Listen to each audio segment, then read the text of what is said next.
高下8星酒店顶楼给女神装逼，他却让你待在门口给他当看门狗，气得你一个电话甩给酒店高层，并表示拒绝支付一切相关费用。而接到消息的经理直接惊掉下来，要知道你可是江城人人皆知的绝世大舔狗，李宗恒来了都要感叹一句甘拜下风。江城凯旋5星大酒店，酒店内拥有各类高端设施、顶级大厨、总统级服务与享受，还有闻名全国的空中大花园。今夜酒店顶层被雨辰集团太子爷周云给包下，不为别的，只是为了给未婚妻舒嫣然办一场同学聚会，排场自然要做足。酒店下方大喷射水泉花园内，一辆辆奢华豪车停在了金碧辉煌的门前，衣着考究的侍应恭敬地站成一排，酒店经理脸上挂着谄媚的笑容。豪车门开了，一位颜值不错、穿着一身白色晚礼服、清新淡雅，给人一种纯净如清茶般的女孩走下了车。她脸上带着淡淡的倨傲，时不时皱眉，显得很不愉悦。舒小姐，都安排好了，请您和周大少上楼。凯旋酒店经理弯腰上前笑道。舒嫣然满意的点点头，转而仰着下巴，嫌弃的对着车内的一位低头沉思的年轻人说道：周云，就不要上去了。舒嫣然满脸不耐烦，丢下一句话，也不等车内的年轻人说什么，便快步的进入了酒店。在见到自己闺蜜们的时候，紧皱的眉头顿时舒展开来，笑意盈盈，叽叽喳喳，春光满面。闺蜜们羡慕嫉妒恨的说着，周大少对你还真是体贴啊，竟舍得给你包下一整层的空中大花园，几千万丢下，眼睛眨都不眨，只为了你开心，好羡慕啊！我也想有这样一个暖心的男朋友。还男朋友呢？都订婚了，嫣然可是未来的雨辰集团董事长夫人，整个雨辰集团都是她的。舒嫣然不满地说道：你们胡说什么？谁要嫁给他啊？我跟他虽然被父母要求订婚，但我们只是普通朋友，我只是将他当作哥哥对待。闺蜜们七嘴八舌地说道。但他对你很好啊，还舍得为你花钱。你胸口这枚海神之星蓝钻，可是他花了上亿拍下来送你的，不知道多少人羡慕着呢。舒嫣然翻了个白眼，摸着胸口上璀璨的蓝色钻石，想扯下来丢掉，但想了想，还是忍住了。他自己哭着求我收下来的，我不收，他就说什么要跳楼的。哎，没办法，我根本不稀罕。此时，豪车内，周云一阵恍惚，就连舒嫣然独自进酒店都没任何反应，因为现在的他已经不是原来的周云了。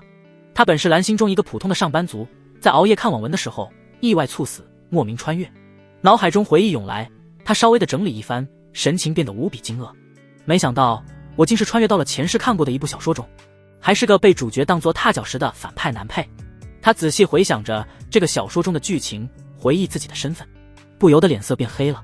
作为雨辰集团唯一继承人，几百亿家产的顶尖富二代，原主要风的风，要雨得雨，什么样的女人泡不到，却选择去舔一个绿茶婊，被一个女人耍得团团转，跟个脑残一样，为了讨舒嫣然这个白莲花的欢心，败光了整个雨辰集团，几百亿的家产拱手让人。最后这个未婚妻还被男主叶晨一个笑容给勾走，被男主和女主一起搞得家破人亡。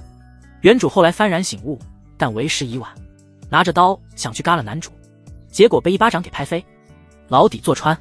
想到这些，周云深吸了口气，心里下定主意，既然穿越而来，他断然不会再让这种情况发生。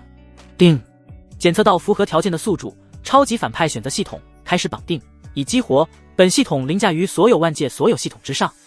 您现在有如下3种选择： 1. 跟进酒店，勇敢追求舒嫣然，为其端茶倒水，鞍前马后，感天动地，您将获得舔狗金牌1枚。 2. 无视舒嫣然的行为态度，当作无事发生，回家睡觉，您将获得寿元加1年。 3. 立即撤除酒店的包场，所有的费用让舒嫣然自行支付，您将获得身体素质加10以及神级商业投资技能的奖励。一个机械般的声音突然出现在脑海，周云眼睛骤然放亮，脸上挂满了惊喜。他能确定这绝不是幻觉，狗作者果然没有骗人，穿越者都是有金手指的。这个系统不错，功能简单又粗暴，上面3种选择完全不需要考虑，我直接选3。舒嫣然的同学聚会关我何事，他自己玩去吧。定，恭喜主人做出了选择，奖励开始发放。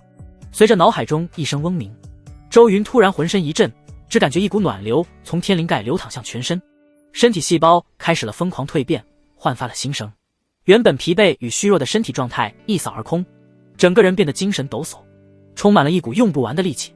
同时大量的信息涌入他的脑海中，像是突然间融会贯通了一样，对以往的一些商业投资知识、技巧等等也变得娴熟了起来。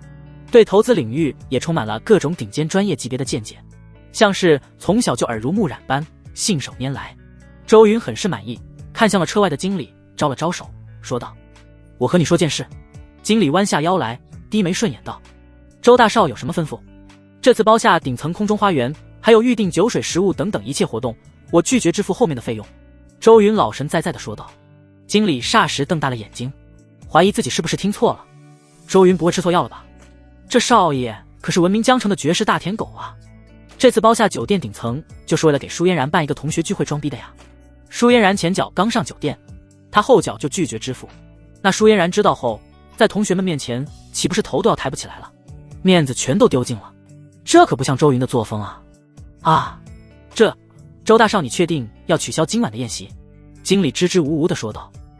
我们所有的东西都准备好了，您这样有点不符合规矩，我建议您还是和舒小姐商量一下，她好像对此并不知情。还有，如果您取消了100万的定金，我们是不退的。周云冷笑一声，斜睨着经理：我做一个小小的决定，要跟一个女人商量，我就这么告诉你。周云伸了个懒腰，将双脚搭在豪车的昂贵真皮桌椅上，整个人显得懒洋洋的。是他舒嫣然要办的同学聚会，我没吃你们酒店1粒米，喝一口水，凭什么要我付钱？想要钱找舒嫣然去，他家这些年从雨辰集团中捞了不少油水了，几千万还是拿得出来的。至于100万定金，就当是我赏给你们酒店的辛苦费了，不用还。还有别的事？没事，我先走了。说完，周云看都不看酒店一眼，让车队浩浩荡荡地离开了，只留下了早已经懵逼了的酒店经理与一众侍应，集体呆住了。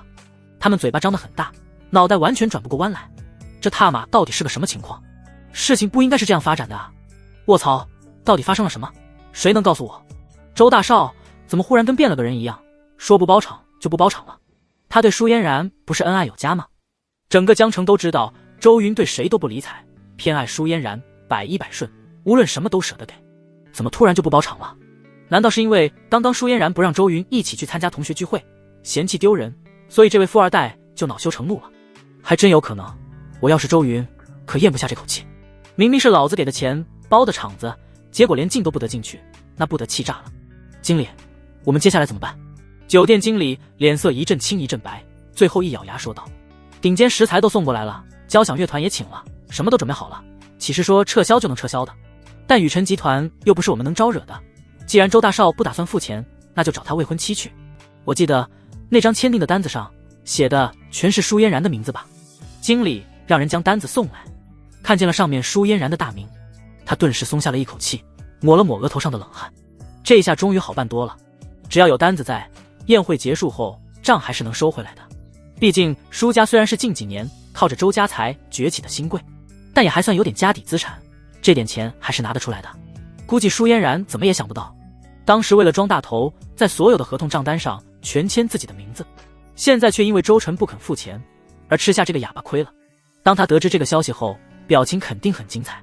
5辆价值不菲的豪车飞速地行驶在江城的跨江大桥上，透过车窗能看到前后2辆豪车中整齐地坐着穿着笔挺西装戴着墨镜的保镖，他们的任务便是长期守护着中间车辆内的江城周大少。周云正闭着眼睛思考，熟悉剧情的他对舒嫣然为什么不让自己也跟着参加同学聚会心知肚明。就在几天前，舒嫣然就经同学介绍认识了刚来到江城打拼的男主叶晨，他对叶晨一见倾心，当即就迷上了，在咖啡店畅聊了一个晚上。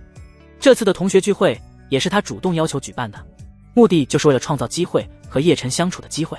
男主叶晨拥有神级投资系统，赚钱能力惊人，还获得了不少超能力。但周云一点都不慌，因为自己的系统介绍时曾说过，本系统凌驾于所有系统之上，叶晨的投资系统不过是个弟弟罢了。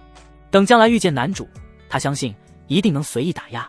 现在最重要的是解决舒嫣然这个绿茶婊的麻烦，还好自己穿越过来了，才不至于当了冤大头，得赶紧和舒嫣然断绝一切关系。一想到他就令我作呕，这种未婚妻不要也罢。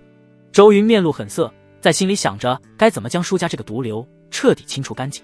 不久后，车队回到了蓝山别墅区，刚下车，景婉宁便诧异地走了出来：少爷，你不是陪着舒小姐参加同学聚会吗？怎么这么早就回来了？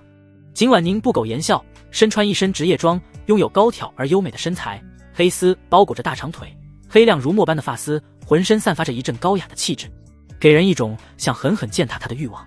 景婉宁是周家的大管家，老头子曾对她有救命之恩，平日里帮忙处理着各种琐事，尽忠尽职。周云看到这女人后，顿时眼前一亮，心跳都停了半拍，心里暗赞她的容貌比起舒嫣然强了1倍不止，怪不得后期男主叶晨在见到她后曾疯狂的穷追不舍，虽然最终并没有得到。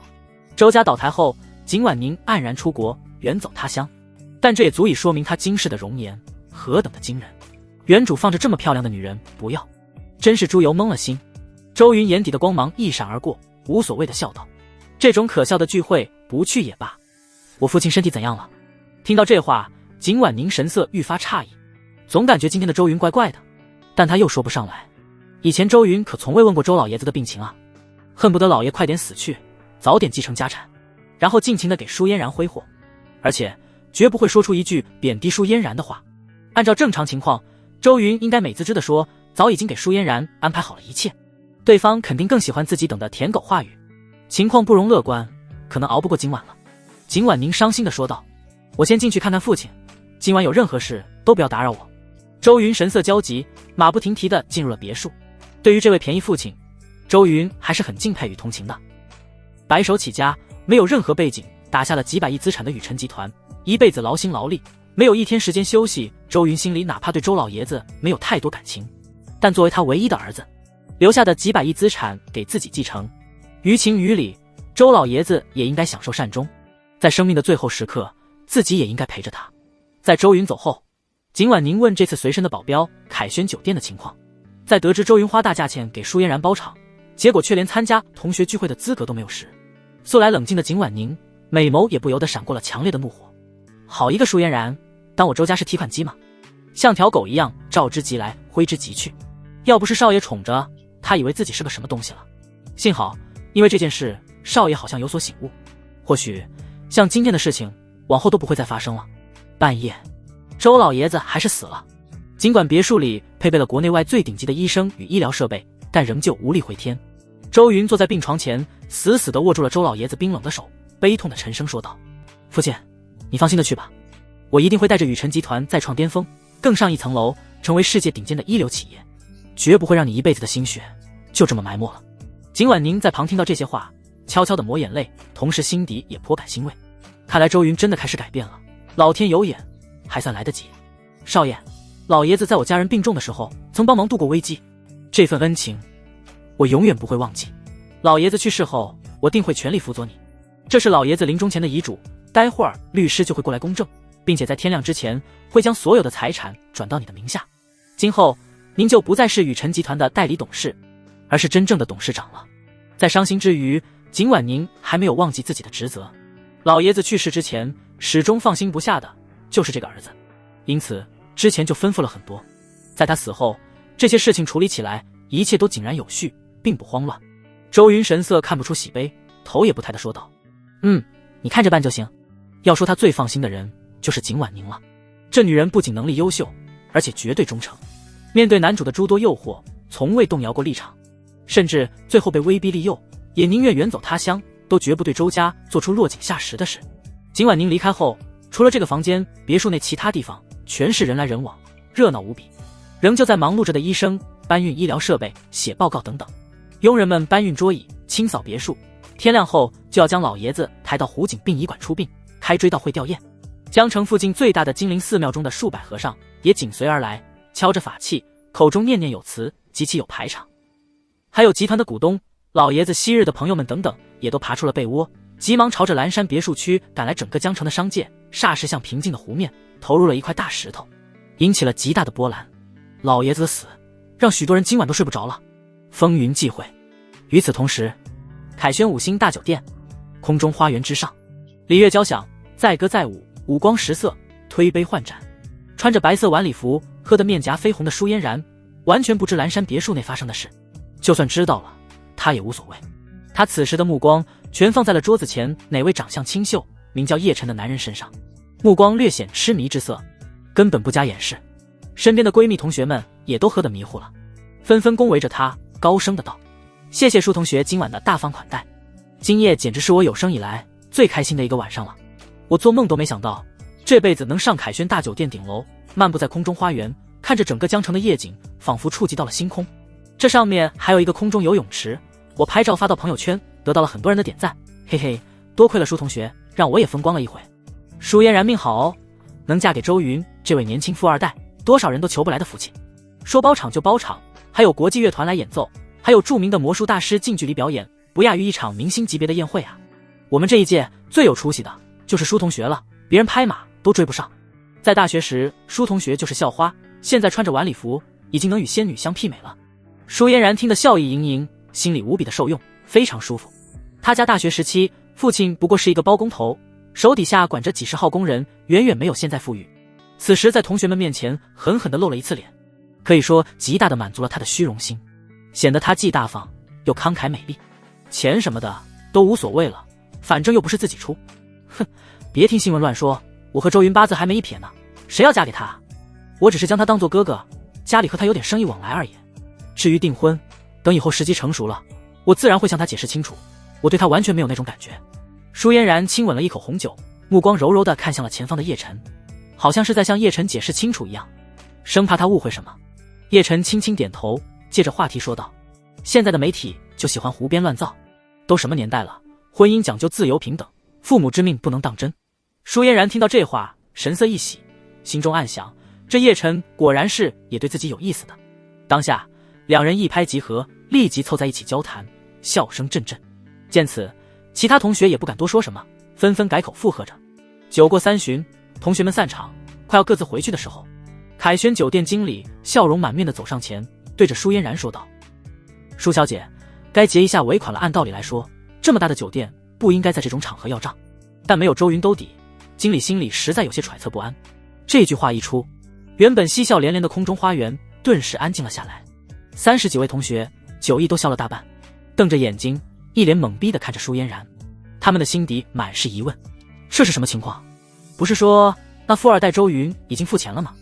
夜晚的空气充满了凉意，微微的吹拂而过，让人忍不住打了个激灵。舒嫣然脸色从红润到铁青，也只是刹那间。你知不知道我是谁？敢来找我要账？瞪大你的狗眼，看看你们酒店的账户，周云肯定已经将钱打进去了，连这点规矩都不懂，你这酒店经理怎么当的？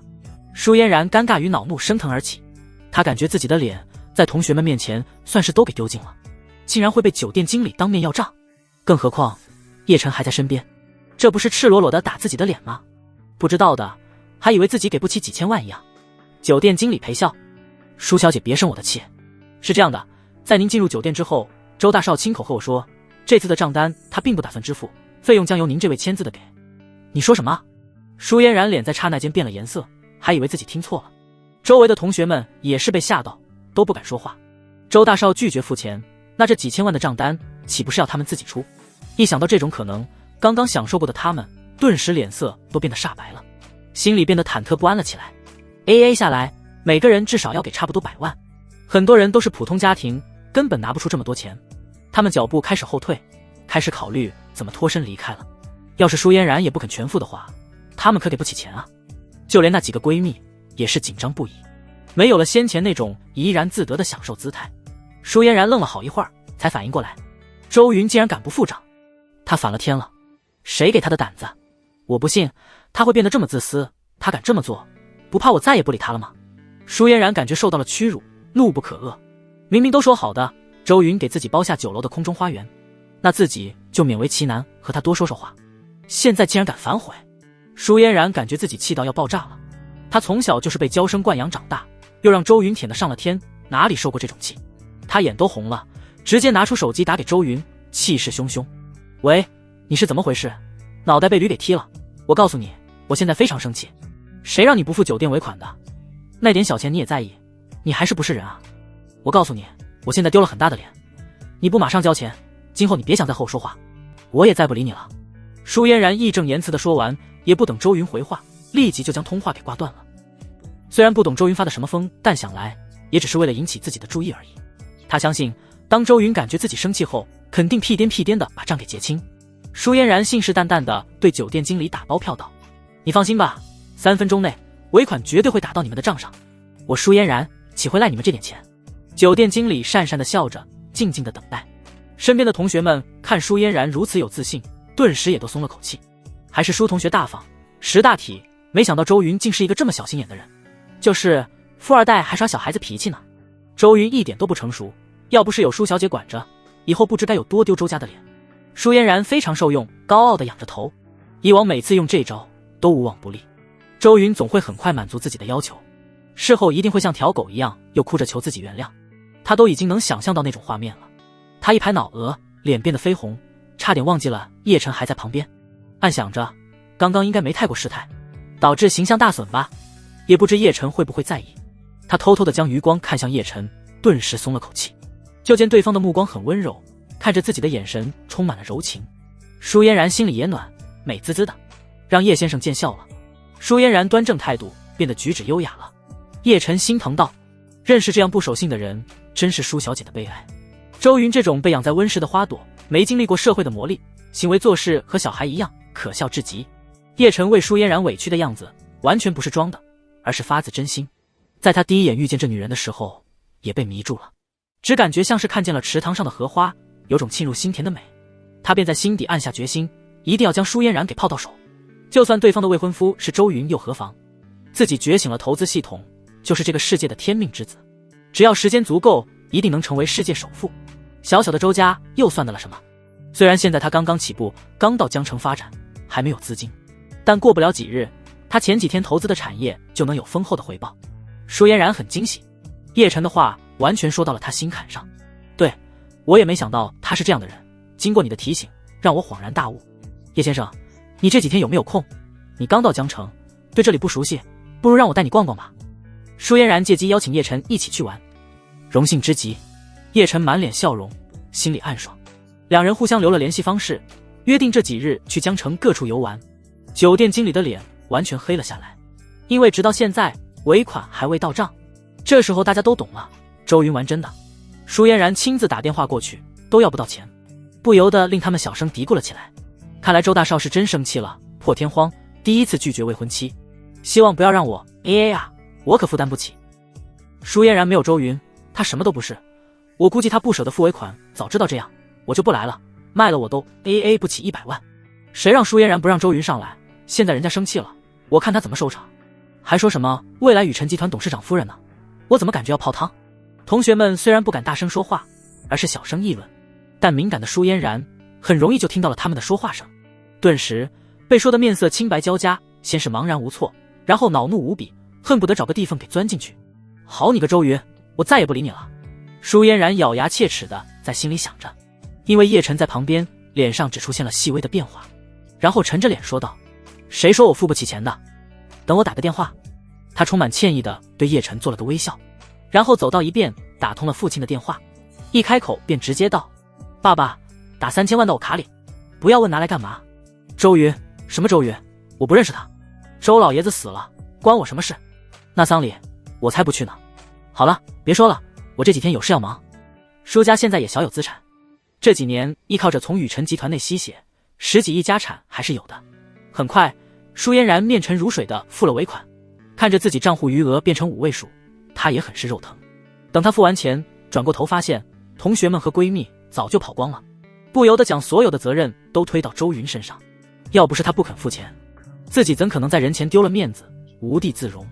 暗暗发誓，如果周云不付出大代价讨好自己，以后就再也不理她了，让她体会这种失去自己的痛。和尚的超度声萦绕在整个蓝山别墅区，会客厅或站或坐着一群政界商界的大佬，许多都是周老爷子从商多年打下的关系。此时他们面色古怪地看着雨辰集团的太子爷。周云手里拿着刚被挂断的电话，眼眸中怒火隐隐燃烧。舒嫣然毫不遮掩且霸道的声音被客厅里众多大佬所听到，完全不给周云留一点情面。因为老爷子死去，心情无比哀痛，这时候竟还被未婚妻无理取闹。众多大佬看着他的眼神很是怪异，想笑又不好意思，只能和旁边的人窃窃私语着。这未婚妻也未免太无理了一些。周老爷子死了，他连问都不问，开口就要钱，连回话的机会都不给。我要有这样的儿媳妇，趁早打死算了。周云是怎么看上他的？为这样的女人值得吗？在我看来是好事，经络万物生，有周云这样的继承人，何愁雨辰集团不倒？确实，通过以往的事迹来看，周云是一个为了女人不顾一切的蠢货，任由人家摆布。周家要完，他们的私语都被和尚诵读的超度经声掩盖，但周云却能从他们的神态看出在聊些什么。他面色不变。就在这时，系统突然响动，检测到宿主的未婚妻与天命之子接触。您现在有如下3种选择： 1. 打电话给舒嫣然诚恳道歉，并且答应其任何条件，获得精神加持。 2. 打电话给舒嫣然父母，借给周家冲喜的理由，逼舒嫣然在丧礼之后与你结婚，获得10亿现金。 3. 向媒体宣布与舒嫣然断绝关系，并且让舒家身败名裂，获得神级风水秘术。原本正因为舒嫣然的质问，心底有点不爽的周云顿时神色一喜。这还没过多久，系统又有新的选择，而且奖励是如此的丰厚。他忙扫了一遍识海，第一个他也绝不会选。打电话过去道歉，开什么玩笑，他绝不可能再去当不得好死的舔狗。一想到舒嫣然那副理所应当的嘴脸，他就有点反胃。至于第2个逼婚的选择，也直接否定了。这种女人矫揉做作，原是丑小鸭，却被原主舔成了女王，自以为是，谁娶谁倒霉。所以他毫不犹豫选择了3，与舒嫣然断绝任何关系，并且让舒家身败名裂。这个选择深得周云的心，就算系统不说，他也会这么做。但他还在等一个名正言顺的理由与舒嫣然断绝关系。根据原著剧情来看，老爷子的丧礼，舒嫣然并没有出现，而是去与男主叶晨私会游玩。我只需要派人跟踪他们，拍下2人并肩而行的照片，再以此为理由向外界公布，就能堂堂正正地解除婚约。到时加工丧礼，为了儿媳不来披麻戴孝，反而去与男子幽会，足以让他身败名裂。周云心底盘算着，逐渐有了计划。至于整垮舒家，让他们破产，就更容易了。这些年，舒家给宇辰集团做的各种暗手与烂账，创立空壳公司来挪用宇辰集团资金等等，稍微查一查就能发现。熟悉剧情的他，对舒家的所作所为了然于胸，完全没有困难。选择完之后，系统立即反馈给他关于神级风水秘术的知识，大量的风水信息填满他的记忆，刹那融会贯通。此时在他眼里，整个蓝山别墅的地理景象全都变成了微型缩图，映入眼帘。各种颜色的气象幻化成流沙，漂浮在虚空中。蓝山别墅的风水是当年周老爷子花了大价钱请名师布置，也算小有玄意。但在周云的眼里却是微不足道，他有10000种方法将别墅变成顶尖的风水大阵。这就是神级风水秘术的强悍之处。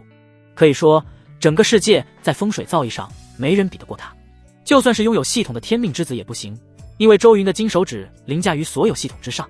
景婉宁从会客厅外走了进来，不卑不亢地与众多大佬打招呼。这些跺一跺脚将成就抖3抖的人物，面对景婉宁，神情也是变得认真了起来，显然对这女人的能力很是佩服。景婉宁来到周云的身边，小声地问道：少爷，我听说了刚刚舒小姐的事，你不会还要惯着她把周云让景婉宁耳朵凑近，然后小声地交代着什么？景婉宁从刚开始的皱眉到疑惑不解，然后喜笑颜开，连连点头。舒家确实太过分，早就应该这么做。少爷，你是不知道，现在的宇辰集团被舒家人弄得乌烟瘴气，乱七八糟。集团内外对你有许多成见，等这些事情办完后，我相信他们一定会和我一样由衷的开心。你交代的事，我立即安排人去做，保证万无一失。景婉宁说完后，便急忙离开了会客厅。不久后，周老爷子临死前安排的律师也到了。周云带他们进了书房，花了不少时间处理继承的事情。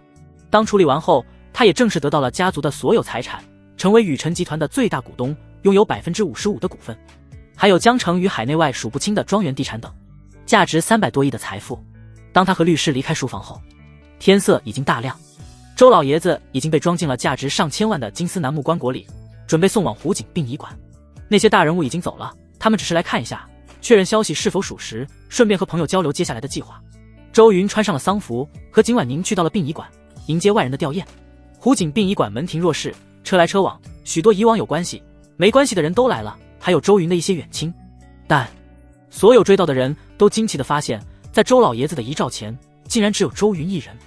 未婚妻呢？虽然未过门，但按道理来说，舒嫣然也算是周家的媳妇了。丧礼大事，不说披麻戴孝，至少也要见人吧。可看遍了整个殡仪馆，连舒嫣然的影子都见不到。顿时流言蜚语不断，有人疑惑，有人耻笑，也有人叹息。景婉宁也看了半天，见果然如少爷所说，那舒嫣然不会来。虽然早就做好心理准备，但事实真发生的时候，他心里还是很气。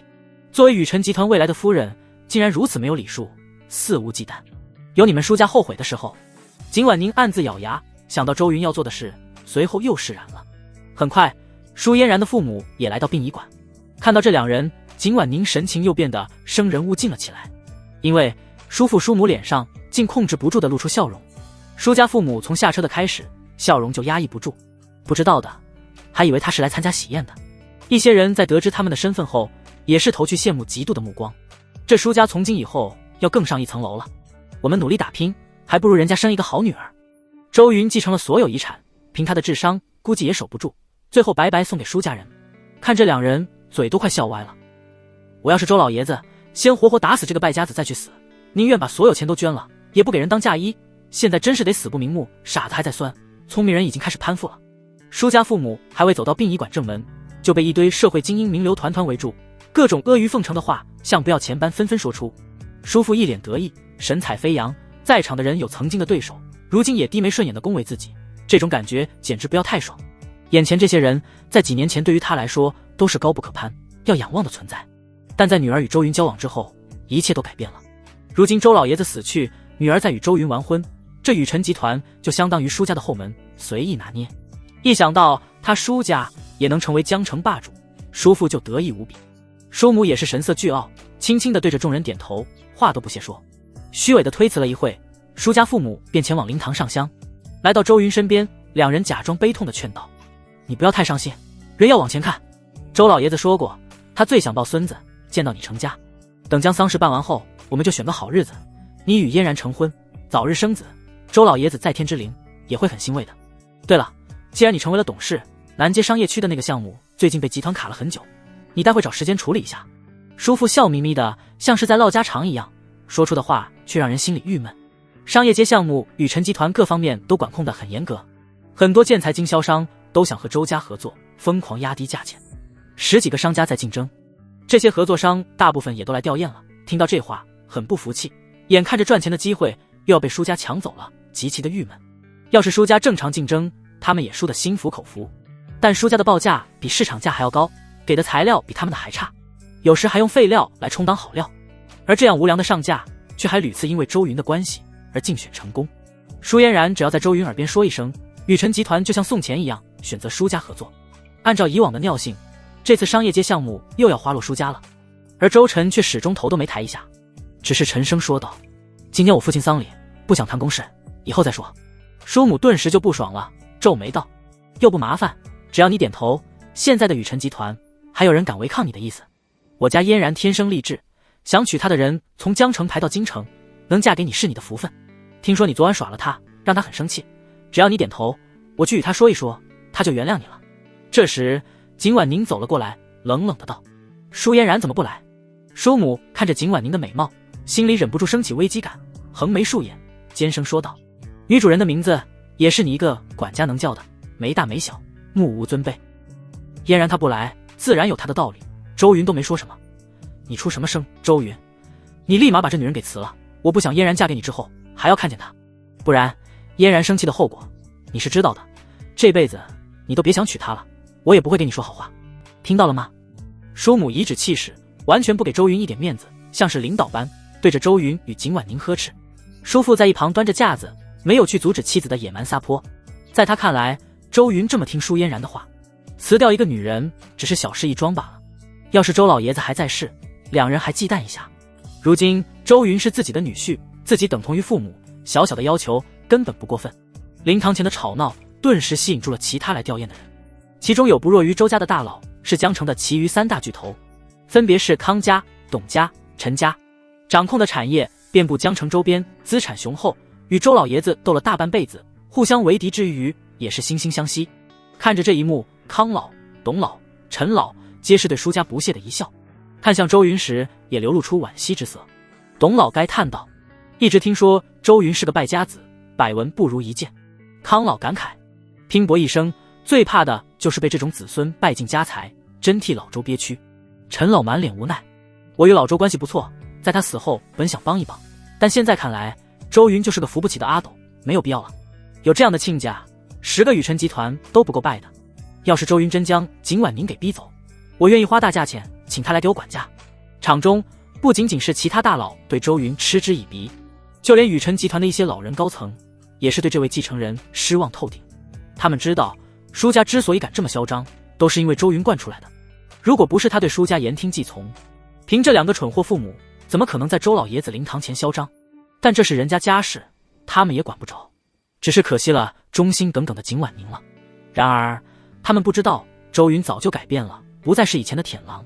周云原本不想在今天生事，但在叔母针对景婉宁之时，心中火气再也藏不住。他豁然站起身，目光直视着叔母，眼中仿佛藏着万把利剑，直透人心。你想让我今天就处理是吧？好，我如你的愿。少东。周云呼叫雨辰集团的项目管理人。很快，一个穿着西装的中年汉子满脸懵逼地站了出来。董事长，我在。周云清冷地开口，立即通知集团上下，关于商业区的项目，禁止所有与舒家有关的公司参与，并且所有与舒家公司的合作项目不计任何代价，全都中断停止，另选合作商。少东脑子宕机了一下，一动不动，嘴巴张得很大。他很愕然，怀疑是不是听错了。这是周云能做出的决定。要知道，自从周云认识舒嫣然以来，凡是雨辰集团的项目，舒家基本上是被开绿灯的舒家，任何无理的要求都被周云同意，少东都已经习惯了。他也曾经严厉反对过，但在周大少的威压下，却不得不同意。而刚刚他本以为周云也会像以前对舒家逆来顺受，却没想到得到的竟是这样的回答，这让他心跳不已，一时间愣在原地，呼吸都要停止了。周云淡淡的目光看向他，怎么有问题？少东一个机灵，立即绷直了身体，满脸激动的大声说道，没问题，保证完成董事长交代的任务。少东激动的眼眶都湿润，差点想哭出来。这些年眼看着舒家趴在集团身上吸血，却无能为力的感受，在今日终于得到释放。他看向周云的目光都不一样了，充满了斗志。同时整个殡仪馆会场也因为周云突然的决定陷入了瞠目结舌当中，所有社会名流都停止了闲聊，叔父叔母也是心跳停了半拍，身体僵硬，他们脸上得意的表情凝固，嘴唇微颤，像是受到了惊吓。刚刚他们还以为又像以前，周云为了舒嫣然什么都肯答应，却没成想得到的却是被禁止参与项目和中断所有合作的回答。周云的变化太快，出乎了两人的意料，以至于两人久久都难以组织语言。不一会儿，叔母感觉自己的肝突然疼痛无比，伸出手指颤抖地指着周云，脸都变得扭曲。周云，你在胡说八道什么？这么做的后果你想清楚再说。叔父脸色难看。周云，这么多人看着，你别给我在这里胡闹。周云走上前一步，直视着两人，眼底充满了冷漠。谁在胡闹？敢在我父亲面前威胁我？想要让我辞掉景婉宁，凭你们也配？别说他没什么过错，就算有错，也轮不到你们指手画脚。我的耐心有限，这里不欢迎你们，10项点就给我滚出灵堂，不要打搅我父亲的安眠，否则我不介意让人请你们走。轰！整个殡仪馆瞬间像被煮沸了的开水，殡仪馆内的上百人议论纷纷，交头接耳，惊疑不定。他们的眼神充满了惊奇，像是重新认识了周云一般。这还是闻名江城的舔狗周大少吗？我不会认错人了吧？我怀疑我耳朵出问题了，他竟一点面子都不给舒家。他对舒家不是百依百顺吗？为何突然这么铁面无私？天啊，简直刷新了我的认知，周大少竟也有硬气的一面。我曾经见过周云在舒嫣然面前卑躬屈膝的样子，与他如今的霸道判若两人。现在的周云看起来有一点帅啊，像是小说中的霸道总裁。妈的，就应该这样，真解气。那不是，堂堂百亿集团太子，怎么能让两个败类欺负？现在的他才更像是周家少爷。说得好，一个依靠雨辰集团才有钱赚的小公司，也敢对东家指手画脚，就应该给他们点教训。早就看着舒家父母不顺眼，背靠着周家，鼻孔都要上天了。这下好了，周大少硬气起来，直接禁止舒家参与商业街项目的合作，还停止所有合作，他们舒氏公司要大出血喽。今天两人确实做得过分，当着周老爷子的遗像还敢颐指气使，是个人都忍不了。看来周云还算有救，不至于软弱到骨子里，骨头还是硬的。四周看热闹的名流权贵皆是将目光聚集到了叔父叔母身上，眼中充满了玩味与嘲笑，像是看着小丑一样。夫妻俩气得脸色铁青，咬牙切齿，恨恨地盯着面不改色的周云，恨不得找个地缝钻进去。他们知道今天这面子算是丢尽了，那一句句嘲笑宛若针扎一样灌满心脏，难受到了极点。叔父气到双目喷火，疯狂指责周云，你敢这么跟长辈说话，真是不知礼数，目无尊卑，真不知道嫣然怎么看得上你。叔母快哭了，我女儿一直都对你不满，要不是我在背后给你说好话，她他怎么可能和你订婚？没想到你却没有良知。你现在好了，成为董事长了，威风了，翻脸不认人了。等回去我就将今天的事情告诉他，跟他说你是怎样一个养不熟的白眼狼。没有我的同意，你一辈子别想娶我女儿。你现在跪下给我们磕头道歉，这件事还有回转的余地。两人知道周云最在乎的就是舒嫣然，气急败坏之下也是将女儿摆出来，逼迫周云下跪道歉。如果是以前的周云肯定会犹豫，但现在的他只是朝着身边的保镖使了个眼神。4个彪形大汉立即逼近舒家父母，眼看着就要动手。叔父顿时满脸慌张，嚣张气焰全无，恨恨地瞪了一眼周云，急忙拉着叔母往外走。好你个周云，你最好不要来求嫣然，这件事不会这么就算了。两人低着头狼狈地离开了殡仪馆。之前在他们身边阿谀奉承的人也都唯恐避之不及，纷纷远离两人。世态炎凉都是一群见风使舵的小人。上了车的叔父啐了一口，让司机赶紧离开这鬼地方。而在殡仪馆内，周云脸上则是充满了歉意，朝着四周的来客道歉，让各位看笑话了。宾客们看着他的眼神都变得不一样了，之前还是戏谑，现在则是带上了一点慎重。一个蠢货继承人与聪明的继承人能在江城的商道引起的风暴是不一样的。他们也是纷纷识趣的恭维开口。周少霸气，这两人确实做得过分，解决了就好。舒家不过是一个小户包工头，靠着周家才赚了点钱，现在越来越不将人放在眼里，就应该给他们点颜色看看，才知道什么叫敬畏。不愧是宇辰集团董事长，老爷子后继有人，江城其他集团的大佬也是不停点头，重新审视周云起来。这才是大集团掌权者应有的手段与脾气。董老站起，拍手赞叹道：做得好，总算不输老周当年的威风。陈老道：后生可畏，我刚刚还等着你将景婉宁辞掉，然后我光明正大的抢人呢。康老叹了口气，用只有自己能听到的声音暗叹道：看来周家还有气数，周云并不像传闻中一样蠢，还有点理智。周云开玩笑道：陈老你还是死了这条心吧，想要景婉宁这辈子都没机会的。众人看到他脸上不像做作的神情，顿时又在心底不住的暗赞。周云刚刚经历了一场变化，这么快就调整了心态，心性如湖般古井无波。而景婉宁也是怔住了。周云竟为了自己与舒家翻脸，他心中感动的情绪难以表述，便觉得这些年为周家做的努力什么都值了。偷偷转过头去擦了擦眼角的泪水，不让柔软的一面被别人看到，低声说着：谢谢少爷。车内舒家父母一言不发，直到远离殡仪馆，舒母才愤愤不平地说道：周云今天是吃错药了，敢和我们顶嘴，换做以前他屁都不敢放一个。难道是因为嫣然不来参加葬礼，所以导致他心生恨意了？叔父眉头皱得能夹死蚊子，怎么都想不通周云会突然改变。也可能是今天殡仪馆人太多了，他拉不下面子，死鸭子嘴硬，强撑着。对，肯定是这样，狗改不了吃 X， 也就威风今天。过不了几日就要到我们舒家跪着，哭丧着脸来求饶。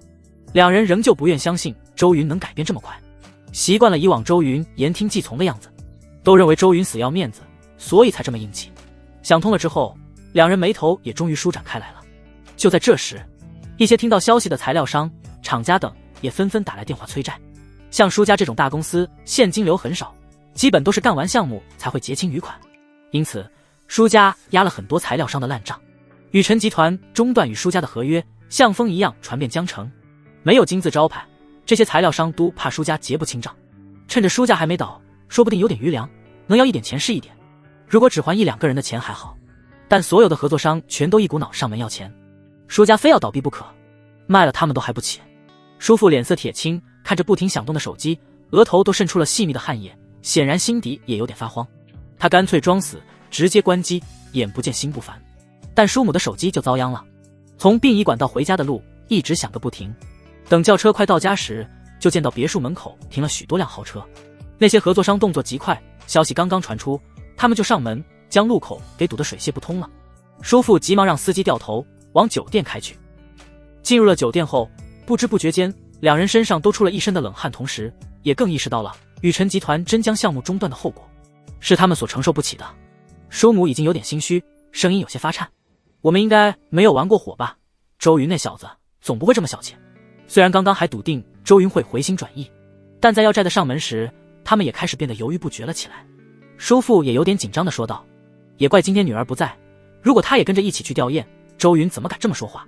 叔母点点头，忙说道：对，我们还有女儿，打电话给她，问问这臭丫头去哪了。舒母忙用酒店的电话拨通了舒嫣然的号码。喂，女儿啊，你现在在哪？天都变了，你还有心情去游乐园？呜，你知不知道周云对我们做了什么？说着说着，舒母像是受尽了委屈一样，添油加醋地将周云所做的事情说了一遍，将自己两人说的要多屈辱有多屈辱，将周云说的像十恶不赦的魔鬼，眼泪都流了下来。舒母语气哽咽又有点悲愤地说道：你快点回来吧。什么？不回？你这死丫头！罢了，女儿，你记住，如果这几天周云向你道歉，一定不要轻易答应他，将他带到我们面前，我要让他跪下，才能洗刷我们家今日的耻辱。叔父在一旁徘徊踱步，似乎只有这样才能缓解他内心的紧张。挂掉电话后，两人眼下也没有别的办法，只能将希望放在女儿身上。迪土尼游乐园，刚刚挂掉电话的舒嫣然脸色阴沉，但在看到前方正帮自己买冰淇淋的叶晨时，又恢复笑容，转变极快。买好冰淇淋的叶晨敏锐地察觉到气氛有些不对。嫣然，你有心事？没有，一点小事而已。有什么麻烦尽管和我说，我的能力比你想象中的还强。叶晨，你真厉害！明天我们去虞山玩，那是江城名胜古迹。舒嫣然甜甜地笑着，吃着冰淇淋，与叶晨并肩而行。游玩途中，叶晨也暗示了舒嫣然，江城的陈家有求于自己，所以完全不用怕周家。完全没有注意到四面八方的暗处正有一台隐形相机对准了两人，咔咔拍照。周老爷子的丧礼，除了舒家这个插曲之外，其他方面倒是顺风顺水。第二天，关果就被送拉到江城郊区外的虞山风景地。虞山历史悠久，山脉清奇秀丽，风景宜人，是来江城游玩的必经之地。能在这里买到一块好墓地，除了有钱之外，还必须要有关系有背景。许多大富商想要买，再多钱也办不到，而周老爷子却提前就买好了，手段通天。站在山顶上，周云眼中出现微光，虞山所有地脉风水如一条条丝线般闪烁在瞳孔中，视线中一股股玄异的气流从一淡一草一树一花中如丝绸般飘荡在四周，杂而不乱。周云拥有神级风水秘术，自然看得出山顶这个墓地只能算得上一般般，并不是最好。他当然不满意，事关自己的硬币福运，后代兴旺，绝不能马虎。他略微皱眉，问跟在身边的景婉宁道：这个墓穴是找谁选的？景婉宁如实说道：是让董家帮忙，请一位名叫叶晨的先生来看的。少爷，有什么问题吗？叶晨。周云眼底闪过一抹不易察觉的冷光，声音微微一沉。他没想到男主速度这么快，竟早已攀附上了陈家。叶晨为了能顺利在江城扎下根，肯定用了80%的实力看风水。不过在拥有周云看来，对方的风水秘术也不过如此，与系统奖励给自己的神级相比，最多刚入门罢了。如果风水秘术有大凶、凶、吉、小吉、大吉等级别，那叶晨选的这个墓地再加上诸多调整，最多也就是吉。当然，风水之道诡异莫测，变化多端，不能以等级衡量。周云淡淡的说道：这个墓地一般般，不配花这么高的价钱买下。学术不精也出来误人，回头你告诉陈老，他遇人不淑，今后少与叶晨来往，让人将手上的活都停下。我需要一点时间重新挑选墓地，不会耽误入土的时间。在周云的眼中，虞山山脉某处竟藏有万缕玄异气流，凝聚成一条幼小的麒麟异象地，只要稍加修改调整，就有踏千山入万地之势，极其神峻。景婉宁的身体一顿，不可思议地看着周云。平日里不学无术的少爷，在暗地里难道还偷偷地学过风水？看其自信沉静的样子，不像是在撒谎，而是真的有料。这让景婉宁再不住地反思，以前自己是不是误会周云了？看起来他很败家，终日无所事事，但其实暗地里却偷偷的努力，打算惊艳所有人。景婉宁来到周家5年，很少看到周云待在家里，基本上都是在外面花天酒地。那时他还对周云嗤之以鼻，如今看来是目光短浅了。从昨天周云突然一改往常的行事风格就能看出，周云哪里是酒囊饭桶，反而是一个扮猪吃虎的有智谋的人。说不定周云不在家的时间，就是去跟某些影视大师学习本事去了。可是少爷，若是陈老问起，怎么回答？景婉宁秀眉微皱，正带人赶往麒麟地的周云不置可否地说道：过几日我会去他家帮他改正风水。我明白了。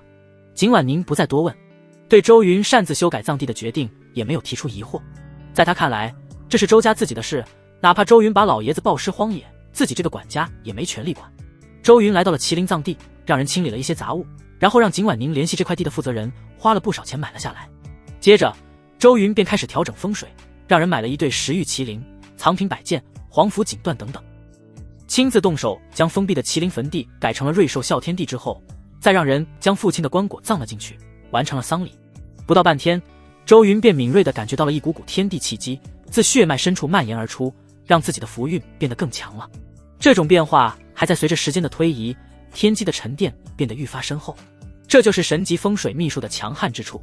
换作是普通的风水秘术，根本看不出虞山之中还藏有麒麟地。舒家父母这几天失眠了，根本睡不着，只能吃安眠药度过夜晚。他们的住处也被讨债的人查到，接连换了几个酒店，惶惶不安。比起被人追债，更令他们恐惧的是，周云那边完全没有动静，这让他们的心从山巅跌入了谷底，愈发没有自信了起来，也开始胡思乱想。如果周云真的铁了心要和他们玩，那舒家就真的要彻底陷入黑暗了，永无宁日。舒母感觉身体越来越冷，一想到没有了雨辰集团帮助，没有周云托底，他们就要即将面临几十亿的外债，就如坠冰窟。叔父坐立难安，感觉浑身被针扎一样难受，呼吸愈发急促了。不会的，周云不会这么无情的，他肯定还喜欢嫣然，追了3年，怎么可能就这么放弃？为了嫣然，他什么都肯做的，不应该是这样的。周云一定是有什么事耽搁了，一定是这样。叔母不停地安慰着自己，希望事情往想象中的方面发展。叔父眼神逐渐失去光彩，他也开始慌了。丧礼早就结束了，周云现在应该有空闲啊。以周云的性子来看，如今应该已经去找嫣然求原谅，我不能再欺骗自己，趁着事情还有挽回的余地，得早点想办法解决。两人都从最开始的平静变得急躁了起来。与雨辰集团终止合作的后果，舒家根本承受不住，现在终于感觉到害怕了。这些年，舒家利用周云的身份做了许多假合同与违约烂账，如果清算，他们得要把牢底坐穿。当然，他们没预想到周云能这么狠，做到这一步。现在只想挽回损失，两人还不算笨，很快醒悟了破局的关键点在于女儿舒嫣然。舒母打通女儿电话，这次不再客气，也没有一点怜爱，反而充满了兴师问罪的语气。喂，死丫头，还不回家，在哪里也？玩，一天天就知道玩，家里都快塌了，也不知道打个电话回来。周云没找过你，你不会去找他吗？对，去问问他究竟想怎么样。什么？你拉不下脸？难道要爸爸妈妈去？你现在立即来枫江度假酒店，我和你爸在这里。你不回，好啊，你也来气我是不是？还敢挂我电话？苏母听着嘟嘟的声音，眼睛能喷出火来。叔父也被女儿干沉默了。随着时间的推移，越来越多的权贵名流确定舒家被周云抛弃。以往和舒家有瓜葛的人全都对他们保持距离，以往他们的仇人也开始落井下石，抢夺生意。催债的人满江城的找他们，比通缉犯还热闹。女儿再不出面去找周云解决这个问题，不出几天他们就彻底完了。一念至此，两人已经开始害怕了起来。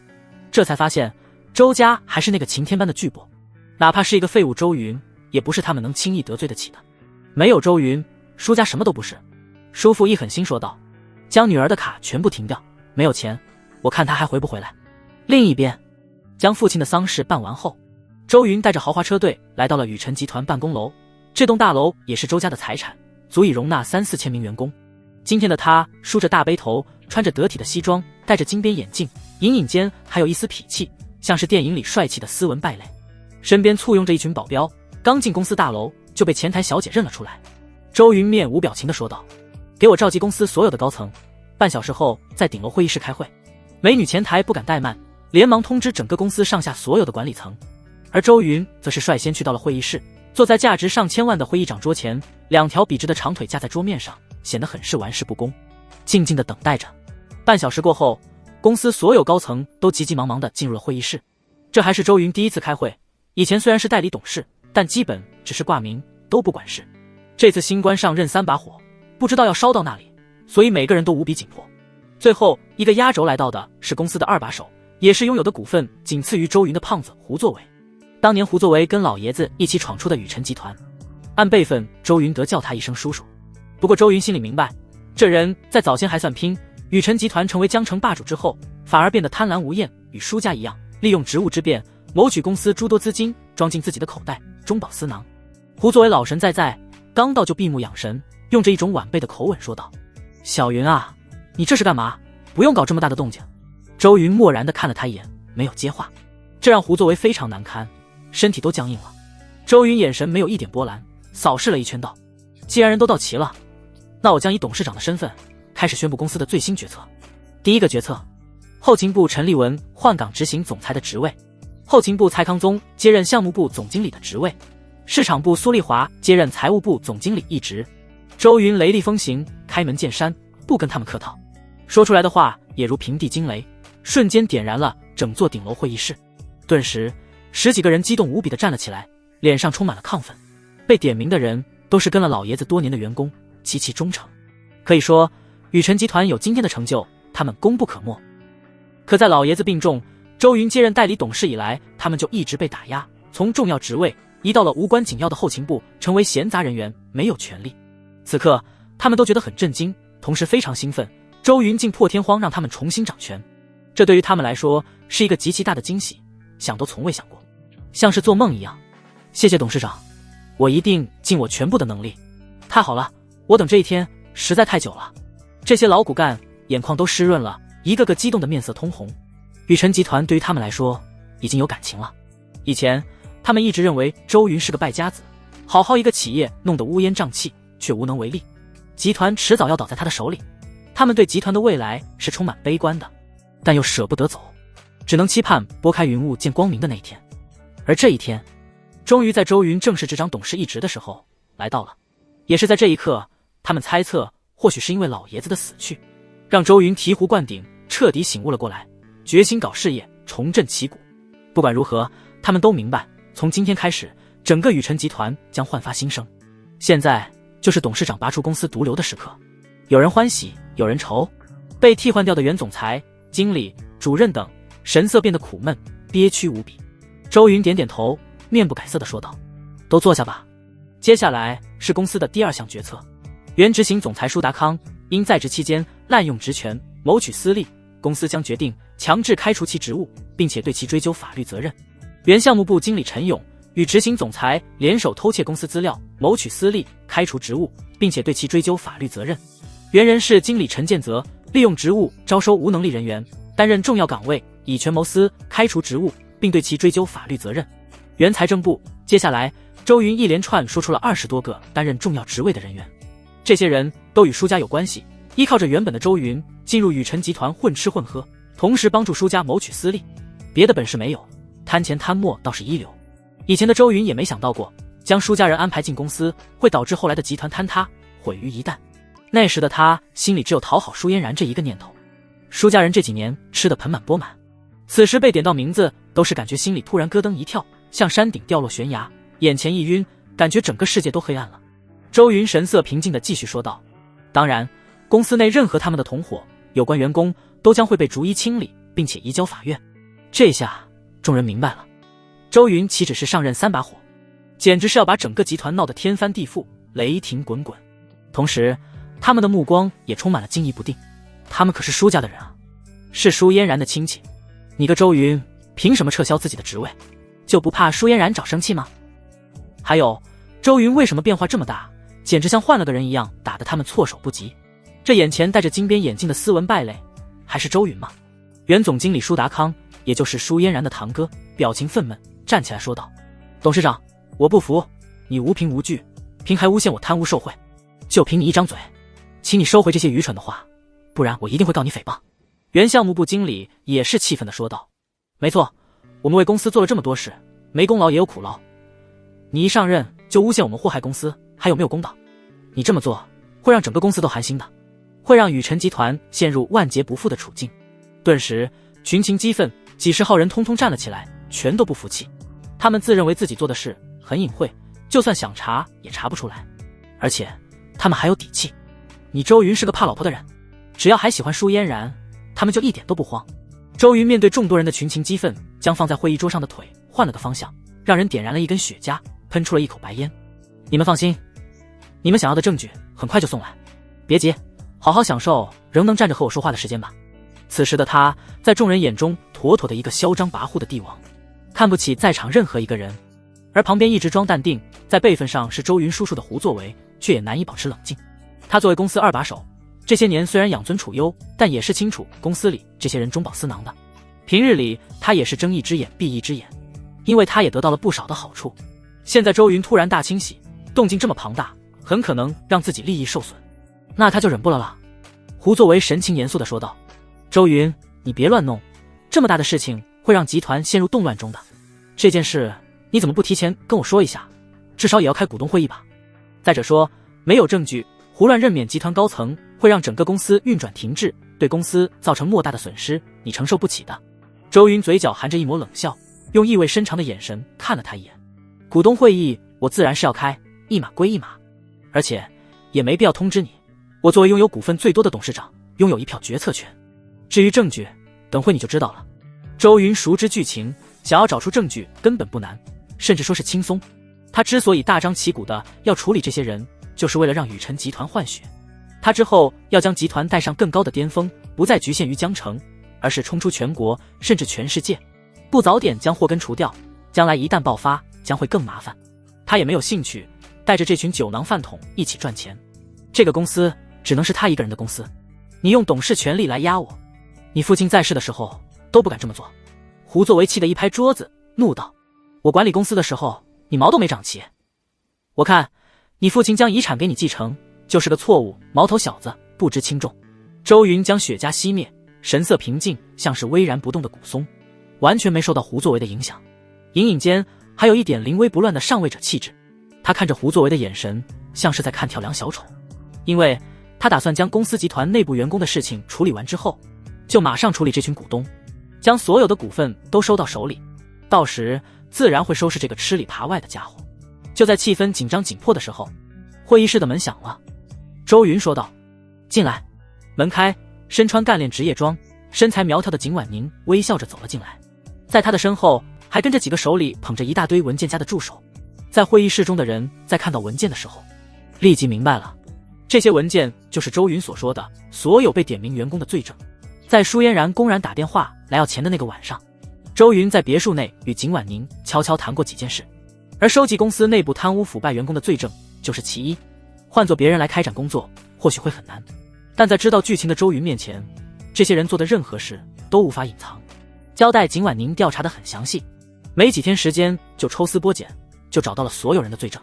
景婉宁表情一丝不苟，像是一座永远不会笑的冰山，但她此刻内心极不平静，看着坐在老板椅慵懒地将修长的腿放在会议桌，闲淡从容的周云，对比整个会议室几十号人站起的情形，每一个都紧张万分，有的甚至额头满是冷汗，眼神中充满了恐惧的神态，更显得周云的与众不同。他真的不一样了，这样一个年轻人竟给人帝王的韵味，很是吸引人，让景婉宁心里微微跳动了一下。不过如果仅仅是这样，还不足以令他心动，而是周云的手段着实吓到他了。这么多人的信息，周云竟然都了如指掌，足以证明这些年周云并不真是游手好闲，许多人都看错他了。这时候才稍微露出一点手段，就足以震惊整个江城。虽然心里流转百种心思，但景婉宁外表并没有什么意思，而是像一个公正不阿的女法官般，将罪证一份份拿出，然后用冷酷无情的嗓音一一读了出来。每读到的一个人的罪证，那个人的脸色就惨白几分，有的更是一个站立不稳，摔倒在地。所有人都敏锐地感受到会议室的温度降低了几分，仿佛突然进入了冬天。周云的雪茄未抽完，烟雾缭绕，整个空间只有景婉宁的声音在响动着。停，不要再说了，我走还不行吗？只求周董事长您看在往日的情面上，不要起诉我。连这些东西都能找出来，我服了。我们和你的未婚妻都是亲戚，都是一家人，看在这层关系上，您手下留情。我承认我错了，我愿意改正。周云，你再给一次机会。随着景婉宁清冷的声音慢慢回荡，轻而易举地击溃了他们心里的所有防线，所有的秘密都被挖了出来，呈现在桌面上。只要周云起诉，最少能让站着的人坐10年牢。在惧怕的同时，他们看着那好整以暇始终闭着眼睛的周云，只感觉压力大到了极点。这是以前从未有过的。舒达康作为舒嫣然的堂哥，还记得第一次见周云时，这小子为了在舒嫣然面前得到好感，对自己点头哈腰的样子，生怕事后不好自己，让舒嫣然心生厌恶，跟现在刻薄的样子完全判若两人，不可同日而语。现在的气场实在太强了，压得他都喘不过气来。就连二股东胡作为都被周云这一手给干沉默了，静静地坐在椅子上，极其的尴尬。刚刚他还想护着这些人，但在证据面前，脸全都被按在雪茄屁股上摩擦了。他面色很难看，扫了那群人一眼，冷哼一声：废物。接着站起身，狼狈地离开了会议室。景婉宁脸上终于露出了笑容，不过是没任何感情的职业校。要不要我做份 PPT， 弄得更详细一些，投屏给你们再看看？舒达康悻悻地说道。不用了，不麻烦你了。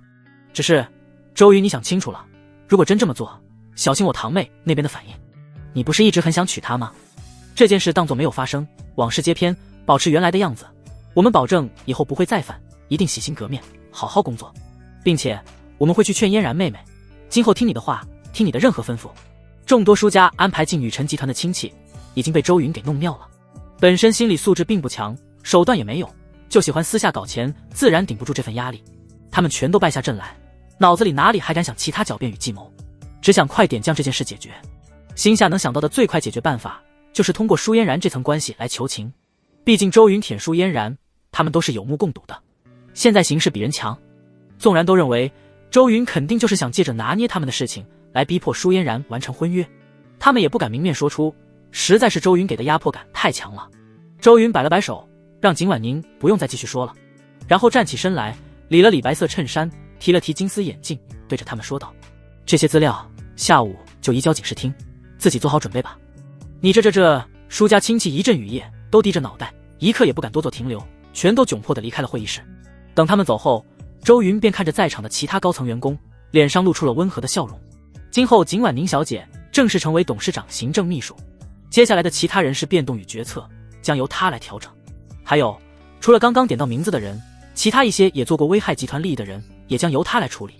说完后，周云转过头对景婉宁笑道：辛苦你了，都是我应该做的。景婉宁激动地说道：少爷，你真是让我刮目相看了。周云打了个哈哈道：以后还有很多惊喜呢，要学会习惯。景婉宁认真的道：少爷，我相信你，你让我办的另一件事也办好了。那舒嫣然与叶晨确实这几天都待在一起，不过根据手下给的信息，两人并没有发生实质性的关系，连牵手都没有。他们都矜持得很，谁都不想捅破那层关系，如今看来还是朋友。这些照片够用了吗？周云耸了耸肩膀道：够了，丧礼当天陪别的男人去约会，足以让我将这可笑的婚约退掉。你先忙吧。周云说完便离开了会议室，去熟悉近期集团的事务了。剩下的事情交给景婉宁，他很放心。舒达康等人刚离开会议室，便立即成群地凑在了一起，七嘴八舌地交谈着。今天周云发的什么神经，脑子抽风了？还能为啥？老爷子死后他没有束缚了，对舒嫣然心里急了呗。这么公然逼我们，不就是想要快点娶到嫣然吗？表妹也真是的，吊了人家这么久，硬是拖着。好了，把人逼急了，连我们都要遭殃。早点嫁给周云就没这么多事了。我们赶紧打电话催催他，让他去给周云求求情，还有活路。我不仅要催，我还要骂一骂他，什么意思啊这？众人七嘴八舌地议论着，最后觉得解铃还须系铃人，只有舒嫣然能解决这个问题。顿时一个接一个电话朝着舒嫣然的手机打去。嫣然，这就是我新开的公司，不出几日，日进斗金。叶晨带舒嫣然来到了自己的公司，招牌上写着腾飞2字。你真是年轻有为，青年才俊。舒嫣然崇拜地说道。叶晨想了想说道：听说你好像还没工作，不如投资我的公司，我给你股份，我们两人合伙将这份事业干起来，将来也能成为江城不全国最知名的企业。舒嫣然心动不已，和叶晨一起开公司，他是不是在暗示自己什么？这样两人的关系能更进一步。至于公司赚不赚钱倒是其次，让感情升温才是重点。舒嫣然心里甜蜜蜜的，当下直接拍板说道：你的公司我肯定得支持，要多少钱？我待会儿直接让我爸妈打1过来够不够？叶晨摇头说道：不用钱，只要你人来上班就行。我正好缺一个秘书的职位。秘书？好啊。舒嫣然不知想到什么，脸慢慢就红了，接着又振振有词地说道：不投怎么行？将我当成什么了？无功不受禄，把账户给我，我这就给你打钱。舒嫣然说完，打开自己的手机，准备联系银行转账，结果发现所有的卡都被停掉了，无法进行访问。他顿时气不打一处来，借口上厕所去给父母打电话问问情况，结果刚进卫生间，手机就响了，是自己的堂哥。他忍着不耐烦接通：达康哥，怎么了？怎么了？我还想问你怎么了。舒达康质问道：你说说你，老是这么拖着人家周大少干嘛？现在他发火了，不仅将我都给辞掉，还要将我们所有人都告上法庭。你脑子到底怎么长的？百亿集团夫人你不做，天天这么玩人家，有意思吗？我告诉你，赶紧给我解决这件事，我的脸都要被你丢尽了。舒嫣然原本心情正好，但在接通堂哥电话后，却全部被破坏掉了。周云神经病吧？脑子抽了吗？他怎么敢这么做？堂哥你放心，等我有时间就立马让他改账。舒嫣然不等堂哥回答，急忙挂掉了电话。结果刚挂断，手机屏幕上又出现表姐的来电，同样又是一通质问。表妹，人家周云哪里不好？你还要等到什么时候才嫁给他？你也真是的，不为自己想，也要为家里人想想。我们全都在盼着你成为百亿集团夫人，老是这么拖着，我们都被人把脊梁骨戳穿了。舒嫣然不耐烦的道。行了行了，我知道了，过几天你们就等我消息吧。又挂断了联系。刚挂断，手机又响了，连给他打给父母电话的时间都没有，一连响了10几个。他索性不接了，直接关机，脸色差到了极点，心里郁闷到要吐血。好你个周云，不就是想要逼我嫁给你，至于做出这么多龌龊的事吗？本来还觉得你是个好人，挺可爱的，没想到背地里这么狠毒。看着关掉的手机，想到停掉的卡，舒嫣然叹了口气，自己才放松几天就发生了这么多事情，都怪周云这贱人，老是不让自己省心，为什么就不能乖乖的听话呢？眼下也没其他办法了，他只能硬着头皮出了卫生间，对着叶晨充满歉意的说道：不好意思叶晨，我有事需要找父母一趟，投资的事情，明天中午我再给你答复如何？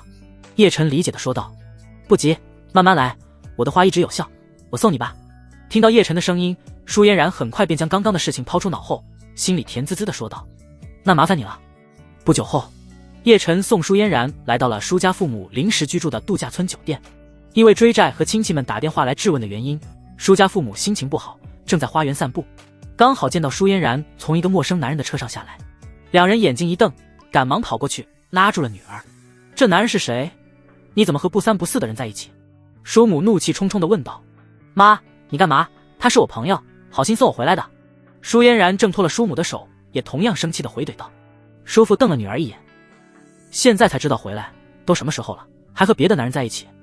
你别忘了自己的身份，让有心人看见了怎么办？然后对着舒母说道。先把他带回去。舒嫣然没来及的对叶晨说话，就再次被生拉硬拽的进了度假酒店。叔父则是冷漠的对叶晨说道：小子，我不管你是谁，以后不要再接触我女儿，她可是未来的雨辰集团夫人江城周家周大少的未婚妻，那不是你能惹得起的，你最好识相点。叶晨靠在车门边不屑一笑道。舒伯伯，我叫叶晨，或许你从未听过我的名字，但很快我的名字将传遍江城的政界商界，区区周家还不配被我放在眼里。至于周云，一个纨绔子弟罢了，你让嫣然嫁给他才是最大的错误。叔父听着觉得可笑，凭一个毛头小子也想抗衡周家，年轻人有傲气是好事，但不能太过于自负。行了，赶紧走，别在这里碍眼。叔父说完后便头也不回地返回度假酒店内。叶晨嘴角抹过一撇冷笑，眼睛闪烁出极度自信的光芒，轻轻地捏着车门。我看上的女人谁也夺不走，这舒嫣然我要定了。说我自负，不久后你们就知道什么叫后起之秀，什么叫过江猛龙。叶晨进了车，刚刚启动，手机就响了。陈老你好，有人说我给你家里摆的风水阵简陋，别听他胡说，我给你家里摆的风水阵绝对是最好的，他懂什么？是，好，我一定会去。挂掉电话，叶晨面露狠厉之色。好你个周云，敢坏我好事，我还没找你，倒惹到我头上。周家不过是我的踏脚石罢了，有你跪在我面前的一天。舒母将舒嫣然拉进房间后，便急急忙忙地问道：这男人跟你什么关系？他是我喜欢的人。舒嫣然硬气的道。看着女儿叛逆的样子，舒母捂住心口，差点一口气都喘不上来。疯了，真的疯了！你已经是周云的未婚妻，怎么能这样乱来？女儿啊，这种话跟我说没关系，可别当着外人的面说。舒嫣然看着母亲的样子，顿时有点软了。妈，我又不喜欢周云，我从没说过要嫁给他，我要追求我自己的幸福。舒母拉高声音，追求幸福？没钱拿什么幸福？好好的周大少你不嫁，你去喜欢一个不明来历的人，你怎么变得这么蠢了？女儿，我的女儿啊！舒嫣然眼神中露出甜蜜。妈，叶晨可不是什么不明来历的人，比周云强多了。他年轻有为，刚到江城就创建了一个金融公司，踏实能干，人长得又俊。舒母眼睛瞪大了，看着女儿像是在看傻子一样。就这，你不要看不起叶晨，他将来肯定能有所成就，肯定能超过周家。舒嫣然笃定到将来，我们还有没有将来都不知道。门开了，叔父一脸怒容地走了进来，一屁股坐在椅子上，眼神冰冷地看着舒嫣然。爸，你这话什么意思？舒嫣然皱眉道。叔父恨铁不成钢地说道：“女儿啊，你以为我们家能有今天的辉煌是怎么来的？要不是周云对你有情，我们家能发展的这么好？你吃的、穿的、用的、化妆品都是名牌进口，一个包包最少几十万，还专门买了一个房子收藏摆放你的包。你吃的山珍海味，坐的名牌豪车，卡里用不完的钱，住的豪门别墅，那样不用钱，真是不当家不犯愁。”舒嫣然翻了个白眼道：“这和周云有什么关系？明明是我们家自己努力工作得来的。”叔父听到这话也是被呛了一下，随即在心底狠狠地叹了口气，忽然觉得自己的女儿真是个傻白甜，太单纯了。但他又不能完全说破，怕将自己在女儿心中的形象毁掉，只能摇了摇头道：“我们家努力是没错，但没有周云的帮助，我们绝不可能这么顺利。我又没有求他帮我，是他自己狗皮膏药粘上来的。”舒嫣然伸了个懒腰，叔母和叔父对视了一眼，似乎是狠下了决心，表情变得认真且严肃。“女儿，我不管你什么想法，但从现在开始你就得听爸妈的。我要你现在马上去跟周云诚心道歉，并且尽快和他安排婚期。反正早晚都要嫁的，不如快一点，将我们家绑在周家的大船上。那叫叶晨的趁早和他断绝关系，一只小麻雀拿什么和周家这样的大棚斗？放着现成的好处不摘，去捡一颗芝麻。我们家还没傻到这种地步。”舒嫣然听到这话，仿佛重新认识了两人般，立即气恼地大喊道：“凭什么？我不去！周云算个什么东西，也配我去道歉？痴心妄想！”叔父被气得满脸通红，举起巴掌，但最终还是没有扇下去，怒气不争的道：“好好，我现在就告诉你为什么。家里的亲戚应该打过电话给你吧？要是你不嫁，他们就得被周云送去坐大牢。周云中断了和我们舒家的所有生意，我们不仅损失惨重，前期压在项目工程上的一大笔钱也回不来。不用周云动手，那些债主就能活活把我们一家人弄死。更何况我们家暗地里偷吃回扣，给宇辰集团做假账等等，要是这些都被周云翻出来，欠钱倒是小事，要是告我们，你后半生只能去监狱看我和你妈了。你以为赚钱真那么容易？没有宇辰集团的背景，没有周云这一层关系，我们拿头去赚，现在怕只是窝在旧厂街的建筑工人，顶多是一个小包工头。今天我就要骂醒你，你不去也得去。难道你真要看着爸妈死在你面前，你才甘心吗？”说到最后，叔父几乎是用吼着，声音震耳欲聋，而叔母早已泣不成声，眼泪哗啦啦的流。舒嫣然仿佛被雷劈中一样，整个人呆立当场，像是个木偶般，浑身都麻了。他没想到自己家还有这种秘密，而且从周云生气到现在才短短几天，事情就发展到这样的田地，已经这么严重了。怎么可能？为什么会变成这样？舒嫣然两眼发直，还不是因为你不早点和周云结婚，才弄出这么大的事来。叔父咬牙说道：“你要是别老吊着人家，现在已经是董事长夫人了，他给的送的礼还少吗？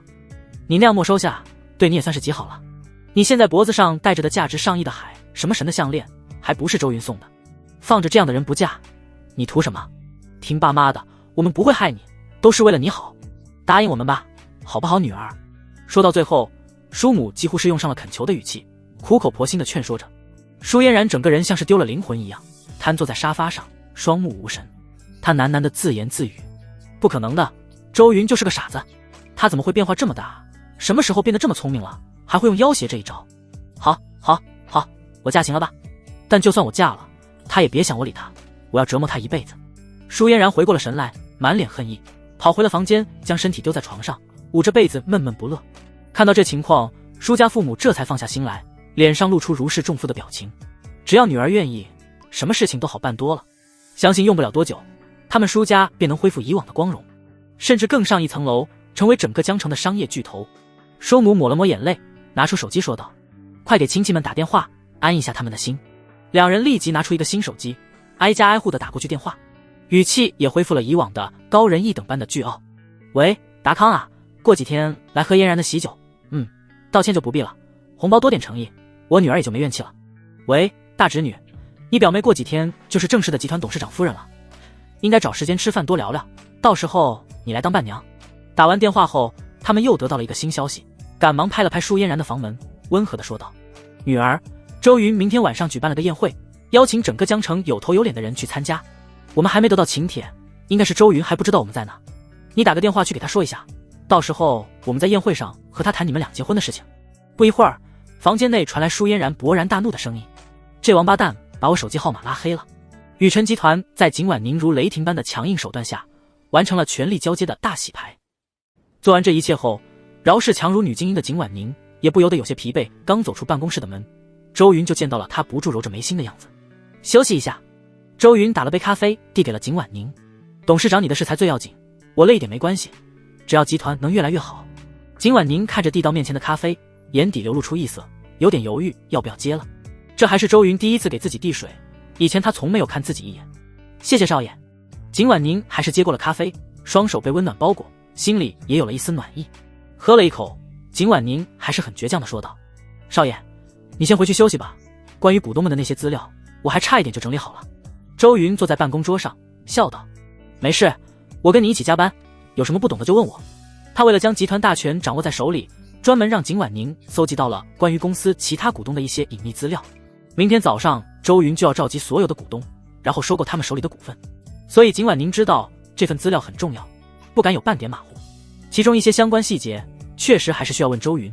想到这里，景婉宁也就不再劝他回去。今晚的雨辰集团大楼灯火通明，全力更迭，许多人忙得不可开交，不敢有丝毫懈怠。周云就这么安静地看着景婉宁认真地投入工作中，这让他想起一个老人说过的人生智理。那老人每天都要看美女，不为别的，只为了自己心情愉悦。现在的周云就是这种心情。景婉宁属于那种强势型的冰山美人，如果要让她演电影，那么最适合的角色一定是冷酷美艳的女总裁，并且手段狠辣。而恰恰是这样的女强人，充满了一种令人难以抗拒的魅力。夜深了，景婉宁完全忘记了周云还在旁边，直到将最后一份资料整理完成，才伸了个懒腰。紧身的西装套裙将婀娜多姿的身材表现得淋漓尽致。做完了，一起去吃饭吧。周云温和的声音从旁边传来，景婉宁愣了愣，睁开眼便见到前面桌子上一直盯着自己脸看的周云。少爷你还在啊？一想到周云就这样盯着自己看几个小时，饶是景婉宁心理素质足够强大，面颊也忍不住出现一抹绯红。当然，说好一起回去的，我怎么能先离开了？周云打了个哈欠。景婉宁是周家的大管家，之前一直在周家住，虽然现在成为秘书换到集团工作了，但他还没有时间搬走。周云也没想过让他走，反正蓝山别墅很大，有许多空的房间，而且周云也没说让他不做管家的事。那你等我打印完资料，马上就好。景婉宁连忙说道。不久后，两人出了集团大楼，身后跟着一大群周云的安保团队。周云让司机前往整个江城最高的顶楼餐厅。景婉宁听到目的地，顿时有些心脏跳动。他原以为就在公司或者随便找个饭店吃饭就行了，而且作为秘书和管家，自己根本没资格与周云坐一桌，自己只是一个下属。而周云却带自己去顶楼餐厅，那里可是整个江城最知名且吃东西最贵的地方，因为那里能看到整个江城美轮美奂、万家灯火的夜色，充满了浪漫气息，是情人才去的地。周云带自己去是什么意思？莫非是……想到这里，景婉宁又变得有点犹豫不决了起来，张了张嘴，几次想开口都不知道怎么说。进入了餐厅，找了个靠窗的位置，周云绅士地把椅子拉出来。景婉宁不知所措地说道：少爷，我真的能坐吗？当然可以。周云笑道。景婉宁心跳不已，慢慢地坐了下去。点好餐后，周云就什么都不说，默默地看着窗外夜晚的江城，就这么沉默了下来。景婉宁也不知道他在想着什么，试探地说道：少爷，舒嫣然小姐找舒家父母了，明天晚上宴会，你真的要当众退婚？周云点头道：做错了事就要付出代价。景婉宁咬着银牙说道：这种女人确实不配嫁入周家豪门，品性实在太恶劣，太能装了。以前我不敢说，是怕你生气，现在我已经和她没任何关系了，无所谓。周云不在意的道。景婉宁见周云淡然的样子，松了口气，继续说道：少爷，你以后千万不要再被像舒嫣然这样的女人蒙住双眼。当然不会了。周云笑了笑道。景婉宁脱口出道：那少爷以后打算找什么样的女人？周云想都没想到，当然是找一个像你这么能干的女人。景婉宁面色微红，被周云的回答给弄得猝不及防，双手都扭捏在了一起，心中小鹿砰砰乱跳。他脑袋低了下来，不知道该回答些什么，悄悄地看了周云一眼。不知为何，在他眼中，现在的周云充满了成熟的魅力，有一种很强烈的男人味。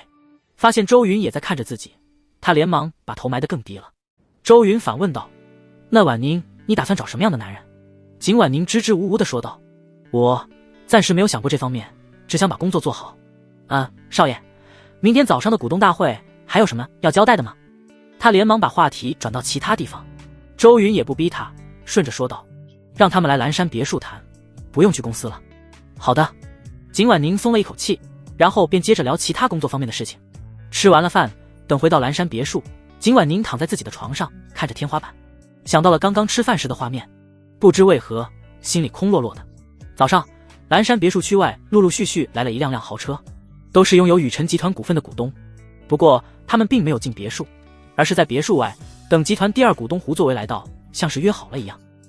挺着个大肚子的胡作为如众星拱月般被围在中间。老胡，你说这周云葫芦里卖的什么药？一大早把我们叫来，听说他开会辞掉了一大批输家人，这件事做得莫名其妙。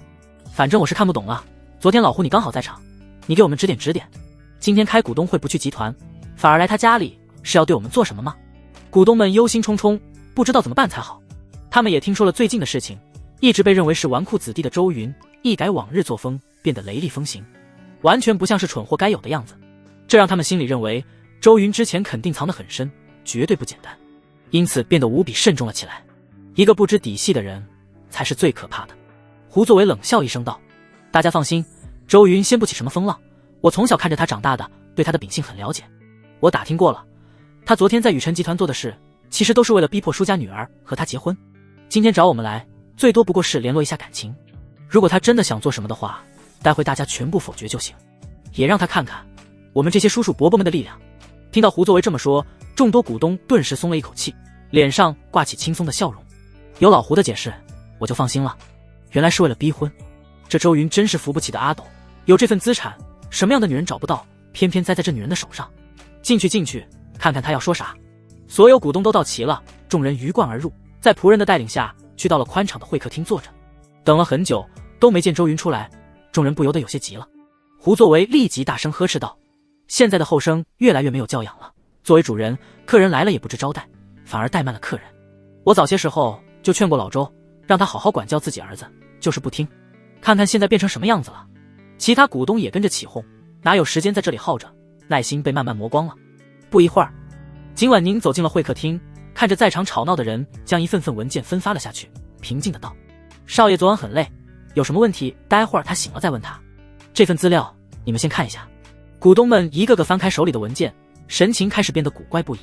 这是针对所有人的股份做出来的股权转让书。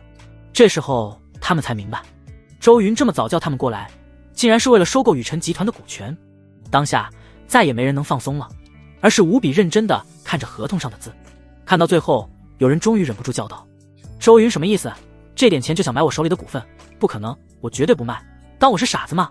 很快其他人也翻到了收购价格上，他们发现周云给的竟然比市场价还低，只有 20% 的钱。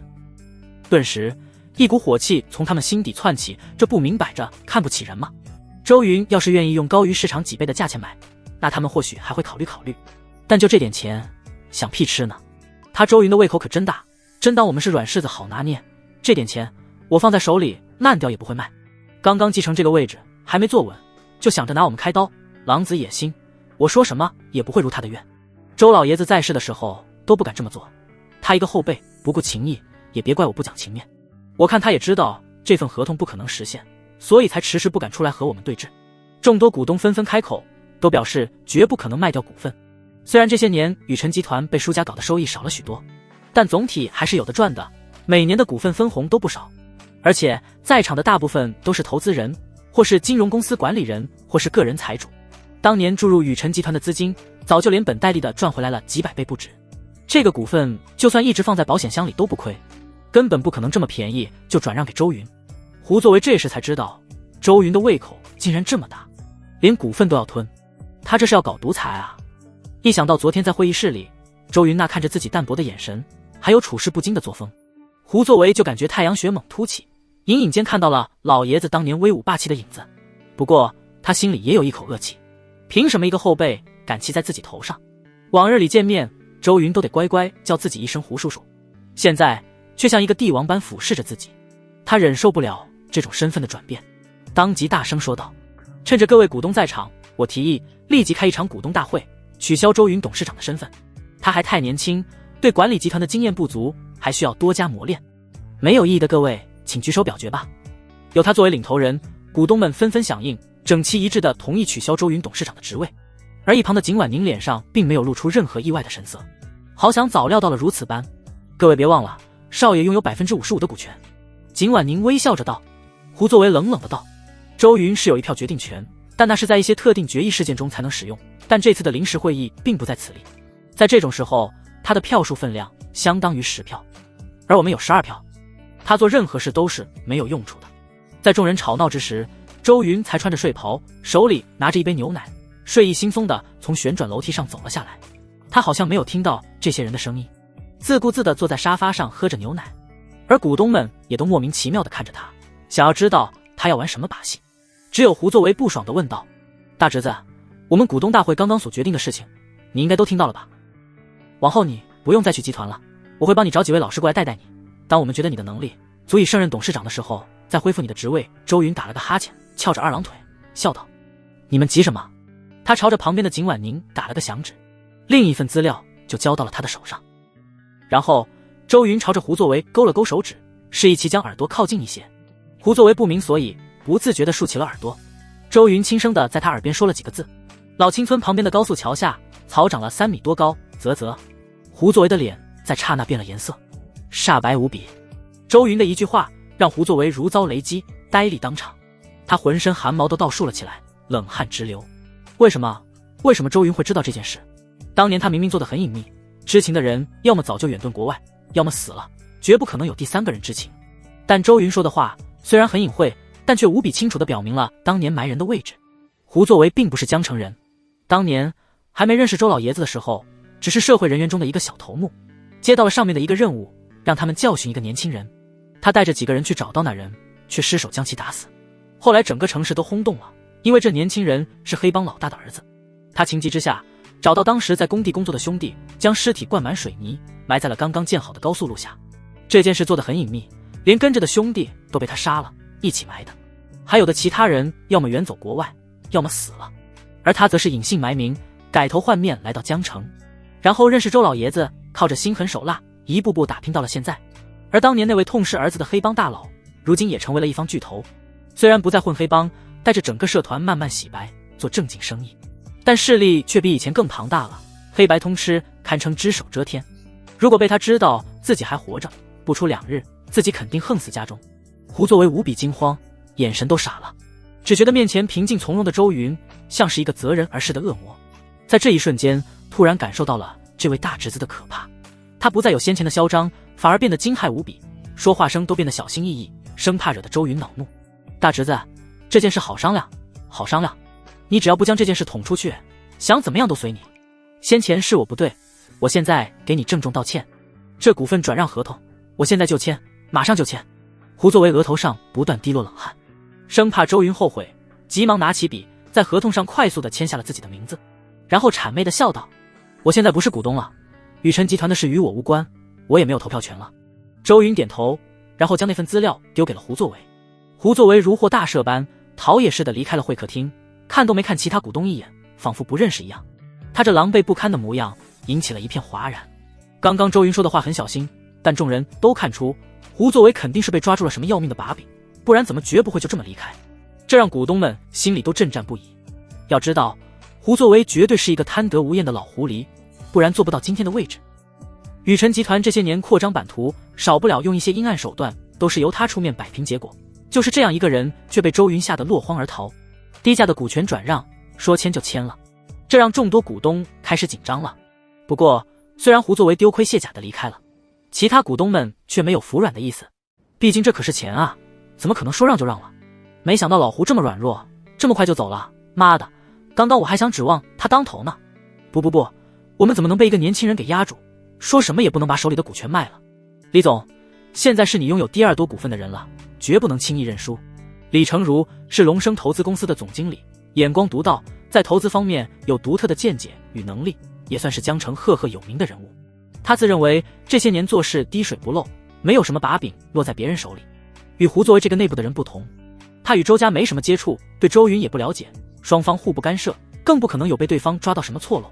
周云吞掉胡作为的股份，现在一共拥有 70%， 而李成儒则是拥有 8% 的股份，算是在场除周云外拥有最多股份的人。我这些年从没做过亏本的生意，自然不会贱卖自己的股份，你们放心吧。李成儒不在意的笑道，只要他顶住压力，其他人自然也不会屈服。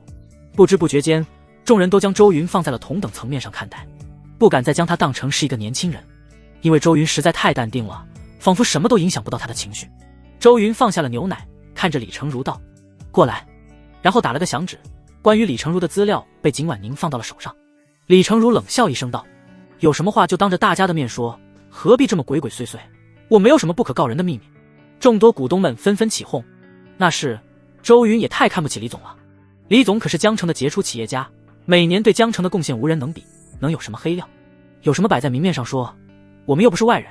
周云挑眉看了眼李成儒，点头道：“那我就明说，其实也不是什么大事。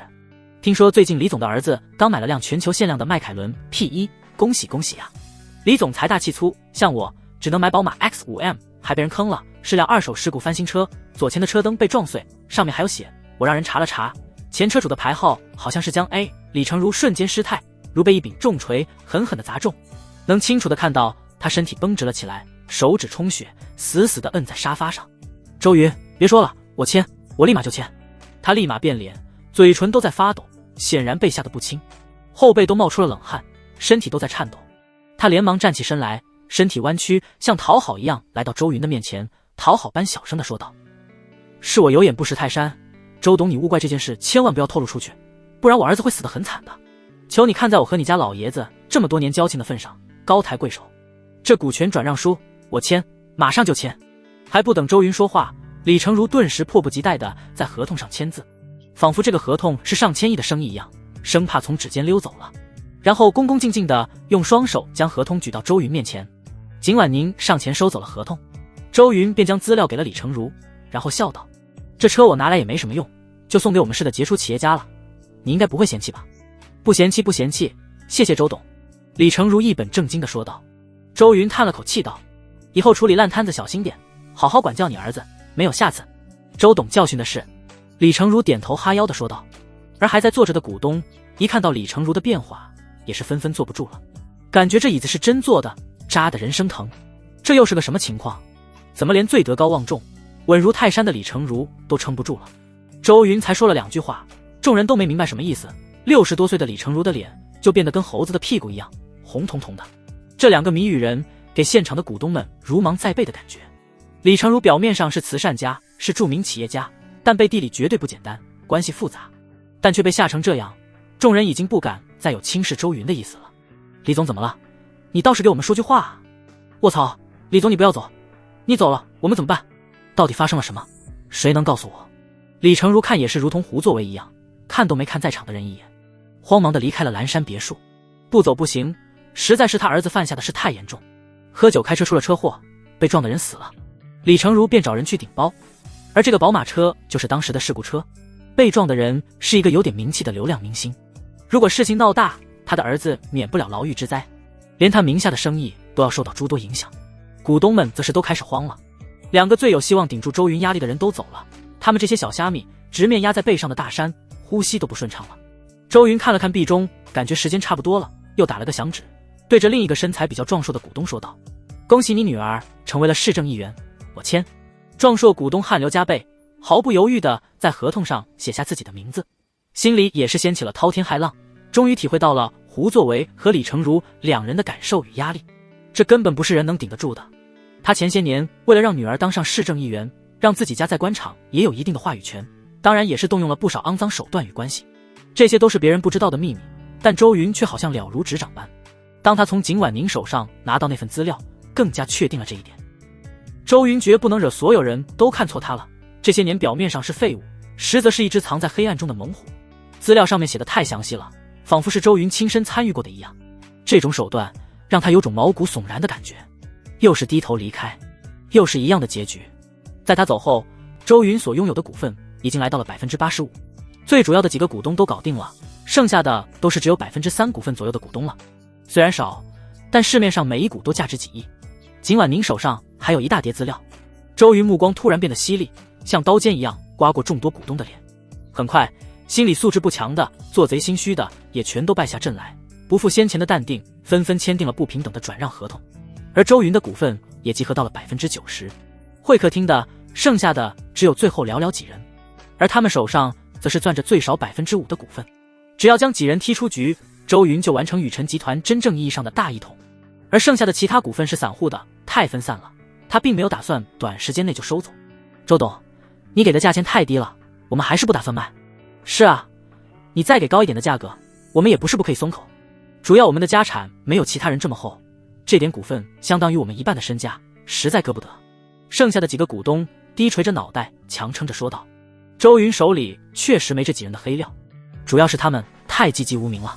周云站起身，伸了个懒腰，没什么好谈的了，送客。几个股东顿时慌了。周云不跟他们谈，难道想背地里耍什么阴狠的手段？他们无法再绷住，再次慌乱地开口道：别呀，周董，怎么就送客了？我们还没谈呢，价格可以再松一些啊。周云不在乎地对他们说道：我有了90%的股权，对你们的股份兴趣不大了。不过接下来我每年不准备再分红，你们心里有个准备。这番话顿时给他们迎头一击。凭借他们几个小股东连开会的资格都没有，在公司更没有一点话语权，随意周云怎么拿捏。就自己几个小虾米还不够周云塞牙缝的。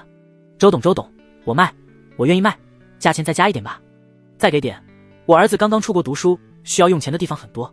周董，求了，你就大发慈悲吧。小股东们都急得哭出来了。谁知道周云竟然不按常理出牌，直接不跟他们玩了，怎么能不慌？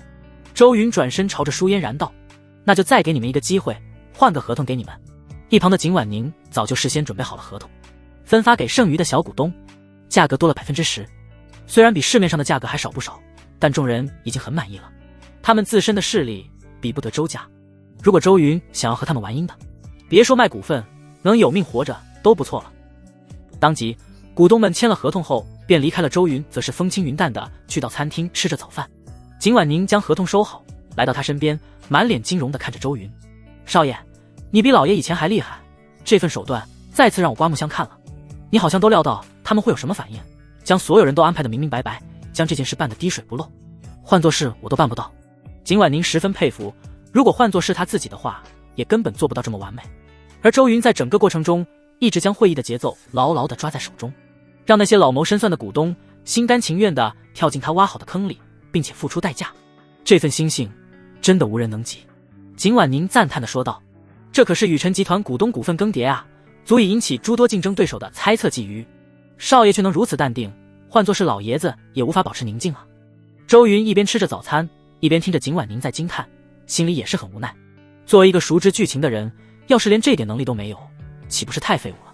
他也没有解释太多，而是问道：今晚上的宴会的事情有没有什么问题？景婉宁点头道：都准备好了，只是少爷真的不给舒家发请帖吗？周云嗤笑一声道：舒家不配，让他们在门外好好的等着吧。宴会在江城会馆举办，这2天宇辰集团发生的事情将整个江城闹得风风雨雨，几乎所有人都察觉到了变化。先是内部清理，消息流出去后，宇辰集团的股价不停的涨跌，涨的原因是因为那些腐败的管理高层终于离开了，整个集团焕发生机，被许多人看好。之所以有时候又莫名其妙的跌，是因为大多数人看不起周云，觉得他能力不足以管理集团，可能导致整个公司都将因为他而陷入连年的亏损中。那些接到请帖的人迫不及待地来参加宴会，想要知道第一手消息。江城会馆名流济济，各种社会有头有脸的人物纷纷到来，还有记者在附近偷拍，想要得到第一手消息。舒家的人也盛装到来了，他们刚一出现便被人认出，很快就被闻风而来的债主们团团围住。舒正纯，找你好几天了，还钱，快点把我的账给结了，拖了这么久，我都穷得要去跳江了。我差点以为你跑路了，快点把钱还我，不然我让你们舒家吃不了兜着走。人实在太多，将舒家人给围堵得水泄不通，想走都走不掉。他们有些人没有请帖，刻意来这里蹲舒家人的，也有人是刚好碰见，顺势追债的。舒父被众多手推来推去，精心打理的衣服都被弄得皱皱巴巴。看着这群人脸上的怒色，他着急地大声喊道：大家冷静，都冷静，你们的欠款我们舒家绝不拖欠，但也得要等工程结束，宇辰集团付账了才能给钱啊。工程还未结束，你们急什么？快给我让开路。然而追债的人又不是傻子，哪里会再信他的鬼话？谁不知道舒家与周家的生意停止了，哪里还有什么工程项目？舒正纯，你就是想骗钱，我不管，你今天不把钱还了，我就撞死在这里。宇辰集团都宣布了，甚至与你们舒家有瓜葛的企业都中断，你别想着工程结束了，现在有多少钱还多少。债主们都得到了消息，所以根本不听舒服的鬼话。今天要是不给个交代，他们不可能放叔父走。舒母和舒嫣然也被挤来挤去，那些债主还专门让人看着两人，生怕他们跑了。舒嫣然也是没想到自己有会被人追债的一天，他感受到旁边一些停留下来的权贵名流们看着自己嘲讽不屑的目光，就感觉浑身都要炸毛了。以前别人都是用羡慕的目光看着自己，现在竟全是调侃。他仿佛能听到那些穿着名贵的人嘴巴里的嗤笑声，这让他头皮都紧绷了起来，尴尬的想找个地方钻进去。舒嫣然最后实在忍不住了，恼怒道：吵什么吵？我们说过不还吗？就这么点钱也在这里大吵大闹，丢人现眼。我告诉你们，别说几十亿，上百亿我舒家都能还。识相点，赶紧给我滚一边去，别挡着路。他突然咋咋呼呼，顿时吸引住了债主们的目光。在看到是他的时候，所有人都沉默了一会儿。毕竟这可是周云的未婚妻，虽然没有正式结婚，但名头大家还是听说过。周云为了这个未婚妻一掷千金，什么都舍得给。虽然不知道为什么周云突然中断与舒家的合作，但现在还没正面表明与舒嫣然断绝关系，未来就是不可知的。要是周云对舒嫣然还是有感情的，将来真成了雨辰集团夫人，他们也不敢轻易得罪。舒小姐，不是我们不近人情，只是现在项目停止了，说不慌那是假的。你至少得给我们一个准信吧。你现在和周云是什么关系？他为什么突然就中断了和舒家的生意往来，还将你们舒家人都给辞退了？我听说前几天还将你丢在景轩酒店，让你独自支付几千万的账单。众多债主都是将目光投在了舒嫣然的身上，脸上露出犹豫不决的神色。他们想要得到一个答案，如果舒家确实能和周云结成关系，那他们就觉得稳了。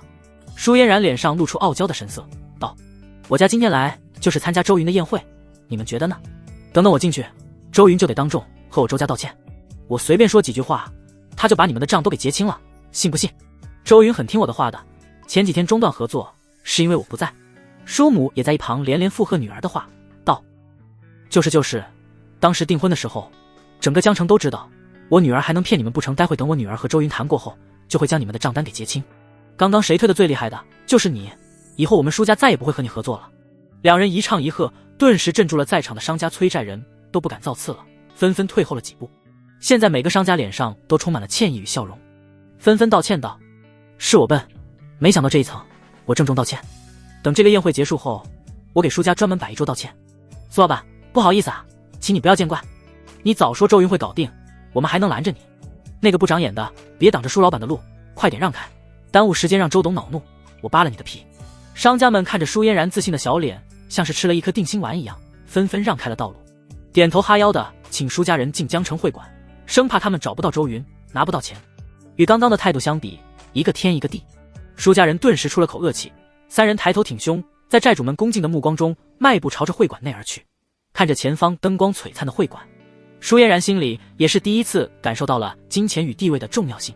要是自己真的失去了周家的庇护，周云的青睐，将给自己造成无法承受的灾难，这让他内心不禁开始动摇了起来。但我还是喜欢叶晨的，不过我也不能失去现在的生活品质。这样吧，就算嫁给周云，我也不能失去叶晨，反正我和别的男人在一起，这死周云又不敢对我怎么样。舒嫣然在心底这样理所当然的想着，憋屈中又有点痛快。而当舒家三人刚来到会馆门前时，就被几个身材魁梧的人拦了下来。你好，请出示你们的请帖。今天江城会馆的门童换成了周家的安保，严格的管控着进出人员。当舒家人被拦下之后，马上又引起了驻足众多人的注视，特别是那些商家债主，目光时刻放在舒家人的身上。舒府神色轻松，拍了拍其中一个安保的肩膀，结果被对方躲了过去。他略显尴尬的道：安全工作做得不错，你叫什么名字？我会跟周云说说，让他提拔提拔你的。舒父就像是保镖们的老板一样，很自来熟，都把4个彪形大汉给弄懵逼了。问你要请帖，你这是闹哪样？对不起，没有请帖不能进入会馆。安保刚正不阿的道，这让舒家三人尬在了当场。舒府指着自己的脸往4个保镖面前凑近，瞪大着眼睛问道：你不知道我是谁？舒正纯。安保老实巴交的道。舒父没好气的道：知道我是谁还敢拦着？你不想要工作了？对不起，请出示您的请帖。安保如机械人般重复道，再而三的被拒绝。哪怕舒父脸皮再厚，此时也挂不住了。先是被债主围困，再被小小的安保拦住门，都快将老脸给败光了。这时候他只能硬着头皮再次说道：我请帖忘拿了，这样你进去请示你们老板周云。就说舒嫣然来了，被挡在门外，他会放我们进去的。安保板着脸道：我们老板说了，没有请帖，天王老子来了也不能放进去。这安保油盐不进，舒家三人彻底傻眼了。为了今晚的宴会，提前半天打扮准备，忙前忙后，结果门都进不去。叔父气到脑门直冒青烟，平生从来没被这么气过。叔母面皮涨红，像是置身于火炉里一样，丢脸到了极点。他们的动静已经引起越来越多人的关注，还有后面赶来参加宴会的人都排着队在等着。他们三人就卡了不少时间，顿时引起了其他名流的不满。喂，前面的没有请帖就赶紧滚蛋，别挡着路。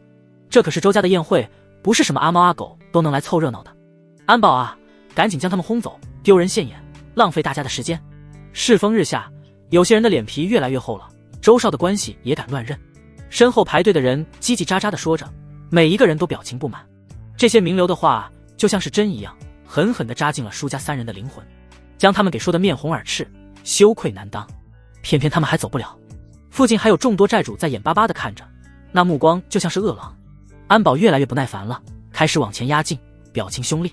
一旁的舒嫣然原本不想说话的，应该刚刚被债主们围着，脸都要被丢尽了，只想低调一点进去找周云，没成想到又发生了这种情况。他挡在父母面前，眼睛一凝，抬着下巴高傲的道：你们这几条狗，看看我是谁。舒嫣然。安保面无表情的道：我的名字也是你这条狗能叫的。舒嫣然自以为是的说道：既然知道我是谁，还不赶紧滚。对不起，没有请帖不能进。安保依旧如雕塑般。舒嫣然勃然大怒，眼睛遍布血丝。他还是第一次被周家的安保拦着。他记得以前自己逛商场的时候，周云跟在旁边，就是这几个保镖将自己周围方圆10米的人都清空了。他像是被安保们众星捧月般拱卫着，而现在却被以前自己看不起的保镖拦在门外。舒嫣然感觉肺都要被气炸了。狗东西，周云养的一群狗东西，眼睛都瞎了。我是周云的未婚妻，是你们的女主人，竟然敢拦住女主人，以下犯上，好得很。等着，我见到周云后，有你们的好果子吃。舒嫣然原本装出来的淑女形象全无，此刻就像菜市场跟人骂街吵架的大妈，撸起袖子咋咋呼呼，声音响彻整个会馆的门口，引得很多人不断的侧目注视，都想看看这是哪家的女人这么没有礼仪。舒母也是被气得眼冒金星，浑身发抖，开始撒泼打滚，没天理啊，真的没天理了，下人以下犯上了，主人自己的宴会竟然都不能进去啊！大家快来看看啊，我的女婿养着这几个人，结果他们连主人的娘家人都要拦，太畜生了。舒家三人彻底没了办法，走是不可能走的，只能不停的大吵大闹。叔父也是大声的高呼，不惜让所有人都注意到他们，目的就是引起会馆内周云的注意，希望他出来当面说话，一切就好办多了。完全没想到周云真的对舒嫣然没了感觉，真的对舒家如此狠辣无情，认为这都是没见到周云，没有当面好好谈的结果。他们相信只要周云见到舒嫣然的那一刻，肯定又会舔着个脸讨好，那时就是舒家翻身的时候。就在三人吵闹的时候，一行人从后方慢慢的来到了会馆前，为首的是一个拄着拐杖穿着唐装的老人，老人的身后跟着几位助理，还有几个悍匪气质浓郁的保镖，一看就很能打。而在老人的身边则是跟着一位神色淡然的年轻人。看双方的关系，年轻人好像与老人平等一样，让人忍不住暗暗称奇。发生了什么？吵吵闹闹的。老人看着眼前的情况问道。安保面对老人倒是客气了很多，解释道：陈老，这三人没有请帖，非要进入会馆，怎么赶都赶不走。哦，舒家的人。陈老扫过舒家三人一眼，摇摇头道：无可救药。叔父在陈老到来之时也开始沉默起来，被陈老揶揄，他连生气都不敢。这可是能和周家相同实力并排的陈家，在江城呼风唤雨，给他三个胆子也不敢在陈老面前放肆，毕竟他可不是像周云那么好捏。陈老不再理会他们，让旁边的助理出示请帖，就要带人进去。谁知舒嫣然忽然对着他们这边惊喜的大声说道：叶晨，你也来了。舒嫣然赶忙走到前面，眼睛闪烁星星，看着陈老旁边的一个年轻人。他没想到叶晨竟然能跟在陈老的身边，还是并排而行。能在这里见到叶晨，让他极其欣喜，将刚刚的不快全都抛在脑后，又变得淑女了起来。叶晨也是眼睛一亮：嫣然，好巧，你也在这里。是啊，好巧。你知道吗？昨天回去后，我就一直想着我们这几天。舒嫣然刚要诉说自己的相思之苦，嘴巴就突然被叔母的手给捂住。转头看去，叔母的脸已经黑成了锅底，当众跟一个男人说略微暧昧的话，眼神还含情脉脉，哪怕是一个傻子都能看出两人有问题。舒嫣然嗔怪地看了叔母一眼，刚想继续说完，谁知叶晨早已看穿了舒家人的心思。叶晨不好意思地对陈老道：“陈老先生，这几个人是我的朋友，我想请你帮我个忙，将他们一起带进去，就当我欠你个人情。如何？”陈老对舒家人的印象很不好，如果换作是别人，他肯定是会拒绝。但叶晨是一个不错的青年才俊，又会风水，又有让人惊叹的投资天赋，好像还是个神医。这样白给的人情，陈老乐意要的。带着舒家人一起进去，只是举手之劳，根本不费功夫。陈老是一个商人，自然下意识就有了选择，那就一起进去吧。不过，虽然陈老愿意带人一起进去，安保却没放行，因为安保觉得出现了这样意外的情况，怎么都得进去通报一声。而舒家又是重点提到的人，你欠我一个人情，希望周瑜能平和一些吧，不到万不得已，我也不想和雨辰集团发生冲突，凡事都讲得和气生财。陈老对旁边的叶晨说道。陈老能卖个面子给叶晨，已经算很大的恩惠了。叶晨再怎么不懂事，也知道该怎么做。很多人年轻人想上位，都得不到机会。要不是叶晨确实有点本事，让陈老愿意提携，估计连面都见不到。如果周云硬是不让人进去，陈老也不好多说什么。叶晨轻轻的点头，看着舒嫣然的目光充满了情愫。两个人什么都不说，目光交集间就有问题。叔父叔母也感觉到了有问题，那眼神让两人都起了鸡皮疙瘩。但一想到如果没有叶晨的帮忙，就进不去宴会，叔父也只能偷偷的在叶晨旁边说道：“你别忘了，她是周云的未婚妻，今天是周云的宴会，这里是他的地盘，你想干什么最好悠着点，别让我们一家难堪。”警告意味很浓了，叔父可不想让女儿和叶晨有什么关系，当务之急是要处理和周家的事情。只要和周云结婚，就算今后离婚，至少还能分掉周家一半的财产，怎么都不亏。到时候女儿怎么胡闹，叔父叔母都不打算管了。叶晨看着矮自己一个头的叔父，完全不在意警告，自信地说道：“你完全不用担心，我不会弄出大问题，甚至等等，周云还要求着我。”就在几人说话之际，进去通报的安保小跑着回来了，他没有在意舒家，而是对着陈老点头道：“老板同意你们一起进去。”陈老轻吁了口气，眼底闪烁微光，轻声道：“不简单啊，周云这年轻人不简单啊！我原以为他会意气用事，拒绝我带舒家人进去的可能性很大，毕竟舒家的蠢货在人家父亲的葬礼上闹事，换做我可不会轻易绕过了。这次没有给舒家发请帖，就能看出一二，显然周云很生气了。而他却同意让我将舒家带进去，说明愿意卖我这个面子，而不是缺乏理智的将我也得罪。不错不错，有意思。我真不知道这些年你们舒家是怎么骗周云的，他明明表现得很聪明。”带着众人进去的同时，陈老也是怪异的看了舒家一眼，但凡是个有点脑子的人都知道舒家玩的什么把戏，还是最低劣的那种。舒嫣然知道面前的老人地位很高，估计比周云的父亲还要高，因此不敢大声说话，只能用蚊子般的声音解释道：“怎么能叫骗，明明是他一厢情愿的。”叔父却装作没听见，尴尬道：“或许这就是爱情的力量。”一行人进了金碧辉煌的宴会厅，有许多齐腰高的小圆桌，每个小圆桌旁都围绕着3、5成群的人，都在微笑着轻声聊天，还有不少外国富商。侍应端着酒与点心水果穿梭在人群当中，俨然是一个西式宴会。来的人很多，一个请帖可以带好几个人，因此现在大厅中已经有了上百名流权贵了，互相交头接耳。在宴会厅的2楼有包厢，其中一个包厢更是有全副武装的安保人员在守着，眼睛警惕地看向四面八方。而从包厢的玻璃中隐约能看到其他江城的巨头。陈老知道自己该去哪里，不过很快有侍应上前道：“陈老您好，周董说您来了，由我带您进去。”很显然，这种宴会也分3、6、9等，而像陈老这种级别，肯定是去那个最豪华的包厢里。陈老点点头道：“好，请带路。”然后再对着舒家人道：“你们自己看着办吧，接下来你们要做的事和我无关了。叶晨，你是留下来，还是跟我一起上去见见世面？”叶晨有点为难，他舍不得和舒嫣然增加感情的机会，但这次在江城大佬面前露脸，更是机会难得。最后，他还是充满歉意地对舒嫣然道：“嫣然，不好意思，等我忙完了再。”舒嫣然摆手道：“没事，等等我也要去找周云的。”舒嫣然倒想问问周云是几个意思，竟敢这么对自己，脑子抽也要有个限度。陈老不等叶晨和舒嫣然说完，迈步就朝包厢内走去。叶晨赶紧跟上，几人来到了包厢，安保确认没问题后就放行了。打开包厢的门，很快便见到里面坐着4、5位气质稳重的中年人与老人，他们身上都有常年居于上位者养出来的气势，随意一坐都难以让人忽略。分别是康家、董家的人，还有几位政界的重要人物。而坐在所有人中心的却是一位面庞清秀、戴着金边眼镜，看起来很是斯文温和，如玉公子般的年轻人。这就是周云。叶晨一直听说过周云，但还是第一次见到这位名震江城的顶级富二代。之前他一直认为周云是一个气质猥琐、小气巴拉、骄横纨绔、锋芒毕露等等等，反正是一些风评不好的人。但现在看到的第一眼，他还以为周云是漫画中走出来的那种学霸。这种人才是最难对付的，这让他开始有点怀疑舒嫣然是不是脑子有问题，还是自己看走眼了。而在周云旁边则是站着一位拥有凛冽而华丽的外貌、高挑而优美的身材的女人，她的气质简单中又有种高贵的韵味，让人怎么看都看不厌。叶晨就看不厌，他的目光完全被这位独特的女人给吸引住了，心脏微不可察地抽搐了起来，这是心动的感觉。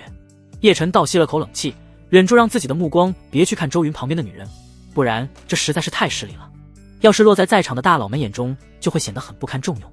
周云看到陈老进来后，便站起身来，语气略微惊喜的道：“谢谢陈老赏脸来参加我的宴会。”陈老摆摆手笑道：“不用搞这些，都放轻松一点，以后是你们年轻人的天下，反倒是我还要谢谢你记得我这个糟老头子。”陈老坐在了一个空着的沙发椅上，翘着二郎腿，侍应生很快将上好的酒水摆放在他面前的桌子上。坐好后，陈老便开始向众人介绍道：“这位是叶晨，是一个很有本事的年轻人，刚来到江城发展，就先后通过自己的投资能力赚到了不少钱。”一旁的董老笑道：“我听说过前阵子玉皇鼎的拍卖会，一个叫叶晨的用低价买了一幅画，谁知这竟是画中画，藏着的名画更珍贵，价值上千万呢。玉皇鼎是华夏国顶尖的拍卖公司，极具权威，很有信誉，业务遍布整个华夏，势力背景惊人。”叶晨不卑不亢地说道：“以前恰好在一本古书上见过，略微有了解，当时也只是想着碰运气罢了，没想到让我蒙对了，不算什么实力。”董老摇头道：“不，运气也是实力的一种，实力与运气缺一不可。上千万的小钱当然不被这群大佬们放在眼里，只是想顺着陈老的话题聊下去。”陈老等两人说完后，又哈哈笑道：“这位和你说话的便是董氏投资集团的董老，你以后要是缺钱用，就去找他。”叶晨惊喜地说道：“董老好。”叶晨的事业刚刚起步，原始积累还很薄弱，而想着快点将事业扩大，完成他1年内创建一个实力如周家公司的计划，就必须要借助别人的资金。毕竟他虽然有投资系统，但找到能赚大钱的机会太少了，时间上也太慢了，哪有借力打力来得快？几十万上百万的凑，多长时间才能赚到上百亿？而他等不及了，所以能认识投资集团，从董老哪里拿到钱，这是真的好事。叶晨知道自己今天算是来对了。董老点头道：“我很欣赏年轻人，特别是像周云这样的年轻才俊。”周云始终在旁边看着，笑了笑，并没有说话。叶晨心里却听着很不是滋味，竟然拿自己和周云比，但他却没说出来。他相信以后这些大佬们才懂，谁才是能力最强的。陈老继续介绍道：“这位是康老，整个江城以及周边城市的娱乐产业、酒吧产业、一些地下，都是他们康家集团的。康老人脉极广，黑白两界都有不少关系。你要是遇到麻烦，连这都明说出来了，所有人都看出陈老对叶晨有多看重。”康老平静地回道：“都是小打小闹，不能和你们比。不过我和老董一样，都是很看好年轻人，特别是像周云一样的年轻人。他们两个都没忘今天的地主是谁，必须得给周云一个面子，所以都提了一嘴。”叶晨先是跟康老客套了一下，接着心里一沉，看这两个大佬话里的意思，就是自己不如周云重要。如果周云对自己一个不满，两人肯定不会和自己扯上关系，所以最大的阻碍是这个斯文人啊。陈老开始介绍周云，这位是如今雨辰集团最年轻的董事长，周家唯一继承人，也是整个江城最有能力与实力的年轻人。今天这个宴会便是他举办的。雨辰集团是地产公司，人脉与实力当然也是极其雄厚。你们都是年轻人，应该有许多话题，以后可以多交流交流。叶晨皮笑若不笑地对周云说道：“周董你好。”“有多好？”周云漫不经心地看着他，他也是第一次见到这个小说中的男主，长得不是非常帅，但却有种莫名的吸引力和亲和力。只不过叶晨太从容不迫了，脸上洋溢着自信，还有一点点自负，或者说是自认聪明的气质。周云很不喜欢跟这种人打交道。包厢内的气氛顿时冷了下来，一时间只有呼吸的声音。几个大佬默不作声地靠着椅子，闭着嘴，完全是一副看热闹的态度。陈老将手放了回来，马上闭起了眼睛，不再说话。他也想看看叶晨要怎么回答周云的问题，要怎么解决这个麻烦。顿时一种很诡异的气氛莫名其妙的就展开了。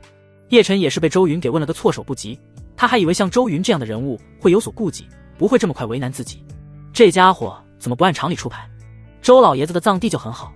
叶晨早在心里有所准备，所以也是立即开始回怼道：周老爷子曾经找过他看自己的墓地，而他也不负嘱托找到了一处好地方，所以正常来说，周家应该算欠他一个人情。越是有钱的人，越是在乎风水，看重有真本事的风水先生。周云笑了笑道：你是打算退钱吗？叶晨有点愣，退钱？到嘴的钱怎么可能退？他预想过周云很多种回答，甚至猜到这个纨绔子弟会暴跳如雷，但他却没想到对方竟然会要退钱。钱也不多，也就500万，对于周云来说都塞不了牙缝，但他怎么好意思问要退钱的呀？叶晨反应很快，他现在还没能力跟周云掰手腕，也不想闹掰，更何况他还有底牌。我不明白你的意思，但我听陈老说过你很不满意我给你父亲选的风水葬地，而且还自己挑选了一块墓地。你还说过我学艺不精，恕我直言，隔行如隔山。周董，你还是要对风水保持一点敬畏。我不知道你从哪里得到的自信，但我挑选的那块葬地名为金里地，绝对能保证你周家顺风顺水。叶晨非常的自信，胸有成就。周云知道他的自信来自于哪里。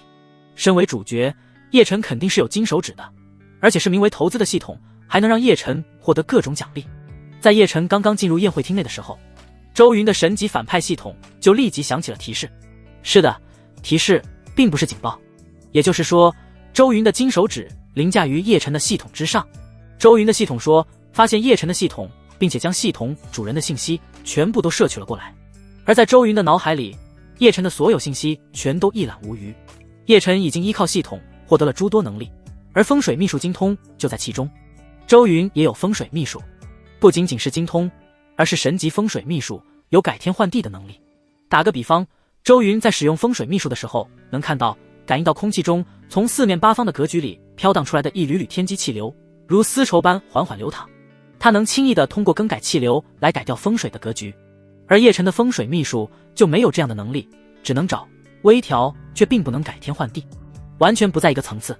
你选的金里地是没错，但却是毫无用处的金里地，而且会让我周家陷于危机当中。要不是我发现的早，父亲如果被葬到你选的地方，那我周家就会变成一条咸鱼。你是想害我家吗？周云面色不善，看着叶晨的目光充满了轻蔑。包厢内变得更安静了，落针可闻，江城大佬们都看出来这个叶晨惹了大祸。收钱没办好事就算了，最重要的这件事还是关于风水，关于一个家族的兴衰，子子孙孙，世世代代。像他们这种家族最在乎的后代了，动什么都不能动了根。敢在葬地上搞事情，那一定是不死不休的局面。至少在场的众多老人都认为，如果换作自己被葬在兄弟上，害了子孙后代，想想都不寒而栗，会将这种可能杀死在萌芽中。就连陈老的脸都变了颜色，他没想到事情会这么严重，突然有点后悔带叶晨来了。要是真出了什么事，那他就逃脱不了责任，毕竟是他介绍的。但现在情况还不明朗，周云说出这些话是否是真的，在场的人也不清楚。再者说，周云真的懂风水吗？大佬们很是怀疑，所以先打算看看后续的局面怎么样。叶晨也意识到问题的严重性，呼吸变得急促，喉咙出现了青筋的印记。如果真被坐实自己选的葬地有危险，那他在江城就不会再得到大佬们的帮助了，将寸步难行。他不允许这样的事情发生。不过他很有自信，毕竟是系统给奖励的风水秘术，绝对不会有问题。要有问题也是周云的问题，自己可是个有系统帮助的人，难道还会怕了一个纨绔子弟？叶晨脑子里很快便出现了关于风水秘术精通里的一切，要用实力打败周云的咄咄逼人。首先，我在帮你家选风水的时候花费了很大的力气，用了很多心思。其次，虽然你在江城是一方霸主，有周家的家业撑着，有这么多关系帮你，但这并不能成为你质疑我能力的借口。周董，凡事要讲究个证据，你说我选错了目的，凭什么呢？你会风水吗？你在哪里学过风水吗？有高人提示过你吗？如果有，那请让他出来，我和他当面辩论一番。我不说大话，但我相信自己的能力，在江城，不，整个华夏，能质疑我眼光的人屈指可数，但也只能是质疑，因为我会用事实打他们的脸。叶晨说的义愤填膺，好像是受害者般，脸色都涨红了。这种时候绝对不能服输，自己拥有绝不可能出错的系统，在整个江城的风水方面，他就是无敌的。叶晨看着周云的眼神燃烧着熊熊的火焰，在他心里已经给周云下了定义，当自己有能力的时候，绝不能放过周云。周家终将化为自己成长到世界巨头前的踏脚石，一个10年后都记不起来的小反派。他就是这个世界的主角。其他大佬继续保持安静，就看着两人针锋相对。事实上，他们也有借机试探周云有几斤几两的意思。董老、陈老、康老表面上和和气气的，但这是建立在双方实力对等的情况下。如果周云真是一个付不起的阿斗，随之而来的便是狂风暴雨般的生意吞噬。还没等周云说话，包厢内气氛诡异的时候，突然包厢门外传来了大吵大闹的声音，非常激烈，甚至到了撒泼的程度，让本来安静的房间充满了一点生气。生气。江城大佬都从思绪中被硬生生拉了出来，全都愕然地看着门口。周云，我知道你在里面，怎么做错了事躲着不敢见我，让人将我挡着？赶紧滚出来，不然我一辈子都不会原谅你。你们两个看门狗凭什么拦我？你知道我是谁吗？你们老板都得让着我，你们敢拦我？周云，赶紧出来，我只给你3秒的时间。3。听到这声音还有这语气，包厢里的人都知道是谁来了。还能有谁？自然是周云的未婚妻，那个叫舒嫣然的女人。几个大佬都忍不住暗自偷笑，看着周云的目光像是戏谑，但又藏得很隐晦。他们继续默不作声，有的更是为了表示不插手这件事，默默地喝酒，掩饰自己的心思。叶晨愣住了，在他发表了长篇大论之后，士气正旺，就等着周云回答，然后展开一段凌厉的反击的时候，谁知道舒嫣然吵闹的话就像是一盆水，直接将他的怒气给搅灭了，硬生生刹车，这让他心里忍不住郁闷地吐出口血来。今天这问题要是不解决，以后就再难有机会了。但任由舒嫣然在外面吵着又不行，毕竟是他让带进宴会的，虽然周云和舒嫣然的事跟他无关。周云微微皱眉，他很不想这时候被人打扰，但舒嫣然都找上门来了，不把这女人的麻烦解决掉是不能继续下去了。而舒嫣然很快就将数给数完了，然后继续撒泼。周云，你这个胆小鬼，躲着不敢见我，你也知道自己做了亏心事，开门啊，有种你开门啊，我知道你在里面。就在他继续大喊着的时候，景婉宁离开了周云的身边，将包厢的门打开，神色冷漠地对着舒嫣然说道：舒小姐，请注意你的言行举止，这里不是你可以撒野的地方。而被2个安保拼命拦着的舒嫣然一看见景婉宁，顿时火冒3丈。我记得你，周家的仆人，你在周老头丧礼那天欺负我爸妈，你个不知好歹的贱人，一定是你教坏周云的，他本来性格挺好，肯定是你在他耳边吹风。让我进去。舒嫣然奋力地拍打着2个壮硕安保的手臂，但就是怎么都突破不了这个防线。他的力量极其的弱，安保们感觉被蚊子叮差不多，根本不痛，连眉头都没皱一下。而在舒嫣然的身后，则是跟着神色紧张的舒家父母。这2人并没有阻止舒嫣然的胡闹撒泼。事实上，刚开始也曾觉得很丢脸，不够绅士，与一个即将崛起的豪族身份不符。但在经过连续吃瘪，无论怎么样都见不到周云后，2人也就释然了。闹吧，总比破产好。而直到如今，在他们的观念里，始终认为周云还是那个周云，只要见面了，什么话都好说，所有麻烦都能解决。然而景婉宁只是淡淡的看了他一眼，周云的毫无感情的声音就从包厢里传来：轰出去，轰出去。这声音舒嫣然很耳熟，舒家父母也同样如此。他们这几天一直都在想跟这声音的主人通话，可惜电话被拉黑了。但他们绝对想不到，有一天周云的声音竟然能变得如此冷漠，就好像在赶走野狗一样。这不对劲啊！就连舒嫣然都定住了，瞪大了眼睛，怀疑自己是在做噩梦。他努力的想透过景婉宁的身子，但却什么都看不到。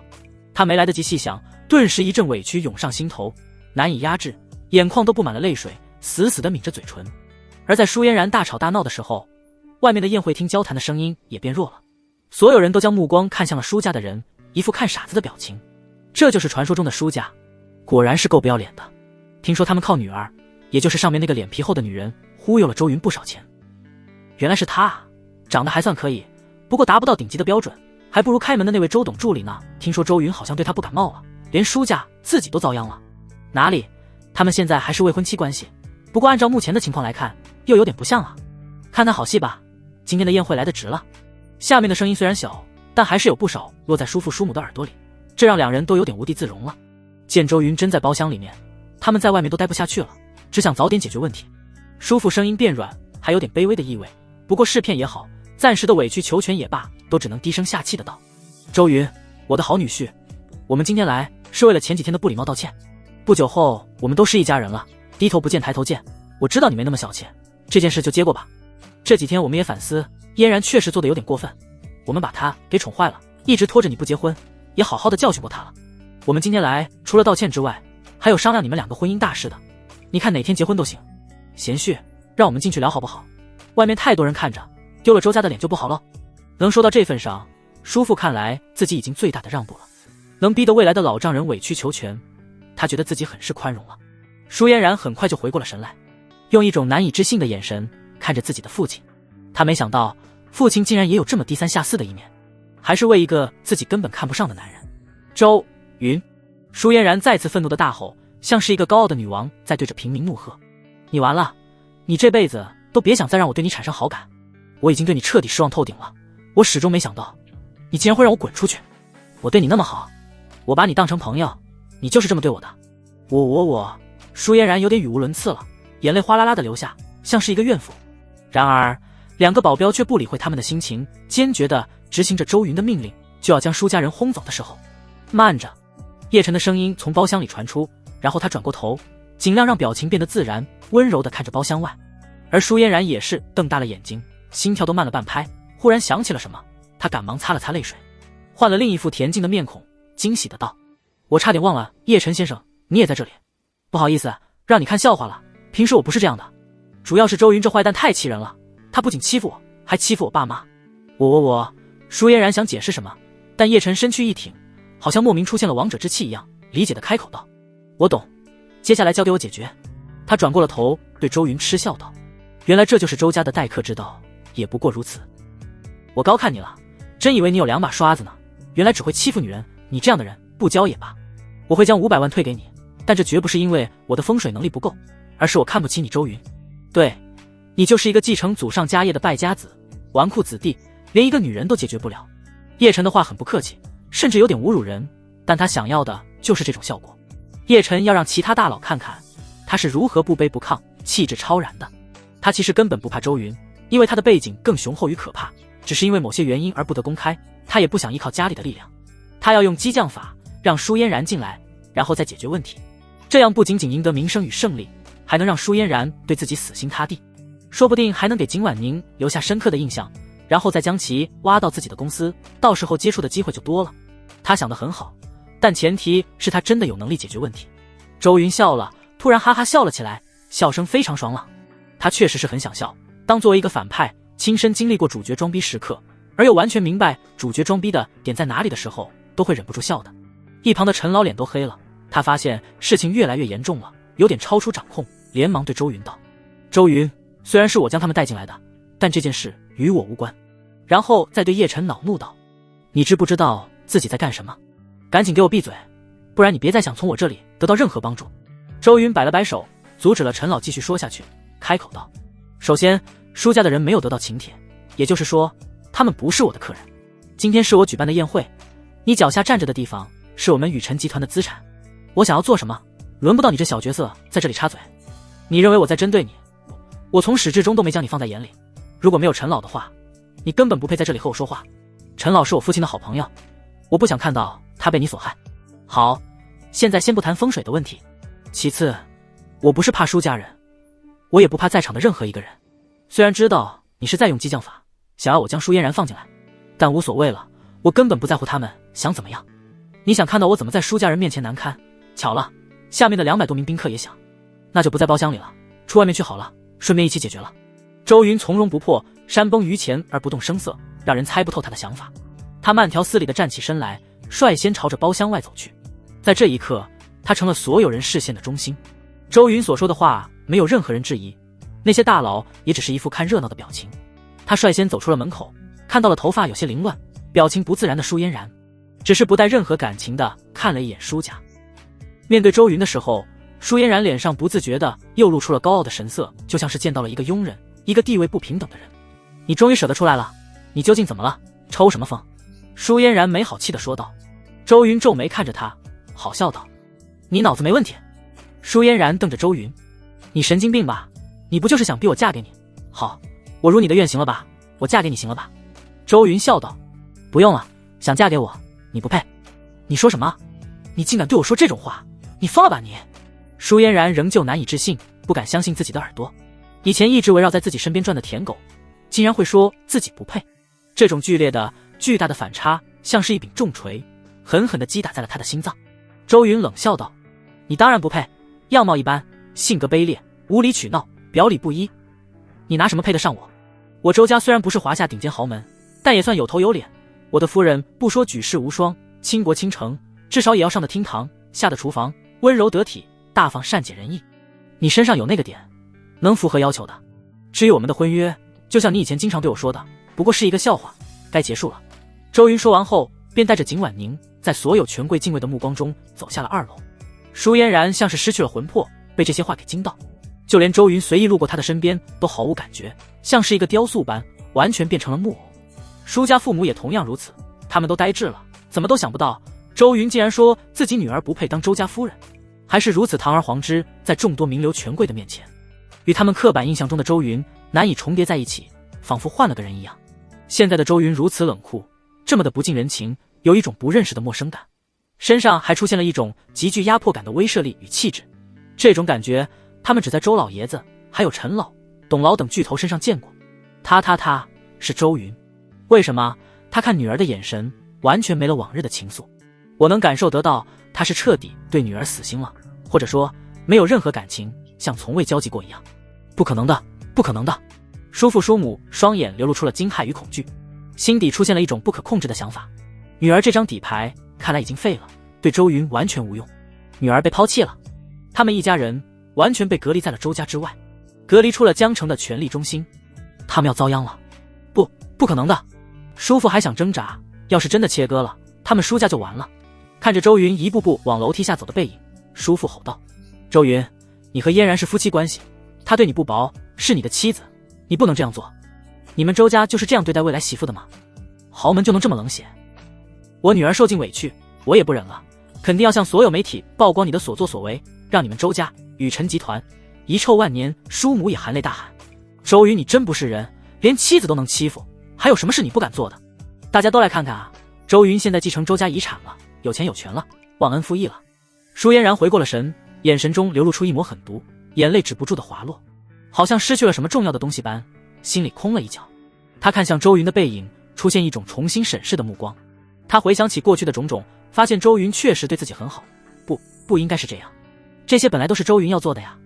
周云追求自己，不就是要讨好自己吗？一想到这里，舒嫣然又咬着银牙，狠声道：“周云，你别再胡闹了，乖乖跟我道歉，我当今天的事情从未发生过。”所有人的目光都看向了走下楼梯的那个男人，而他却恍若未闻般将舒家人的怒吼当成了耳边风。包厢内，叶晨走了出来，看着眼前的情况，他知道自己不能当着这么多人的面安慰舒嫣然，但也绝不能就这样放任不管。“不要生气，我会站在你的身后。”叶晨想了想说道。舒嫣然看着叶晨，再看看自己的父母，最终还是什么都没说。这时候的他面临着舒家的灾难，竟然变得聪明了起来。叶晨轻叹了口气，打算后面再出手。而包厢内的其他大佬也是面露古怪的出了门，纷纷摇头，无视了舒家人，走下了楼梯。众人都不知道周云要玩什么花样。周云带着景婉宁走上了宴会厅的舞台，工作人员立即调整了话筒与灯光，全场的名流目光都聚集在了他的身上。周云带着笑容说道：“今天是我周云招待不周，请诸位贵宾不要见怪。”音响将他的声音扩散到整个宴会厅，众多名流们纷纷笑着表示：“哪里，能参加周董的宴会是我们的荣幸，一点小事情而已。周董先处理自己的事情要紧。我也看不惯舒家的人，舒家也不看看这里是什么宴会，真是令人生厌啊。”名流们表示不在意，并且很支持周云处理舒家的人，就算有不爽也不会说出来，毕竟周家仍旧是那个江城霸主，而且他们更喜欢看热闹，今天的事情以后都是谈资。舒家的人脸色铁青，也都慢慢跟着下了2楼包厢。刚下楼，他们就发现自己被权贵们给孤立了，凡是走过的地方，人人唯恐避之不及。也因此，宴会中出现了诡异的现象，他们就像是身上染着瘟疫一样，遭到众人的嫌弃。只有叶晨不嫌弃，始终跟在舒嫣然的身后，凛然不惧。舞台上，周云拿着话筒笑了笑道：“大家也都听到一些关于我中断所有与舒家合作的传闻，在这里我澄清一下，那不是传闻，而是事实，并且我们雨辰集团将这个决定执行到底，就算雨辰集团倒闭，也永远不会与舒家再次合作，而且所有与舒家有关的企业、个人也将排除在雨辰集团的合伙人名单之外。”周云说的斩钉截铁，像是惊雷般轰到在场所有的耳朵中，灵魂里。霎时，整个宴会厅只有他一个人的声音。周云表明了雨辰集团的决心，并且也是给在场的人敲响了警钟。任何敢与周家作对的，都将面临被江城房地产大亨给封杀的下场。可以这么说，舒家已经彻底完了。不仅仅在雨辰集团这里得不到业务，就算去江城的任何一个地产企业，人家也不会合作，都怕惹怒周云，惹怒雨辰集团。他们承担不了得罪雨辰集团的后果。相比于舒家这一个小企业，他们更愿意站在周家这边，只要不傻。当众再次强调，雨辰集团的这个声明就不再是儿戏，而是真正的决定，没有挽回的余地了。权贵名流立刻再次远离了舒家人一段距离，纷纷躲避瘟神，就连端酒的侍应生都绕着他们三人走，生怕遭到连累。能让周云如此，可想而知这一家有多被人厌恶。公开审判，他们舒家被公开审判了，而且还是被寄予厚望的女婿身上。原以为这次来找周云解决问题会很轻松，却没想到如此令人绝望。叔父宛若被五雷轰顶，耳边不断地环绕着周云的声音，感觉天都塌了。叔母逆血攻心，眼前晕眩，直挺挺地晕倒在地，耳朵不断响起蝉鸣。舒嫣然赶忙扶着母亲，呼吸变得急促，浑身都通红了起来，皮肤像是喝了假酒一样的红。他怒瞪着舞台上的周云，好似被周云给扇了一巴掌般，脸色通红无比。他有心想说什么，张了张嘴巴，却无法说出口。只有叔父反应过来，悲愤地大叫道：周云，你疯了呀！我女儿是你的未婚妻，是你的妻子，你怎么能这样对待我们？你们周家真的不要脸到这种程度了吗？连亲人都欺负，以后谁还敢和你们雨辰集团合作？无耻，太无耻了！我女儿并没有做错什么，我舒家也没做错，你就这样过河拆桥？他决定哪怕身败名裂，也要让周家陷入舆论的风暴。他要让所有人看看这周云的可憎的真面目。叶晨也没忘了借舒家的风对周云讨伐。原来周云不过是个性格卑劣的富二代，不仅仅忘恩负义，过河拆桥，还不重情义。舒家怎么说也是你的娘家，你却如此对待他们。我都开始同情跟雨辰集团合作的人了，毕竟他们合作的对象并不值得信任，连亲人都能背叛，更何况没有血缘关系的陌生人呢？我劝大家擦亮眼睛看清楚，雨辰集团的蛇蝎心肠，背信弃义。叶晨站出来说的义正言辞的，完全是一副正义之士的样子。在场中的权贵也不是傻子，他们在心里思量一阵后，也觉得叔父说的没错，叶晨说的在理。舒嫣然毕竟是未婚妻，于情于理也不应该做得这么绝，更不应该拿到台面上来说。对未婚妻都能如此，更何况合伙人？一个不满意，岂不是也要如同舒家一样被抛弃了？权贵们心中自有思量，看着周云的目光顿时也开始变得警惕了起来。至少他们不想落到这种下场。陈老、董老、康老也同样摇摇头，这么做确实与情理不合。年轻人做事果断挺好，但不能做得太过，他还是太嫩了一些，不能这么绝，得慢慢涂之。叶晨看到在场众人的风向开始变了之后，嘴角挂起一抹笑容。他知道自己算是赢了，周云在江城将臭名昭著，其他集团肯定也会帮助自己。而周云面对台下权贵们的异样，仍旧能做到面不改色，风轻云淡。他目光看向叶晨，冷笑道：你是舒家什么人？我自然是他们的朋友，看不惯你欺负人，打抱不平。叶晨老神在在地说道：但我觉得你更像是一个不知廉耻的小瘪三。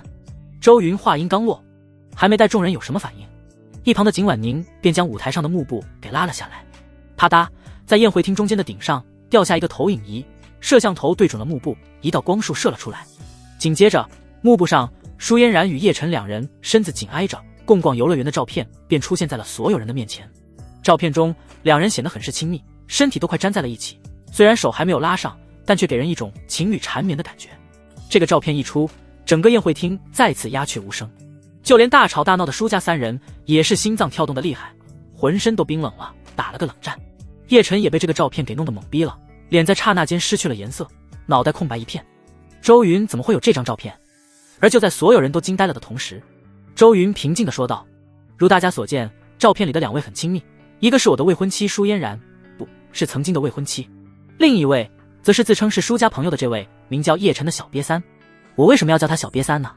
因为只有小瘪三才会在明知舒嫣然已经是别人未婚妻的情况下，还能像条土狗般去勾搭别人的女人。也只有小瘪三才能这么肆无忌惮，脸皮如城墙般厚，跑来我举办的宴会，堂而皇之的面对我。我虽然脾气好，性格不错，但我是谁？百亿集团的董事，绝不能允许这样的小人在我面前跳来跳去。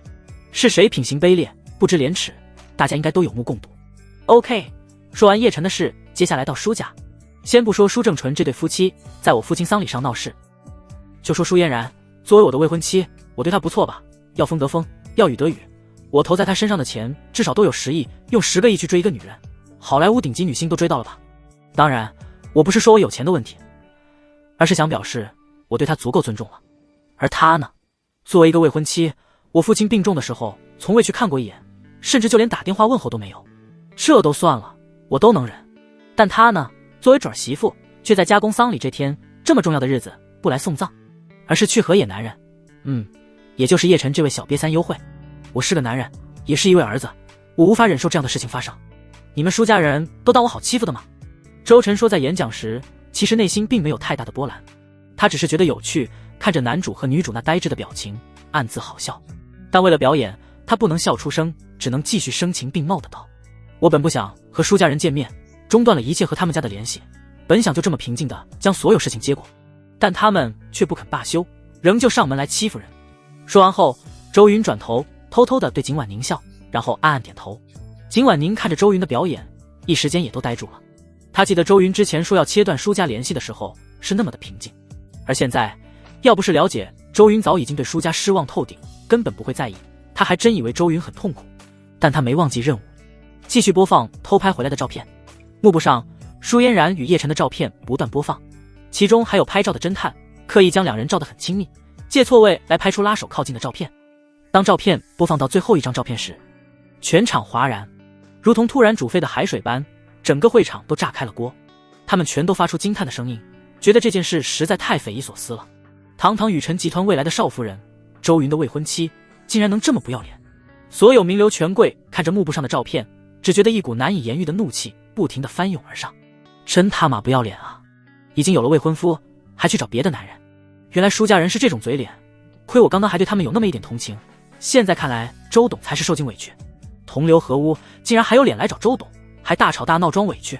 卧槽，这世界怎么能有这么恶心的人啊。未来家公都生病了，作为未婚妻都不去看一眼，连个电话都不打。卧槽，真的无情无义，这种女人真该死啊。反正我是做不到他们这么绝。舒嫣然实在令人寒心，21世纪最婊的女人无疑了。周董真的有耐心，也有度量，换做我早就抽他大嘴巴子了，要多远滚多远。周老爷子死了，他不去丧礼上尽孝，却去跟野男人私会。天啊，道德沦丧已经突破了人伦的下限。换做古时候，这种女人是要进猪笼的。对不起周董，我刚刚误会你了，差点被舒家和这个叫叶晨的人给误导，以为你真的冷漠无情。我也是，我在这里对周董道歉，实在是这两人太能演。现在越想越是觉得不寒而栗，他们的心该有多脏，明明已经苟合在一起了，竟还敢来正主面前嚣张，像是没事人一样。舒嫣然和叶晨的城府太深了，两人狼狈为奸就算了，还要来能装作没事人一样，我现在头皮发麻。快点离这两人远一点，他们才是披着羊皮的狼，可怕到了极点。在场的都是江城数一数二的权贵，都是有头有脸的人物，或是某个大公司的老板，或是某个行业的顶级精英，或是高级经理，或是在江城民间有威望的人物。他们都被这件事情给震撼到，只感觉世界观遭受到了前所未有的冲击。毕竟是亲身经历，而且被卷入了其中，感受得更深。看着台上沉默不语、悲伤的周云，所有人都感同身受。一个江城顶级富二代，拥有花不完的财产，手上掌握着巨大权力，人脉极广，长相俊俏，能力超凡，并且痴情的男人。他原本可以浪荡一世，拔掉无情，但他却选择了忠贞于爱情，拥有高风亮节的品质。是的，名流权贵们再也不认为周云是舔狗了，而是觉得他只是一个痴情人而已。就是这样一个男人，甘愿为了未婚妻付出一切，结果未婚妻却红杏出墙，选择了背叛。所有名流权贵都带入了其中，替周晨怒到眼睛都发红了，不停地出言讨伐，看着舒家人、叶晨全是厌恶的眼神，仿佛这几人就像是垃圾桶里的垃圾一样臭不可闻。而江城的三大巨头也是倒吸了一口凉气，他们始料未及，没想到竟藏着这样的内情。董牢眼神恍惚的道：差点看走眼了，好不知廉耻的舒家，要是我被这样玩弄，这两个狗男女见不到明天的太阳。像我们这种望族是最不能容许这样有失颜面的事情发生的。凡是出现，不管如何，这女人和男人都得死。老陈，你将叶晨这样的人介绍给我，你是想害我吗？康老也是全身不寒而栗的说道：我的几个儿子娶的老婆个个都比舒嫣然漂亮，要是让她进了我康家，岂不是不能细想。刚刚在包厢的时候，我注意到这叶晨第一眼看到景婉宁时就露出了一点异常，我当时不以为意，现在看来真是狼子野心。老陈，你也注意这点。面对两个大佬的质问，陈老哑口无言，只感觉一口气堵在了心口，差点喘不上来。陈老知道自己的脸在其他大佬们面前都被丢尽了，无地自容。从今天开始，他做的事要被这些老家伙笑话一辈子。叶晨是他提携的年轻人，还在这些巨头面前夸赞过不少次，逢人便讲刚刚引荐，结果就爆出这样的丑闻来，这件事肯定要被这群老家伙们笑死。连心思恶毒的人都看中，说明自己的眼光差到了极致。其实陈老原本还想将自己的孙女介绍给叶晨，现在看来真是后怕啊！要是嫁给这样的家伙，他们陈家岂不是要世世代代沦为别人的笑柄了？陈老差点被当场气死，只觉得叶晨实在可恶，同时也觉得周云可怜，周家可怜啊！老周只有周云这么一个独苗，其妻子在早年离婚，带着女儿出国就再也没回来过。老周将一生都扑在事业上，唯一的眷念就是周云这个儿子，结果却爆出来了这样的丑事，还和自己有关。陈老感觉自己要疯掉，陈老眼睛里燃烧着愤怒的火焰，瞪着叶晨怒斥道：叶晨，你让我太失望了，枉费我对你的栽培。被所有人注视的叶晨也是感觉一股寒气从脚底板直窜向天灵盖。他怎么都想不到自己和舒嫣然一起游玩的照片竟然被周云给拍了下来，还被公布于众，成为了没有道德的奸夫，真是出师未捷身先死。坦白说，那几天他从没想过会有人刻意的去拍，而且也从来不觉得自己和舒嫣然一起去玩会有什么问题。那时他什么都没有考虑，只想着快点拿下舒嫣然这个女人。而如今他知道自己的名声彻底臭了，勾引有夫之妇，铁证如山，根本没人会再听他解释。也就是说，从现在开始，他成为了整个江城权贵所唾弃的对象。刚刚引导权贵们讨伐周云，后脚就被几张照片狠狠地按在地上摩擦，这导致他现在脑袋里全是江湖，什么计划都被打乱了。好狠！舞台上这个戴着金边眼镜和自己年龄相仿的人好狠，他根本无法反驳，无力反驳。面对陈老的喝问，叶晨只能硬着头皮解释道：陈老，误会，这肯定是误会，事情不是你们想的那样的。我和嫣然真的没什么，只是朋友一起去玩而已，还没到那种关系。妈的，这些照片的角度都有问题。他拼命的想解释，但陈老却再也不会被他所骗，而是充满杀气的盯着他道：你真当我是傻子吗？真以为我和周别人一样，一而再再而三的被人忽悠？一个女人唾手可得的亿万家产不顾，连周老重要的丧礼都不去，只为了和你去游玩。你跟我说只是朋友关系，滚蛋！你太让我失望了。叶晨头皮发麻，心都凉了一截。他在心底怒吼，当时的他真的不知道周老爷子去世了，舒嫣然也没说啊。要是早知如此，他肯定会做更多的谋划，至少不会让把柄落到周云的手上。他心中也很是恼怒，好不容易攀上了江城的大佬，结果现在却因为一个疏忽全化为了乌有。愤怒让他有点失去理智，转而瞪着舒嫣然，没好气的道：你当时怎么没和我说清楚？你要是早说，我也不至于现在这么难堪。舒嫣然看到幕布上的照片，听到周云的讲话，已经呆滞，灵魂离体的了。他脑子很乱，四周那一张张对自己鄙夷不屑的嘴脸，给他一种上了刑场的感觉。待被叶晨这样一吼，瞬间浑身一个机灵，然后难以置信的看着叶晨。他怎么都想不到，以前舔自己的周云，如今和自己一刀两断就算了，喜欢的叶晨竟然还在这种不知所措的时候对自己怒吼。看着叶晨因为恼怒而变得扭曲的脸，舒嫣然第一时间懵了。你敢吼我？你刚才说什么？我们只是朋友。你不是邀请我免费入股你的公司，还要我当你的秘书吗？你都这样讨好我了，还说我只是你的朋友。你既然是这么想的，你应该是对我有意思的呀，我们是一见钟情，两情相悦啊，你怎么敢这样和我说话？舒嫣然崩溃了。两个男人在这短短的时间内给了他一辈子难忘的重锤，将他的心态给打崩了。他抓着自己的头发，完全失去了形象，抱着脑袋，泪水如崩溃的河堤奔涌而流，仿佛被全世界都在针对他。这是一种极致绝望的感觉，精神都要裂开，头疼欲裂。而他所说的话再次证实了两人奸夫淫妇的事实，连正主都这么说了，再难以狡辩。叶晨眼睛瞪大了，脑袋嗡鸣作响，大喝道：你别胡言乱语，你说的什么鬼？什么一见钟情？我怎么不知道？明明还没到那种地步。你特么不会说话就少说点。叶晨没想到舒嫣然这么蠢，简直是猪队友。叶晨心态已经炸了，权贵们对这几人指指点点，甚至还有人拿出了手机拍照录像，不出意外，明天肯定要上新闻。叶晨深深地吸了一口气，不再理会舒家人，低着脑袋想着解决的办法。而叔父叔母在照片出现的时候，也是浑身力气都被抽空了，一屁股坐在了地上，毫无形象可言。他们神色发怵发木，眼睛都涣散了，感觉眼前天地不停旋转，天都要塌了下来，晕眩不停。怎么可能？不可能的，一定是假的，是 P 的。我女儿不会做出这种事，不可能做出的。那天她明明是一个人去游玩，怎么会跟叶晨扯上关系？女儿，你快告诉周云，告诉大家，你没有做过。叔父像得了精神病一样，不断地自语着，疯狂地摇晃着脑袋。叔母则是神色灰败，整个人都呆傻了，不知所措。然而舒嫣然最后对叶晨所说的话打破了他们的幻想，这一切都是真的，铁证如山。叔母再也忍不住，怒到了极点，对着已经懵逼了的舒嫣然举起了手，一巴掌拍了下去。啪，清脆的巴掌声在整个大厅响起。你怎么能做出这种事？糊涂啊，真的糊涂啊，你害了整个舒家啊。嫣然呜呜，完了。叔母拍了一巴掌后痛哭流涕，独自在一旁痛哭。他们舒家因为女儿的任性，一只脚已经踏入了地狱，做出这种事难以原谅，之后产生的一系列后果将会如同暴风雨般来临。叔母没有资格再做富商的妇人，要过比以前更惨的生活。叔父尚且还剩一点理智，他忍着内心的滔天愤怒，抓住了舒嫣然的肩膀，不停地摇晃道：女儿，还有机会。周云以前那么爱你，他肯定会原谅你的，现在快跟他道歉，不管用什么方法。下跪，抽自己嘴巴，磕头，认错，自残也行，拿出以前你们的定情信物，唤醒你们共同的回忆。我不管你用什么方法，都必须要得到他的原谅，必须，你知道吗？如果得不到，我打死你，我一定会打死你的。叔父刚开始有点恳求的语气，到最后面目逐渐变得狰狞愤怒，像是一个魔鬼，按着舒嫣然的肩膀极其的用力，甚至传出骨头响动的声音。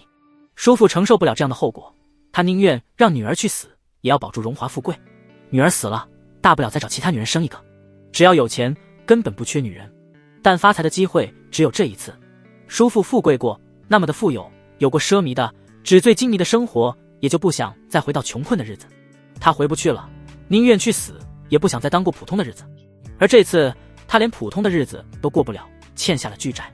他想不到除了周家外，谁能帮他走出困境，根本还不起。所以女儿必须要得到周云的原谅。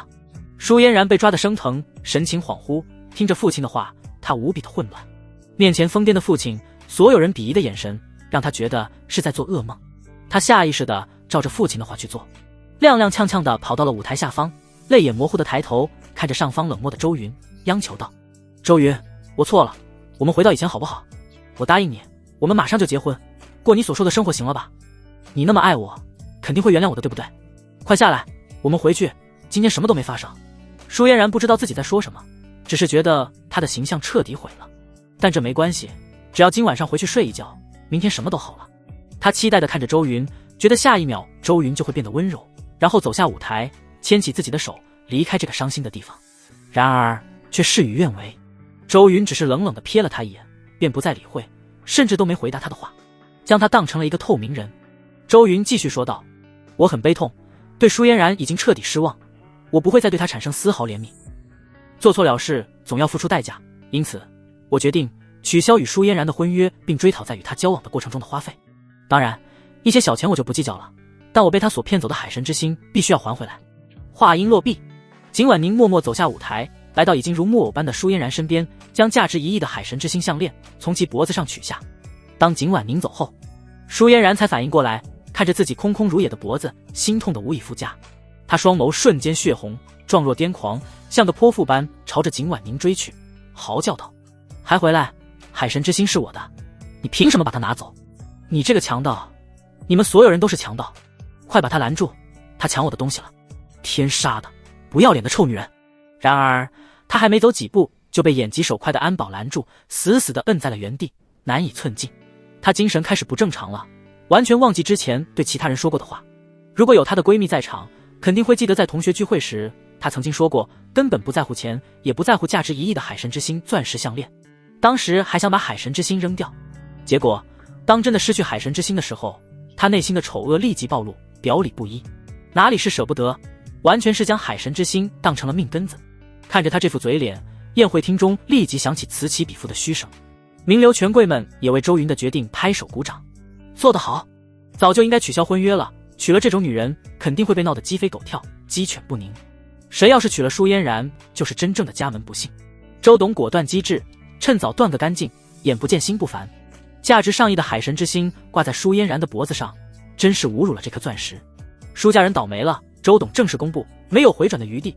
听说他们一家欠了滔天的外债，宇辰集团不可能给他家还钱的，肯定会用尽手段将舒家搞倒。周董等于宣判了舒家人的死刑，可以想象，今天以后江城再也没有舒家，他们将沦为人人喊打的落水狗。活该！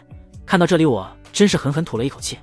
你们都不比我了解情况，这舒嫣然以前做的真的很过分，一直吊着周董，还摆出一副像是周董欠了他钱的样子，得了好处不领情就算了，还觉得理所应当。黑 QE 什么玩意？就连一直跟在周云身边的冷面保镖也是忍不住七嘴八舌的说着。他们跟着周云旁边最久，见过的最多，经常憋着气，如今见舒嫣然落得万劫不复的下场，也是满脸的痛快。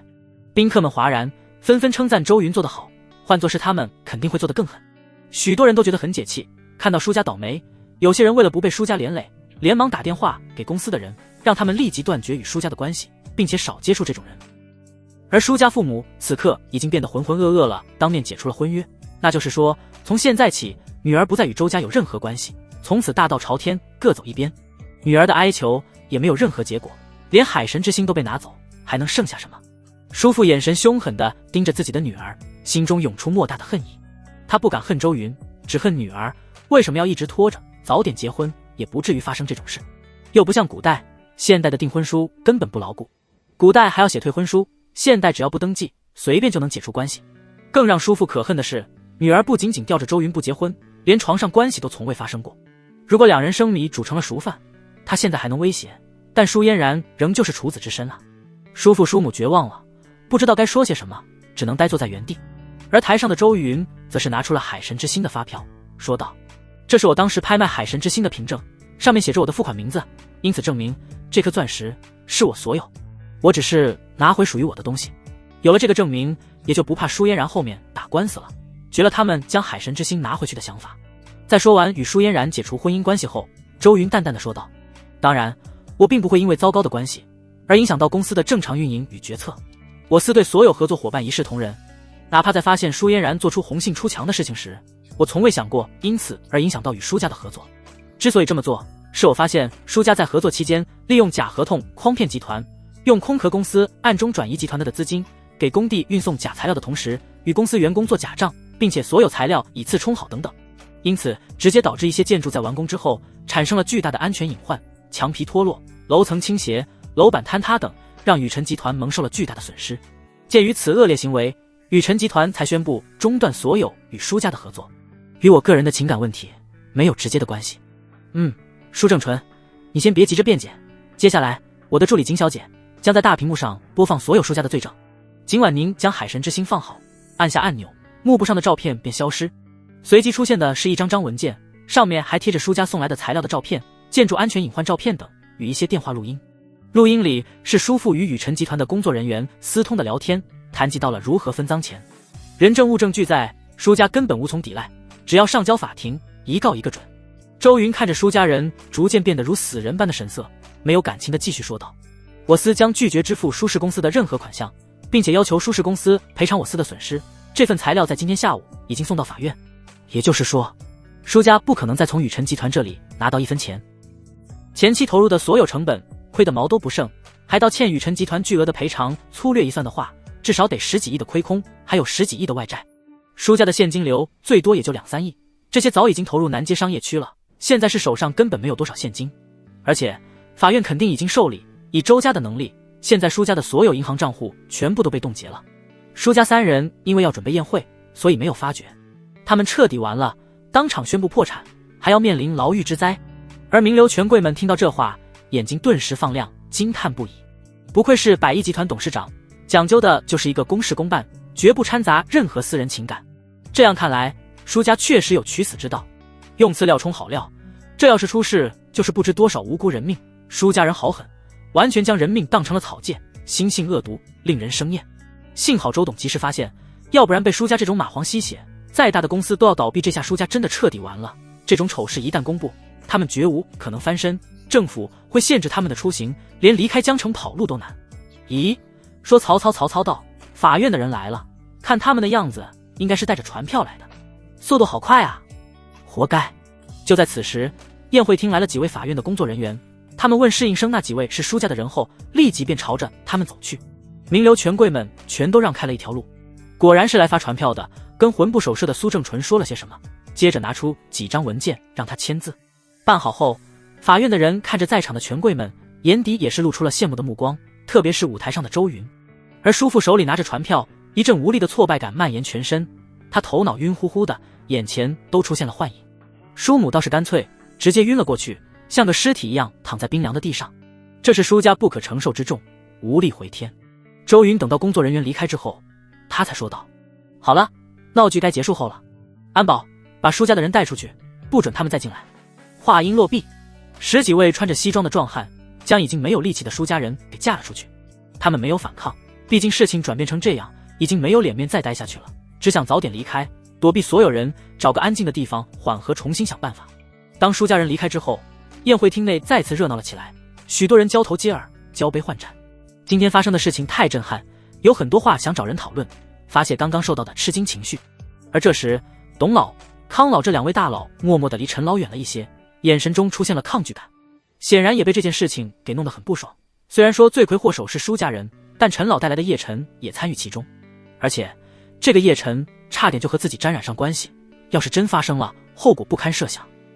陈老也是面露难堪之色，此刻的他只想和舒家人一起走，真的太丢脸了，他平生都没受过这么大的屈辱。陈老盯着叶晨怒喝道：你还待在这里干什么？嫌我出丑还不够吗？别留在这里碍眼，赶紧滚，明天我再找你算账。叶晨脸色一黑，生气的道：陈老，别忘了我给你家布置的风水阵，难道你也是个过河拆桥的人？我走不走不用你管，你真以为我很需要你的帮助？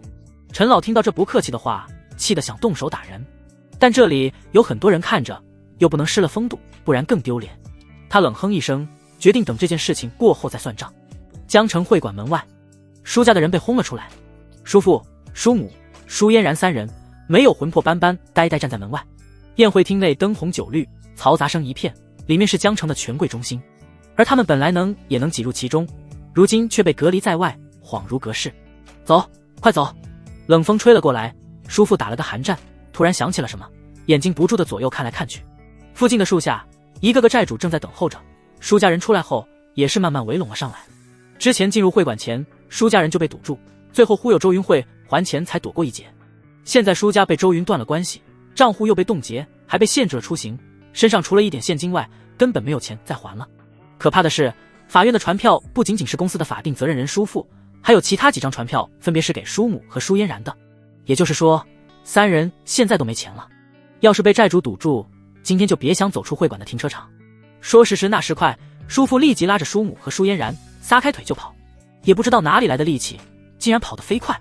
门外的债主还没有得到消息，不知道会馆里发生了什么，他们来不及反应，等追到停车场，舒家的车早已经扬长而去，只能看到车尾灯。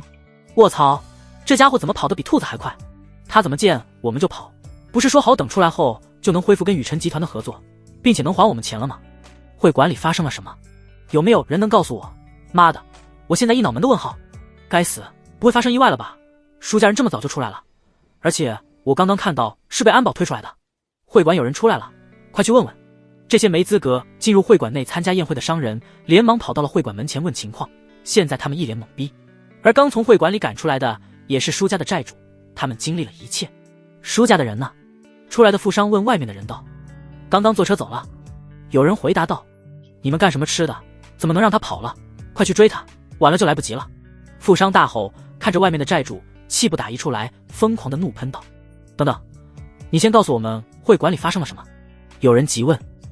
越来越多的债主从会馆内走了出来，当知道舒家人已经跑了之后，气得差点心态爆炸。舒家人把我们害惨了，知道吗？会馆里，周云正式宣布中断与所有舒家的合作，并且与舒家有关系的人都被拉进了黑名单。我们是舒家的供应商，估计也在名单之内。也就是说，我们也跟着舒家一起倒霉了。宇辰集团再也不要我们的货，也不跟我们合作了，这可是天大的损失啊！而这件事情的连锁反应更糟糕，我预计不出3天，雨辰集团的黑名单会直接辐射到所有江城的地产商，到时候连他们都不敢我们合作，毕竟会跟雨辰集团作对。听着里面出来的债主解释，外面的债主全都倒吸一口凉气，认识到了事情的严重性。但还是有人问道：不应该啊，舒嫣然不是周云的未婚妻吗？他还敢这么做？宴会厅里走出来的债主冷笑道：未婚妻已经没了，被周云解除了。为啥？说解除就解除了？舒家不闹。债主们大惊失色。闹？拿什么闹？舒嫣然做的有多过分你是不懂。周老爷子病重没去看一眼，甚至还在丧礼的时候跟别的男人富商愤愤不平地解释着。很快众多债主都了解到事情的经过，顿时心里一片冰凉。舒家肯定翻不了身了，而舒家欠的账估计也回不来了。但凡有点脑子也不至于做出这种事来。以前我还羡慕舒正纯生了个好女儿，现在看来简直是个祸胎。我以前就说过，老是吊着人家周云迟早要出事，现在真的完了，还连累了我。别想了，赶快去找舒正纯要账，趁着法院没有正式裁定，说不定他还有一点不动产能换钱，能讨回多少算多少吧。呀，好像少了几个人，不对，他们刚刚还在，竟然先去追了。聪明人已经去追债了，傻子还在站着。操，等等我，先找到人肯定就能先拿钱。很快债主们就待不下去了，快速地回到了车上，并且不停地打电话叫人围追堵截舒家的车。他们不仅仅要催债，而且还要向雨辰集团表现自己，只要将舒家踩在脚底下，让周云认为自己是与周家站在统一战线的，说不定就不会被连累。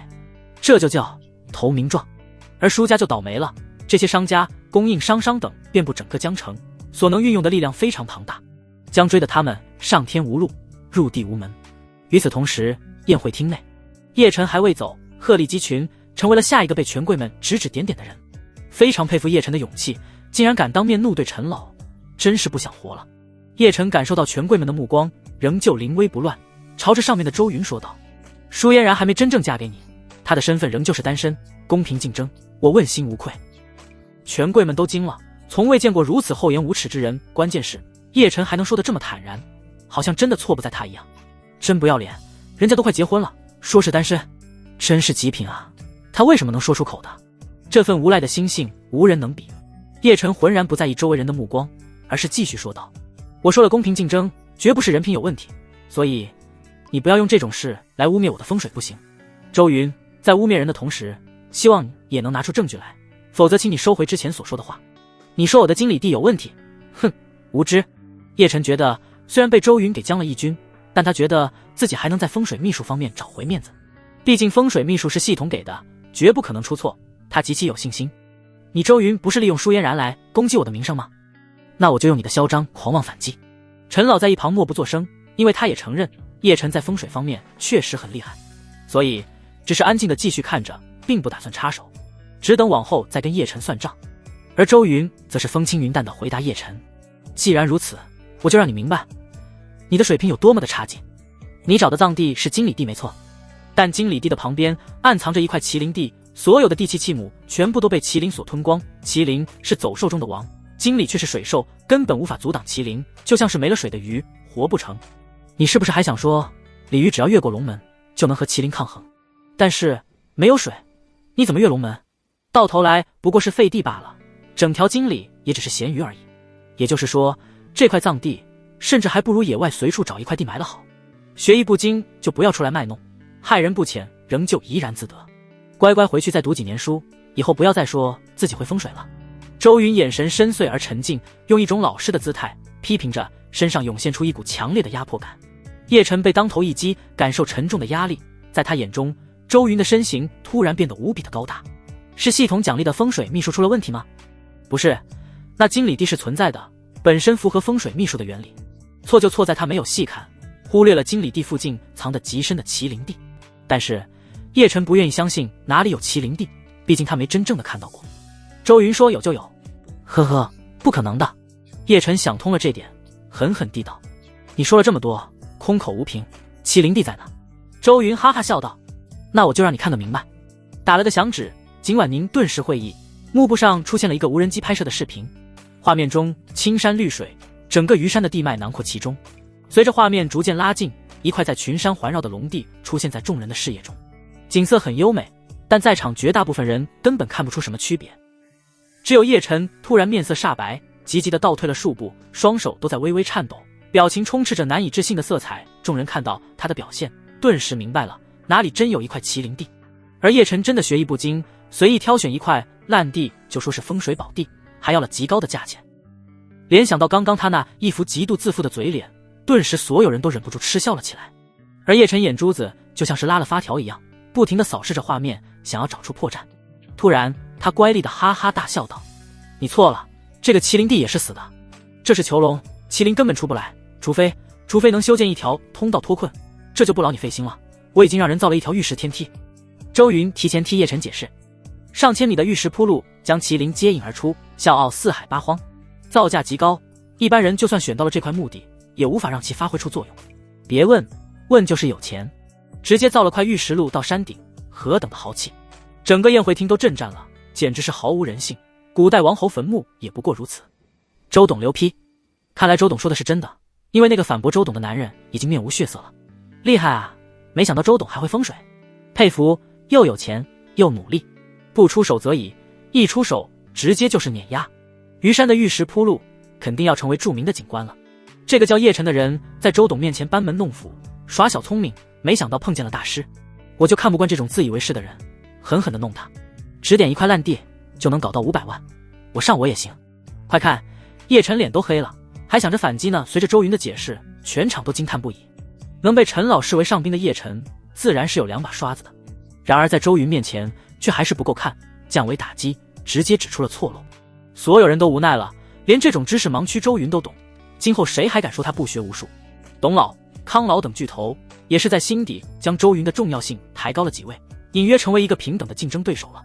而陈老也是看得目瞪口呆，之前景婉宁就曾经传过话给他，说要小心叶晨，这家伙学艺不精，风水不太行。当时还不以为意，直到现在周云露了一手，他才明白周云并不是在开玩笑。难道说叶晨给我布置的风水也有问题？陈老倒吸了一口凉气，想到了周云的警告，他越想越是觉得不寒而栗，同时一股可怕的杀气从他身上蔓延而出。如果叶晨真的有问题，那他绝对不会让其看到明天的太阳。陈老的眼神变得阴沉了下来，盯着叶晨的目光仿佛是在看着死人。而叶晨被那能杀人的目光给盯着，也是止不住的冷汗直流。他查看系统给的风水秘术，发现周云说的是真的，完全正确，没有一点错误。第一次他感觉到自己的信心被狠狠地打击到了，连系统的风水秘术都比不上人家，这家伙是怪物吗？他承认自己当时没有细看虞山，只是草草的随便露了点本事，赚了点外快。他突然很后悔，为什么那时候没有看到麒麟地？早知如此，也不至于现在这么束手无策。叶晨哪里知道周云的神级风水秘术比他高了一大截，核心生气、死气、阳气、土气、地气、成气、聚气、纳气、气脉、气母等等，都逃不过他的眼睛，所有风水宝地都无所遁藏。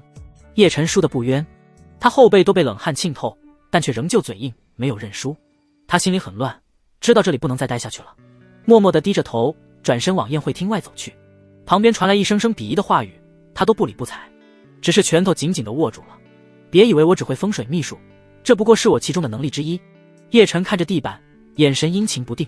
等着吧，不久之后我将名动江城，让你们所有人都后悔。30年河东，30年河西，你们不过都是跳梁小丑。他低声地说着，很快便消失在了江城会馆。周云没有让人阻止他离开，因为他愣住了，脑海中响起了系统的声音：宿主完成选择，触发新的神级选择。男主叶晨破坏宿主的情感关系，成为第三者，鉴于此卑劣行为，本系统将发布如下3种选择。选择1，开媒体发布会，痛斥这对奸夫淫妇，让他们名震全国，奖励全身属性+2。选择2，来而不往非礼也，反向攻略与叶晨有关系的女人，夺走属于他的一切，让其感受到来自你的可怕反击，奖励魅力满值。选择3，将叶晨赶出江城，并且吞掉他在江城的所有生意，奖励现金20亿。舞台上的周云一愣，识海中的选择让他欣喜非常，没想到今天还有意外收获。系统的选择是自动触发的，只有触发选择才会有奖励拿。他发现叶晨还算有点用，至少能让一直平静的系统启动。顾不得宴会厅里又开始热闹起来，他连忙查看3种选择。第1种选择需要开发布会，并且表现得很悲痛地对男女主进行强力的指责。虽然周云认为自己的演技还行，但这样实在太掉逼格了，他做不出来。堂堂100亿集团霸主对几个小喽啰哭是怎么回事，他都不敢想象那种画面。虽然能获得增加全身属性点的奖励，但他实在办不到。第二种选择，反手勾引与叶晨有关的所有女人，以其人之道还治其人之身。系统你好皮啊！周云忍不住暗笑，这个选择倒也还行，至少能狠狠地出一口恶气。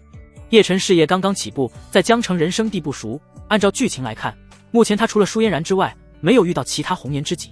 但周云记得，原著中叶晨是来自京城的财阀豪族，因为死去的父亲的原因与家族割裂，独自出来闯荡。但他还是有家人的，有一个姐姐、母亲，还有众多小姨等等。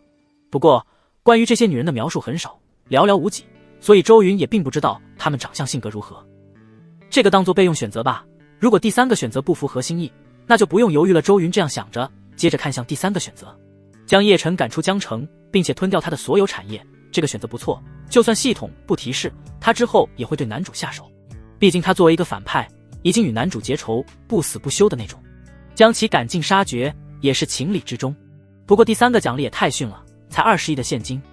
周云现在并不缺钱，缺的是各种用钱买不到的技能、属性提升等等奖励。要赚钱，有神级投资技能已经够了，不过是要多花费点时间罢了。而且系统触发选择的条件太苛刻，有可能下一次触发更很长的时间，所以绝不能浪费选择的机会。因此周云毫不犹豫用意识决定了第二个选择，反手将男主身边的女人收入囊中，奖励魅力满值。系统的奖励立即发放，没人注意到周云身上微微的发着光，就算有心人扫过了一眼，也只以为是舞台灯光特效的原因。周云只是瞬间就变得与众不同了，藏在衣服里的皮肤变得光滑，有某种莫名的韵味，散发着一股极其吸引人的气质。他身上有点麻麻的，脸也是，这是满值魅力在微调他的全身，让他变为极其完美的程度。等他在将头抬起来时，瞬间一股无形的魅力如夜明珠般扩散全场。有人眼角的余光只是轻轻掠过，就再也移不开目光。为什么我忽然觉得周董变帅了很多？明明他的长相都没有变，但却让难以忽略的感觉。我看看，糟糕，我的心肝在跳动，周云好帅啊！怎么回事？我也和你们有一样的感觉。周董此刻好像浑身发着光，成为了这个世界的焦点，贵气逼人的同时，还有点小说里霸道总裁的味道，完全长在了我的审美点上。以前我还不觉得周云有多帅，顶多是秀气斯文一些，现在却觉得没人比他完美。不，我更感觉他长得如玉公子般娇柔无力，一举一动间风情万种，惹人怜惜，是我的菜。我一直想找的就是这样的男人。你胡说，人家周董明明是个刚毅的男人好吗？我看到的他浑身充满了男人的气息，让人忍不住像贴在他的胸膛，听着他强有力的心跳。为什么我看到的和你们都不一样？以前我对周董其实并不感冒的，只是喜欢他的钱，但现在我更喜欢他的人了，怎么办？也许是周董刚刚的演讲太让人刮目相看了，很霸气，颠覆我们的认知。而且现在他又变回了单身，所以才让我们的心态改变，重新知道了他是一个怎样充满了魅力的男人。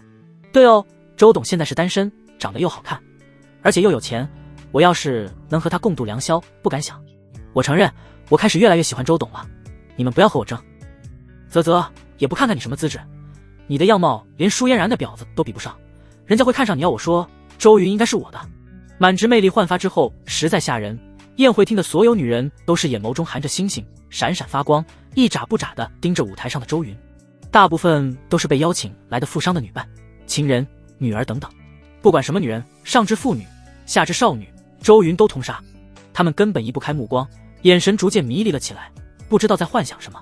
宴会厅内的气氛也是充满了暧昧，许多女人低语，有的更是心脏跳动加快，爱情很快占据了思想的高地。有人忍不住要朝着舞台上走去，想与周云搭讪，不止一个，越来越多的女人如此。就连景婉宁也是呆呆地望着自己的老板，感觉眼睛像是被吸铁石给吸住了。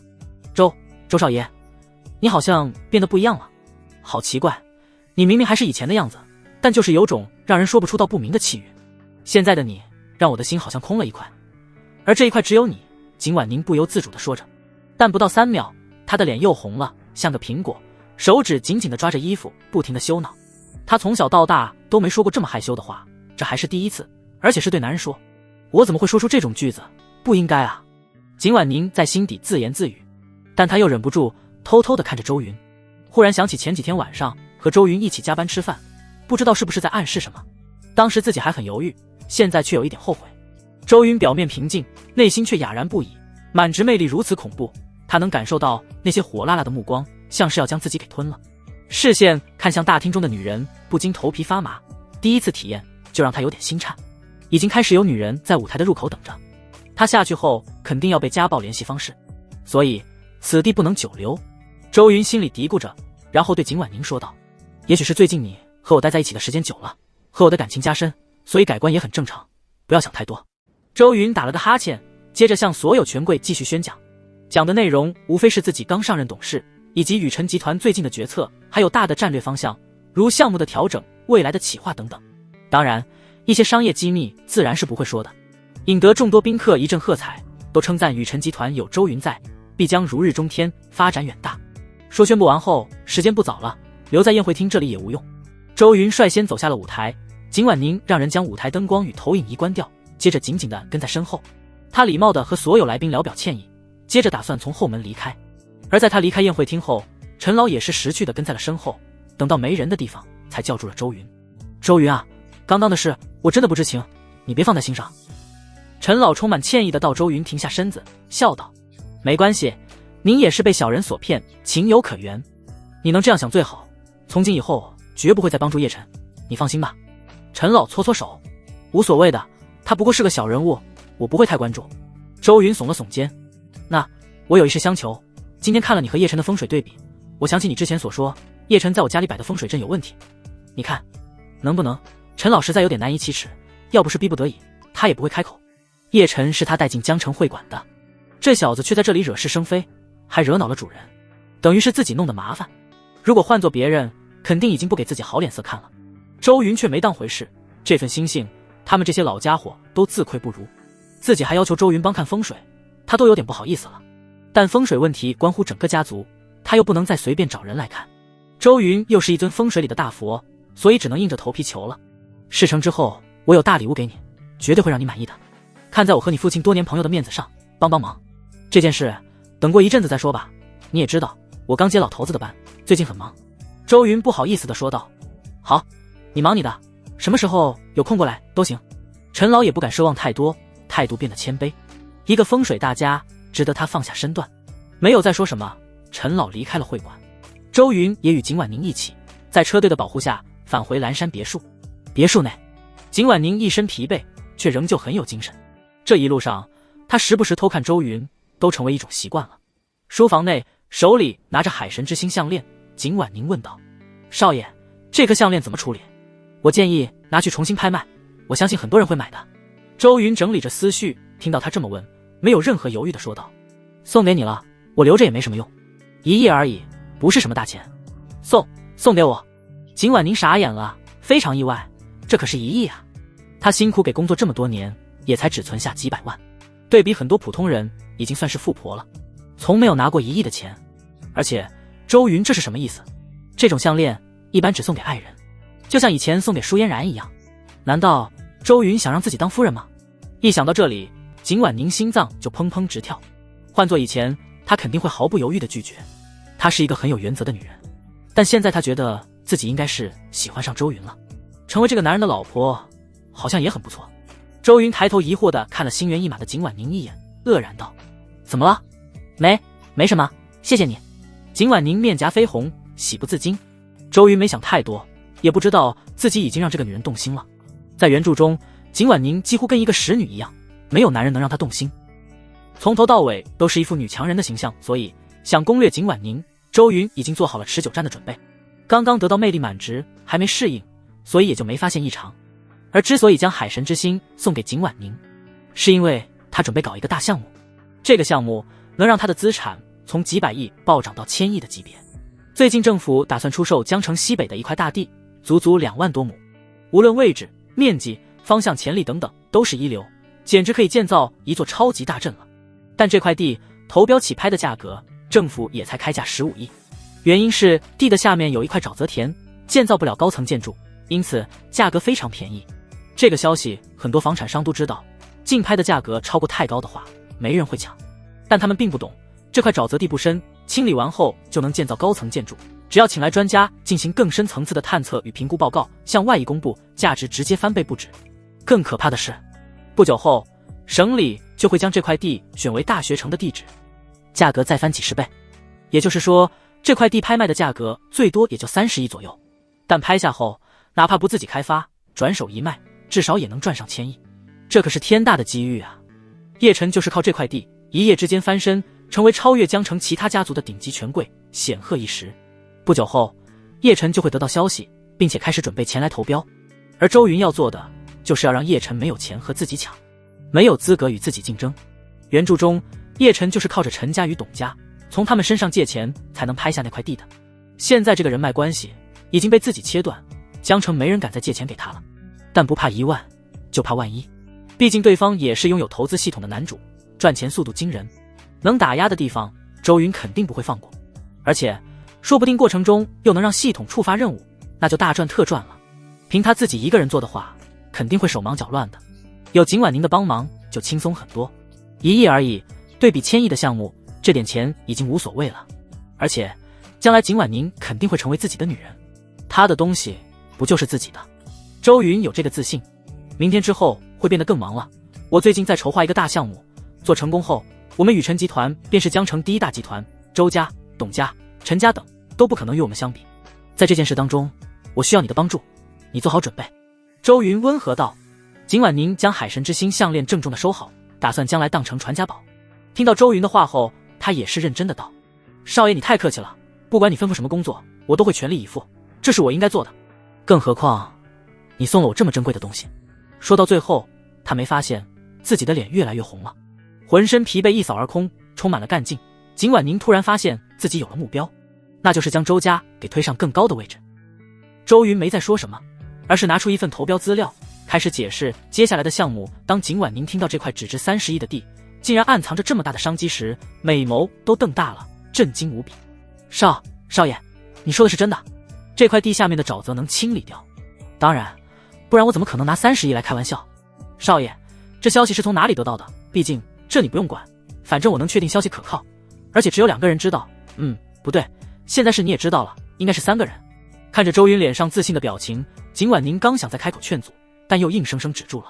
联想到这几日周云的变化，成熟了不少，做事稳重，绝不会贸然行动，他便十分相信这块地的可靠程度，不再有一丝怀疑。少爷，这件事一定要做得隐秘一些，绝不能透露出去，被其他集团知道，他们肯定会倾家荡产的来竞争。毕竟30亿稳赚上1000亿，是个傻子都知道该怎么做。景婉宁面色严肃，想到了后果，如果消息透露，万不得已的情况下，他一定会劝周云用非法手段将消息给封闭。周云从容道：我明白，只要我们俩不说出去，就没人会知道。景婉宁愕然道：那不是还有第3个人知道吗？他以为是一个神秘人告知周云这块地的商机的，而这个神秘人就是第3人。那个人更不会说，因为他也想赚这笔钱。周云呵呵笑道：他也要和我们竞争？是谁？少爷，要不要我让人做了他，保证干净，绝对连累不到你。景婉宁眼神中充满了杀气。周云一个恍惚，连忙说道：暂时不用，他翻不了什么大风浪，而且我最近要准备对付他。那是谁？景婉宁再次问道。叶晨。周云干脆地说道。叶晨，那个敢和你作对的小瘪三。景婉宁眼眸中的杀气更盛了，联想到叶晨的嘴脸，恨不得找人做了他。一个默默无闻的小人物，不知从哪里冒出来，也敢跟少爷抬杠，胆子太肥了。现在又知道少爷的商业秘密，已经没有活下去的理由。是他，等等，你不要想着做了他，不到万不得已，不需要用杀人这样的手段。周云感觉一股深深的寒气从他的身上冒出来，赶忙劝阻。现在将叶晨杀了，那自己就很难再接触到叶家的人，也就没办法完成攻略的任务。杀人很简单，但折磨人却更考验技术。只要不让他有钱投标就行了，这样他只能干看着1000亿项目，却无能为力，心急如焚。景婉宁恍然大悟地说道：那少爷，你今天让他与整个江城的权贵为敌，其实是在提前布置，厉害啊！少爷你太让我吃惊了。周云暴汗，他从没想过这茬，欺负叶晨也只是顺手而为罢了。不过叶晨不能在江城借钱，是个意外之喜。但为了保证自己的形象，周云镇定地点头道是有这方面的考虑。景婉宁眼里逐渐出现了崇拜的光芒，佩服道：先斩断他的人脉，募集30亿，对于他来说就非常困难了，拉不到投资，看着赚钱的机会也只能干瞪眼。我都能想象到那天，当叶晨看见是你投标中了之后，会是什么样的表情了。周云摇头道：现在还不算稳妥，叶晨还是有点能力的，不得不防。这些日子，你找人盯紧他，一举一动都要留意，我去堵住他的后路。景婉宁拍拍饱满的胸脯道：“少爷你放心吧，我等等就去安排。”好了，时间不早了，明天我们还要去商业街看看，选择新的材料供应商。周云打了个哈欠，回到房间去睡觉，而景婉宁今晚却睡不着了，将海神之心项链用许多清洗剂洗干净后，放在一个保险盒子里。他脑袋在幻想着未来的一切，根本止不住。这一个晚上，江城的权贵之间极不平静。舒家倒台了，宇辰集团需要寻找新的合作商，留下的缺口足以再造几个亿万富翁，许多人都眼红，恨不得也吃上一口。所以多方供应商也是连夜搞出一个合作意向的计划，明天就拿去给宇辰集团过目，希望能够得到签约。当然，在见识到周云的厉害之后，这次的合作计划不再像舒家那时候漏洞百出，他们也没有一个能让周云亲爱的女儿，基本上都是很合理的合约，各种让利，有的甚至不赚钱也要加入商业街的项目中。因为和大集团合作过后，将来与其他公司进行合作，这份资历就可以拿出来吹嘘，长远发展。除了这些小商家权贵之外，江城的巨头之一陈家大院，陈老从江城会馆回来后，怒气冲冲，火冒三丈。他脸色阴沉地向旁边一位中年助手问道：“叶晨这件事你怎么看？”助手想了想说道：“我们现在是有求于周云，为了维持好关系，绝不能再放过叶晨。”陈老猛地喝干了一杯茶，杀气盈盈地说道：“他必须得死！今天竟敢当着所有人的面跟我顶嘴，留不得了。”助手说道：“我这就安排人去办。”助手明白了老板的意思，立即拿出手机，打算通知陈家一直养着的地下打手，让他们去给叶晨制造一场意外。还没拨打，就有佣人前来说道：“老爷，门外有一个女人求见。”陈老皱眉道：“这大晚上哪里来的女人？她要见谁？”“见您。”佣人老实说道。“见我？什么来头？”陈老不解地问道。佣人回答：“那女人说她来自京城叶家，名叫叶倾城。”“京城叶家？”陈老倒吸了一口凉气，立即回想着关于京城叶家的所有资料。凡是能在京城立足的豪门世家，没有一个简单的。而叶家也是最出名的财阀之一，产业遍布各个领域，在华夏所有省市都有生意，连军方供应货源力都有叶家的影子，家族分支就有数千人，如参天大树般令人生畏。仅仅是表面上的财产就达到万亿，玉皇顶拍卖场都难以比得上，根本不是他们江城这种集团能比的，蚂蚁与大象般的区别。叶家跺一跺脚，陈老在江城的生意就得完蛋，连成为对手的资格都没有。对比京城叶家，陈家就像是个摆地摊的。一想到外面的女人来头这么大，他赶忙起身，亲自去到门口迎接。来到用铜做的仿古代王侯府邸的大门前，就见到外面站着一位身穿白色 T 恤、牛仔裤、平底鞋，戴着鸭舌帽的女人。这一身休闲装看起来很普通，但如果有识货的人见到，一定会惊讶万分，这竟是限量名牌，价值数万。女人穿着平底鞋依然很高，足有1.77米，一头顺滑的长发随风摆动，露在外面的皮肤白皙干净，如珍珠般，双臂宛若嫩藕，让人很想握在手心里。更要命的是，女人的腰肢很细，看起来也很有韧劲，腰上面也是不成比例的大。这是一个极品美女。虽然没看到真容，陈老却是凭借着多年经验在心底下了定义。你好，我是陈家的家主陈天中。陈老露出客套的笑容说道。叶倾城抬起头，让人见到了他完美无瑕的五官，还有摄人心魄的眼眸，轻声说道：“陈老你好，我叫叶倾城，深夜拜访，打扰到你了。”“不打扰，叶小姐能来陈家是我们的荣幸，请里面说。”陈老让开了个位置，摆手请他进去。叶倾城却是摇头道：“不必了，我今天来陈家是想告诫你一声，叶晨是我叶家的人，而且是嫡系，希望你不要为难他。”陈老身体一僵，心里掀起滔天骇浪。陈老由始至终都没想到叶晨竟然有这么大的来头，天底下姓叶的人多了，他根本没关联到一起。毕竟哪有叶家的人放着庞大的产业不要来江城创业的？叶家的产业随便透露出一点，都能立即碾压江城霸主了。现在的年轻人都喜欢玩扮猪吃虎是吗？陈老满脑袋的问号。叶晨一个顶级豪门子弟，跑我这里来卖弄风水，还要求我关照，特么有病吧？陈老很快就想通了不少的点，面色变化也只是刹那之间。他虚情假意的笑道：“叶小姐你说笑了，我和叶晨没仇怨，为难他无从说起。”叶倾城点点头，清淡的道：“那我就放心了，你不用多心，毕竟我就这么一个弟弟，不想看到他出事。”陈老连连摆手道：“当然不会，叶晨很聪明和气，长袖善舞，讨人喜欢，没人会对付他。聪明个鬼，自负的跟个傻缺一样。陈老在心里补充道。叶倾城自然没听到这些，他从随身挎包里拿出了一张卡片，让佣人递给了陈老，然后说道：“这是我叶家在京城的醉梦楼 VIP 免单卡，小小心意，不成敬意。时候不早，我就不耽误您老人家休息了，再见。”叶倾城头也不回的转身，逐渐消失在黑暗中。等他走后许久，旁边的助手才诧异的说道：“陈老，这叶家的人也太小气了，看不起谁呢？送一张免单卡，我们陈家好歹也拥有100亿资产，吃饭用免单，岂不是要被人笑话？”陈老叹了口气，语重心长的道：“他不是送礼，而是为了告诉我，他是真的叶家人，只有叶家人才能送出醉梦楼的免单卡，还有醉梦楼的 VIP 包厢，吃一次饭起步1000万打底。”助手瞪大了眼睛，下意识的吐槽：“卧槽，这么贵，吃的龙肉吗？他1年的工资也不过100多万，在普通人中已经算不错了，这去醉梦楼吃个饭，半辈子直接白忙活。”陈老见怪不怪的道：“食材自然是顶尖的，各种服务也是你想不到的，而且哪里能看到地宫？当然，最贵的不是饭，而是资格，能进入叶家圈子的资格。”助手也叹了口气道：“好吧，但是为啥堂堂叶家的人是走着来的？他的车呢？我记得我们陈家是有停车场的呀。”陈老想了想说道：“也许他跟自己的弟弟一样，少根筋吧。算了，不提这些杀叶辰的事，你给我烂在肚子里，以后都不要再提。”陈老叮嘱助手。助手猛点头道：“我知道轻重。”陈老想了想，还是拿出了自己的手机给周云打去了电话。“喂，周云，我是你陈伯伯，跟你说件事，这个叶辰来历不简单，是京城叶家。”陈老没有隐瞒，将叶倾城的来意全都跟周云说了。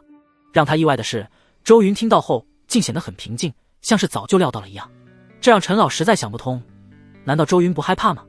为什么像是很有底气的样子？但他管不了这么多，通知周云也只是卖个人情而已。长夜漫漫，被债主们追得东躲西藏的舒家3口人，刚赶着车来到了江城郊外一处农村的农家乐里。舒家已经栽了，江城对他们来说已经不安全了。刚刚好几次被债主的人找到，围追堵截，差点就被拦住。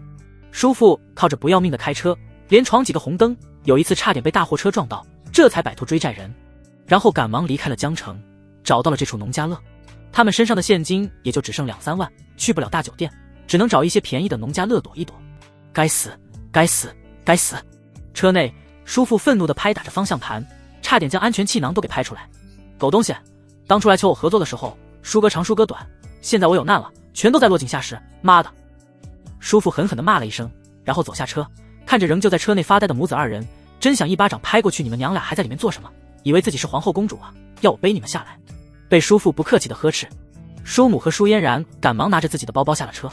农家乐保证还原最真实的农村乐趣，刚下车就闻到了一阵鸡屎的味道。舒嫣然捂着鼻子道：“爸爸，这地方也太臭了，我们去别处吧。”你还有脸说话？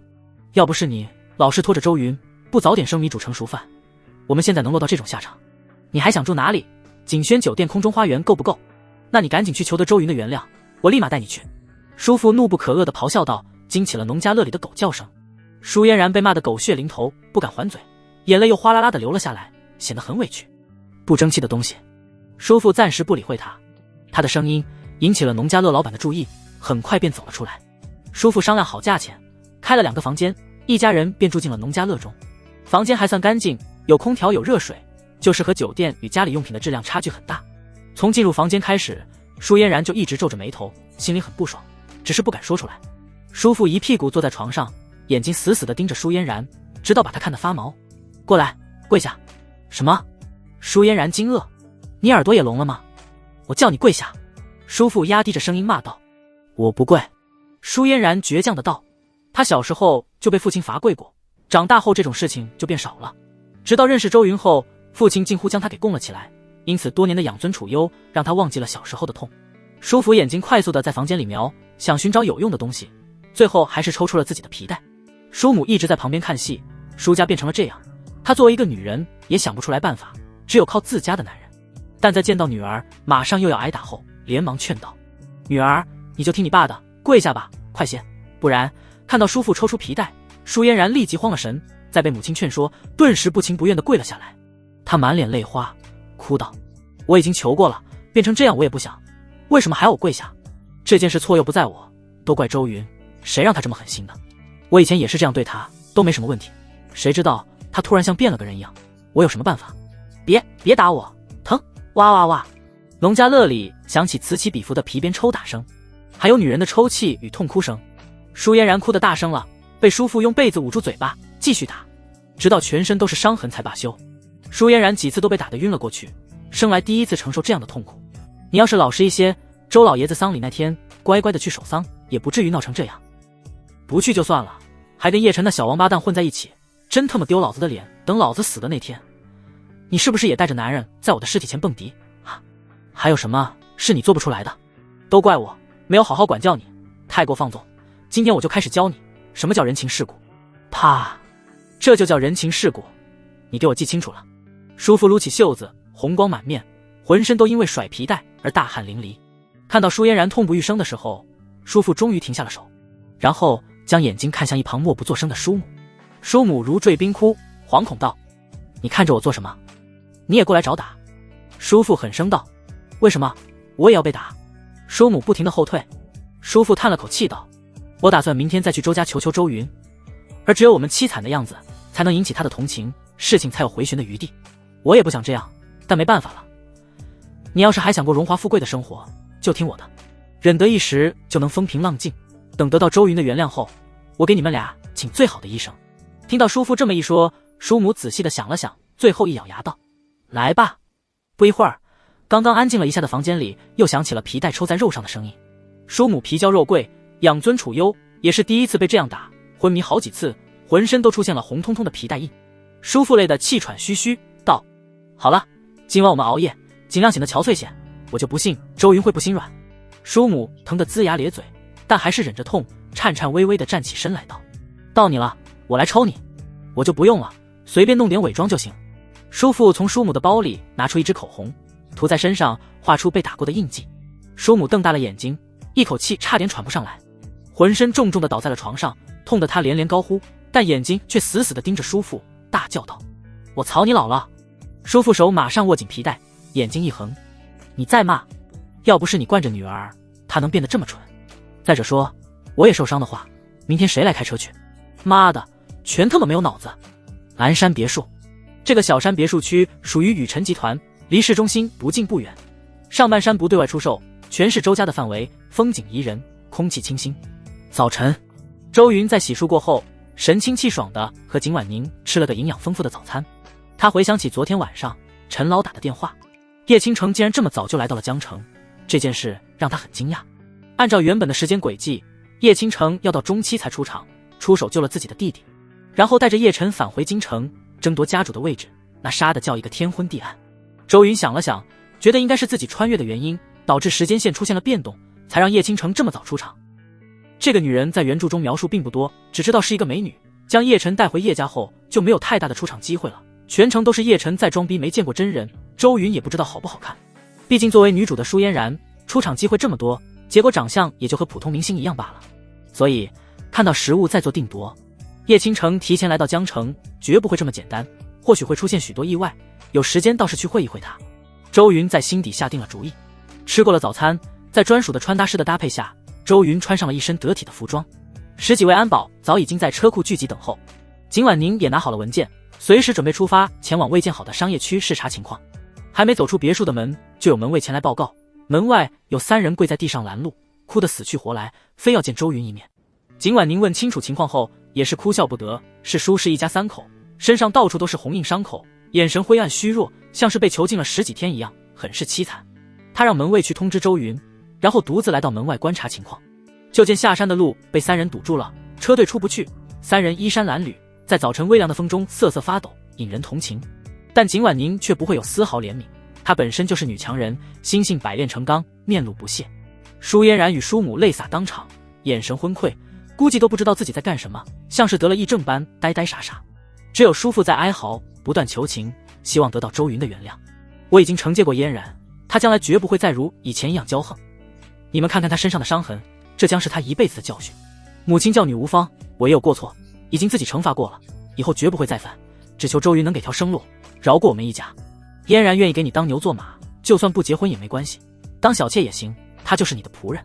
叔父没有说得很通透，知道周家肯定明白自己求的是什么，他不奢望女儿能当宇辰集团的夫人，自降身位，当个女仆也行。只要宇辰集团撤诉，并且恢复以前的合作，结清了尾款，让他有钱把要命的债主们打发了就行。将要求降低到这种地步，他不信周云会舍得，毕竟追求了嫣然3年，难道就这么白白浪费了？然而当他抬起头，希冀地看向别墅的门口，却只见到了门后冷着脸看着的景婉宁。叔父又很快将头给低了下来，今时不同往日，已经明白景婉宁在周云心中的分量，他不敢再如以前般随意打压辱骂，也知道了景婉宁就像是皇帝身边的红人，在耳边吹吹风，就能让他们一家落入万劫不复的境地，万万不可招惹。叔父又办不到底下身子求助景婉宁，难以启齿，主要是身份心态还没转过来。如果之前一切顺利，他和周家的主人没什么区别，哪有主子去求下人的？所以他在等周云出现。当叔父再次抬起头时，发现景婉宁已经离开了，来我面前玩苦肉计。周云冷笑，刚听到消息，瞬间就明白了叔父的用意，想要博取自己的同情，叔父却是算错了。周云也和景婉宁一样，没有一点怜悯，做错事就要付出代价，在做出选择的时候，就要预料到会有不好的结果，这是周云一贯的准则。景婉宁问道：我们从后门离开，舒家都是软骨头，坚持不了多长时间就会退走。周云否定道：不，就从正门走，我还能怕了他们。但是舒家3人堵住路，车队走不开。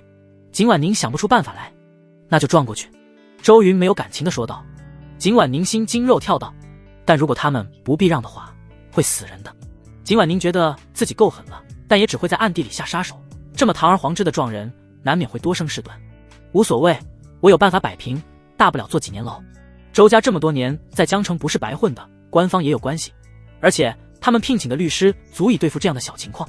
景婉宁见周云心意已决，也不再多劝，慢慢也觉得理所当然。年轻人就要有锐气，周云刚刚执掌周家，不能被舒家人用下作手段给吓到。坐牢当然不是周云去，而是车队的司机。景婉宁跟带头的司机交流，承诺会给予补偿，让司机尽管撞过去，如果出事，一个人承担全部责任，所有赔偿由周家出。等出来后还能继续担任周家的司机，拥有这份工作。在这样的许诺下，司机没有任何犹豫，天王老子来了，他也敢撞。车队缓缓离开了车库，5辆崭新的豪车慢慢的来到了别墅门前。别墅门打开了，舒服猛地抬起头，然后哭得震天响地，各种求情的话语接连而出。但在车内的周云却不为所动，车窗封闭，将所有噪音都挡住了，根本听不到。他连看都没看舒家人一眼，视若无睹。叔父看到了车内的周云，喊得声嘶力竭，但双方仿佛隔着一个次元世界，彼此难以沟通。舒嫣然也是抬起头望去，顿时他呆住了，眼睛瞪得很大，像是进入了梦幻时空。因为他在见到周云的第一眼，那种一见钟情，想要和他共度一生的感觉瞬间涌上心头，比以往任何时刻都要强烈。这是在见到叶晨时所不能比的，根本不在同一个层次。仿佛周云才是自己的真命天子，曾经不过是在蹉跎岁月，只此一生有他一人相伴足矣。舒嫣然震撼，这是为什么？明明周云还是原本的模样，没有太多改变，但就是让他突然爱得不行，甚至甘愿为周云起死。自己以前为何没发现周云有这么好？舒嫣然此刻一阵后悔的洪流从心底涌上心头，悔恨当初为何不对周云好一点。但世上没有后悔药，他只能眼睁睁地看着，却做不了什么了。我突然发现，我最爱的其实是他。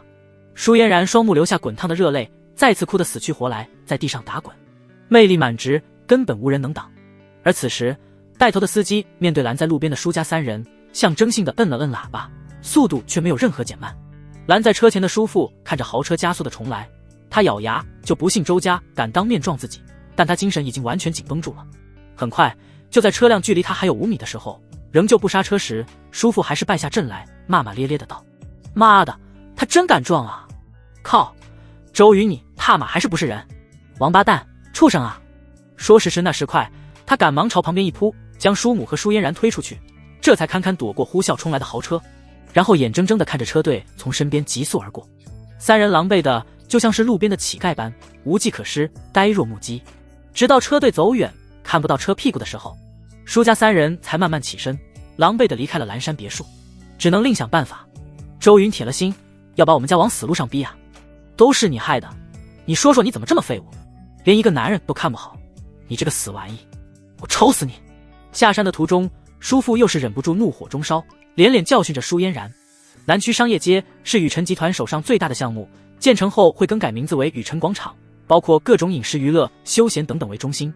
作为地头蛇，这个项目自然让很多人羡慕，只要成功建起来，必定日进斗金。随着与舒家的合约终止，材料供应断掉，许多工人也都闲了下来，工地一片死寂。随着车队的到来，工地负责人赶忙前来迎接，并且送上了最高级别的白色安全帽，拥护着他进入工地内。周董果然是传闻中般的年轻俊朗，一表人才。工地负责人陈东恭维地说道。周云面不改色，没理会他，而是绕着工地走了一圈。这个项目占地极大，足有1300多亩地，四周是高耸的写字楼，中间是5层百货大楼。吊机已经停了，外墙架还没拆，偶尔有敲敲打打的声音在响着，并不热闹。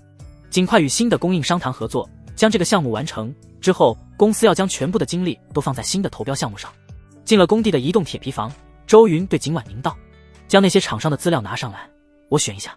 文件太多，现在都是用平板电脑保存接收资料。”景婉宁在上面调出了所有供应商发过来的合作意向与报价，非常之多，很多供应商早就盯着这个项目，如今舒家倒台便蜂拥而至，有投机倒把的，也有认真商量价钱的，少部分是直接让利，看好长期合作的。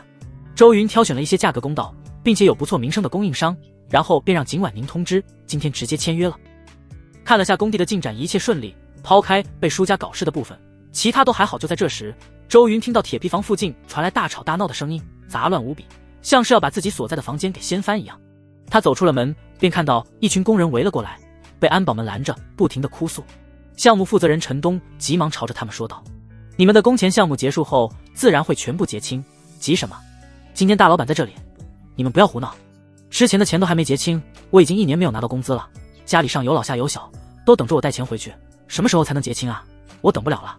上一个项目也是我们在做，结果只是发了舒家带来的工人的工资，我们1毛没要到，现在舒家人跑路了，我们的工资什么时候给？大老板在这里正好，我不管，今天不给钱，我就撞死在老板的车前，我也不活了。求求你可怜可怜我吧，我孩子才1岁半，现在正是需要营养的时候，我却无能为力，你知道我压力有多大吗？”工人们越说越激动，都想动手了，壮硕的安保们都快拦不住。陈东也是脸黑的跟锅底一样，今天周云来，这些工人就闹事，这么不给面子，等周云走之后，一定要给他们一点颜色看。陈东眼睛一瞥，见到了一位在工人中鹤立鸡群的家伙，身高足有1米9几，壮得跟头牛一样，但面相却是老实巴交，唯唯诺诺。他眼睛一亮，找到杀鸡儆猴的好对象，也感应到周云出了铁皮门，立即挺直了身板，朝着这个家伙叫道：“你，程大马，立刻给我过来！”名叫程大马的壮汉工人眼睛慌乱地扫视了一下，在确定是叫自己后，有种想逃离的冲动，但被众多工人看着又走不掉，只能硬着头皮地来到了前方。程大马委屈地说道：“领导，你就将钱给我们吧，我们真快穷得揭不开锅了。你这家伙还想要钱，一天天就你在食堂吃的最多，一个人顶10个。”陈东颐指气使，想要在周云面前表现自己的管理威严。我不找你要钱就算不错了，还跟他们一起来闹，从明天开始你就不用干了，赶紧卷铺盖滚蛋！程大马一听到这话，顿时慌了神，急得团团转，惶恐道：“别，我不说了，我回去行了吧？”“不行，现在就得走。”陈东觉得此刻的自己绝对酷毙了，一个人见人怕的壮汉，命运被自己掌握在手里，这种感觉让他飘飘然。在教训程大马的时候，四周闹事的工人全都安静了下来，一个个变得像斗败的公鸡，谁也不想被赶出工程队，一旦离开，钱就很难再要回来了。他们心里有气，却无可奈何，也有人想为程大马打抱不平，但一想到家里的老小，又蔫了。程大马眼睛里瞬间燃起怒火，愤怒无比，浑身胀得通红，如10碾子大的拳头握紧了，青筋直冒，但不知道想起了什么，又忍了下来，垂头丧气，什么都没说。陈东刚刚也吓了一跳，要是被程大马对着脑袋来上一拳，头都得变成风车。还好，不愧是工地里最容易欺负的人，程大马还是软了。一旁，周云目睹了事情的经过，心里很不是滋味。他虽然已经成了资本家，但绝不是一个连底层民工都欺负的坏种，对底层人民充满了敬意。他一直相信一个原则，只有当你为社会创造出价值的时候，才会得到应有的回报，绝不是靠破坏社会安定来发财。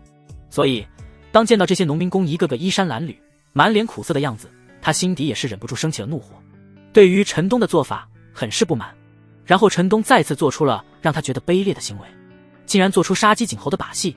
作为一个管理层，不用心解决问题就算了，还打压底下的人，这种家伙留不得了。但让他意外的是，被杀的鸡竟然有几分熟悉。思虑片刻后，他想起了什么，忍不住露出欣喜之色。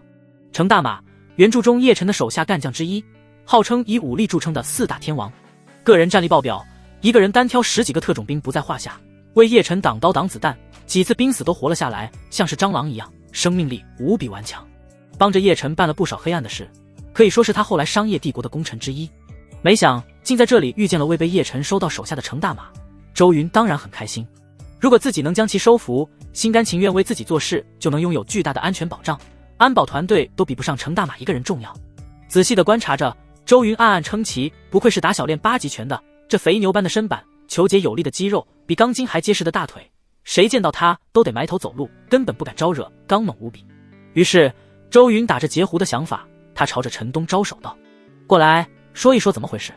陈东立即点头哈腰的小跑到了身边，谄媚道：周董，这都是些刁蛮的工人，工期还没结束就想着要工钱。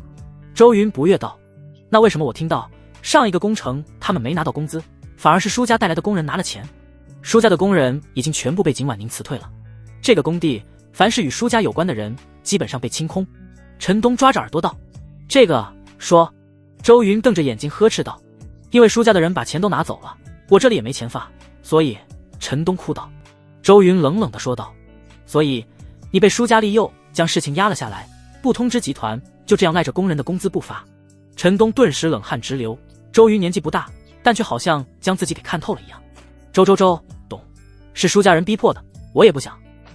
陈东急到周云却再不想听他解释了，而是对赶来的景婉宁道：查一查他这些年的账面资料等，不管有没有做错，都立即辞退了，如果有贪污受贿的，就移交法院追究他的责任。我不想再见到他在雨辰集团里做事。景婉宁俏脸覆盖冰霜，点头道：立即去办。陈东顿时被吓得面无人色，一屁股坐在地上，整个人都懵逼了。作为工地负责人，有那个干净的根本经不起查，一查一个准。他知道自己完蛋了，天都灰暗了下来，快要晕过去。周云却不再理会他，而是叫住了正准备离开的黯然的程大马：请留步。程大马疑惑地转身看着面前秀气的年轻人，心底紧张。周云穿着贴身的白衬衫西裤，身上干干净净的，一看就知道不是干苦力活的工人，穿的衣服也非富即贵。你叫我？程大马还不清楚情况，刚刚只是见到可恶的陈东莫名其妙地坐在了地板上。是我叫你。周云充满善意的道：你好，我叫周云，是雨辰集团的董事长，也就是你们的大老板。他看程大马不知道董事长的含义，于是换了个更通俗的说法。程大马文化不高，长大的时间里都在练武，因此没有多少社会经验。大老板，你是想问我要饭钱的吗？可我没钱啊。程大马吃惊不已，但又紧张地说道：不是的，我是想跟你说一下，我们这个工地包食宿，自然不会因为这点饭菜就跟你斤斤计较。陈东的个人行为不代表公司。周云循循善诱着说道：而且陈东因为违反了公司规定被开除了，他说的话不算数了，你不用走。程大马吃惊不已，朝着一旁垂头丧气的陈东看了一眼，见他没说什么，立即明白过来，周云说的是真的。你们真不嫌我吃得多？程大马再次可怜巴巴地确认道。周云有点好奇地问道：不是，你吃多少？这么出名吗？旁边的工人们立即帮忙说道：大马这孩子吃的挺多的，一次能干掉1桶的饭，外加半桶的菜，要不是怕别人说他还能吃得更多。但大老板，你不要误会他，虽然吃的不少，但他一个人就能干5、6个人的活，而且干得不错。是啊，我们工地有他，能解决很多的麻烦，比如有些重型机器坏了，需要拆卸零件，他随手就将极重的铁块给搬了起来，我们都很佩服。大马这人就是太老实了，长这么大的身板，别人说什么他就信什么。大老板一定不要听陈东胡说，这家伙狗嘴里吐不出象牙，圆滑得很。许多工人都帮程大马说话，以为周云也因为程大马的伙食分量而辞退他。周云讶然，暗自偷笑，站到程大马身边，发现自己1米8几的个头只能到他的肩膀，身边像是站着一位高达一样，充满了安全感，真是一个极品打手啊！不将其收到麾下，那自己就太蠢了。轻轻拍了拍他的肌肉，周云笑道：我当然不会在意，吃得越多越好。大马，我很看好你，你这么厉害，为啥这么老实？刚刚陈东都这么欺负你了，直接给他来一拳啊！周云哈哈笑着说道。一旁的陈东听到这话，差点吓得屁滚尿流。程大马不好意思地挠头道：大老板，你有所不知，我是练正宗8级拳的，而且我的力气太大，出手必定伤人。我很能打的，但在我16岁的时候，因为打抱不平，失手将一个欺负小孩子的成年人一拳打死，我家里因为这件事赔光了钱，我被禁止从今以后不能再出手打架，所以我不会再动手。我们家也没钱赔了，因为家里没钱了，养不起我，所以我早早就出来工地打工，已经做了3年了。但这3年我没赚到什么钱，吃饭都不够，也没给家里寄过。我父母生病了，最近打电话来通知已经住院。我不是故意来闹的，实在是我家里很缺钱。说着说着，10成的程大麻眼泪都快掉出来了，伤心欲绝。这么个男人大汉，眼眶湿润，着实让人心疼。男人不为5斗米折腰，但却愿为了家人做任何事。就连一旁的景婉宁听到大马的解释，也是非常同情，很想要帮忙，觉得对方和自己以前的境遇很像。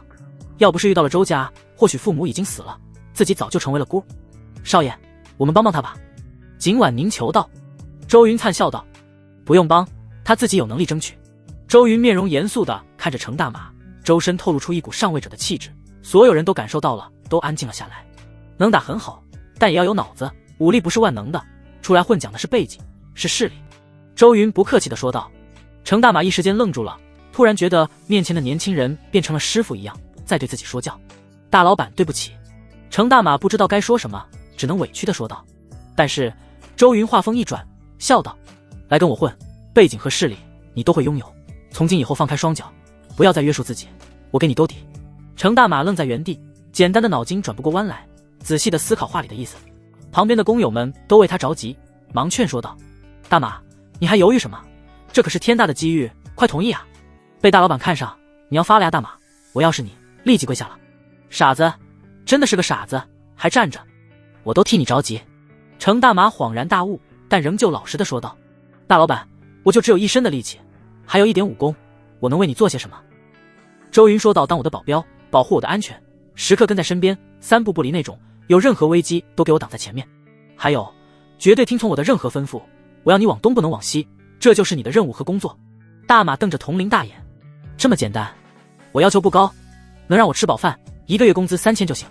大马觉得这事也太简单了，他习惯了听从命令，在老家的时候是听父母听师傅的，来到工地也是听工头的。周云笑道，随便吃，敞开了吃，3000怎么行？作为我的贴身保镖，1个月100万起步，你以后干得好还能加薪。今天我就让人将你生病的父母接到江城，找最好的医院治疗，所有的费用都是我出。一语惊人。所有工人听到这些待遇，眼睛都红了，羡慕不已，恨不得自己也变成大马。这傻小子飞黄腾达了，许多工友都酸溜溜的，看见曾经的朋友发达，比自己亏钱还难受。年薪1000万，我靠，大马发达了，不要忘了我呀！我跟你一起搬过砖头的，狠狠的羡慕了，牙齿都咬碎了。不愧是大老板，出手豪迈，豪得不讲道理。不过大马确实值得这个价，只是以前一直没有伯乐发现他的优点。程大马再傻也明白怎么回事，一时间这个大汉哭出声来，连连说周云是再造父母。100万月薪很重要，但更重要的是周云安排父母来到江城治疗，这份恩情足以让他泪崩。大老板你放心，将来别人要伤害您，必须从我尸体上踏过去，我不死，没人动得了您。我豁出这条命也要护您的周全，相信我，我这人虽然没什么脑子，但却最重情义，您就看着吧。程大马大声地喊道，不住地发誓，眼神前所未有的慎重，然后撸起袖子表现着自己道，大老板，我给您露一手，如果您真觉得我值100万月薪，再决定不迟。说着便朝着前面的一个挖机走去。周云好奇地看着他，所有人的目光都在看他。只见大马来到挖机旁边，右脚上前一踏，2腿屈膝半蹲成马步，2拳屈于胸前做出单山状，然后怒吼了一声，就见他脚下猛地一沉，地面都凹陷了半寸，尘土飞扬。他的手肘猛地撞在了挖机上，将庞大的挖机给硬生生推出了5米，轰然倒塌，顿时引起工人们一片惊叹。这特么简直是怪兽，人形态的恐龙，这一撞要是撞在人身上，那还了得，不得跟被快车撞一样，直接吐血飞出几十米开外。在场的人大饱眼福，以前只以为程大马空有力气而已，没想到功夫如此恐怖。大马迈着大步返回周云身边，谦卑地问道，大老板，这是8级崩里的铁山靠，我怕把挖机弄坏了，所以没用尽全力，其实还能更强一点。周云满意的笑道，很不错了。其实他内心也是非常吃惊，知道大马很厉害，但没想到牛到这种程度，估计小说中龙王的部将也不过如此了，放在古代那就是开疆扩土的人物，称霸一方。捡便宜了，捡大便宜了。心里美滋滋的，周云继续说道，不知道撞在人身上会是什么场面。去把陈东来一招铁山靠出了事我负责。他以命令的口吻让大马去做事，目的就是想看看听不听话。如果过不了心底的那道坎的话，那周云对他的期待值便降低。程大马毫不犹豫地朝着陈东踏步而去，脸上密布凶气，老早就看其不爽了，自然不会再留手。他没有说谎，周云吩咐什么立即去做，根本没有1秒钟的犹豫。陈东差点被吓死，还好很快反应过来，撒开鸭子就跑，速度飞快，用尽了吃奶的力气逃命，连求饶都没有说出口。开玩笑，被大马撞一下还了得，命都要没了。程大马刚想去追，周云立即阻止他道：算了，为这样的小人物生气不值得。很好，非常好，大马你确实值得100万月薪。去将行李带过来，放在我的车队里，一些没用的衣服就不要了，等会我让景婉宁，也就是我身边的这位美女，给你预支1个月的工资，然后你有时间就自己去买新衣服。对了，不要买太便宜的，不然跟在我身边太掉分。算了，还是穿安保的服装吧。本来想让程大马买名牌衣服的，毕竟这么高的工资，想买几件买几件，但一想到他都穷惯了，而且没有见过奢靡的生活，估计认为最贵的衣服也就100来块，这绝对不行。因此直接让景婉宁帮他安排算了。程大马瓮声瓮气的走了，步伐很欢快，如获新生。周云暗笑，如果叶晨将来对上本应该属于自己的功夫高手时，不知会是什么感觉。不过他没忘了正事，朝着所有的民工们说道：你们的情况我已经了解了，待会在上个工程没有结账的工人都可以去财务那里结清尾款，集团会将资金发过来。而这个商业街的工程按照合约来，必须得等工程结束才能结清账单，具体的可以去问自己的负责人。随着他的话落，现场出现了热烈的欢呼，很多人都松了口气，不少家里解不开锅的工人也是哭了，连连感谢周云。一些老工人摘下帽子想给周云跪下，最后还是被周云让安保拦着，他可不想折寿。接着周云对景婉宁道：集团的账面上短时间内能调用多少流动资金？现在整个公司95%的股份都是他的，这些资金他完全可以自主调用，而不用通知任何人。还有大概20亿，当然这不算周家的财产在里面。景婉宁简单算了一下，宇辰集团虽然是100亿集团，但也只是市值，并不是说流动资金就有100亿。把整个公司卖掉，还有所有不动产都换成现金，也才有280多亿，而周云买股份用的是周家的私钱，不是集团的流动资金。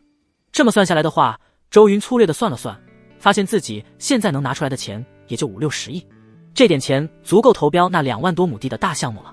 但后续的资金投入却是不够的，他得想办法再赚多点钱，在不动集团的根基之下，这些工人的薪水欠多少？周云继续问道。景婉宁和财务那边联系，很快得到了答案，2000多万吧。还好。周云点点头，这点钱对他来说不算什么，等到法院判决输家败诉，并且开始追讨赔偿，到时候深挖一下，大概也能追回几亿的资金，虽然不多，但也算是回了口血。周云叹了一声道：是时候再扩展版图了。他想创造一个属于周家的商业帝国，要比肩世界级别的集团，还很任重道远。现在连京城的家族，比如叶家，都能轻易的将他给摁死，所以得快点想办法赚更多的钱。就在周云望着天空想东西的时候，程大马简单的收拾了一下行李回来了。当得知周云解决了民工们的工资问题后，大马也是连连称赞道：我现在更确信您是一位好老板了，我这人没什么脑子，最怕的就是跟错人，但现在看来您是一位真的值得我豁出命去保护的人，我一定会听你的话。那我让你去炸掉樱花神社，你会去吗？坐在车上后座，周云调侃着问副驾驶位的程大马：还有这种好事？程大马欣喜若狂：嗨嗨，看情况吧，现在先不急。周云咳嗽了2声，觉得这家伙实在耿直，以后还是少对他开玩笑比较好，要是当真了怎么办？景婉宁在身边偷笑，笑颜如花，煞是好看。虽然周云不问了，但景婉宁却好奇地问道：大马，你准备有钱了，打算去做什么？程大马对这个问题思考了很久，最后说道：我想去吃自助餐，听说那里限时不限量，规定的时间内随便吃，但很贵，需要100多块钱。我以前一直没钱去。景婉宁再也忍不住，银铃般的笑声回荡在车厢内，非常好听。周云也是笑容满面，心里对被大马选中的自助餐厅默哀。大马继续说道：第二件事，我想买个屏幕大的手机，我的手太大了，每次触屏都要小心翼翼的才能操作。买了手机后，我就下载王者，给我最爱用的花木兰买个皮肤，剩下的钱在江城买房给我爸妈养老，把妹妹弟弟接过来读书。另一边，腾飞投资有限公司，叶晨满脸阴沉的坐在办公室内，想到昨晚上发生的一切，心中总有股怒火在不断的燃烧。旋即他又皱眉：为什么我忽然好像失去了什么重要的东西。这种感觉来得莫名其妙，宛若冥冥之中与自己有关联的一根线给断掉了，朦朦胧胧，让人无法捉摸。算了，不想这些，我得赶快赚钱，早点超越雨辰集团，到时候将周云狠狠地压在脚下，谁都不能阻挡我的崛起。我将来是要站在世界尽头的男人，一个小小的周云不配激起我的愤怒，会有他跪着来求我的那一天，不会太远。深吸了口气，叶晨将心绪压下，打开电脑，并且开启了能看到投资回报的能力。他在网上搜索着所有能赚钱的项目，无论是股票还是拍卖公司挂出的拍卖会商品，还有古玩甚至赌石等等，他都看了一遍，眼中出现了精准的投资回报率，这就是系统给予他的能力，也是他自信的根源。最后让他发现了一个有意思的事情，那就是政府公布在江城官网上的投标方案。但还没来得及细看，门口就砰的一声开了，一个穿着休闲装身材窈窕的美女戴着鸭舌帽走了进来。门外追来的前台小妹慌忙地说道：对不起叶总，我拦不住她。叶晨看着这位美女，眼神里尽是漠然，对着前台说道：没事，你回去工作吧。门关了，美女赫然正是叶晨的姐姐叶倾城。叶倾城就这么干脆地坐在叶晨的对面，鸭舌帽遮住了半张俏脸，将笔直的长腿放在办公桌上，什么话都没说。叶晨烦躁道：你能不能别找我？我说过了，我不想回叶家，我能靠自己打出一片天。我亲爱的弟弟，不管你怎么说，不将你带回去，我是不会走的。家族的生意才是你应该去做的，闹也闹够了，玩也玩够了，跟我回去，母亲需要你。叶倾城无奈，显然对这个弟弟没有办法，只能好言相劝。在他看来，叶晨就是不务正业，弄得投资公司就像玩具一样，随时都能扔掉，很可笑。叶晨低沉的道：当初我离开叶家，你和母亲视而不见，甚至连句道别的问候都没有，现在又来找我回去，不觉得可笑吗？父亲死去，我要为他报仇，你们却百般阻挠，大伯应该死去的，而他现在却活得很滋润，所有人都对这件事漠不关心，包括你与母亲，还有众多与我亲近的人，你们的冷血无情彻底伤了我。既然如此，我就要用我自己的方法，为父亲，为我自己讨回一个公道。凭什么将我挥之即来，呼之即去？我受够了那样的生活，我要自己闯出一片天。我离开叶家，犹如龙归于海，肆意遨游，这囚笼再遮不住我身。叶晨低吼，双手用力地抓住桌角，眼睛里透露出了疯狂与不屈之色。他如同一只困兽，在做着努力的挣扎，气势滔天。叶倾城看着他的样子，也是微微叹息了一声，解释道：我和妈不是不关心你，而是认为当时的你出去散散心才是最好的选择。在那种情况下，你如果一直保持怒火，不懂隐忍，很容易遭遇大伯一脉的反哺，有生命危险。我和妈阻挠你，也是为了你好。大伯现在已经是家主，他这一房的人要弄死你有很多办法，就算明知父亲是被他害死的又如何？我们有证据吗？根本没有。没有父亲顶着，我和妈拿什么和他斗，拿什么保护你？所以你就算再生气也得忍着，不要无理取闹。所以当时的你离开家，我们才没有劝你，甚至巴不得你走。现在时候到了，大房传出谣言，大伯病重，可能无力回天，也算是个报应，是你回去与堂哥们斗的时候了。叶倾城说明来意，希望这个倔强的弟弟能明白母亲的良苦用心。这弟弟有时候确实没有脑子，但二房只有他这么一个男人了，所有的重担都放在了他身上。然而叶晨不屑地说道：又是这种说辞，又想来骗我，我耳朵都起茧子了。大伯病重了，可惜我时间太短了，不能亲手杀了他，希望他还能再撑一会，等我依靠自己的能力崛起时，他能见到我的实力不输于叶家时候的威风场面，我真想看看那时候他的表情啊。好了，我知道了，我不会回去，你死了这条心吧，赶紧离开我的公司，我这里不欢迎你，以后也不要再来找我。叶晨声音没有任何感情，不待见自己这个姐姐，语气有着深深的隔阂般。他这样的表现深深的刺疼了叶倾城，他想过叶晨的反应会是这样，但真的面对时还是很悲痛。叶晨，你不要这，离开我的公司，我不想再说第二遍。叶倾城看着决然的弟弟，只能站起身来，打算慢慢劝说，不急在一时。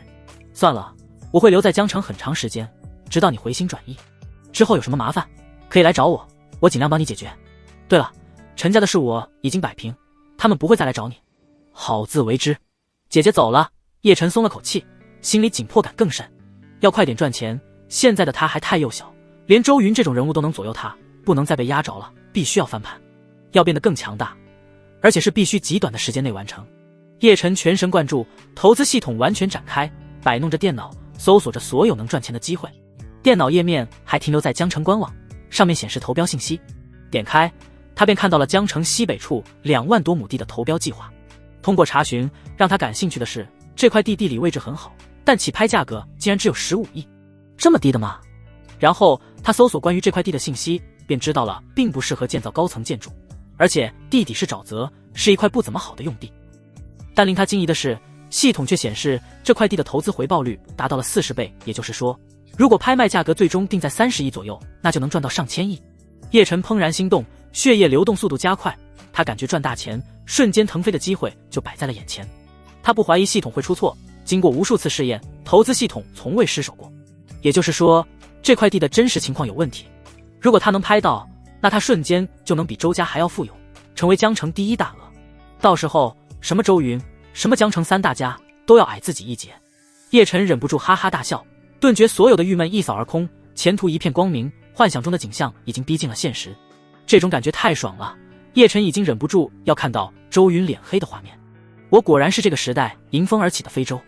整个江城没有任何人知道这个秘密，只有我是唯一。叶晨逐渐失去理智，在办公室手舞足蹈，说着豪言壮语。不过他很快又冷静下来，开始发呆。我现在只有2000多万的资产能动用，不足够拍到这块地，必须要在正式投标前赚到30亿左右的资金，才有资格入场。该死，要不是周云，我已经能向陈家与董家等势力借钱了，现在全被他破坏掉。这家伙是我的煞星嘛，遇见就没好事，我要有的忙了。30亿啊！叶晨陷入苦恼，官方投标的时间定在1个月后，在这期间以2000多万的资金赚到30亿，普通人根本没办法做到。还好他有投资系统，能看到回报率，但能赚大钱的机会实在是太少了，还要自己慢慢找。最近他看到的基本上都是几万块赚几十万的、几百万的投资。他曾经想过去买彩屁，选好能中1等奖的号码时，刚刚一买，回报率瞬间就变了。妈的，气人！不过也从侧面说明了回报率不是一成不变的，中间会有其他因素在改变。他的系统只能看到初始的投资回报。不管了，用尽一切办法，能赚多少赚多少。最近刚好有个拍卖会，再去捡漏一番。我在他们的网站上看到了几个不错的东西，应该能值不少钱。还有，赶快发展更多的投资用户，让公司的资金变得越来越充足。对了，官方的投标不是什么人都能去做的，必须有足够的行业资质。我得先解决这个问题。江城其他家我都不熟，他们怕周家，所以都不会帮我忙。但舒家与周家有仇，他们现在正被债主追，如果我伸手就一救，他们肯定答应我与我合作。他们的债务最多也不过就10几亿，到时候赚到了上千亿，这点也只是毛毛雨罢了。叶晨打定主意，将资金买了一些短期必涨的股票后，立即离开了公司，打通舒嫣然电话。陈家大院，周云抽空来拜访陈老，顺便将他家的风水问题给解决了。陈老以礼相待，客客气气，完全没有老一辈的架子，将他接进了陈家大院中。你身边这位大汉不错呀，看这体格肯定很能打。陈老看着旁边的程大马，微微震撼，感觉家里进了一头野兽。周云谦虚道，别看他身材高大，其实也就一般，比不得陈家的打手。两人互相客套了几句，然后周云就围绕着陈家转了一圈，确定了问题在哪里之后，说道，你是不是感觉最近运气很顺？陈老点头道，没错，自从叶晨布置好风水后，生意慢慢有了起色，各方面都很稳定。就是因为有这样的改变，所以陈老一直没怀疑过叶晨的风水问题，将他当成了上宾。周云不置可否地说道，那你看看小腹处是不是有一块灰印？最近觉得越来越疲惫，你的家人也有点心神不振。陈老惊讶，周云神了，都没看过，却能完全说中。他掀开了自己的小腹，那里确实有印记，而且越来越黑。是什么问题？陈老意识到了事情的严重性，惶恐不安了起来。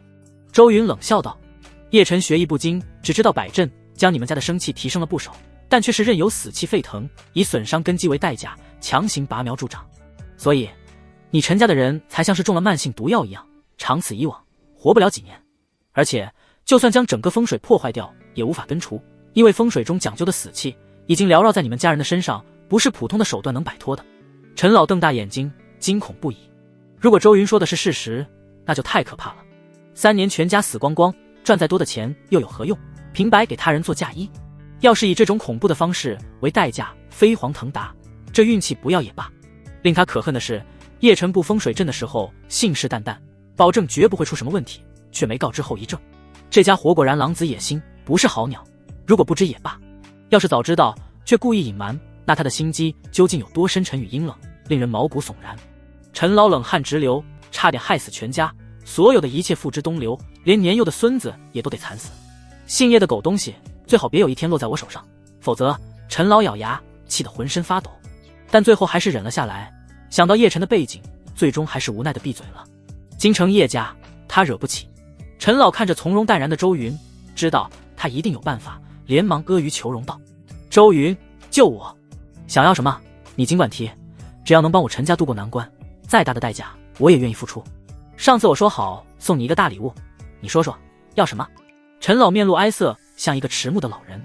对于他来说，没什么比家人与子孙后代更重要。要是断了血脉，他就算死也无法原谅自己。陈老做好了被周云狮子大开口的准备，哪怕付出惨痛的代价，他也认了。怪就怪自己遇人不淑，周云直接说道：“我要你家的创投公司，你舍得给吗？”陈老一阵沉默，张了张嘴，没有立即同意下来。陈家的创投公司是一家投资公司，说大不大，说小不小，公司内的可运作客户资金超过20亿。这些钱都是用来给陈家主要产业应急用的，算是一道保险栓。拱手将其让给周云，陈老还是很舍不得的，毕竟好不容易做起来了，花费了许多的精力。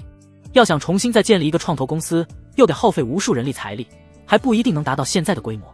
但这又怎么能和全家的性命相比？陈老只是犹豫了片刻，就想通了，痛心道：“你想要就拿去，不过我会将本属于陈家的利润和人员撤出。”周云点点头，满意的说道：“那就这么说定了。创投集团最重要的是客户与名声，其他的都可以补充，陈家在这方面做得不错。”周云之前就有想弄一个投资公司的想法，之后的西北项目地需要大量的资金投入，光凭宇辰集团如今的钱，想要完全包揽有点够呛。当然还有另一条路，就是向银行贷款，银行肯定乐意，必定都不是傻子，等到地的价值曝光，肯定是稳赚不赔的，多少钱都愿意借。但周云却不想去向银行贷款，除非真的没办法，他更愿意用自己的资金将整个项目全都盘下来，能省去许多麻烦。而创投公司就是一个不错的选择，能募集资金，全权管理，而且对宇辰集团未来的发展有利。周云也想过重新创立一个金融公司，但吸纳客户所需要的时间太久了，还不如直接搞现成的。尽管您今天没跟来，在公司处理其他事务。周云亲自和陈老谈好后，那位中年助手便去集团与景婉宁对接。待陈家消耗了不少时间，指挥佣人重新摆放，叮嘱这段时间要改换大院里的建筑结构，还有假山水池等等，终于将风水问题搞定了。陈老顿觉神清气爽，那种压在心头的阴霾莫名消失不见，通体充满了精力，看哪都顺眼。我越来越看不透你了，周云。以前我一直认为你不学无术，现在看来我真的老眼昏花了。我曾经也请过不少风水大师，但效果甚微，和你比起来像是月亮与萤火虫。唉，看来我真的不适合再待在这个位置，等过一阵我就宣布退休，换年轻人上位，到时候我会将他引荐给你，将来你和他能互相帮助。陈老十分佩服，感慨着说道。周云笑了笑道：人外有人，我受不起你这样夸赞。你家的风水解决了，但你的家人最好去买一些上等的补肝中药来调养，亏损的肝气才能恢复快一些。没什么事的话，我就先走了，我刚接父亲的班，最近很忙。陈老认真的听了进去，万分的感谢。一再挽留周云留下吃饭，被连连拒绝后，便作罢。送周云到了门口，周家的安保们立即围了过来，护卫着他去到停车场。程大马寸步不离的跟在周云身边，目光如鹰般扫视着四方，时刻防止意外出现。当来到停车场的时，那里竟有一个戴着鸭舌帽的女人在等候着。这女人身材火辣，虽然穿着休闲装，但依旧透露出风华绝代的气质，让人难以忘记。女人抬起头来，看着被保镖们围在中间的周云，眼里露出了异色。她长着一双迷人的桃花眼，此时春波流转，很是动人。这就是跟我弟弟作对的周云？不是吧，他怎会让我有止不住心动的感觉？心中某处柔软被触动，仿佛找到了活在世上的另一个意义，就是跟他长相厮守。不可能的，竟让我回忆起了在学生时代的第一次春心萌动，我对他根本厌恶不起来。顶流男明星我也见过不少，各种国际时装周也都受邀请去过，看到过无数的模特，却没有一个能让我有如此的心动。能给我这种感觉的男人，绝不会是坏人。他与弟弟之间肯定有什么误会。在见到周云的第一眼，叶倾城就被迷住了，脑海中立即下了定义，这个男人绝不是坏人。这或许是来自于女人的第六感，但她非常相信自己的直觉。原本冷淡的表情悄然化开，叶倾城变得手足无措了。随着周云越来越近，他仿佛能听到自己的心跳声在不断跳动。然而最先走向他的不是周云，而是巨人般的程大马挡在了他的身前。你好，请你离开这里，这是我大老板的车。程大马眼中只有警惕，对美女视若无睹，说话也极其不客气。叶倾城一僵，表情也有点不自然，但为了不失态，勉强笑道：我就是来找你们大老板周云的。听他这么一说，程大马立即扭头对周云喊道：大老板，这个女人特地在这里等你，要不要我就把她轰走？周云扶大马啥都好，就是太耿直了，敢特地守在豪车前等着自己，而且如此漂亮，要么是出来卖的，要么就是想傍大款的。这些女人眼睛毒得很，谁有钱他们一眼就能看出来。不过还是得问一下详细情况，才知道怎么回事。周云让程大马站到一边，看着叶倾城，心底也是微微一惊。近看之下，才发现藏在鸭舌帽下的面容竟如此国色天香，有一种高贵的优雅感，绝不是普通女人能养出来的气息。如果论美貌，完全不输给景婉宁，打分的话绝对能将近满分。看来不是卖的，请问你是？周云好奇地问道。我来自京城叶家，我的名字叫叶倾城，我是叶晨的姐姐。近距离跟周云接触，心脏不争气的跳动得更快了，叶倾城差点失态，说话断断续续。忽然想起了什么，他又赶忙解释道：我不是来找你麻烦，只是想认识一下你。我觉得我那不争气的弟弟或许和你有些误会。肯定是误会，这么有魅力的人怎么会是个混蛋，绝不可能。近距离接触，叶倾城看到周云身上好似发着光，无与伦比。你好叶小姐，现在很晚了，找个地方吃饭，我们慢慢谈。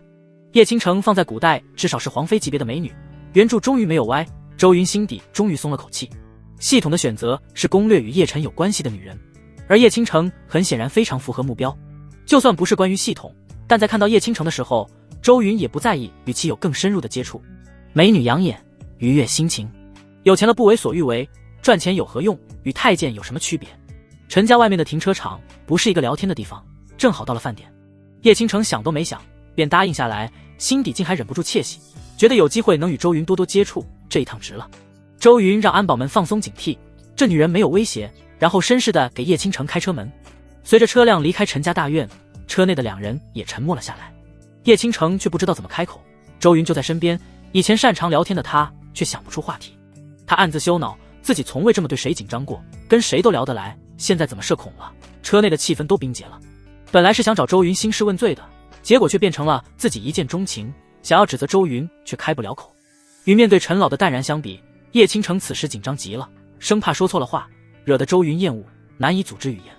最后还是周云先开口道：叶小姐，我和你弟弟不太熟悉，只是见过一面，没什么误会，你不必专程来找我解释的。叶倾城顺着话题说道：不，还是有必要解释的。我听说了前几天晚上宴会的事情，我这弟弟确实很莽撞，从小被宠坏了，有些无法无天。其实叶倾城完全没必要跟周云解释这么多，如果被外人知道堂堂叶家竟然会专门跟一个小商人道歉，怕是会震撼的无以复加。像他们这种世界级的财阀，欺负你是看得起你，和你搭话已经是你的荣幸，没人能反抗什么。叶倾城继续道歉，叶晨从小到大都没学过风水，竟然忘自己贴上风水大师的身份，差点误了周老爷子的目的，错在其一。他明知舒嫣然是你未婚妻的情况下，仍旧亲密接触，这是他第二个错误。叶倾城说着说着，忽然觉得很抱歉，叶晨实在是给周云惹了太多麻烦。周云换作是同一级别的财阀继承人，叶家估计都要大出血了，脸都要丢尽。周云笑了笑道：年轻人知错能改就行，事情发生就发生了，一切随风去，人要往前看，我早已不放在心上。不过也是得谢谢他，我才能看清舒嫣然的真面目，避免惹得家门不幸，被人嗤笑。叶倾城看着周云心平气和的侧脸，顿时无比的佩服。这份心性与度量和叶晨相比，简直强了10倍不止。同样的年纪，为什么就有这么大的差距？他在想，如果弟弟有周云一半的成熟，或许二房早就压过大房了，也不至于一直被弄得头都抬不起来。想到刚刚见叶晨时那小气巴拉的样子，叶倾城就忍不住叹了口气。你与我想象中不同，我希望和你交个朋友，真心实意的那种。我在叶家虽然是一个女人，却也拥有不少权利，手里管理着许多企业。你要是有什么麻烦，尽管和我说，我能帮的肯定全力以赴。叶倾城眼含春波，趁机和周云建立关系，讨要联系方式。周云灿笑道：能和叶小姐交朋友是我的荣幸。两人在车内交换了联系方式，叶倾城心里美滋滋的，放松了不少。没想到周云是这么好沟通的人，顿时在心底疯狂加分。我会叮嘱叶晨，让他少给你惹麻烦，下次他再这样，请你一定通知我，我会狠狠地教训他。叶倾城郑重地说道：我这弟弟从小就信心爆棚，非常自负，心高气傲，很少经历过挫折，请你多多担待。周云无所谓道，只要他不主动招惹我，我不会对他怎样，你放心吧。这就行。我跟你说，叶晨小时候被父亲管得很严，家里将他的生活方方面面都安排好了，但他却不满意，偏偏说什么我命由我不由天，极其叛逆，做过不少荒唐的事。两人逐渐熟络，关系升温，慢慢变成了无话不谈的好朋友。车厢内经常伴随着叶倾城的娇笑声，如黄莺轻啼，欢声笑语。周云的心情也格外愉悦，能与美女相伴，寿命都增加不少。在这样轻松的氛围中，车队来到了市中心一处处于顶楼的豪华餐厅。周云经常来光顾，觉得这家餐厅饭菜很可口，用的都是最鲜嫩的食材，让人胃口大开。在顶楼俯瞰整个江城，边吃边看，能让人心情开阔，修心养目。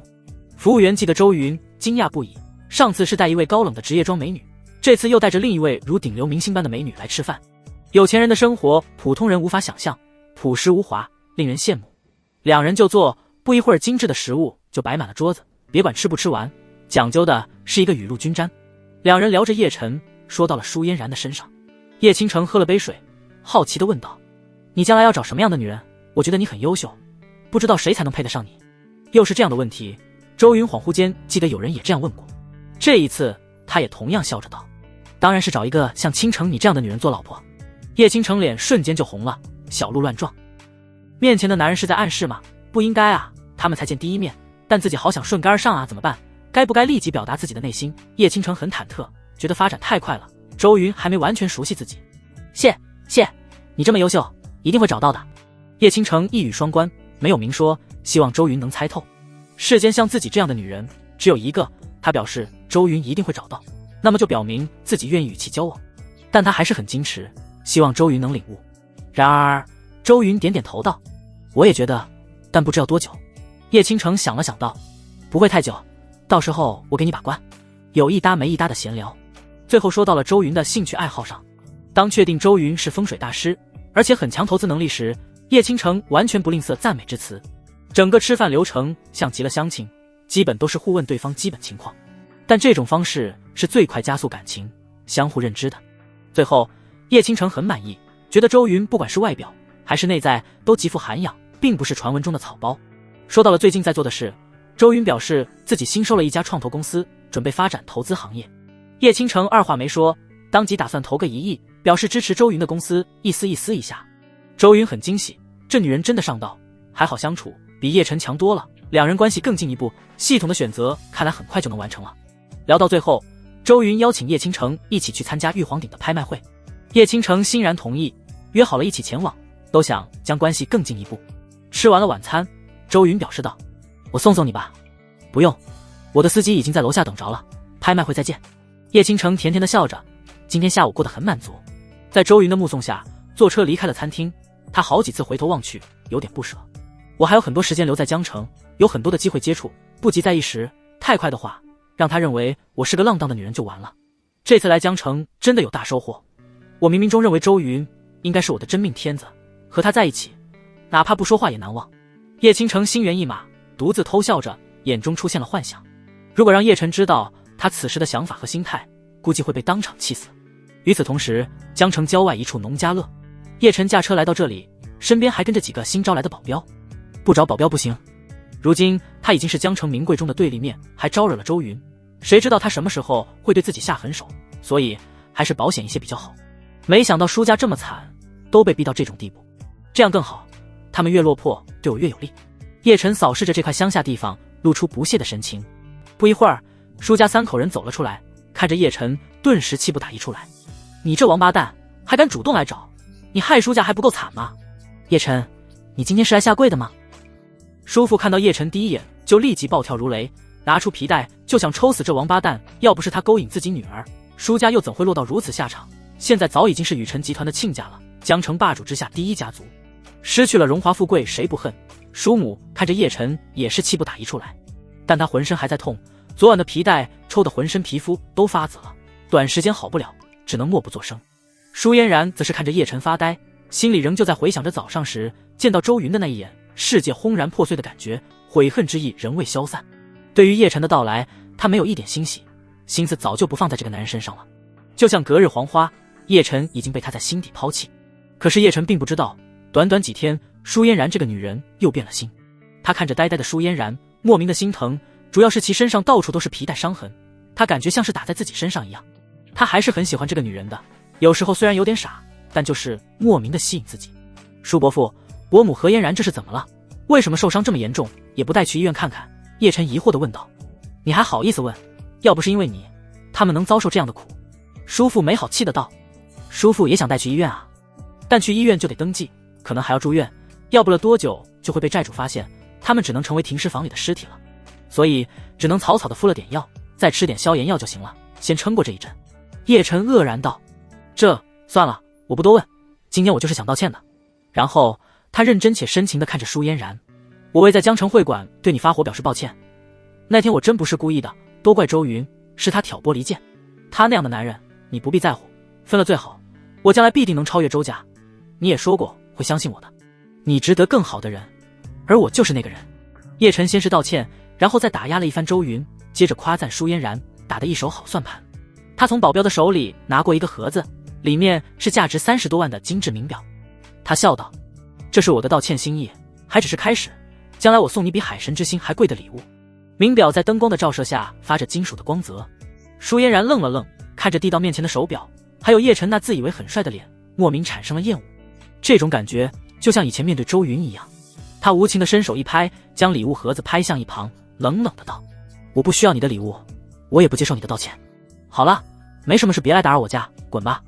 叶晨当场就石化了，像是被混沌神雷给劈中了一样，呆立当场，大脑都失去了指挥能力，机械般低头看着空空如也的双手，礼物盒被拍到了地上，沾满了泥土，就像此刻他的心情一团乱麻，污秽不堪，显得极不真实。这踏马是怎么一回事？叶晨眼睛瞪直了，这与来之前想象的画面不一样，不应该是当自己道歉的时候，舒嫣然大方的接受并说没关系，然后还和以前一样两情相悦吗？当自己送出礼物的时候，舒嫣然不应该是欣喜若狂的接受，然后给自己一个暖暖的拥抱吗？我靠，叶晨要疯掉了，这女人怎么了？吃错药了吧？怎么说翻脸就翻脸？你还是夸赞我年轻有为的舒嫣然吗？不仅仅是她，就连叔父叔母也是被女儿的举动给弄傻眼了。犹记得就在昨天，女儿不断的说叶晨是真命天子，非他不嫁，一见钟情，两情相悦，短短几天让他感受到了真爱的滋味，还说什么跟叶晨一起就算天天吃馒头心里都是甜的。当时他们还很无奈，无法改变女儿的心意，只能苦苦劝说。现在女儿竟然直接不给真命天子好脸色，还拍掉了礼物，让他滚。破天荒了这，两人互相对视了一眼，都有点猝不及防。女儿不会因为受到了打击得了精神病分裂出第二人格了吧？不过女儿干得好，就应该这么对她。什么玩意，害我们家不够还想害第二次？道歉道什么歉？一块破表就想让我女儿喜欢你？你是小脑萎缩了还是怎么的？也不撒泡尿看看自己。我女儿以前连1亿都不放在眼里，你比得上人家周云？搞笑。听着叔父叔母嘲讽的语言，叶晨狠狠地吸了口气，尽量平复心情，保证不再发火。今天他是有求于舒家，需要投标的资质，绝不能任性，坏了大事就不好了。作为受到上天眷顾开启系统的气运之子，遭到他人不理解，不相信是很正常的。他迟早会用事实来证明，然后狠狠地打他们的脸。到时候舒家人得将自己供起来，给自己倒洗脚水。也只是阴沉一下，叶晨神色很快恢复了过来，让保镖将地上的名表捡了起来，勉强笑道，不喜欢表没关系，但你们先听我说，我知道周云害你们舒家沦落到凄惨地步，欠下了许多债，现在寸步难行，无力回天。我今天来就是为了要拯救你们舒家于水火之中，给你们带来一个机会，就算不依靠周家，你们也能恢复以往的显赫，周云算不得什么。叶晨昂头挺胸，一股王霸之气从他身上涌出。这次他来带着满满的诚意，上千亿的项目足够吃得肠肥肚满，微微提携一下舒家人完全没问题。在他看来，自己就是舒家的救世主，只要不是傻子都知道应该怎么做。你是个傻子吧？叔父叔母不相信的道。伯父伯母先听我说，我手里有一个项目，利润很大，只要跟我合作，你们还债没问题，甚至还能大赚一笔。叶晨自信的道。叔父满脸狐疑的神色，我混了这么多年，你别忽悠我，多大的项目？叶晨拍着胸脯打包票道，这个项目足以轰动江城，到时候所有供应商、地产商跪着来求你。我准备投标政府的商业用地，足有2万多亩，我志在必得。现在缺少的是投标的资质，原本我可以随便找其他公司合作，但因为我和嫣然有不错的关系，所以来找你们家。叶晨没有说透，上千亿的利润谁不眼红？叔父绝不是好人，肯定贪得无厌，到时候知道了，肯定得寸进尺。阎王好见，小鬼难缠，叔父就是小鬼。叔父猛抽了口气道：“2万多亩的商业用地，起拍价那不得上百亿。小子，你是什么来头？”看叶晨不像是在开玩笑的样子，叔父认真了起来。如果换做以前，他会觉得这小子在开玩笑，100亿项目张口就来。但现在舒家已经无路可走，只能放手一搏，像溺水的人胡乱地抓住一根救命稻草。叶晨道：“这你们不用管，只要和我合作就行。接下来这几天，你们可以跟着我，自然会知道我的投资赚钱能力。不过，我还有一个条件，你们不能阻止我与嫣然交往。拯救舒家，拿到资质只是第一步，第二步便是彻底将舒嫣然收入后宫。这么大的恩惠，舒家人绝不会犹豫，肯定同意。”果不其然，叔父当机立断的道：“如果你真能救我舒家，嫣然便与你定亲。”爸！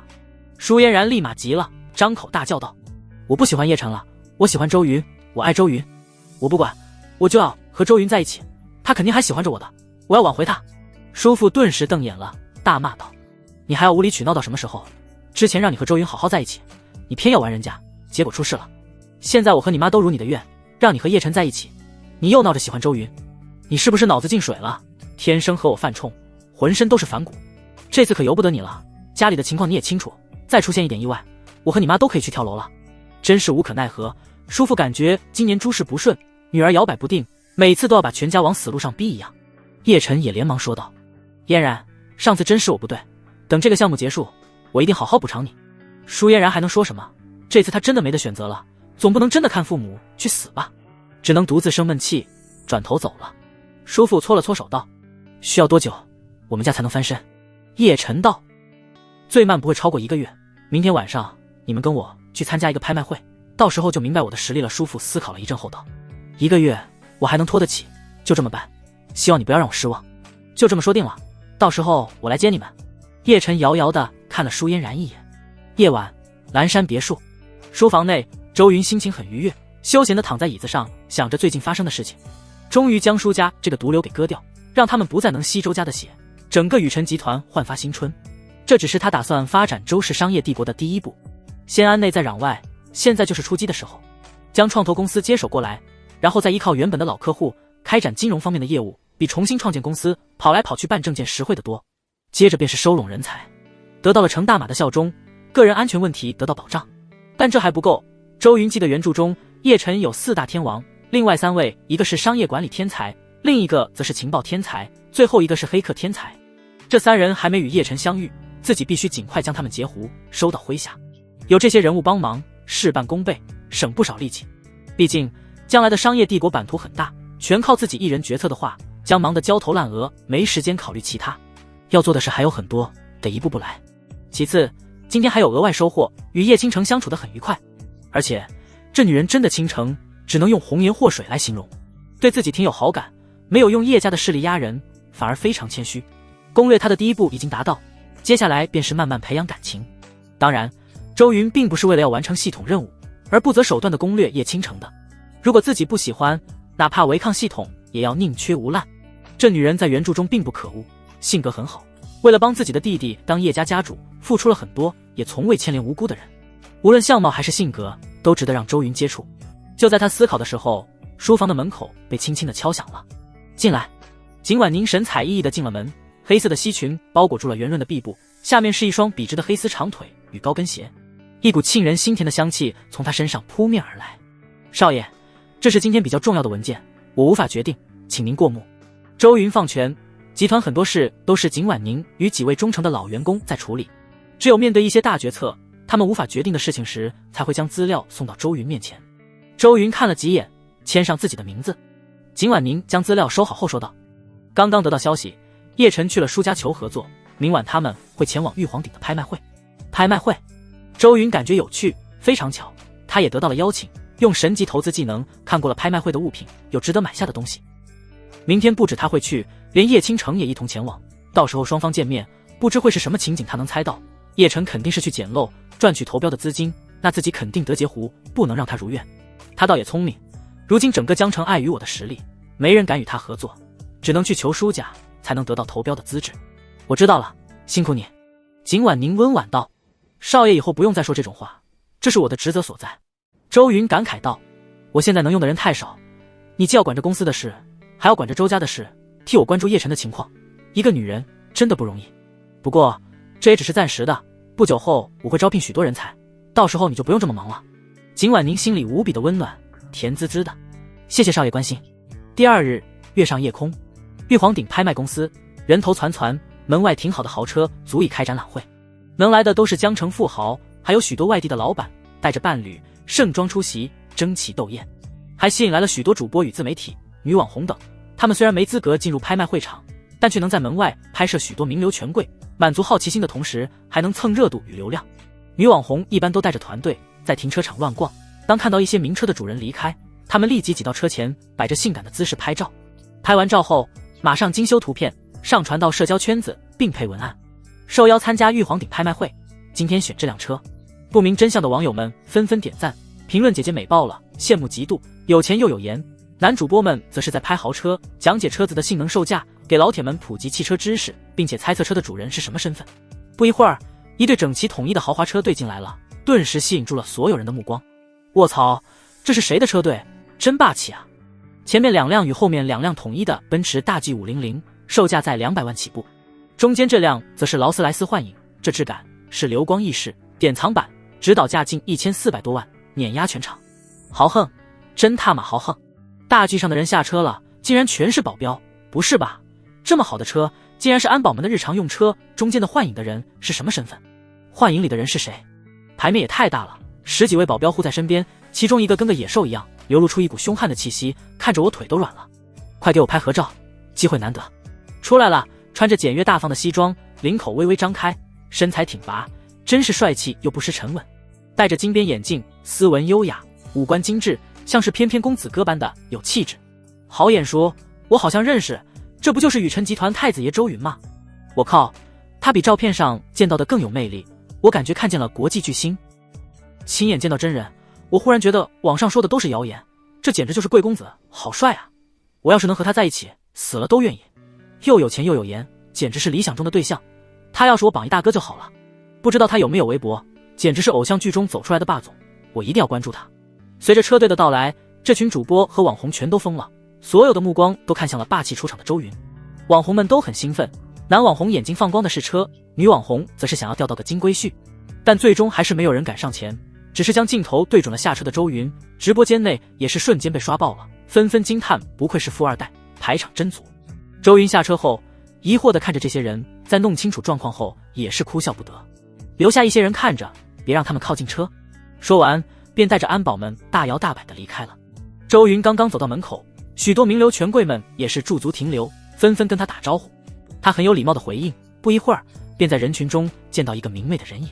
叶倾城摒弃了白天的休闲装，换了一身红如玫瑰的晚礼服，一股无言的高贵优雅气质，动人心弦。叶倾城与景婉宁不同，属于那种高贵的美，并不冷艳，有一种让人心醉沉迷的气息。在场的名流们在他面前全都黯然失色，宛若绿叶与鲜花般的对比，太出尘。他款款而来，笑容落落大方，不止周云，所有男人都看得痴迷了。他是谁？江城没见过这号人，是哪家的大小姐？真好看，快打听一下，这女人来历肯定不凡，身上的气质不是普通人能养出来的。她走向谁？在这里有熟人？难道已经拥有伴侣了？众多名流们和周云打过招呼后，忍不住将目光落在了叶倾城的身上，眼里全是惊艳的光芒，纷纷猜测是什么样的男人才配拥有这么极品的女人。人群不自觉地让开了一条路，叶倾城仿佛公主般走向了周云。你今天真漂亮。周云眼前一亮，灿笑道。你也很帅。叶倾城不失礼仪地微笑道。他靠近周云，在所有人惊愕的目光下，自然地挽住了手臂，朝着拍卖会中心走去。两人郎才女貌，形成了一道亮丽的风景线，不管走到哪里都让人不住侧目。叶倾城以前并不喜欢太过张扬，但现在跟喜欢的人走在一起，却想要变得高调，恨不得全世界的人都看到此时此刻他和周云走在一起的画面。大新闻，这个美女竟然是周董的伴侣。是了，也只有像周董这样拥有100亿身家的富二代才配得上这样的女神，怪不得踢掉舒嫣然，有这样的美女相伴，是我也直接退了婚约，让我和这个美女共度一夜，减寿10年都愿意，有钱真好。人家是有钱又有颜，你这个样子，还是算了吧。你这手挽上来，要是让别人误会了怎么办？周云笑道。叶倾城调皮的道：你要是怕别人误会你是个浪荡公子，那我马上把手松开。我说的是，你被人误会有了男朋友，毕竟你来自叶家，肯定有许多人在暗地里关注，我倒是无所谓。周云耸了耸肩。叶倾城调笑道：反正家里给我选的男人，我一个都没看上眼，被他们知道了更好。不过，如果你怕的话，我后面可以去解释一下。说完这句，他心里也是有点紧张，生怕周云迫于叶家的压力而畏惧与自己接触。如果周云让将手拿开，那他会小小失望的。一个男人没钱没关系，如果连勇气都没有，那在自己心底的印象将大打折扣。没钱可以入赘，只要真心相爱，他拼命也要保下周云。虽然两人没有真正在一起，也没有确定关系，认识才2天，但叶倾城已经开始策划将来的事情，为未来而担心。周云神色古井无波，将手挽紧了，在我们分别前都不要放开。平静的话语中蕴含着坚定，虽未明说惧怕叶家，但却用实际表明了立场。这句话比任何情话都浪漫。叶倾城神情一阵恍惚，随即美眸里闪烁亿万星辰，挽着周云的手更用力了。就在两人相遇的时候，外面的停车场，一辆宝马3系缓缓地开了进来。这种级别的车放在此刻的拍卖场中，跟出租车没什么区别，没人关注。那些网红主播们还在议论着周云，看着不能靠近的豪车车队，满脸遗憾。这辆宝马是叶晨用自己赚的钱买的第一辆车。他从车上下来，紧接着舒家3人也陆续的下了车。今晚他们穿的都很得体，出席这样的拍卖会自然不能太平常了。不过舒家3口做了一点伪装，让人不容易看出身份，毕竟有债在身，许多人都在找他们。刚下车，他们难以避免地听到了网红主播们的议论声，嘈杂无比。如果我有资格参加拍卖会就好了，只要能进去，我一定要让这个贵公子倒在我的石榴裙下。4辆大奔，1辆幻影，在停车场中可以排第一了。这种排场不愧是宇辰集团的太子爷，不能说太子爷了，人家现在继承了数百亿资产，应该说是巨头。相比之下，其他车就弱了很多。咦，还有人开宝马3系来的，估计连进去的资格都没有，应该和我们一样是主播吧。等等，给我拍照拍好点，别将这个宝马拍进去，丢人。可惜周云不让我们拍他的豪车，不然今天的照片逼格就足够了。听着网红们的议论，原本正自信满满的叶晨表情顿时垮了，脸黑得跟锅底一样。还好是在晚上，没有太过明显。他在心底抓狂，怎么就那么巧，周云竟然也来参加拍卖了。来就来了，为什么就刚好和自己差不多时间到？他承认自己的车确实一般，但也不至于被人这么说啊。叶晨的视线透过网红们，看到了整齐停放着的4辆大 G 与一辆黑色的充满尊贵感的劳斯莱斯幻影，他的眼睛差点就被车身的金属光泽给闪爆了。那至真的线条，独一无二的车标，奢华的车型，流露出一种辉煌伟大的气质，将他的车按在地上狠狠碾压，脸啪啪啪的疼。外加上网红们疯狂的对比，一下下给他造成了大暴击，一阵无法言喻的屈辱感涌上心头。还不是靠着家里的钱才能这么张扬，不像我，全是依靠自己打拼。我要是肯回叶家，我能一天换一辆，还能让车商给我设计全球限定版。叶晨冷哼了一声，尽力让自己不看豪车，压下心里的不爽。虽然周云连保镖的车都比自己的车好，但他一想到1000亿大项目，心中就得意无比。到时候别说幻影，就算劳斯莱斯银妹他也能买下来。而这个消息只有他一个人知道。舒嫣然双目无神，当听到周云也来拍卖场之后，失去色彩的眼睛顿时有了点光芒。他朝着周家车队看去，确定是周云的车，这让他有点惊喜。这些车他曾经坐过不少次，当时他还很嫌弃不在意，现在却是高攀不起，物是人非。这么说，自己能在拍卖会中遇到周云，那么就有机会求得原谅，说不定就能改变自身的处境了。但现在的他却不敢说出来，对父母已经畏惧到了极点，不再像以前太任性。叔父叔母知道周云也来参加拍卖会，心里便有点不是滋味，看着那些豪车，心底还是忍不住后悔。这种被人群包围羡慕的时刻，本来他们也应该在场的，结果现在只能坐一辆破宝马。他们自己的车都比叶晨的好，只是不敢开进城了，会被债主追踪到，所以只能坐这破车。却没想到刚下车，心情就糟糕的一批。你确定真的能赚到钱？叔父仍旧有点不相信叶晨，今晚只是小小的露一手，赚个1000万不是问题。叶晨自信地说道。叔母催促道，那还等什么，赶紧进去，不要在外面丢人了。叔母站在车旁边，感觉浑身都不自在，周围像是充斥着一道道耻笑的目光。叶晨点点头，带着舒家人朝着拍卖场内走去。刚刚走出停车场，就看到会场门口一位位身价不菲的富商围着一对男女羡慕与惊叹。叶晨猛地停下了脚步，将眼睛张得前所未有的大，他像是突然被定身一样，一动不动，惊愕万分。低着脑袋跟着走的舒家人也是脚步一顿。你发什么呆？继续走啊！你看到了什么？难道是我们的债主也追来了？怎么可能这妖巧？那群人很少参加拍卖会，都想着赚钱呢。面对叔父的疑神疑鬼，叶晨却没有任何回应，依旧直勾勾地看着前方。那被众人包围住的两道身影，他死都想不到，这两人竟然会走在一起，而且看起来这么亲密。叶倾城，叶晨在心底不住地咆哮与狂吼，自己的姐姐竟然和敌人走在了一起，挽手同行，聊天甚欢。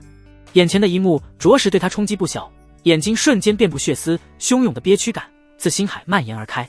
他当场石化了，不敢相信自己的眼睛，呆立了一会儿，又想吐血，差点被气晕过去，胸口出现膨胀感，那是被气的。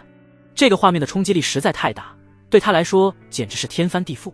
虽然他还不待见姐姐，但怎么说两人是最亲的亲人关系，从小一起长大，说没有感情是不可能的。在此刻，姐姐与周云在一起就是最痛不欲生的背叛，他怎么能这么做？不可能的，一定是假的。周云怎么会认识我的姐姐？这到底怎么回事？发生了什么？叶晨在心底歇斯底里地喊着，外表上也是青筋直冒，用尽了力气控制着不爆发，不然的话就太丢人了。旁边还有舒家人在看着，他不能失控。可以说两人走在一起有说有笑，直接让他破防了。可能是他还不知道我和周云的关系。进入拍卖场后，我有机会找他单独聊聊，就不会再出现这种情况了。叶晨在心底安慰着自己，闭上了眼睛，竭力平复心情，然后说道，没什么，只是刚刚想起了什么不好的事情，走吧。说完带头迈步前往拍卖场。然而舒嫣然却不动了，叔父叔母赶忙拉了下叶晨，三人都看向了他。又搞什么鬼？你们两个怎么都跟中邪了一样？怎么一个接一个的来，还去不去了？但是舒嫣然并没回应他们，反而失魂落魄，双手微颤，呢喃自语的道，那个女人是谁？她怎么会和周云在一起？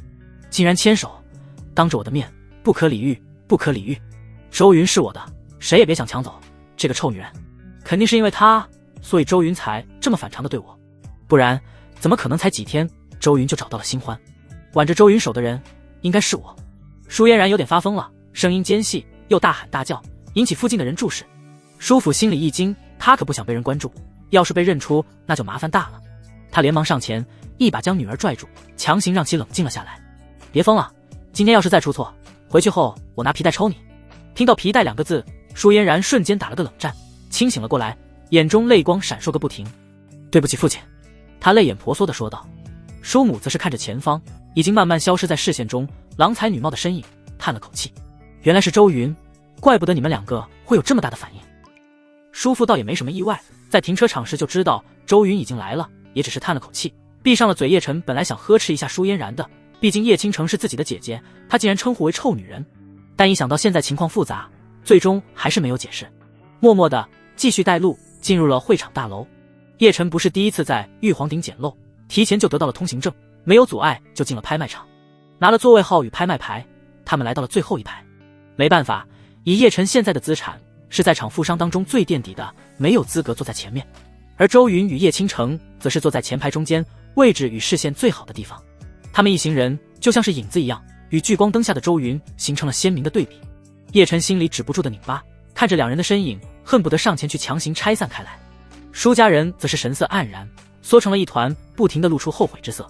而前排的周云似乎感应了背后的目光一样，转过头来看向他们的位置，顿时将舒家的人给吓得慌忙低头看着脚趾，一声不吭。现在他们与周云的关系已经无可挽回，而周云又是他们最大的债主，等法院的判决下来，他们得赔周家难以估量的赔款，所以他们根本不敢跟周云对视了。只有叶晨用一种威胁的目光毫不畏惧地瞪去。周云笑了笑，浑不在意，然后他跟旁边的叶倾城说了两句，叶倾城也是将转头看向了叶晨。这下轮到叶晨，哗的一下，极快将头都给埋到座位里了，尴尬，无比的尴尬。虽然在外面的时候他很想质问姐姐为什么和周云在一起，但在真面对面时，他发现自己却有点退缩了，想起昨天让姐姐以后不要再来打扰自己，如果现在是自己先找他的话，那面子上也太挂不住了，所以此时他只能低头暗中寻找机会。幸运的是，叶倾城只看了一眼，便不再理会了。他们通通舒了一口气。拍卖还没开始，几人便已经紧张起来了。不久后，有拍卖场的服务员捧着酒水点心前来发放。喝着酒水，拍卖会正式开始了。主持人上台，脸上挂着职业微笑，拿着话筒说道：欢迎各位贵客们来参加玉皇鼎拍卖会，很有荣幸为大家主持，我是小江。今天的揭示珍贵藏品，竞相争艳，是一次艺术的狂欢，文化的传承。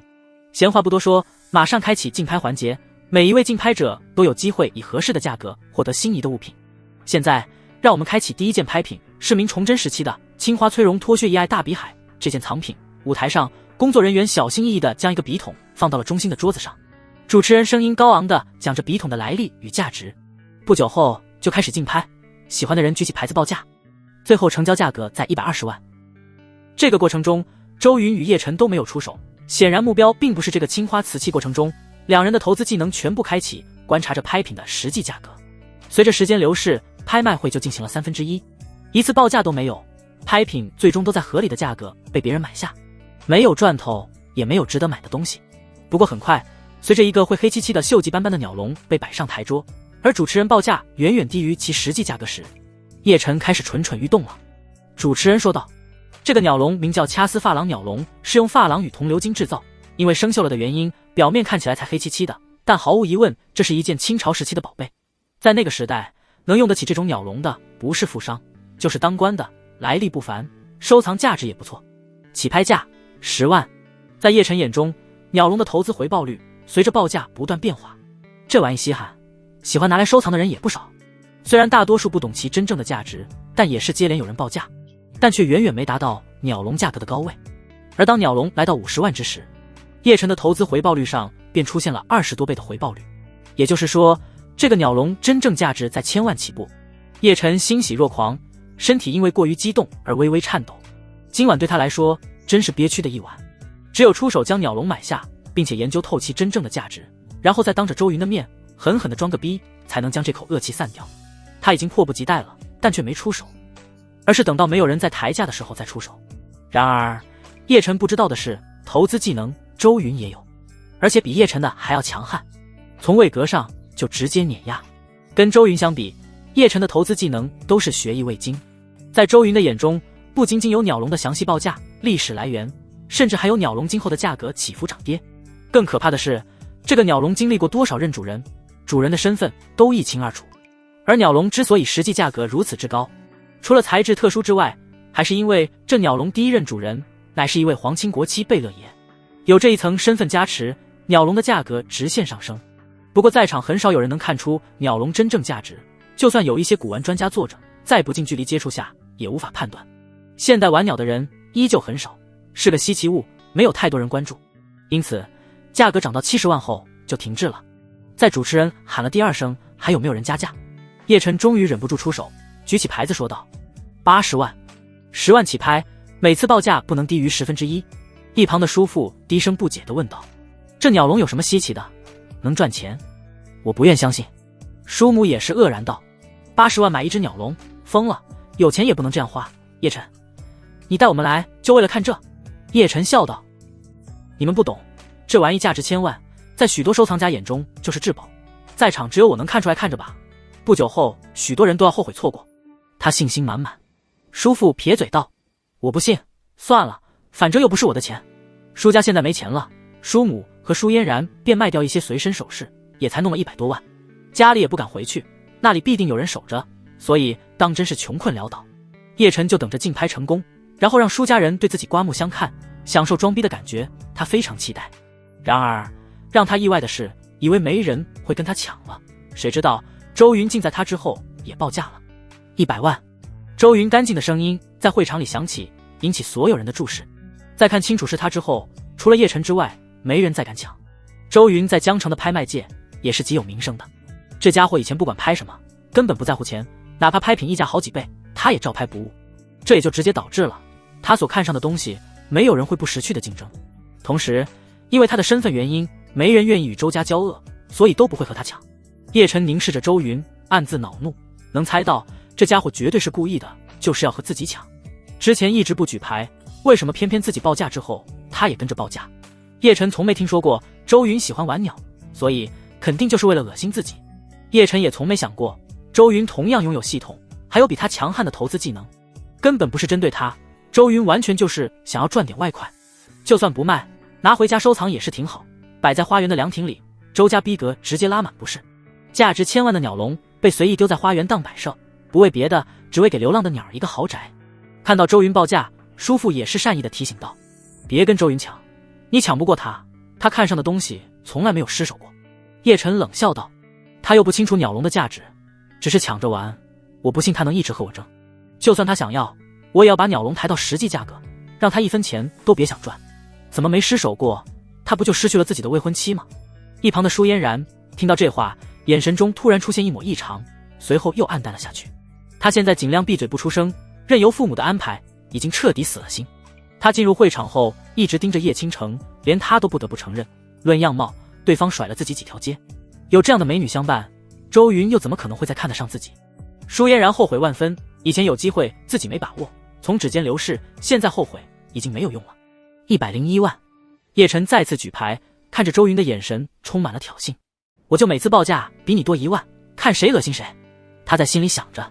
此刻全场人的目光都看向了他，见到是一个不知名的人，竟然敢与周云竞争，他们也是讥讽的小声议论了起来。这家伙是谁啊？没听说过跟周董竞争，不是找死吗？人家周董的零花钱他一辈子都赚不到。被所有人看着，舒家3人赶紧把头埋低，默不作声。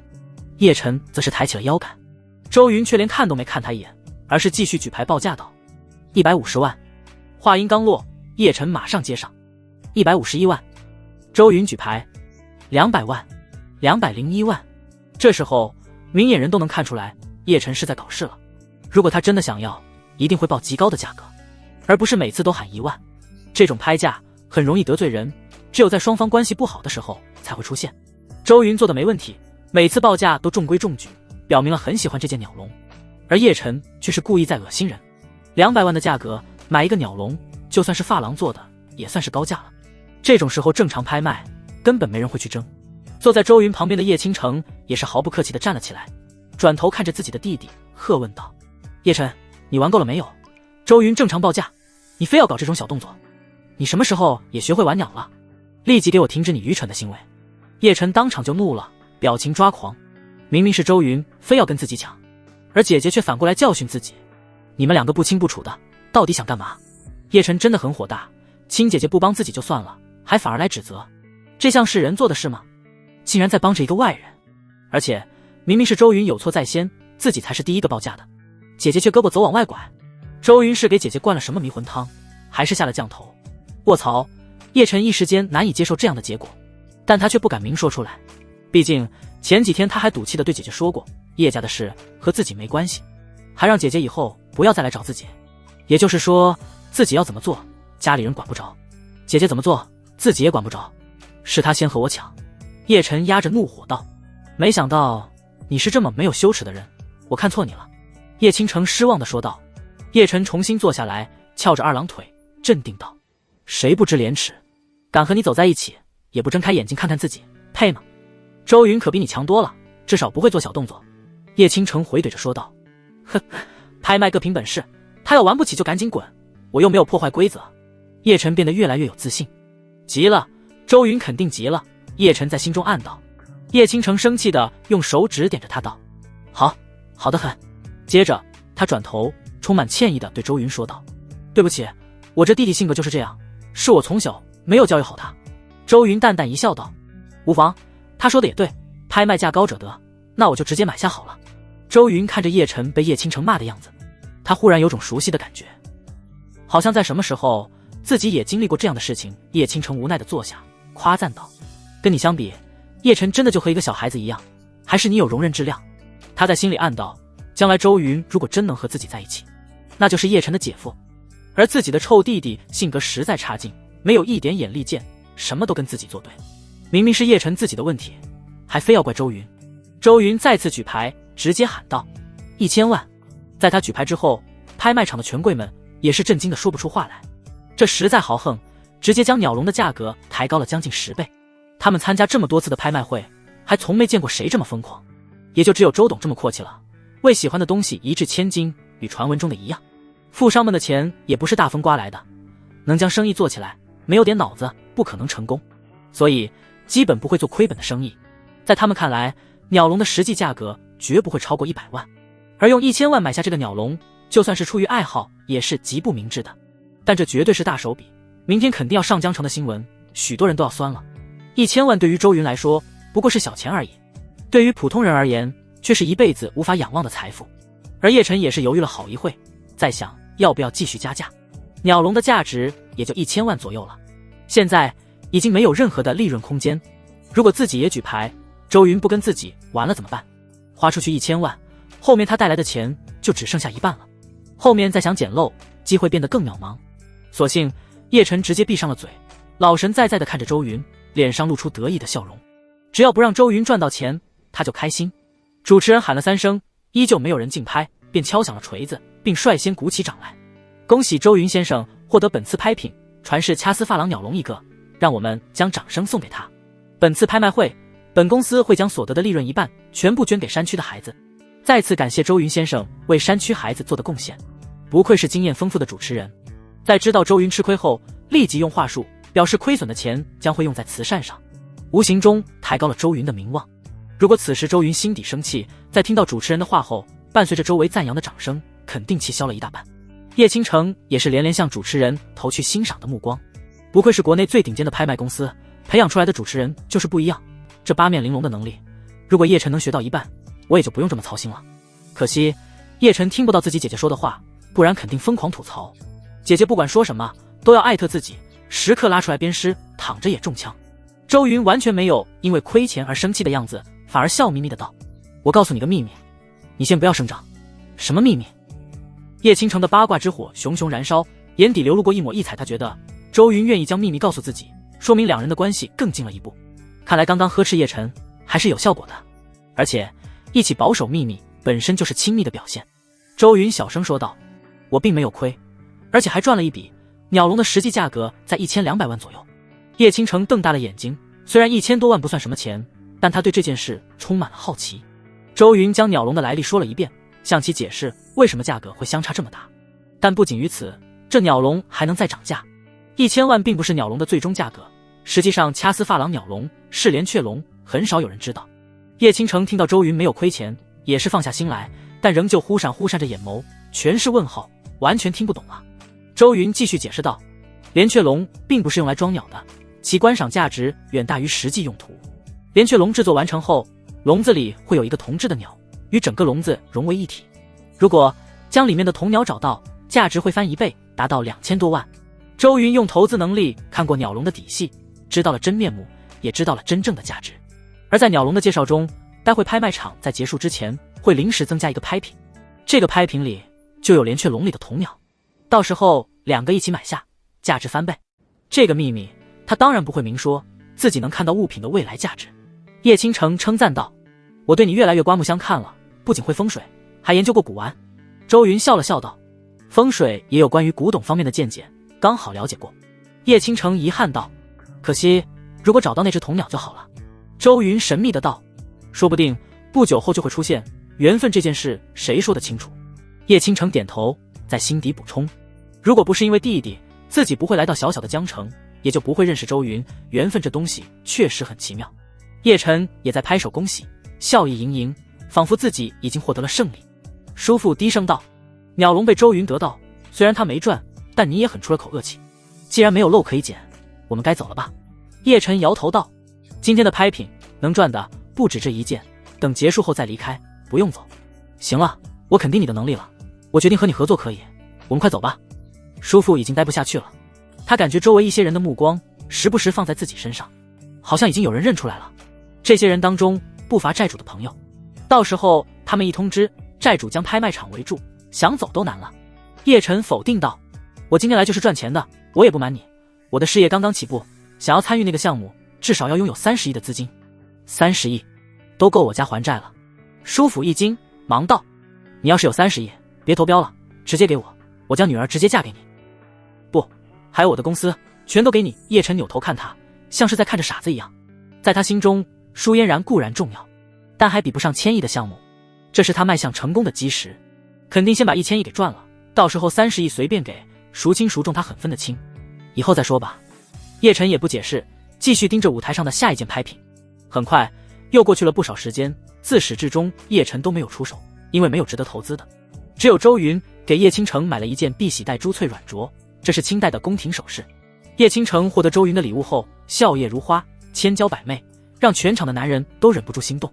只有叶晨不心动，对于他来说，姐姐长相普通，从小看到大，早就腻歪了。舒嫣然则是无比的嫉妒，她觉得这软镯本应该是自己的，现在却被叶倾城拿了，简直就是强盗。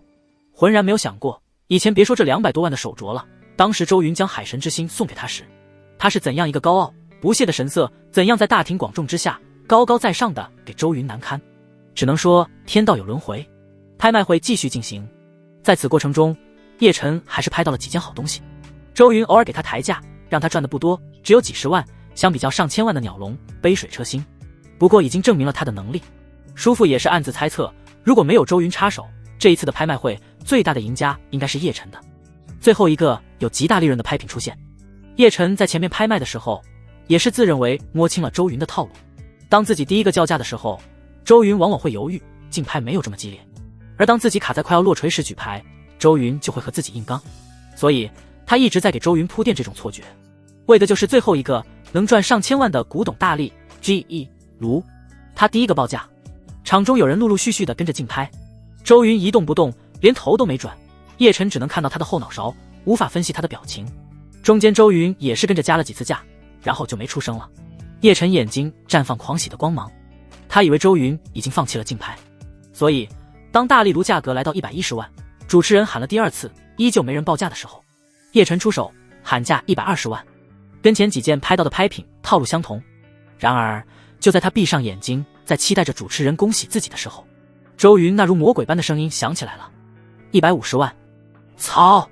叶晨猛地睁开眼睛，低沉的怒骂了一声，这家伙怎么不按套路来，怎么又他妈加价了？他都已经期待主持人敲锤，然后在场上洋洋自得地说明这玩意的真正价值，大大的装个逼，结果却被周云硬生生把头都给摁了下来。他觉得自己太难了，这家伙真是我的克星吗？每次遇见他都没好事，我好他妈气啊！我不信他能克我一辈子，他绝不可能清楚这炉子的价值，就是想和我抬扛。叶晨又迅速地将失态给隐藏了起来，装作正常报价，举牌子报了个160万。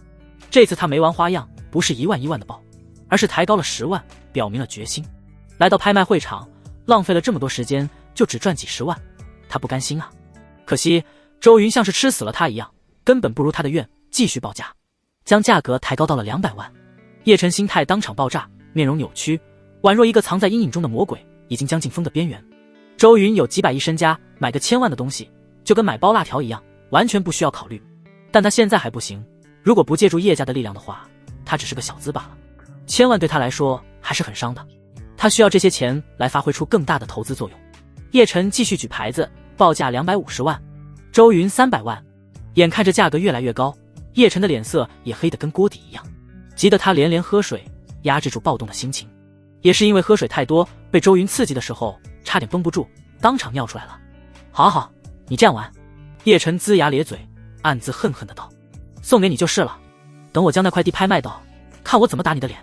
他在将价格抬到800万的时候，周云仍旧举牌竞拍，他知道自己拍不到了，只能放弃，并在心底不断的加深对周云的仇视态度。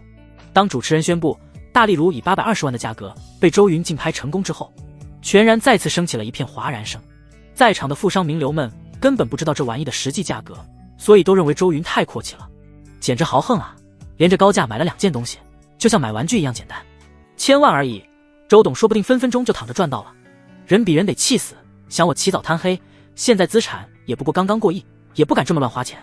恭喜周董，霸气无双啊！有人唏嘘，有人恭维，所有人都朝着周云充满善意的笑着。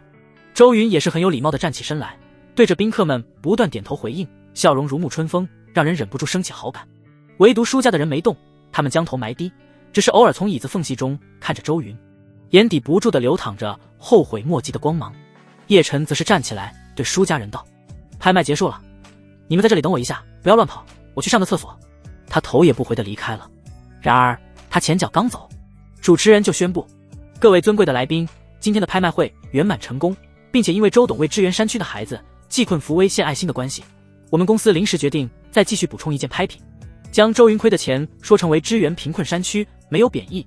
主持人是完全是为了周云着想，毕竟这么大方且出手阔绰的客户，只要玉皇鼎拍卖场江城分部的管理人不是个傻子，都会不惜代价的维护一些能让对方有面子的事情，他们也肯定是不留余力的宣传。因此为了让周云将来不会因为连拍下2件溢价物品而心里产生疙瘩，拍卖场决定以他的名义追加一场拍卖会。周云点点头，对主持人投去赞赏的目光。所有人再次坐下，安静的等着。不久后，一个古朴老旧的大箱子被工作人员从后台搬了出来。当周云的目光看向箱子时，一直在开启的投资技能也是立即将箱子的所有信息显化在眼前。这破箱子价值5个亿，周云也是微微一惊，惊愕不已，连他都有点怀疑系统是不是出错了，报价也太高了吧。但在他仔细阅读系统对箱子的描述之后，顿时明白了过来，嘴角不自觉挂起了笑意。木箱年代久远，上面雕刻着繁复精密的花纹，一看就是古代大户人家才用得起的。箱子上的锁也很有讲究，完全是用银做的，看起来已经很久没人开过了。但本身这箱子最多只值10万，重要的是箱子里面的物品价值将近5亿。神级投资技能将箱子里的东西都给列举了出来，里面有许多旧衣服，还有鸟笼里的铜鸟，能让掐丝珐琅鸟笼价值翻1倍的铜鸟。但这并不是大头，在压箱子最底处有一张张白纸，看起来是近代的物品，纸上的内容是各种深奥的理论与符号，让他极其困惑。如果没有系统，他也完全搞不懂这份资料的价值。这些字单拎出来他都认识，但组合在一起却能让人看得一个脑袋2个大，非专业人员根本无法看懂。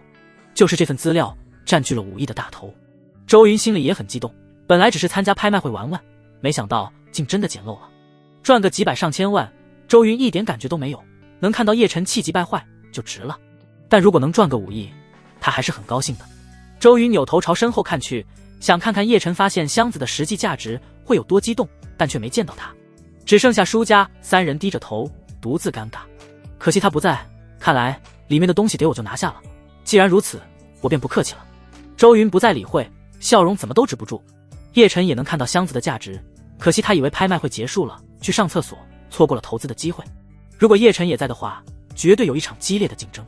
而现在叶晨只能吃哑巴亏，当回来看见拍品的时候，不知道会不会当场气死。主持人介绍着箱子道，这便是我们的最后一件加拍的拍品。这个古老的箱子来自于南城的书香门第之后，其祖上在朝廷当过大官，后又经历历史的变革，古箱艰难地保存了下来。近代后人也很争气，才子层出不穷，考上名牌大学的，博士后、研究生等等数不胜数。可惜因为出了变故，全家死于一次空难，箱子便被其远亲继承到手。亲戚们没找到箱子的钥匙，又不忍心破坏箱子的结构，索性连里面的东西一起委托给我们拍卖场进行拍卖。我们刚收到拍品，也没强行打开箱子，所以也不知里面的有什么东西。可以这么说，除了死去的人之外，无人得知箱子里的价值。主持人解释着来历，并没有说谎。玉皇鼎靠的是信誉做生意，说没开过箱子就没开过。如果他们欺骗客户，消息传出去，生意将一落千丈，承受不起这个代价。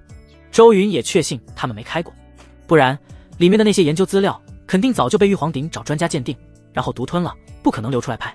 在场的人都没有说话，显得兴致缺缺。一个莫名其妙的箱子，跟赌一样，里面是什么都不清楚，很少有人会去拍。主持人继续说道，箱子能从古时候的书香门第完好无损地保存下来，本身就具有特殊的意义。这口箱子放在家里，能保佑后代子孙更聪慧，才是过人。主持人不停地给箱子附加看不见摸不着的价值，提高所有人的兴致。听到他这么一说，一些本身没文化的土豪瞬间就来了兴致。他们虽然读书不多，但也吃过不少没文化的亏，所以也都想后代能出个真正的读书人。因此在主持人把箱子吹得神乎其神之后，开始有人举牌报价了。最后当箱子价格停在了50万左右，周云也开始举牌。一旁的叶倾城掩嘴笑道，这也要拍？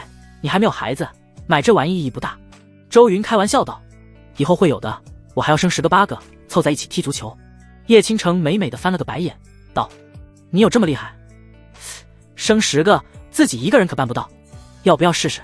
周云也来了兴趣，目光直视着他。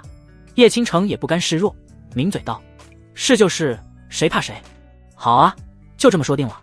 周云脸不红心不跳，撩妹不能太老实，偶尔开下黄腔调节情趣，在一起才有更多的乐趣。叶倾城却是将头撇到一边去，脸莫名就红了，像是抹上了腮红，可爱极了。他不住地在幻想着什么，云游天外。而在周云开口报价之后，场中的所有人都很识趣的，没人和他竞争。这最后的拍品本身就是为了周云而另外加拍的，被他买下也没人说什么。当主持人敲第3下锤子之后，便宣布箱子归属周云所得，正式生效。全场再次响起激烈的掌声，纷纷恭喜。同时他们也是充满了好奇，都想知道箱子里有什么。虽然已经到散场的时间了，却没一个人愿意走。与此同时，叶晨去完厕所回来，脸色依旧阴沉，看着热闹非凡的大厅，问舒家人道：不是已经结束了吗？他们还没走。叔父道：刚刚又加拍了一场，卖了个破箱子。叶晨皱眉：箱子？叶晨疑惑，怎么还搞一个箱子？可惜没有看到。不过得知被周云拍下后，他便嗤之以鼻，这家伙跟自己争上瘾了，一个破箱子也买。他让舒家父母先老实的待着，要去讥讽周云一番，不然实在咽不下这口气。那些富商们都围绕在周云的身边，互相交流。不久后，拍卖场的人就办好了手续，将东西拿过来让周云签字。周云签好字后，拍卖场的人刚打算帮他把拍到的东西拿回车上，周云却说暂时不用，因为有许多富商在交谈中不能理解为什么周云要买下这个那箱子有什么东西，所以为了满足在场的人好奇心，他打算当场开箱给大家瞧瞧箱子里的秘密。他先是拿着鸟笼解释道：我并没有做亏本生意，这鸟笼真正的价值在1000万以上。然后他解释了鸟笼的材质历史与真实面貌。众人恍然大悟，纷纷称赞了起来，都说周云博学多才，隔着这么远就能看出其真正价值。叶晨则是在一旁阴阳怪气地说道：确实是好东西，可惜原本能便宜拿下的，最终还是没有赚。所有人的目光便转移到了他身上，立即认出就是他故意抬高价格，让周云没有捡到便宜的人。小兄弟勇气可嘉呀！在场当中有几个古玩专家，他们客气地问周云，将鸟笼拿在了手上，仔细研究。他们也是好奇地看着叶晨，不知道这愣头青哪来的勇气，敢跟周云竞争。叶晨抬头挺胸，嗤笑道：我第一眼就看出了鸟笼的价值，本应该属于我的，谁知却被周云横插了一脚。他绝对没看出来，只是想跟我竞争而已。既然抢我的东西，我自然也不能让他就这么捡到便宜。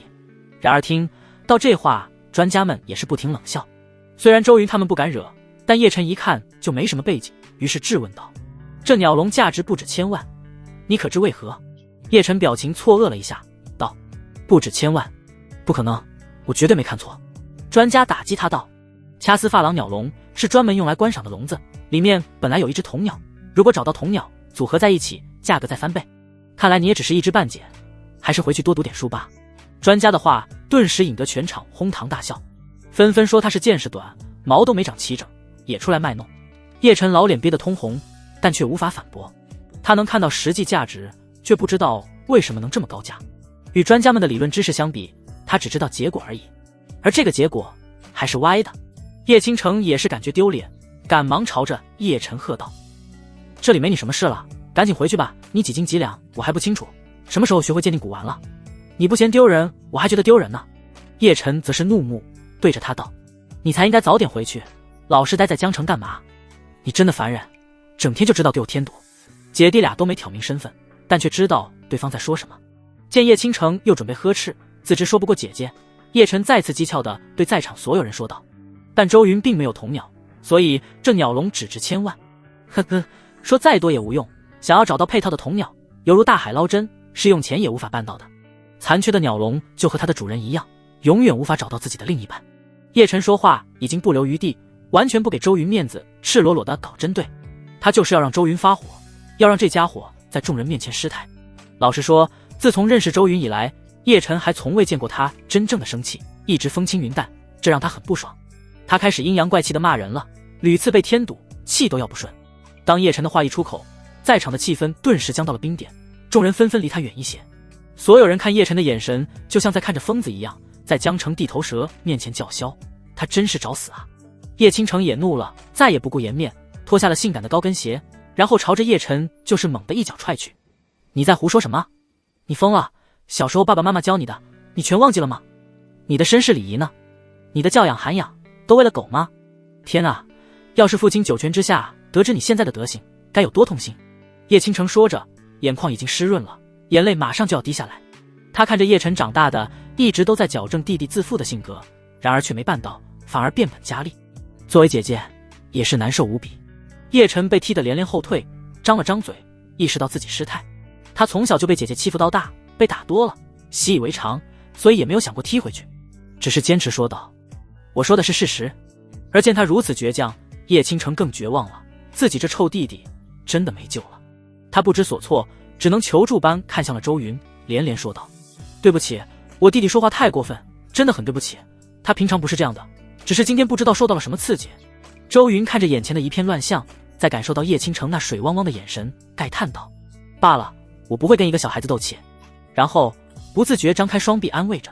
叶倾城也不知道为什么，感觉这双手仿佛有股魔力，让他顺势就进了周云的怀抱，感受着那温暖的胸膛与结实的臂弯，情绪逐渐平复了下来。叶晨直接张口结舌：“你们俩是什么情况？还要不要脸？怎么下一秒就拥抱上了？还当着我的面，能不能收敛点？”虽然已经猜测到周云和自己的姐姐可能有猫腻，但真发生在眼前时，叶晨还是感觉浑身都要炸开了，心里面无数高头大马飞奔而过。他突然后悔了，为什么要对周云，让俩人有了公然抱在一起的机会？是我自己一手将姐姐推向深渊？不可能！喂，干什么呢？你给我放开他，抱来抱去，成何体统？当这里是什么地方？我还在场呢，你们要干嘛？叶晨抓着头发，眼睛瞪得前所未有的大。说鸟笼的事啊，你们两个怎么回事啊？不是应该讨论鸟笼亏没亏钱吗？叶晨头顶发光，那是拍卖场的水晶吊灯，刚好在他脑袋上摇摇晃晃。被叶晨这一喝问，叶倾城也感觉到了不妥，连忙脱离了周云的胸膛，脸颊再次通红。周云漫不经心，完全没在意，笑道：“你觉得我找不到童鸟？可惜这世界上缘分就是这么奇妙。你还小，社会经验太少，有些人不是你所能揣测到的。”周云找拍卖场借来了一个大斧头，亲自拎着，在众人瞠目结舌的目光下，将价值不菲的箱子银锁给劈烂。这就打烂了？不是，如果里面没有比箱子还要贵重的古玩，那就亏到姥姥家了呀。在众人惊叹声中，箱子被打开了，里面传来一股难闻的霉味，上面被破烂的衣服掩盖，粗看之下什么都没有。而价值不菲的箱子在这一斧子之下被劈得出现了裂纹，毕竟年代久远了，承受不住这么大的蛮力。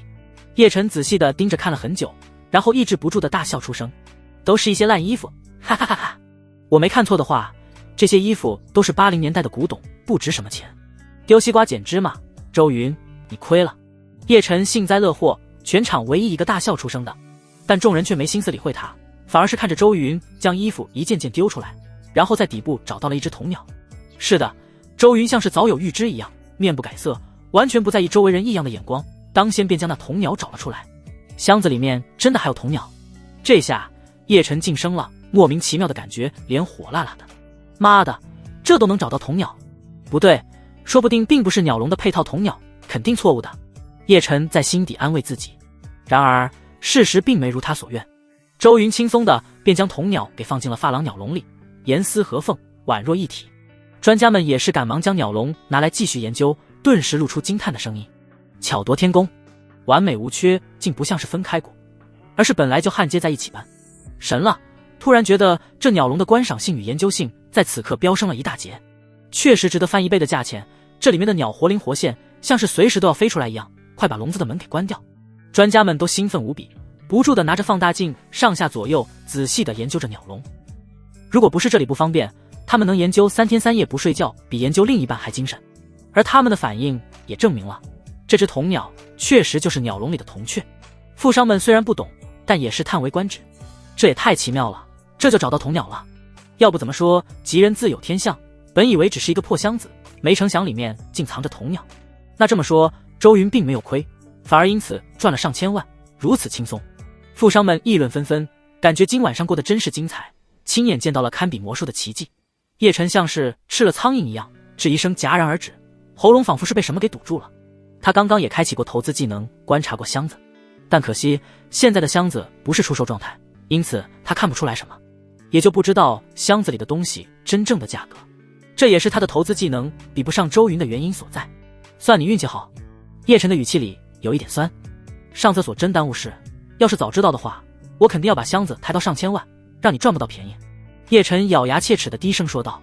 一旁的叶倾城也是眸绽绚烂的光芒，看着周云的目光充满了崇拜。这男人永远这么镇定自若，什么事都动摇不了他的情绪，任何问题放在他手上都能举重若轻，真是一个世间罕有的绝世男子。如果让他从我手掌中溜走，我会后悔一生一世的。叶倾城暗想着，更加坚定了自己的选择。他想起刚刚周云所说，或许铜雀与其有缘分，果然如此，跟料事如神一样。要不是他知道玉皇鼎那严苛的规矩，怕是也要怀疑周云是不是提前知道箱子里的东西了。没亏就好。叶倾城轻轻地舒了口气，他总觉得因为叶晨口无遮拦的关系，自己亏欠周云。现在看到周云没吃亏，他也就放下心来了。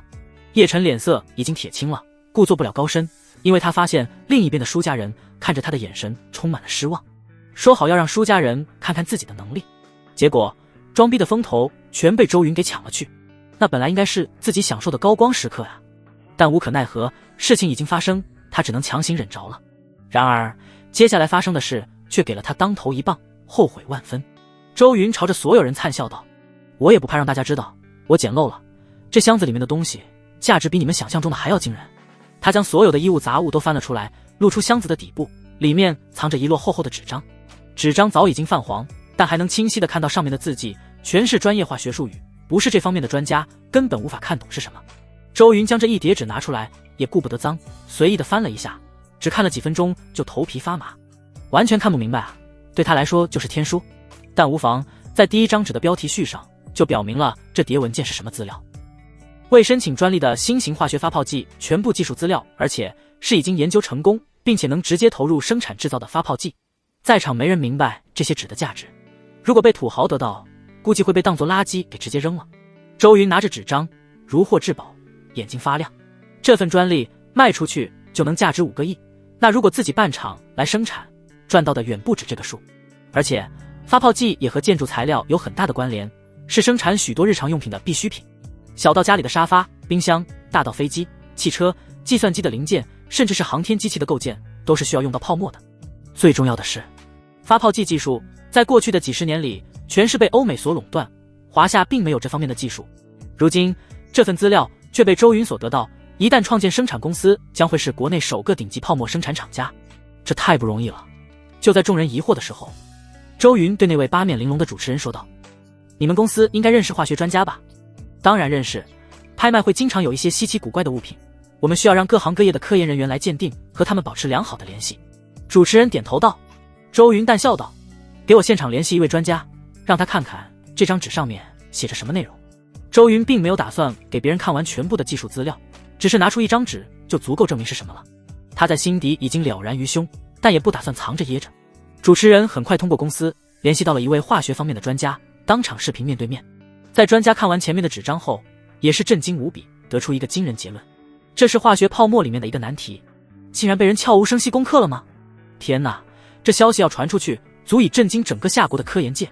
这种新型泡沫可以说是划时代的，我就这么解释，泡沫在整个世界用量巨大，但在生产之中，旧的泡沫却会对环境造成极大的污染，产生氟利昂，破坏臭氧层等等。泡沫生产一直是污染物的主要罪魁祸首之一，虽然前后迭代了很多版本，但一直没解决这个问题。但现在这张纸上面却说已经大量淡化了污染问题，如果是真的，那足以石破天惊。请问这位伟大的科学家在哪？他所做出的研究资料让我倍感震惊。这位在华夏富有盛名的科学家显得很激动，在视频那边已经变了一个样。但在主持人的解释之下，专家最终还是长叹一声道：造化弄人啊，他是一个伟大的人物，做这种科研意义重大，对夏国非常重要，所以必须保密。或许因为这样才没有关于他的资料流出，所以我直到现在才得知，那份资料被这位叫周云的先生得到，希望他能善待，不要让外国势力偷走。专家点到为止，但仍旧很激动的道：周云先生在吗？听到在叫自己，周云出现在视频面前，温和的笑道：我就是周云，年轻人，运气真好，得到这份研发资料，你要发财了。专家夸奖了几句。周云笑道：我运气一直很不错，但对我来说不算发财，其实我在当地还算有点资产。有点是多少？专家疑惑地问道。接着主持人解释了周云的身份与身家，那专家顿时惊讶了，显得更兴奋，继续问道：那请问周云先生，你是打算将这份专利卖掉，还是自己生产？周云说道：如果条件允许的话，我打算自己建厂研发生产。专家马上道：那你得赶紧去申请专利，避免被有心人偷走。我有个不情之请，我想带着几位学生前往你的工厂里工作，我们可以签订正式的保密合同。我没有别的意思，只是对这项技术非常感兴趣。视频中，这位专家非常的虔诚，没有恶意。他非常认真地介绍了自己履历，像是在面试，希望周云能给他这个机会。主持人在一旁小声地提醒周云道：“周董，这位化学家是夏国的大拿，许多人想请他担任研发部门主管，他都没同意，这是一个好机会。”周云顿时明白，立即对着化学家道：“那以后就多多请您帮忙了。没道理不同意，送上门的专家不要白不要。而且签订合同后，还需要专业人士进行合理的生产，购买专业的设备等等，一系列麻烦。如果有这位化学家帮忙，能省很多功夫。”周云对这些一窍不通，他只对赚钱感兴趣。专家欣喜地说道：“明天我就飞往江城和你细谈，顺便帮你把专利给申请了。”在寒暄了几句后，专家挂断了电话，显得很是焦急。而场中，经过这一次视频会谈，拍卖场里的所有人都知道了这份资料的价值。许多人眼睛瞬间红了，大部分来到这里的富商资产也就1亿左右。周云捡个漏就价值5亿多，而且这还是资料的价值。如果正式投入生产，后续所能获得的利润将会无比恐怖，前景远大，根本无法想象会有多少收入。要知道，这可是突破欧美垄断封锁的新技术，所能创造的价值绝对是惊人的。以前的科研家研究出新技术，并不是不想独自生产，而是因为他们没钱购买设备，动辄几十亿的投入，有多少人承受得了？而且也没时间管理工厂、公司，还要各方调配、办证等等诸多麻烦。对于一心钻研宇宙奥秘的科学家来说，他们更愿意将时间花在对未知科学的探索上。因此，许多科研家要么将专利卖出，要么授权与别的公司集团合作。而周云作为一个商人，却直接拥有这份专利，不需要和他人合作，怎么不让人眼红？他等于得到了一座金矿。与箱子的价值相比，跟白捡的没区别，酸了，彻底的酸了。很多人都说不出话来，开始懊悔不已。早知道这箱子里的东西这么值钱，哪怕得罪周家，也要用尽全力争一争。说不定发财的就是自己了。一片哀嚎长叹声在拍卖场里此起彼伏，没人再恭喜了，而是羡慕嫉妒酸啊。叶晨更是直接气得3尸神暴跳，七窍生烟了。这么大个便宜，这么大个漏，就这么白白被周云这个对手给捡到，他浑然都要烧起来了。再次破防，心态完全炸裂。就因为上厕所的功夫，白白错失了5个亿。5个亿啊，他要是能拍到，那距离赚到30亿就不远了。因为手上的钱越多，他所能投资的也就越多。为什么都说有钱的只会变得越来越有钱？就是因为他们可操作的资产多啊。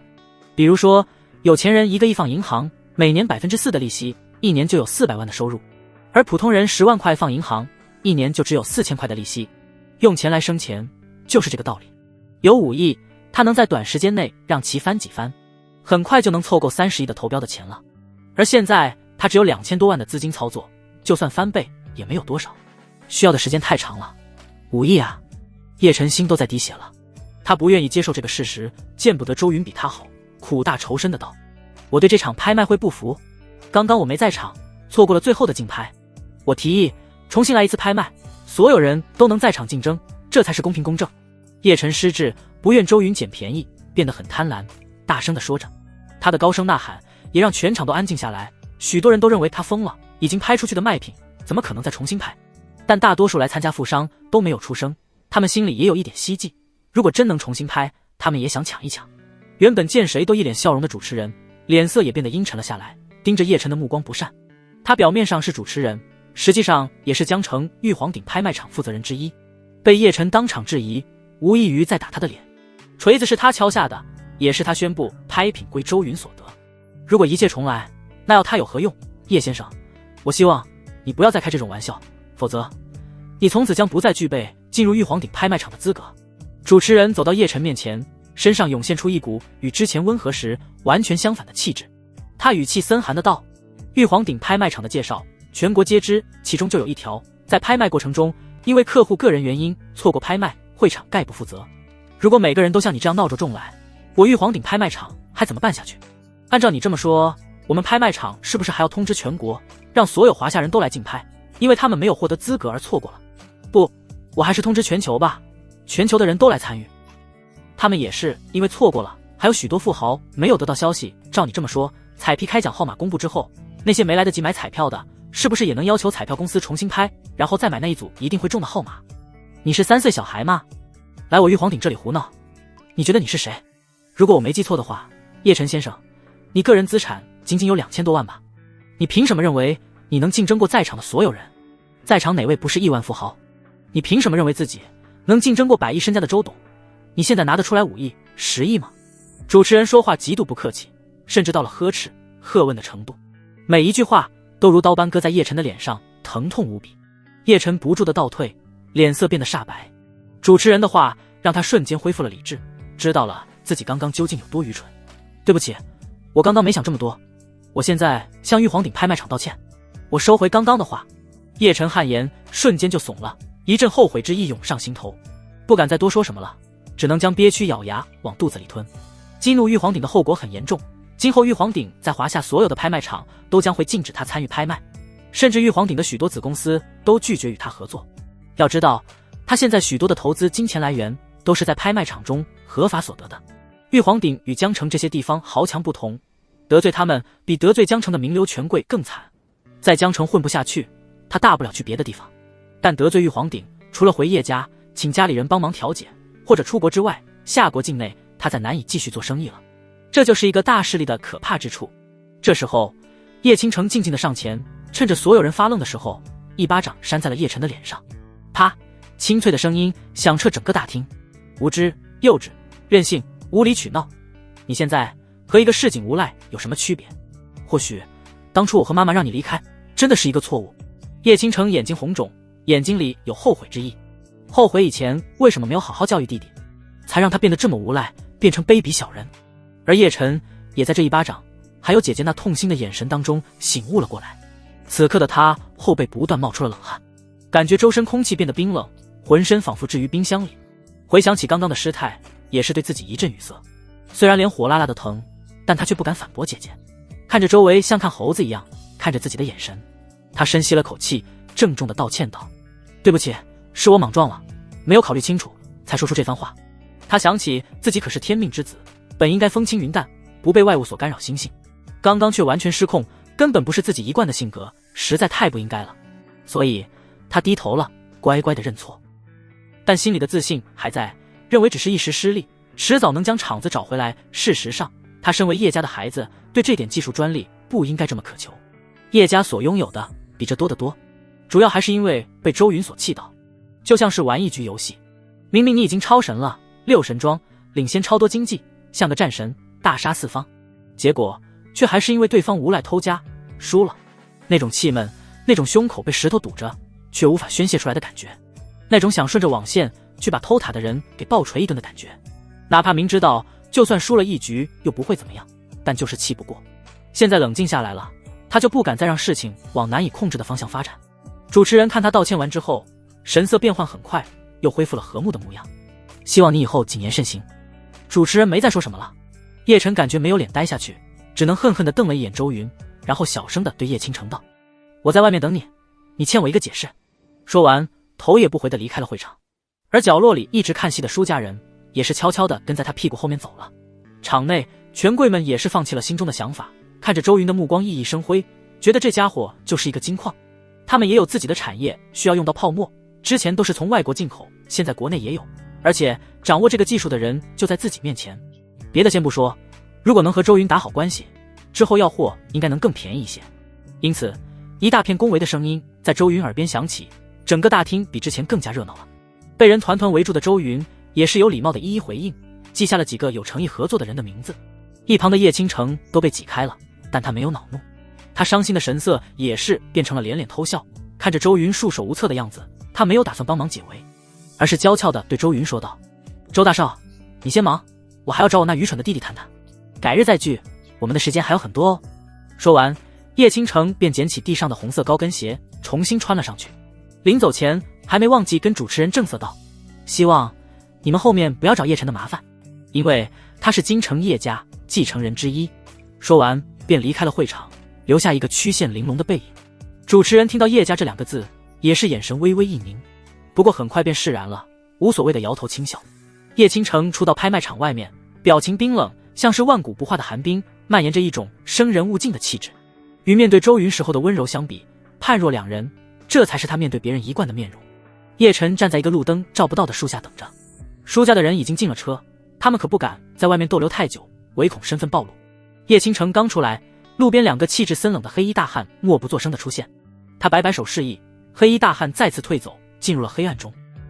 叶家小姐出行，当然会有保镖跟随，都是1等1的好手，比周云身旁的安保还要专业。叶倾城走到了树下，凝视着自己的弟弟，没有开口说话。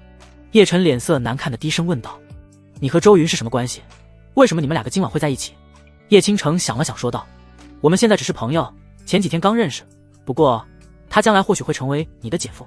啊，你知不知道自己在做什么？家里不会同意的。叶晨露出惊容，果然和预想中的一样，姐姐竟被周云给迷住了。叶晨心里很不是滋味，这叫什么事？总感觉很别扭，但具体是哪里不舒服，他现在还说不上来。叶倾城不置可否的道：当他有一天站在与叶家同等的高度，家里自然会同意。凭什么？他配吗？一个小小的江城地主也想超越财阀？叶晨冷冷地说道。叶家经过无数先辈的努力，才积累下了富可敌国的家产，他只靠父亲这一代，怎么可能与家族平齐？叶倾城眼睛有光，我相信自己的自觉，他与我见过的任何一个男人都不同，充满了魅力，未来清晰。叶晨皱眉道：你别被他骗了，这家伙不是善类，别靠直觉，他不会飞黄腾达，迟早要落魄。别想着嫁给他，你最终的归宿会是其他财阀的男人，比如龙家与唐家那几位。周云想当我姐夫还不配。叶倾城面无表情的道：别跟我提那几个恶心的男人，否则我抽你。叶晨吓得退后了一步，他知道姐姐不是在开玩笑，是真敢抽。最后他还是坚持自己的看法：周云他娶不到你，我说的，你们2个不可能在一起。一想到周云如果真成了自己的姐夫，叶晨就浑身发毛，只想了一点就赶紧掐灭了这种想法。他真的害怕看到那一天，真有那一天的话，自己该有多无地自容，怕是得完全发疯，彻底失去理智。只是想一想都不行，都让他感觉像是在做噩梦一样，那种场面太可怕了。叶倾城耸了耸肩道：只要我想，随时都能让他变成你的姐夫。不过说回你，既然你认为周云不可能在有生之年达到与叶家一样的高度，那你哪来的自信，认为自己比周云强，能依靠自己的能力报仇雪恨？叶倾城教训道：人家周云可比你强多了，无论各方面的性格能力都比你厉害，自己却是被姐姐一直拿来做对比，周云却成为了别人家的孩子，这可将叶晨给气得不轻。自己可是拥有系统的天命之子，这个世界的主角，岂是周云那小子能比拟的？虽然连着2次失利栽在周云的手上，但他从不认为是自己的能力问题，只能说大意了，不够细心。今后他肯定会吸取教训，如果再来一次，他觉得自己能稳胜周云。我和他不同，不对，这世界上任何一个人都无法拥有比你我的能力，现在的我说再多也无用。你看着吧，不久后我就会崛起，惊呆你的下巴。叶晨冷哼，摆出了一副唯我独尊的态度。一想到那能赚上千亿的项目，他就无比踏实。叶倾城想看傻子一样看着自己的弟弟，我从小到大怎么没发现你少根筋呢？算了，我再警告你一次，没事少给我招惹周云，惹一次我抽你一次。还有，我的耐心不多了，我可以给你时间证明自己，如果你还是没出什么成绩，就跟我一起回家。你最近和那个姓舒的女人在一起吧？给我离她远点，这女人的段位太低，连成为我叶家佣人的资格都没有。叶倾城打了个哈欠，语气慎重地警告了一番叶晨，然后就掉头离开了树下，坐上自己的车走了。叶晨听着姐姐的警告，细想着，明明是周云先招惹我，竟然还来怪我，不可能，有周云在的地方没我，有我没他。叶晨深恶痛绝地在心里想着，他也返回了停车场，在网红们鄙夷的目光下开着车离开了。路上，舒家3人坐在后座，刚开始还能保持安静，最后舒服还是忍不住问道：那个女人称呼你为弟弟，难道她是你的姐姐、亲姐还是堂姐、表姐？叶晨开着车，心里想着事情，随口应付道：亲姐。那她和周云走在一起是几个意思？舒母忍不住喷道：就像是一种同伴之中出现了奸细的感觉。叶晨头疼道：我管不住她，事情不是你们想的那样，他们现在只是普通的朋友。算了，我也不和你计较这些，我只在乎什么时候能帮我渡过难关。叔父感觉一个脑袋2个大，完全捋不清他们之间错综复杂的关系了，现在只想着赶紧脱离苦海。我今天本来就能成功一半的，要是我当时在场，那份专利说不定。想到这里，叶晨还有点生气。那你没有把握的话，我们的合作，叔父担心地说道。你急什么？如果我没信心，还会跟找你叔家。叶晨咬牙说道：“我们下一站去云城。云城哪里最出名的？你要去赌石？”叔父眼睛都瞪直了。叶晨点头道：“没错，根据我查询到的信息，金家的老矿场最近挖出了不少新料，有不错的东西，说不定能让我资产翻倍。”你这人真的是……叔父刚想反驳点什么，不过回想拍卖场里看到叶晨的表现，虽然没拍到东西，但眼光还是有的，他闭嘴了。这家伙这么有信心，可能真的有两把刷子。再相信你一回。叔父也没别的选择了。这时候没人注意到昏暗的座位上，舒嫣然眼里透露出一缕痛恨与痛苦，但他什么都没说，眼睛涣散又凝聚，表情时而扭曲，时而平静。周云终于摆脱热情的富商们，好说歹说才拒绝了许多次热情的做客邀请，在拍卖场后台签字，给了钱后，有工作人员帮他将东西送到车上。周先生，欢迎下次再来。主持人谦和地对周云摇手。周云这样的财主是他们拍卖场最喜欢的人，打好关系也是最重要的。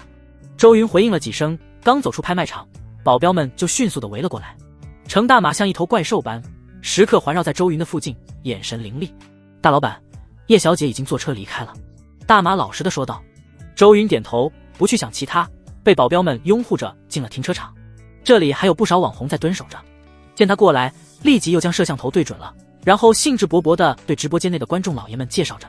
还有许多女网红在对着周云搔首弄姿，摆着各种少儿不宜的姿势，疯狂地想要吸引着他的注意力。这些网红真的太浪了，跳着甩屁股舞，各种擦边，引得旁人一阵阵惊呼。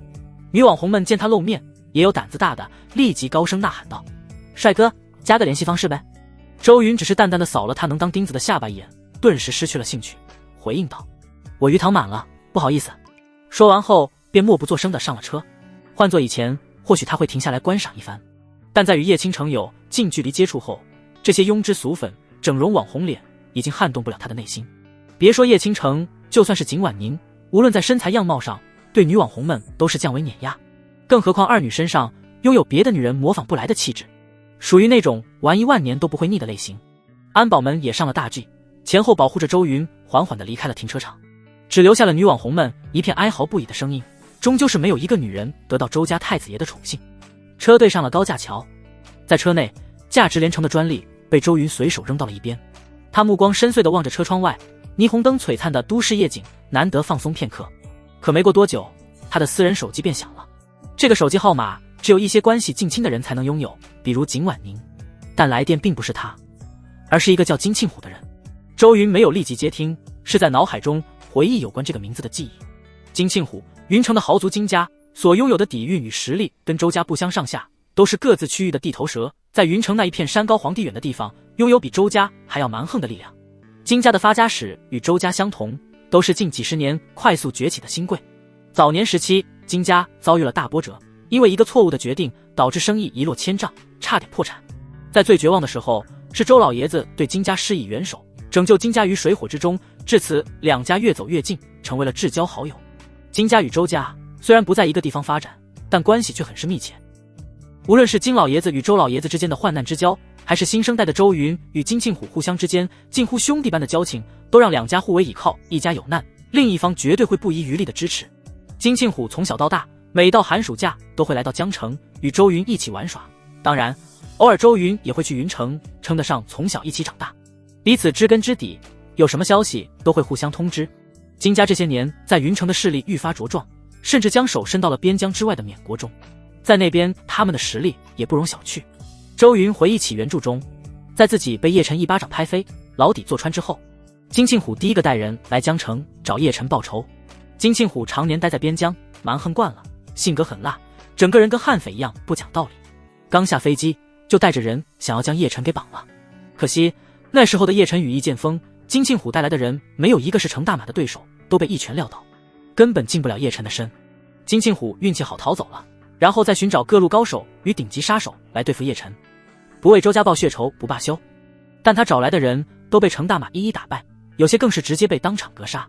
同时叶晨也借机发展地下势力，聚拢了不少打手，称霸江城的地下世界，然后对云城的金家进行反扑。有系统的叶晨无人能敌，一路横推，将金家在云城的势力给占据了个干干净净。最后金家逼不得已，只能逃出边疆，去到缅国寻求发展。金庆虎也凄惨地死在叶晨的手下，被折磨得不成人样。想到发小周云难得的露出会心一笑。虽然这小子大大咧咧，说话直来直去，有时候做事让人非常讨厌，但却是真性情，在自己出事后，二话没说，毫不犹豫地赶来报仇。这次周云自然不会再让那样的结果出现。周云刚接通电话，还没来得及说话，喇叭像出现噪音一样响个不停。周云，老周，干得漂亮啊！哈哈，我刚和父亲去缅国回来，就看到了新闻，你终于将那婊子给甩了。我早劝过你，那死女人不是什么好东西，比集装箱还会装，这种司马玩意根本不值得你周大少的深情。你来云城，我给你找100个1000个，让你夜夜当新郎，轮着来，1年不重样。之前我去你那的时候，就看这姓舒的不爽，恨不得扇他大嘴巴子，打断手脚，扔到缅国去。妈的，这娘们气死老子了！明明是靠着你才有饭吃的，拽得跟258万一样。现在想起，我这气还不顺。电话那头，金庆虎大口大口的呼吸，看来真的是被气得不轻。周云笑了笑，没说什么，一直在听他讲话。不久后，缓过来的金庆虎声音变得低沉，有些悲伤之意。老周，你在听吗？周云语气平和的道：我在听。我知道你和老爷子的关系不好，但他其实一直在为你着想。金庆虎小声的说道。周云叹道：我明白，在他死去后我也明悟了。你明白就好。哎，对不起。金庆虎的声音充满了沮丧。我前些日子和父亲在缅国处理事情，没能赶上老爷子的葬礼，真的，我心里很过意不去。周云，你不要怪我，真的，时间不对。金庆虎很诚心的道歉。周云语气温和道：没事，都能理解，别说这种客套话，你这就见外了。金庆虎继续道：谢谢了兄弟，我就不矫情了。为表遗憾，你最近有空来云城一趟，我送你个大礼物。周云疑惑道：什么节目？金庆虎道：我跟父亲在缅国搞了不少好料子，外加上家里的老坑最近也出了不少货，准备办一场风云赌石大会。你过来，我直接送你一块价值上亿的好料。金庆虎说的价值上亿的好料，不是切开后价值上亿，而是没切开前这料子就值上亿。料子里的玉石是有90%几率会赚的那种。周云犹豫了一会，想着最近的事情安排很紧，需要时刻盯着叶晨，不让他有翻身的机会，有点腾不出手来。所以想了想，回道：现在还不知道有没有时间，等过一阵再给你答复。金庆虎说道：我懂，你刚接手集团，肯定是个大忙人，没关系，这料子我给你留着，不卖。周云笑道：好，就这么说定了，有时间肯定去云城找你。再跟金庆虎多聊了几句，便挂断了手机。夜深了，外面华灯初上，流光溢彩。不久后，车队缓缓驶入了蓝山别墅。周云回到了家，景婉宁的房间还亮着灯。周云吃了一些夜宵，他便走下来了。少爷，你今晚弄出的动静真不小，刚刚政府的有关部门给我打了不少次电话。景婉宁俏脸平静，眼底偶尔闪过一丝不自然的光芒。消息传递的真快，看来他已经知道拍卖场里的事情了。周云心想，都说了些什么？周云好奇地问道。有关部门没有自己的联系方式，所以只能打给集团公司。景婉宁道：他们希望和你见面，亲自谈一谈，希望你将厂建在江城。江城的官方大佬消息真的灵通，发炮机的专利还没捂热乎，大佬们闻着味就来了。宇辰集团如果在江城建厂，而且还是需求量极大的材料厂，那势必会直接带动整个江城的经济发展，还有人口就业。这个发炮机技术是处于世界顶尖的，一旦开始生产，将来必定能造成垄断国内外的局面。随着时间流逝，越来越多的公司来求购材料，厂子也会越办越大，到时候一个厂区至少都要数万员工才能保持稳定运转。周云低头沉思，在江城建厂他倒没什么意见。在这个地方，老爷子以前有不少关系，能避免许多官面上的麻烦。如今时代不同了，许多官方的人基本都不会违规搞暗箱操作，但一些在合乎情理内的规则的便利，比如提前通知消息，给公司开绿通，快速办理复杂的手续等等，他们还是愿意给的。周云点头道：约明天中午见一面。景婉宁在心中记下了这件事情，然后语气有点委屈地说道：少爷，今天和您在拍卖场的那个女人是什么来路？如果是你新找的爱人，你一定要看清楚，不要再遇到像舒嫣然那样贪得无厌的女人。你将来是要做大事的人，不要再被渣女误导，她们只会让你停滞不前。要不要我找人查一查她的背景？我觉得这个女人很危险。景婉宁说到最后，俏脸逐渐布满杀气，根本掩饰不了。周云都惊了，感觉周遭空气温度急剧下降。景婉宁这是真动了杀心。停，等等，我知道她的身份背景。周云赶忙制止，他怀疑自己的大管家是不是有点太急了，这完全不像其往日的作风。景婉宁一步步靠近周云，面沉如水的道：他是谁？周云感觉更冷了，有点莫名其妙，但还是耐心地解释道：他是京城叶家的人，来到江城是为了自己的弟弟。京城叶家？景婉宁愣了一下，然后瞪大眼睛道：该不会叶晨就是他的弟弟吧？周云没有隐瞒，他们是姐弟。景婉宁很聪明，立即展开了丰富的联想，思绪豁然开朗了不少。拍卖会闹出不少风波，从他得到的消息中，叶晨就在现场。这个小瘪三被气得不轻，还被叶倾城扇了巴掌，却只能忍气吞声。景婉宁联想到，或许周云与叶倾城接触并不是偶然，早就有布置。既然叶晨跟舒嫣然粘在了一起，所以周云以其人之道还治其人之身，直接找叶晨的姐姐。两人挽着手走在拍卖场，这不当场给叶晨气冒烟了。景婉宁眼睛发亮，想象着扬眉吐气的场面，恨不得亲临现场，但他终究是太忙了，所以错过。想到这里，他心里那莫名其妙泛起的酸意消失不见，取而代之的是满满的崇拜。所以周云并不是真的和叶倾城交往，很可能是在演一场戏。景婉宁不断的脑补，虽然不知道周云是怎么认识叶倾城的，但只要两人没确定关系，他也就不需要过于担心。随即心中又是一凛，周云这是在玩火。京城叶家的后人，哪怕只是掌握着家族的一点资源，也不是现在的周家所能比拟的。如果让对方发现真相，周云会陷入危险的处境。所以在周云的实力足够强大前，绝对不能让对方看透周云的真实想法。在此期间，必须和对方保持良好的关系。叶倾城看上了周云，像那种的财阀小姐，估计也只是玩一玩而已，怎么可能会嫁给一个地头蛇？周云在报仇雪恨的同时，或许早就明白了这一点，他与叶家的人不可能。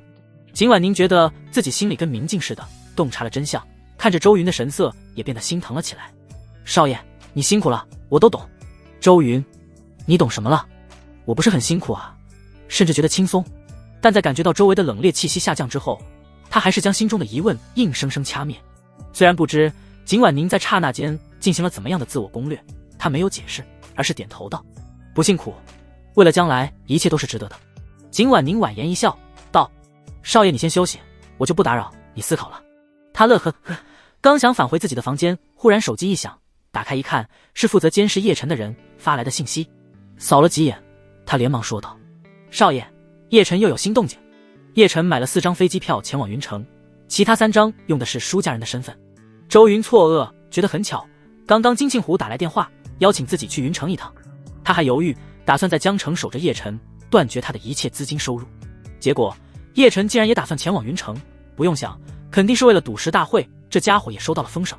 赌石确实是最快速获得资金的来源之一，叶晨有投资技能，相当于开了挂，绝对一买一个准。周云细想，绝不能让他有机会和翻盘，必须将希望的萌芽摁在地里。既然如此，周云下定主意，顺便去一趟云城，看看许久未见的金庆虎。那里是金庆虎的地盘，羽翼未丰的叶晨不可能斗得过。景婉宁说完这个消息后，看周云在沉思，就不再打扰。去到没人的地方，景婉宁看着夜空，叹道：少爷比以往更有魅力了，男有女人能抵挡，外加上他的身份地位，肯定会有许多花花蝶蝶围在身边。谁能完全征服他？我觉得没人能行，或许他是不属于任何人的。不知将来会如何，走一步看一步吧。我所能做的，就是一直跟在身边，帮他鉴别一些别有用心的女人靠近。景婉宁连叹几声，忽然觉得完全占据周云是不现实的，能够在他心底有一角位置，或许已经足够。第二天吃完早餐后，周云就给金庆虎打去电话，说自己准备前往云城一趟，昨晚没通知是因为夜深了，这么晚打扰不太好。金庆虎当然很开心，表示隆重欢迎，带周云感受单身的快乐，整个云城的会所任由他选择。周云只当他是在开玩笑，同意了下来，然后便跟景婉宁一起在程大马与安保们的保护下离开了蓝山别墅，前往雨辰集团的总部。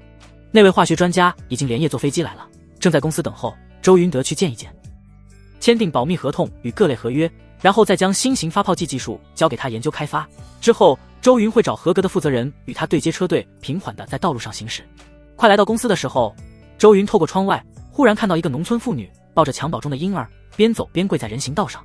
许多人停留驻足，指指点点，拿出手机拍照，也有好心人上前询问劝阻，但女人就是一声不吭，依旧一边走一边跪在人行道上。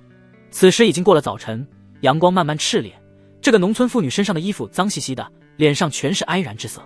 周云心中一动，忽然想起了什么，但却没有立即叫司机停车。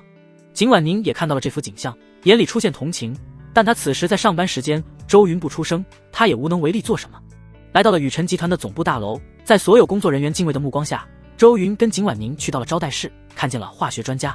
在化学专家激动的交谈声中，得知了发泡剂的情况，周云做到了心里有数，并且从一些言谈举止中也知道了这位专家确实是个最新研究技术的人，不求功名利禄，只求华夏科研发达，各行各业永远不用求外国货商，不用看别人脸色。周云心里敬佩，聊到了建厂的事情，前期初步投资最少得20亿，这还在周云的心理价格的承受范围内。聊了将近2个小时，将事情给谈妥，让化学专家签订了合同，找了专门的人负责后，周云便和景婉宁下了办公楼。中午要和官方的人吃饭，同样是谈在江城建厂，一些细节需要意见统一。而周云下了楼后却没有上车，反而让车队和安保远远地跟在后面。周云、景婉宁、程大马3人则是步行前往雨辰集团之后的大道上。按照推算，现在那个农村妇人应该已经路过了雨辰集团，去到了更后方。程大马疑惑地问道：大老板，你是不是做累了，想锻炼下身体？我这里有专门修行身体的功夫，我觉得你可以。景婉宁在一旁笑道：大马，少爷做事你就不要瞎猜了，你看不透他的。我觉得少爷应该是想去看看早上那个边走边跪的妇女。周云转头看着景婉宁，讶异地笑道：你越来越了解我了，行啊，还是你聪明。景婉宁得意地说道：我只知道少爷不会看着不管。程大马赞同道：少爷确实是一个好人，多亏了他，我父母才能这么快就痊愈了。周云神秘地笑了笑，不再解释，想解释也解释不清，因为这个农村妇女的举动让他想起原著中的那位商业奇才，被叶晨收到麾下的4大天王之一，名叫杨新瑞的天才。而叶晨就是因为看到了关于这个妇女的报道，而找到了杨新瑞，并且花重金将他招进了公司，才缔造了今后属于叶晨商业帝国的根基。这个人才既然遇到了，就绝不能错过，趁早截胡，收到麾下。几人走着走着，很快就看到了那位农村妇女，此时被比早上更多的人围着。华夏人骨子里从不缺少爱看热闹的基因。周云穿着不凡，一看就是很有钱的人，景婉宁也是气场十足，外加上程大马那如怪兽般的身材。3人往里走，围观的人自然地让开了一条路。周云驻足观察着农村妇女，每次跪下双腿都在颤抖，显然用尽了力气。边走边跪了几个小时，一些亚健康的男人都不一定能办到。而妇女怀里还抱着一个刚满月的婴儿，却咬牙坚持了下来。妇女眼里没有痛苦，只有坚定的光，仿佛前方哪怕是刀山火海，她也要跪过去。一旁的景婉宁适时地问旁人：这女人是怎么回事？围观的人七嘴八舌地说道：这妇女真的很可怜，从早上边走边跪到了现在。我刚开始也不知，后来这妇女说她刚出生的女儿患了眼癌，家里穷得揭不开锅，根本没钱医治，只能在网上发帖求助。帖子里有一个自称富二代的人说，只要妇女敢在江湾大道边走边跪2000米，他就捐3万块给这个婴儿。我找到了那个帖子，这家伙好嚣张啊，看得我无比气愤。快念一念。这家伙说，钱我大把多，随便在顶级餐厅吃一次饭就花几万，只要你敢在江湾大道上每走3步磕一个头，2000米，我就捐3万块给你女儿治疗眼癌。妈的，这家伙真没人性，既然这么有钱，直接捐了就是，何必还要折磨人家？这是个刚生孩子的妇女啊，还没出月子，却要遭受这种折磨，谁吃得消？看得我落泪。女子本弱，为母则刚，原来古人说的都是真的。我要是那个富二代，直接捐了了事，绝不会这样为难人。哼，那家伙我怀疑是个骗子，根本不是有钱人，他就是网络键盘侠，冒充身份的。我敢打赌，电脑的后面一定是个样貌丑陋、心地肮脏的抠脚大汉，只能吃泡面度日的那种。现在的人都太恶心了，拿人家的悲痛来取乐，简直丧尽天良。有人拍视频发到网上，怒斥那位自称富二代的人的行为，也有人在那个帖子下破口大骂，说他不是人，这样欺负无知的妇女，希望他能说到做到。有消息敏锐的媒体很快扛着长枪大炮赶了过来，正在一旁拍摄着新闻。这件事很快在网上发酵，火烧燎原般，整个江城的人都知道了个大半，引起非常多的关注。景婉宁也是气不打一处来，她小声地骂道：人家已经有伤口，这家伙还要撒把盐，真是个败类，希望他最好说到做到，否则我一定将他揪出来，狠狠地出一口恶气。程大马双目喷火道：这不是欺负老实人吗？这家伙让我想起了以前的主管，恨不得给他来上一拳。两人都愤怒了，带入其中，看着颤颤巍巍仍旧跪着的妇女，非常同情与心痛。两人也去劝说，但都无用，妇女为了女儿铁了心要跪完。终于不久后，妇女完成了帖子上所说的任务，此时站都站不稳了，只能坐在地上靠着花坛的墙。她没理会众人的目光，而是从随身带的保温壶中拿出温水，泡上奶粉给婴儿喂奶。他也没有去看帖子，就这么一直坐着，任由人群越来越多。有围观的人忍不住了，在网上让那个富二代给钱。结果刚刚还叫嚣的富二代直接销声匿迹了，根本找不到人。不出所料，妇女被人骗了，拿关乎人命的事来取乐。当消息传出后，整个江城的普通群众瞬间陷入了愤怒中，华夏的其他地方也在发酵，瞬间冲上了热搜。越来越多的人发声征讨，发誓要将那假冒富二代找人肉出来，彻底曝光。景婉宁被气得秀眉倒竖了起来，扬言一定要给这家伙好看。程大马也是双拳握紧，跟铁锤一样，眼里喷出怒火，像龇牙咧嘴的猛虎。我一定锤死他。而周云并没有愤怒，显得比两人冷静许多，脸上反而露出了赞叹之意。高，实在是高，旷世奇才。他脸上露出兴奋，不像别人一样恼怒，像是发现了金子般，眼神烁烁发光。原本生气的景婉宁看到周云的反应，也是呆住了，疑惑地问道：少爷，你在说什么？我怎么一点都听不懂？周云笑道：问问这位妇女就懂了，这里不是说话的地方，告诉她我的真实身份，然后让人开车过来，请她上车。记得一定要跟她说清楚，我们没有恶意，是要帮她的人，她的目的已经达到了。还是景婉宁你去吧，程大马你离人家远一些。周云叮嘱着说道。程大马样子太吓人，凶神恶煞的往那里一站，跟悍匪一样，这妇女哪里敢进车？景婉宁虽然满脑袋的问号，但还是很开心的去安排。周云话里的意思就是要帮妇女渡过难关，他当然非常乐意。来到妇女身边，景婉宁表情变得前所未有的温柔，轻声道：你好，我是雨辰集团的董事长秘书。你可以这样理解，雨辰集团是整个江城最有钱的公司之一。你先别紧张，我没有恶意，只是我们的董事长知道了你的难处，非常同情，于是打算帮助你女儿治疗疾病。我们这边走，你看到吗？那就是我们公司的车，我们进里面聊。妇女被说得一愣一愣的，紧紧抱着女儿，发呆地看着美丽漂亮的景婉宁。不知是被景婉宁的魅力与气质冲击到，还是被她说的话给震撼到，她一时间不知道该怎么办了。说实话，妇女也很紧张，第一次被这么多人围观，但为了女儿的病，她又不敢离开。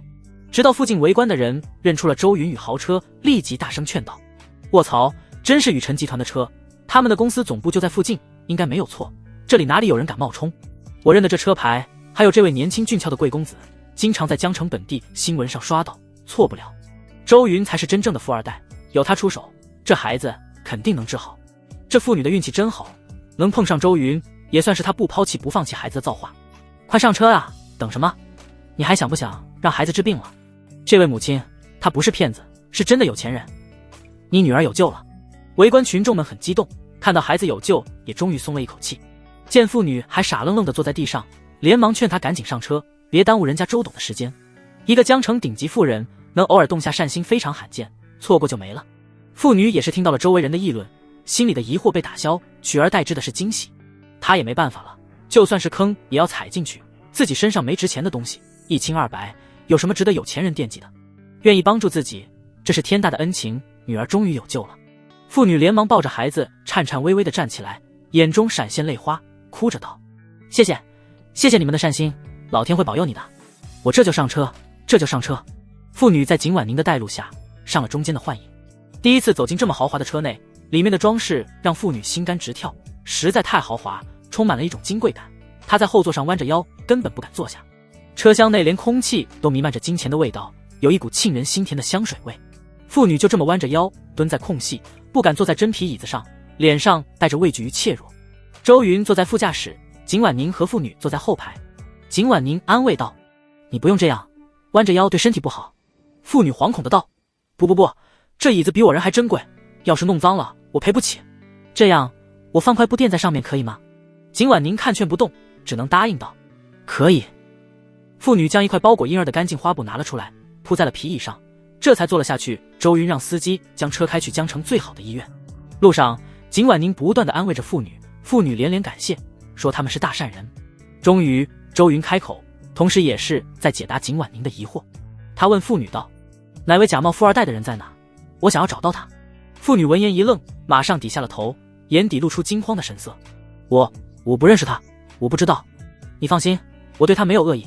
我也知道你今天的跪地行为是和他商量好的，我只是想见一见他。周云尽量让自己语气平和，不吓到这可怜的妇女。景婉宁在一旁默默地听着，回想着整件事情的经过，他感觉自己好像要触摸到了真相。你都知道了。闻言，妇女瞪大了眼睛，满脸都是不可思议。那个假富二代只和自己计划这件事，当时两人在网上交流，他还让自己保密，一辈子都烂在肚子里，却没想到坐在前面的这个有钱人家的少爷却直接洞悉了真相，怎能让他不惊讶？周云笑道：当然，我没有觉得你们这样做是错的，相反，我却很赞叹。那位帮你的人实在太聪明了，就算你不说，我也能在短时间内找到他，只是我不想这么麻烦。妇女心里安定了不少，但还是问道：那我想再问一下，恩人，你找他想要干嘛？如果你要害他，就算不救我女儿，我也不会将他供出来的。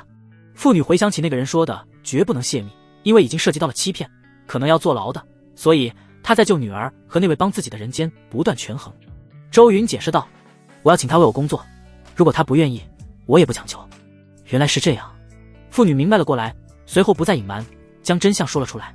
妇女在网上发帖求助，帖子毫无意外石沉大海，没有引起太多人的关注，冷眼旁观的居多。那个假冒富二代就在后台私信说，妇女这样子做根本没人会在意，没有人关注，也就是不到捐款，只会让孩子的病情越拖越久。假冒富二代表示自己很想帮他渡过难关，但却没钱，只能想办法尽快帮他凑集到医疗费。于是计划了个策略，假冒富二代在帖子下留言，让妇女在江城最繁华的地带跪行，激起舆论的愤怒与关注。虽然妇女不懂其中的门道，但为了救女儿，她还是照做了。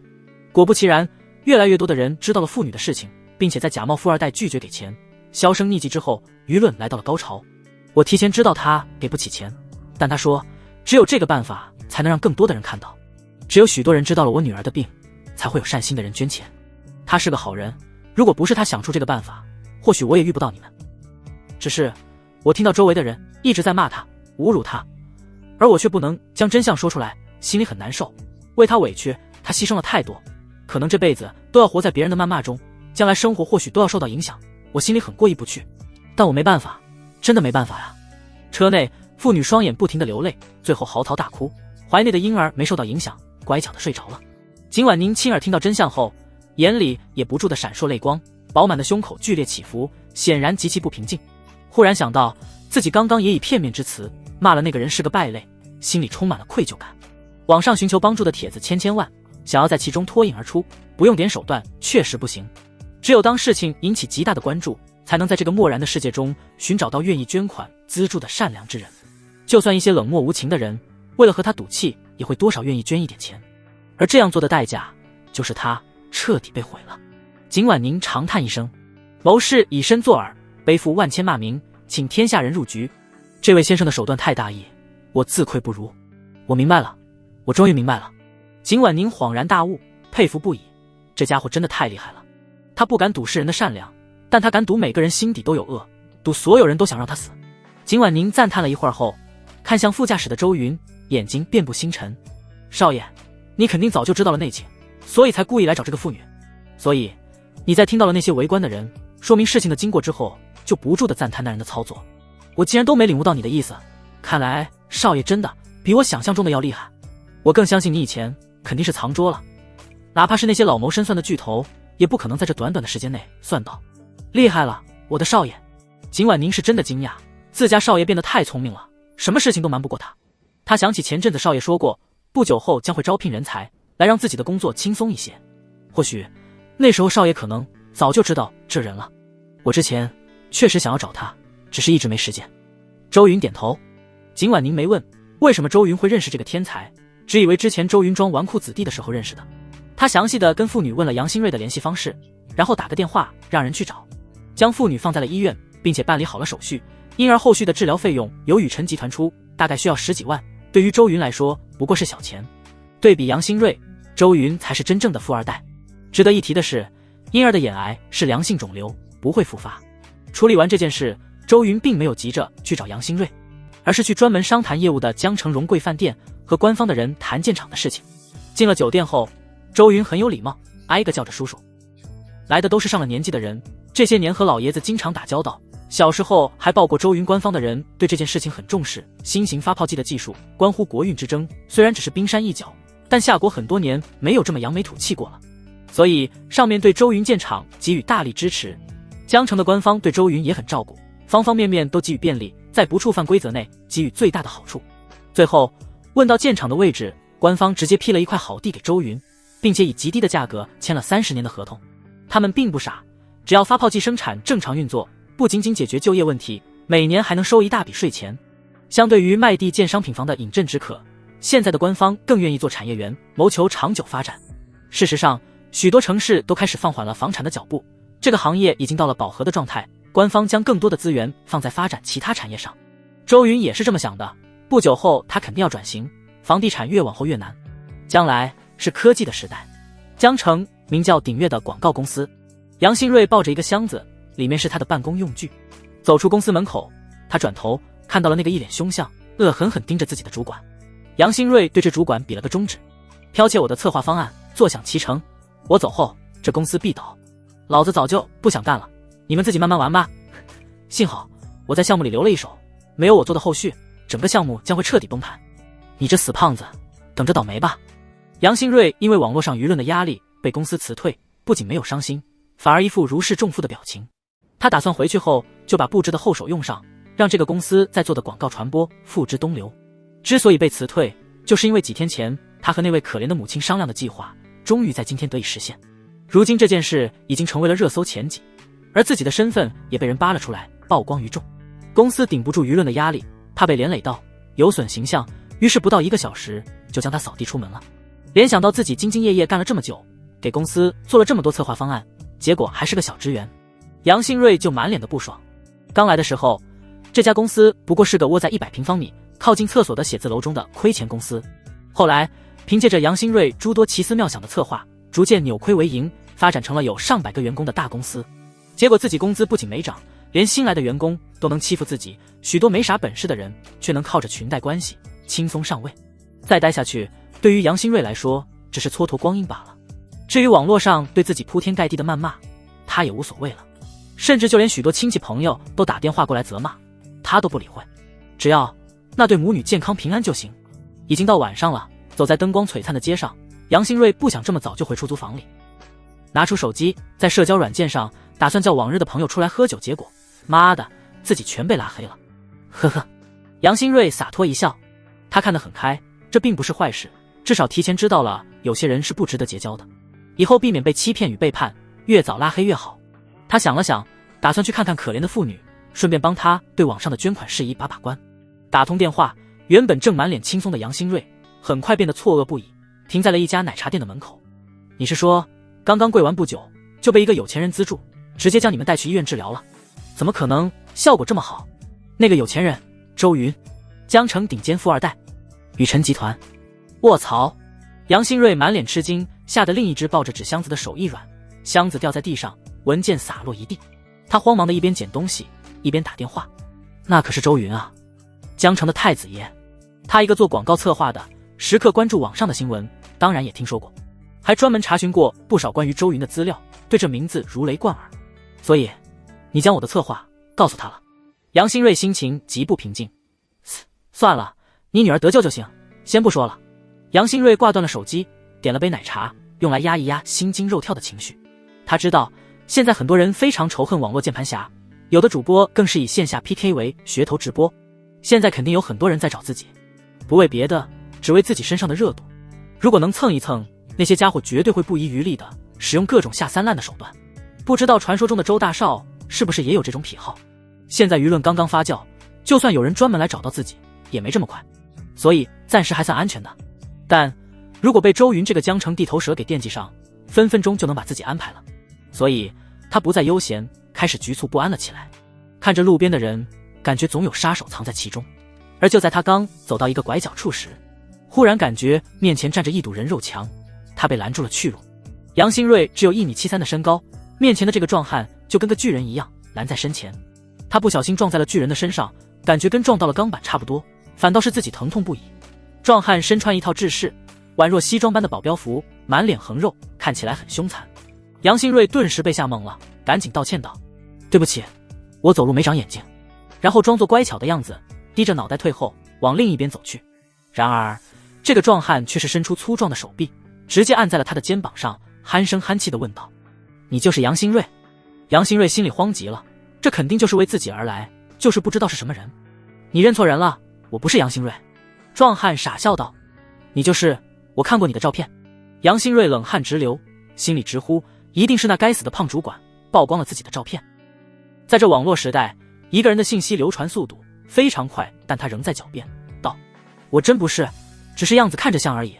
大路上开来了一辆大 G， 壮汉二话不说，提着杨新瑞像提着鸡仔一样就往大 G 里塞去。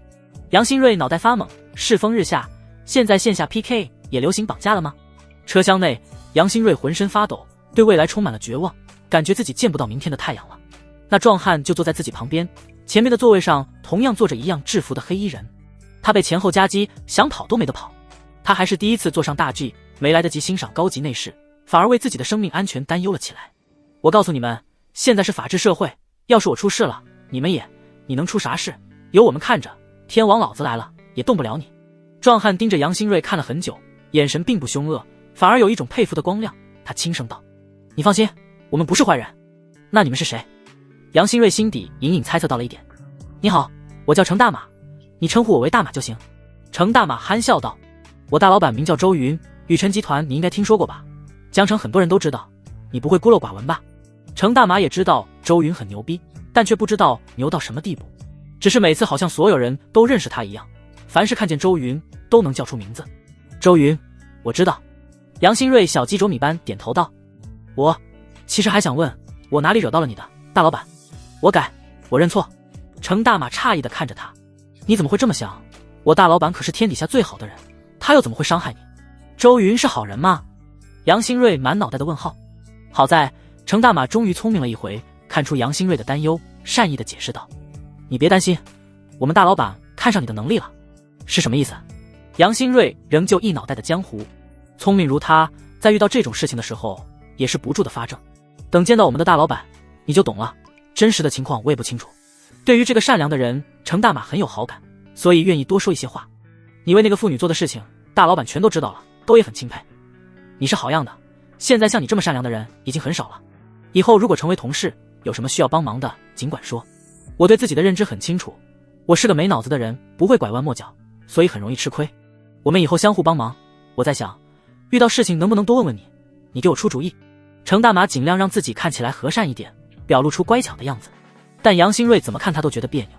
不过杨新瑞也听明白了，周云是想要招揽自己，因为自己用了一些计谋帮助了那个可怜的妇女，所以被这江城少爷看上眼了，打算让自己去帮周家工作。杨新瑞脑袋顿时活跃了起来，开始不停地琢磨着。大 G 开得很快，月上枝头，夜深了，刚刚车外还是一片都市繁华摩天大楼，此时却变得安静无比，像是开到了郊外。车窗外都是绿树，杨新瑞感觉这车是开往山上去。这是一个豪华别墅区，路边的照明路灯都是值钱货，在氤氲灯光下，道路两旁都是被人精心打理过的各种奇珍花草。杨新瑞想着自己的处境，他猜的没错，大 G 开回了蓝山别墅，整个半山腰以上都是属于周家的范围。进入了别墅内，杨新瑞像个乡巴佬一样，左看看右看看，私人泳池，各种高端娱乐设施，遍布山州的花园等等，连这里的草在外面售价至少都值几百块，更何况还有不少上万块的植物。一条如长蛇般的栏杆围住了半山腰，蜿蜒曲折，旁边的人行道上铺满了鹅卵石，宛若一处公园。杨新瑞只觉得目眩迷离，连空气都与山下不一样，格外清新。这才是有钱人住的地方啊！花园的角落里还放着许多古董，杨新瑞感觉任何一个玩意都比自己值钱。在保镖们的拥护下，杨新瑞走进了别墅，他感觉自己根本不配踩在昂贵的地毯上。楼道旁边挂着各种珍品油画，每一幅都价值不菲。杨新瑞心里顿时出现了一种自卑感。从侧门进入了别墅的楼顶，上面同样宛若度假别墅一样，有一种精致的民宿风。杨新瑞率先见到了一位看起来像是电视剧里的冷面女总裁，样貌艳丽的女人。女人笑容和蔼，给他一种如沐春风的感觉。杨新瑞的紧张顿时消失了不少。楼顶上有烧烤设施、摇篮椅，还有几张瑜伽垫，在中间有一个实木长桌，长桌的尽头摆着一个装了1/3红酒的酒杯，酒杯被一个温文尔雅的男人握在手上，轻轻摇晃着。杨新瑞看到男人的瞬间，立即在心底出现一个名字：宇辰集团执掌人，江城太子爷，周家大少周云。与自己在网络上看到的照片不同，亲眼见到这位传说中的人物的时候，杨新瑞还是忍不住微微震惊。夜晚中，周云整个人像是在发光，天上那无比皎洁的月亮好似投下了一缕光晕在他的身上，宛若月亮之子。周云长得很标致，五官分明，下巴如刀削般，头发黑密，眼神沉稳，身材匀称，穿着白衬衫，解开了一个扣子，露出细致的锁骨与性感的喉结。他身上时刻弥漫着一股奇特的气质，说不清道不明，但很吸引人，翘着二郎腿坐着在那里，就成为那里的主角，根本忽视不了。如果自己是女人，一定会爱上他。杨新瑞在心底这样想。不愧是豪族少爷，哪怕在外面风评不怎么好，但本人是真滴帅。杨新瑞站在原地，不知所措，怀里还抱着被辞退后的箱子，像个憨批一样，满脸懵。周云笑眯眯道：“杨先生，请坐啊。”“是。”杨新瑞连忙坐到了长桌旁边的位置，不敢太靠近周云，唯唯诺诺。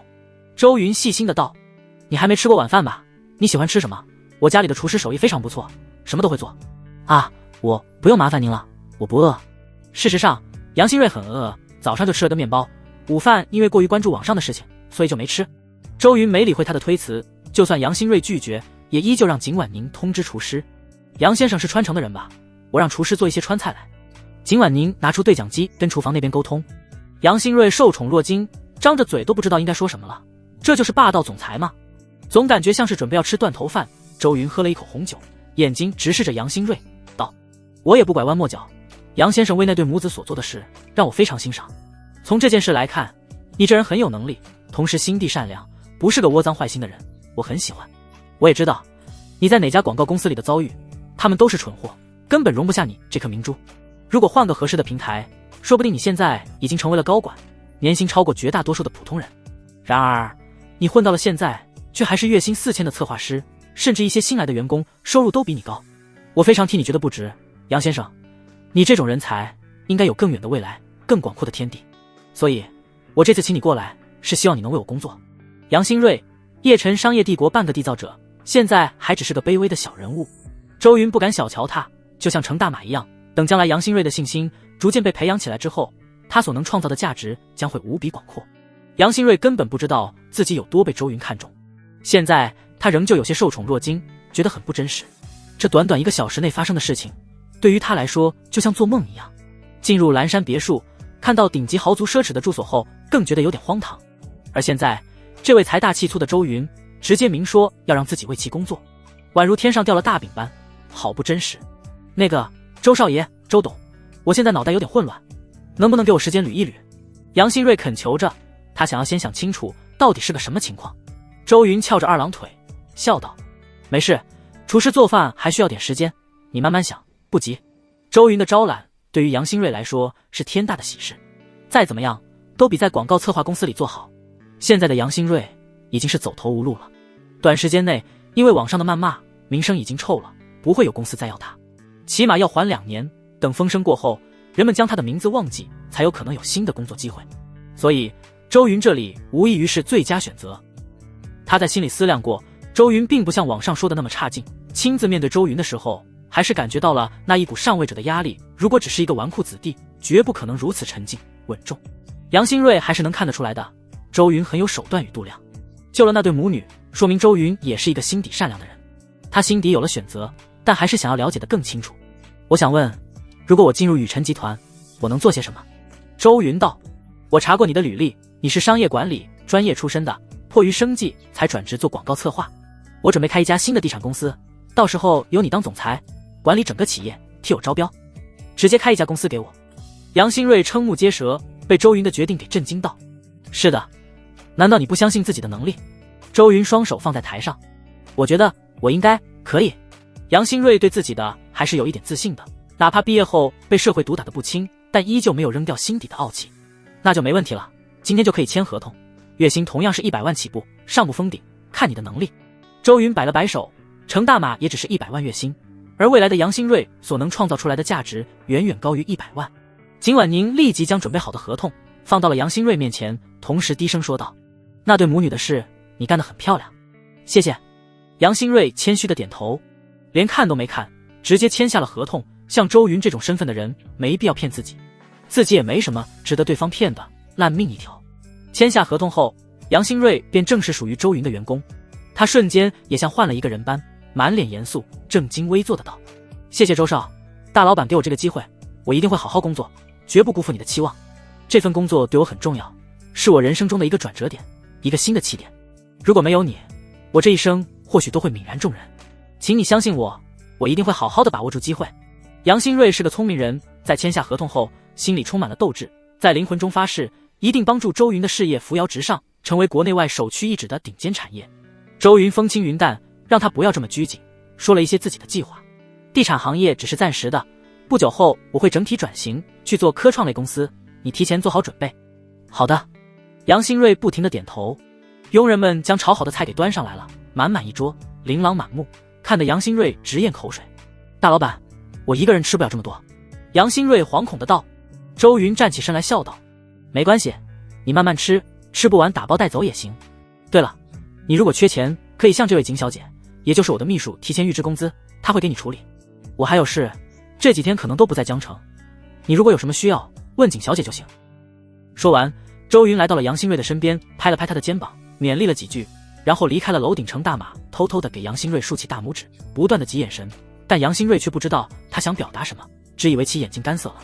今晚您去送周云。楼顶只剩下几个安保，还有一些听候吩咐的佣人外与杨新瑞了。杨新瑞刚开始小心翼翼的吃着，发现味道真的不错，让他胃口大开，美食的诱惑让他失去了理智，后面吃得越来越快。不久后，山顶处突然传来螺旋桨剧烈旋转的声音，响动整个蓝山。杨新瑞茫然地抬头看去，就见从山顶处飞出了一辆直升飞机。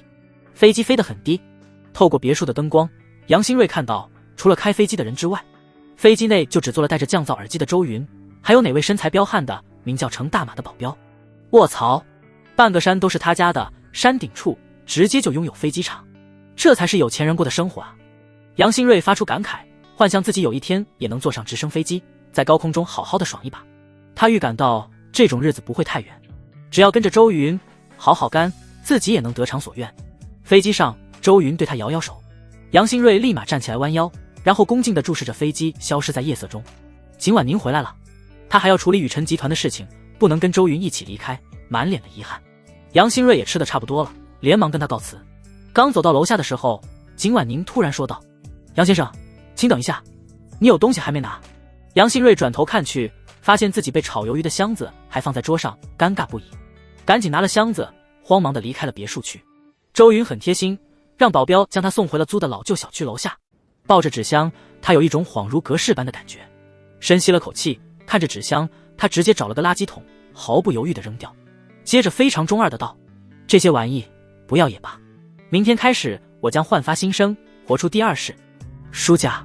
沉默了一天的舒嫣然看着正收拾行李准备去赶飞机的父母，终于还是忍不住开口了，爸妈，我们能不能不要和叶晨走得这么近？他现在真的疯了，敢和周云作对，将来不可能有好下场的。叔父没好气的道，说与叶晨在一起的是你，说远离他的也是你，你到底要怎样？舒嫣然慌忙说道，不是，我觉得这件事越来越诡异，难道你们没感觉吗？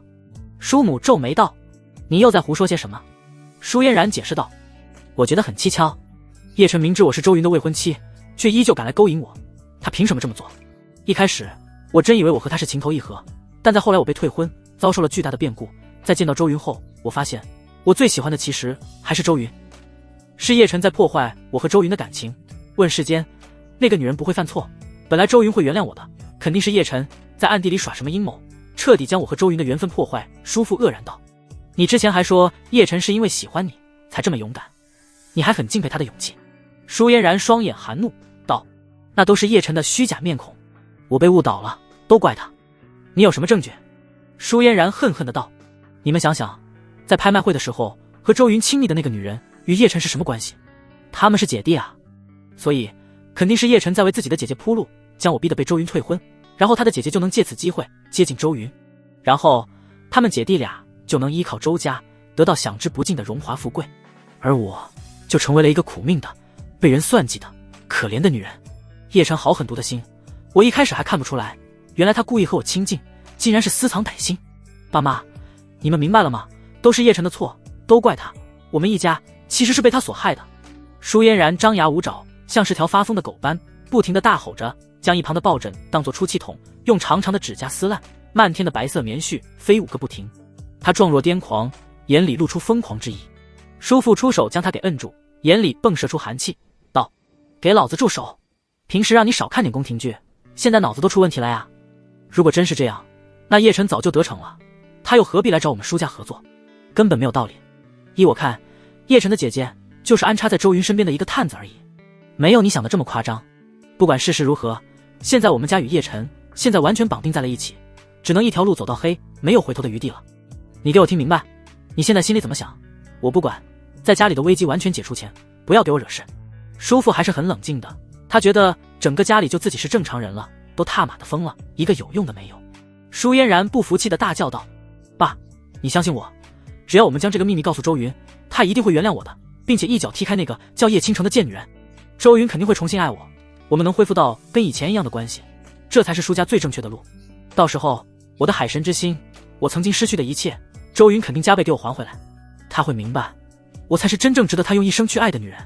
到时候我随便抬抬脚，他就会像哈巴狗一样来舔。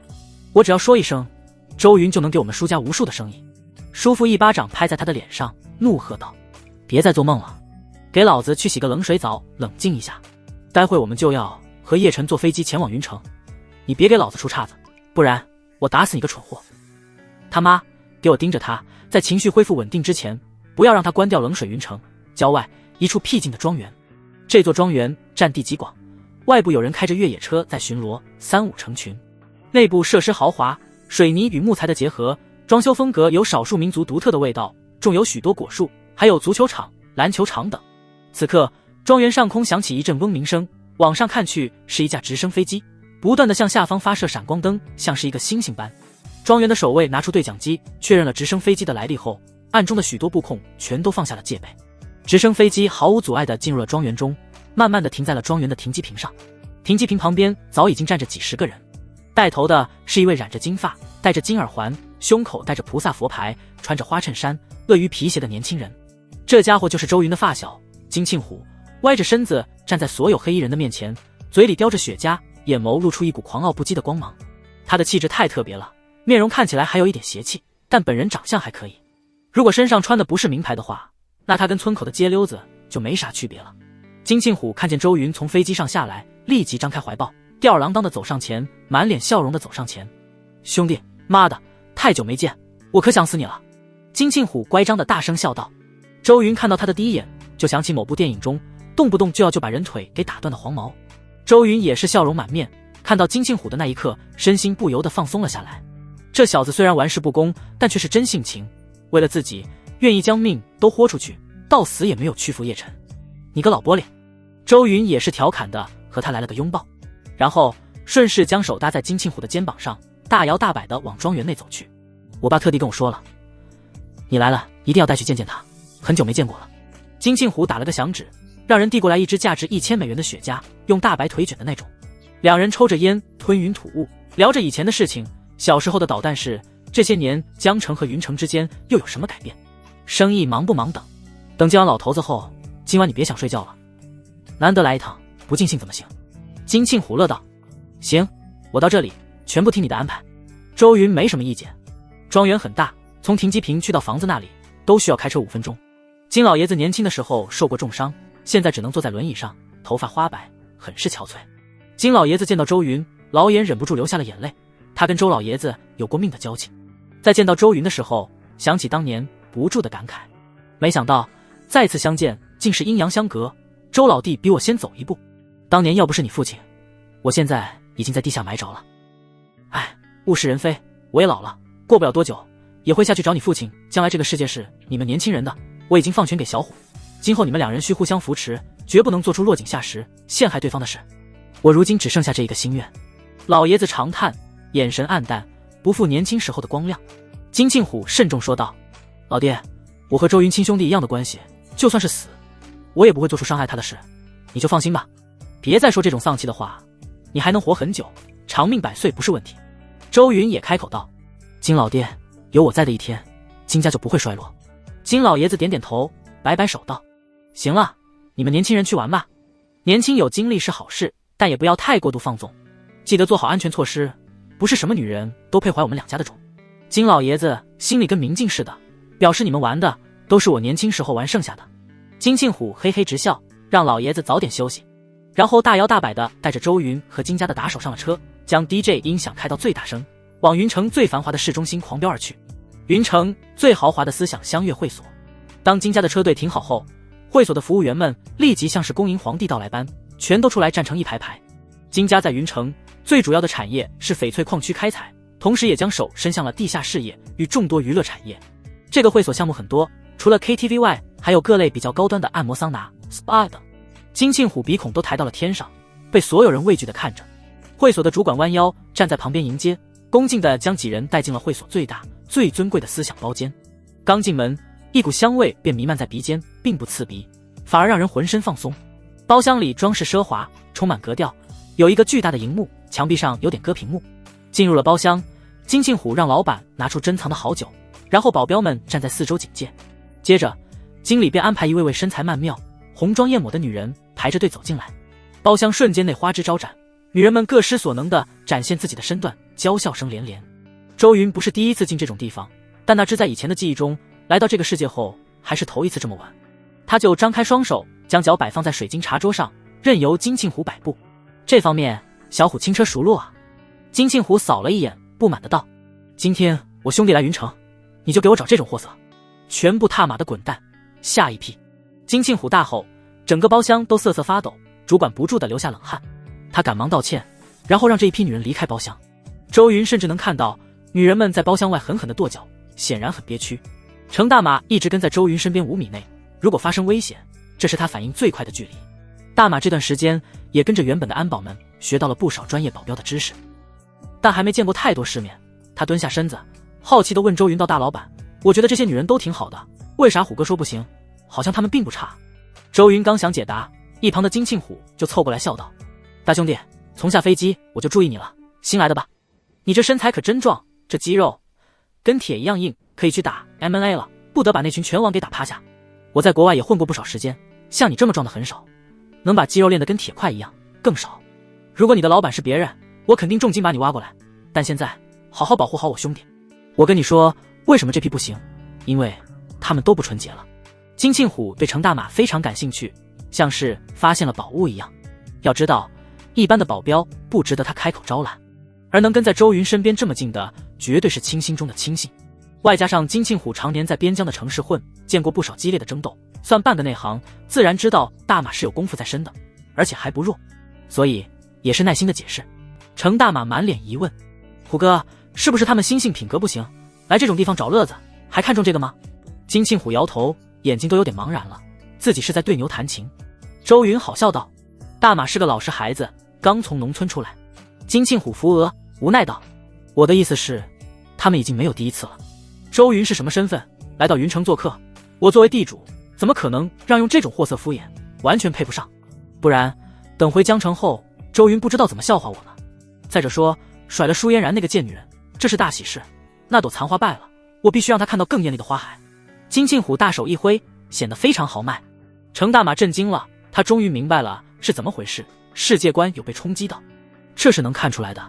程大马小小的倒吸了一口凉气。不一会儿，新的一批又到了。金庆虎很挑剔，不仅要纯洁的女人，还要长相好看、深藏技术的。这可忙坏了香月会所的经理，从云城各处调人过来，他们可不敢惹恼金庆虎，这可是云城的一个疯子，让他不爽，能掀翻了整个会所。香月会所的后台老板同样畏惧金家，这不仅仅是因为金家在云城势力大，就连边疆外同样声名赫赫。从那边找几个亡命之徒过来搞暗杀，谁顶得住？最后终于选到了人美声甜的小姐姐。小姐姐们原本还很郁闷，有些今晚都不上钟，却被拉来，但在知道是金小虎后，没人敢怠慢，只怕来迟了要出事。他们的眼神中充满了畏惧，但还算有职业操守，很会玩游戏与拼酒，包厢内气氛很热闹。值得一提的是，他们除了对金庆虎的畏惧外，眼睛则是全放在了周云身上。魅力满值不是开玩笑的，杀伤力极大，不管在哪里，周云对于女人就像是灯泡一样的存在，这也导致本来是陪在金庆虎身边的小姐姐，哪怕冒着怠慢了这头老虎的危险，也要时不时的给周云暗送秋波。金庆虎一改常态的没有生气，反而很大方的让他们都陪周云，觉得他们做的不错。周云来到云城就应该陪好，算你们有眼力见。不过我觉得奇怪，好像你最近很有女人缘，他们都很喜欢你，难道分手后真的能让一个男人产生蜕变？金庆虎在心里琢磨着。就在包厢内喝得觥筹交错的时候，门外金庆虎带来的一个保镖偷偷摸摸地跟同事说要去上厕所。进了厕所后，他拿出手机打通了一个私密电话，打完之后就将通话记录给关掉，显得很小心翼翼的。然而他的举动却被人暗中看在眼里。当他挂断电话，走出厕所外，就见往日的2个同事已经站在了门口，神情冷漠地架起了他的双臂，控制他动弹不得。他知道自己完了。他被架到了包厢门口，里面传来嬉笑娇骂声与动听的歌声，而门外却冷如冬日。他就这么站在门口，走不掉，逃不脱，四周都有保镖在冷冷地注视着他。隔着一扇门，却宛若隔着一个世界。被架在这里，每1分钟都是煎熬，他恨不得快点结束。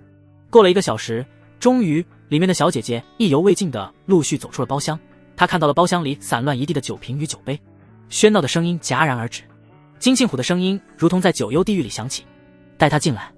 这保镖被架了进去，然后被逼着跪在地上。门关了，包厢灯光变得昏暗。这个偷打电话的保镖惶恐不安，浑身都在发抖，紧张地吞咽着口水。黑皮的 U 型长沙发上，金庆虎喝得满面红光，抽着雪茄，烟雾缭绕，背靠在沙发上，目光一片漠然。周云闭眼假寐，坐姿像是一个老尊者，也有点喝高了。旁边还有一个女人没走，正在帮他按着太阳穴。程大马像个天神雕塑一样，距离周云一直很近，偶尔移动的灯光照到他的脸，宛若老庙里怒瞪着人的佛像。这3人背着光，给人一种极强的压迫感，仿佛是坐在大山之上，而自己只是山下的一只蝼蚁。阿猫，我待你不薄，你就这样回报我？金庆虎吐出一口烟圈。名叫阿猫的保镖哆嗦着道：虎哥，我不知道你在说什么。金庆虎深吸口气道：将那个电话再打一遍。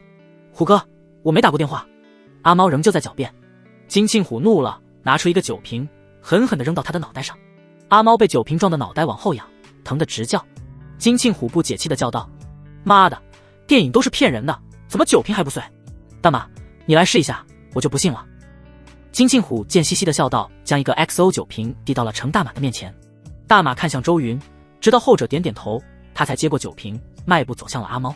阿猫感觉包厢的地板在震动，血液流到了眼帘，要很用力才能睁开。然后他就见到了这头猛兽站在了自己面前，手里拿着酒瓶，砰地砸在了自己脑袋上。他感觉头要裂开了，不知是酒还是血，混合着淋遍全身，这让他惨叫不已，痛苦不堪。然后藏在裤头上的电话就被人拿了出来。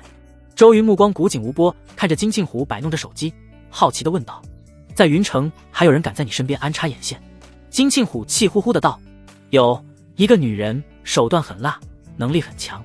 我金家虽然是云城最强的势力，但也不能做到真正的只手遮天，下面也还是有一些实力不弱的家族的。其中就有一个沈家，和我金家一样，都是做玉石料子生意起家的。沈家崛起的时间就是在我父亲落难的那几年。这女人就是沈家当代最牛的人物，连那些嫡长子都比不过她。在沈家权力更迭的时候，她不知用了什么手段，让沈家所有男丁全都一夜之间放弃了争夺家主的位置，而她就当上了沈家的当代家主，手握重权，成为云城名贵圈子中的1号人物。这些年来一直想要蚕食我家的生意，跟我家明争暗斗，互相交手了很多次。金庆虎骂了一声道：妈的，这娘们真邪门，我动用了各种手段，硬是在她手上占不到一点便宜。周云眼底闪过一抹金光，听到金庆虎的描述，他忽然想起了在原著中符合这些条件的那个女人沈磊，一个强势到了极点，凶悍无比的女人。在原著中，叶晨被金庆虎接连几次绑架未遂之后，带着人来到云城复仇，在将金家铲除的过程中接触到了沈磊，并为之着迷。后来经过叶晨各种精心安排的英雄救美，沈磊成为了叶晨的女人之一，而这女人也依靠着叶晨的实力，在金家倒台之后成为了云城的霸主，不断的为叶晨提供资金，供他建立商业帝国。毫无疑问，这女人的能力是极强的，能在金家势力的威慑下依旧将沈家经营的不错，如果不心狠一点，人早就没了。所以沈磊就是女主之一，也是继舒嫣然之后的第2个女主。是她啊！周云心底升起了浓烈的兴趣。就在他细想之时，突然许久不动的系统再次出现了动静，在脑海中一震。周云愣住了，竟然在这种时候触发，实在意想不到。他原本已经做好了系统沉寂很久的准备了，没成想在今晚竟然给了自己一个惊喜。这次来云城，不说压制叶晨，就系统触发选择，这波就不亏。果然还是得做跟男主有关的事，才能得到奖励啊！周云惊喜不已，赶忙查看系统检测到宿主已解锁最强大亨，原著人物多名，达到条件，选择开启。选择1，帮助金庆虎灭掉沈家，解决朋友的麻烦，将会获得100亿现金奖励。选择2，无动于衷，任由剧情发展，不干涉金家与沈家的争斗，不干涉沈磊的人生轨迹，获得硬快技能奖励。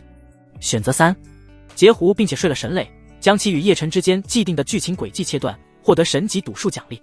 周云仔仔细细地看着系统的选择介绍，心底非常吃惊，他终于明白了能触发系统选择的一个办法，那就是多和原著剧情或者人物接触互动，解锁许多隐藏的成就，就能开启选择，也算是印证了他以前的一个猜想。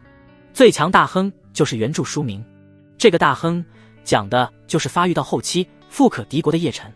第一个选择灭掉沈家，让金家在云城称霸，看起来非常不错。这对如今的周云来说，做到这一步很简单，但奖励太差了，才给100亿现金。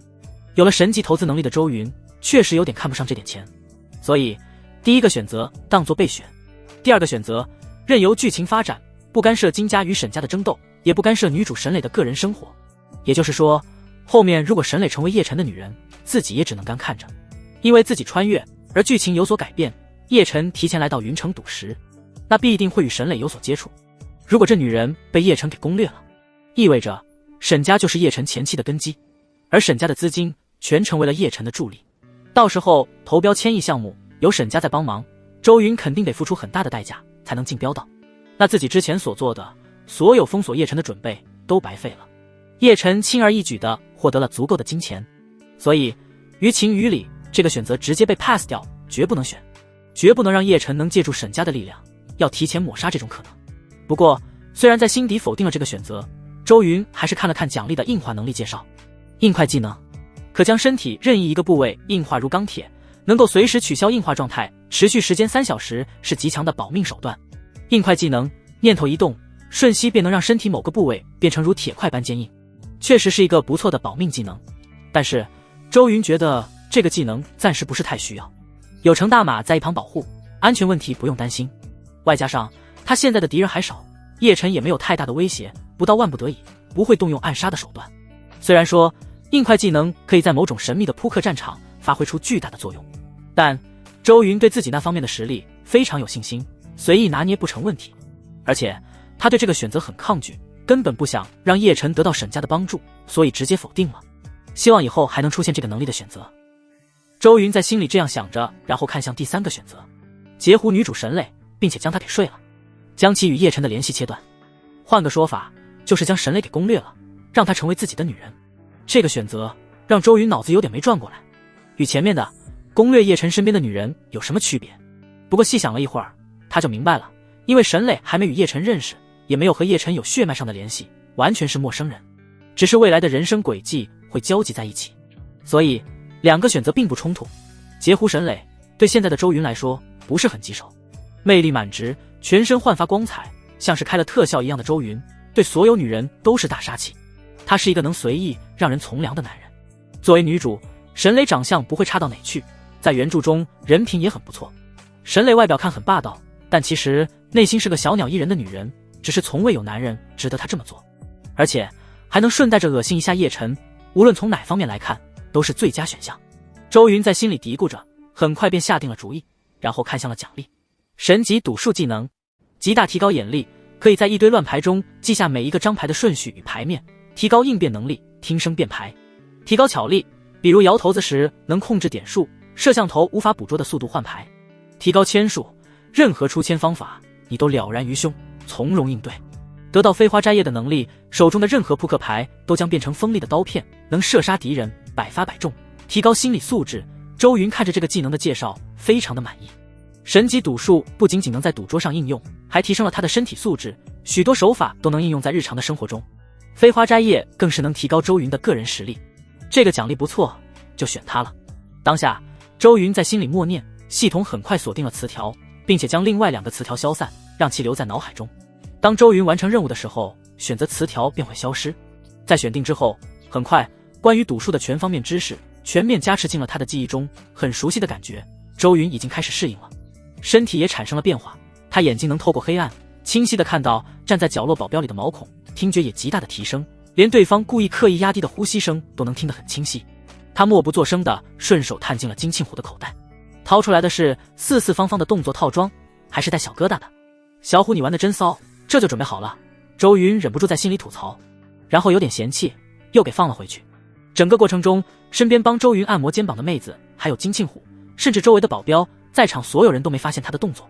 就算不是灯光昏暗的包厢，换成是白天，也不会有人看到，监控都查不出来，因为他速度太快了，还能动用许多障眼法。金庆虎手里拿着燃卸了的手机，将亮起的屏幕对准了阿猫，冷声道：我不想亲自打电话给通信局的人查，给你最后一次机会，自己说号码，我让你死得痛快一些。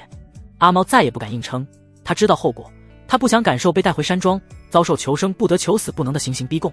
山庄的地牢简直是地狱的代名词。不关我的事，都是他逼我的，我什么都没做，刚刚只是将周少爷来到江城的信息告诉了他。真的，虎哥，你相信我，我真没将什么有用的信息说出去。我说他的电话号码是152。阿猫惶恐，不断将脑袋重重磕在地板上，发出沉闷的响声。金庆虎不理会他，而是开始拨号，同时对周云说道：我们家这次从缅国拿到了好料，这女人就按捺不住了，想知道货源在哪。最近我的行动莫名其妙就被这女人知道，身边出现了不少探子，我就在暗中调查，现在终于揪出了这只老鼠。给我几分钟，我处理一下私事。金庆虎面对周云的态度发自内心，很诚恳，与面对手下时不同。周云摆摆手道：你忙你的，我也想看看能在你眼皮子底下蹦跶的女人能有多厉害。金庆虎叹了口气道：她真的不简单，如果只是普通的沈家人，我早就动她了。但传闻中这女人搭上了边疆外龙殿的势力，我金家与那样的庞然大物相比，却是像蜉蝣一样渺小。虽然只是传闻，但也不得不防，要是龙殿插手进来，我金家怕是要付出不少代价。龙殿，周云微微吃惊，这势力的名字怎么这么耳熟，好像在哪里听到过。他心中隐隐有点猜测，但到底是不是所想的那样，还有待查证。如果真的，那也太惊人了，自己所穿越的世界看起来不单只有一本书，很可能是一个多元素混杂的世界。而也是因为自己的穿越，一些剧情出现了小部分的偏差，与原著完全不一样了。毕竟在原著中通篇都没有关于龙殿的信息，沈家在遇到叶辰之前也没有任何靠山，如今却冒出了个龙殿，怪不得向来狠厉的金庆虎竟然没将沈磊杀了，原来是忌惮其背后的势力。如果是真的，那这龙殿足以匹敌京城财阀，拥有不可小觑的力量。龙殿这个势力是什么情况？周云低声沉吟。金庆虎摇头道：我了解的不多，只知道这势力在边疆外拥有很可怕的实力，曾参与过他国政变，参与灯塔国的军事行动，挟持过一国国王，同时也灭掉过凶名赫赫的恐怖组织。龙殿拥有世界上排名前3的 PMC 势力，名叫黑金，对外宣称是一家集私人军事承包商、安全顾问等业务的合法公司，光是明面上的雇佣兵就拥有5万多人。这还只是龙殿的冰山一角，其他的我就不知道了。我没听说过龙殿的老板是谁，里面拥有什么样的人物，这个组织太神秘了。金庆虎摇头继续道：所以我金家才对沈家有所顾忌。周云点点头，将龙殿记在了心上，打算将来再查查底细。金庆虎这时候才按下拨号键，手机传来嘟嘟声，很快就接通了。一个慵懒的女声从里面传来：喂，金庆虎。金庆虎也是一愣，自己都没说话，沈磊竟已经猜到了。我警告你，别再策反我身边的人，不然我扫平你道上所有的场子。金庆虎不爽的道。手机另一边的沈磊轻笑道：我上次给你的提议考虑的怎么样？我们2家合作，百利无一害，如果你同意，我能让你赚更多的钱。金庆虎充满杀气的道：你别做梦，我明天将这条线烂掉都不会给你。那真遗憾啊，看来你真的是一只蠢虎，永远看不到前方的路。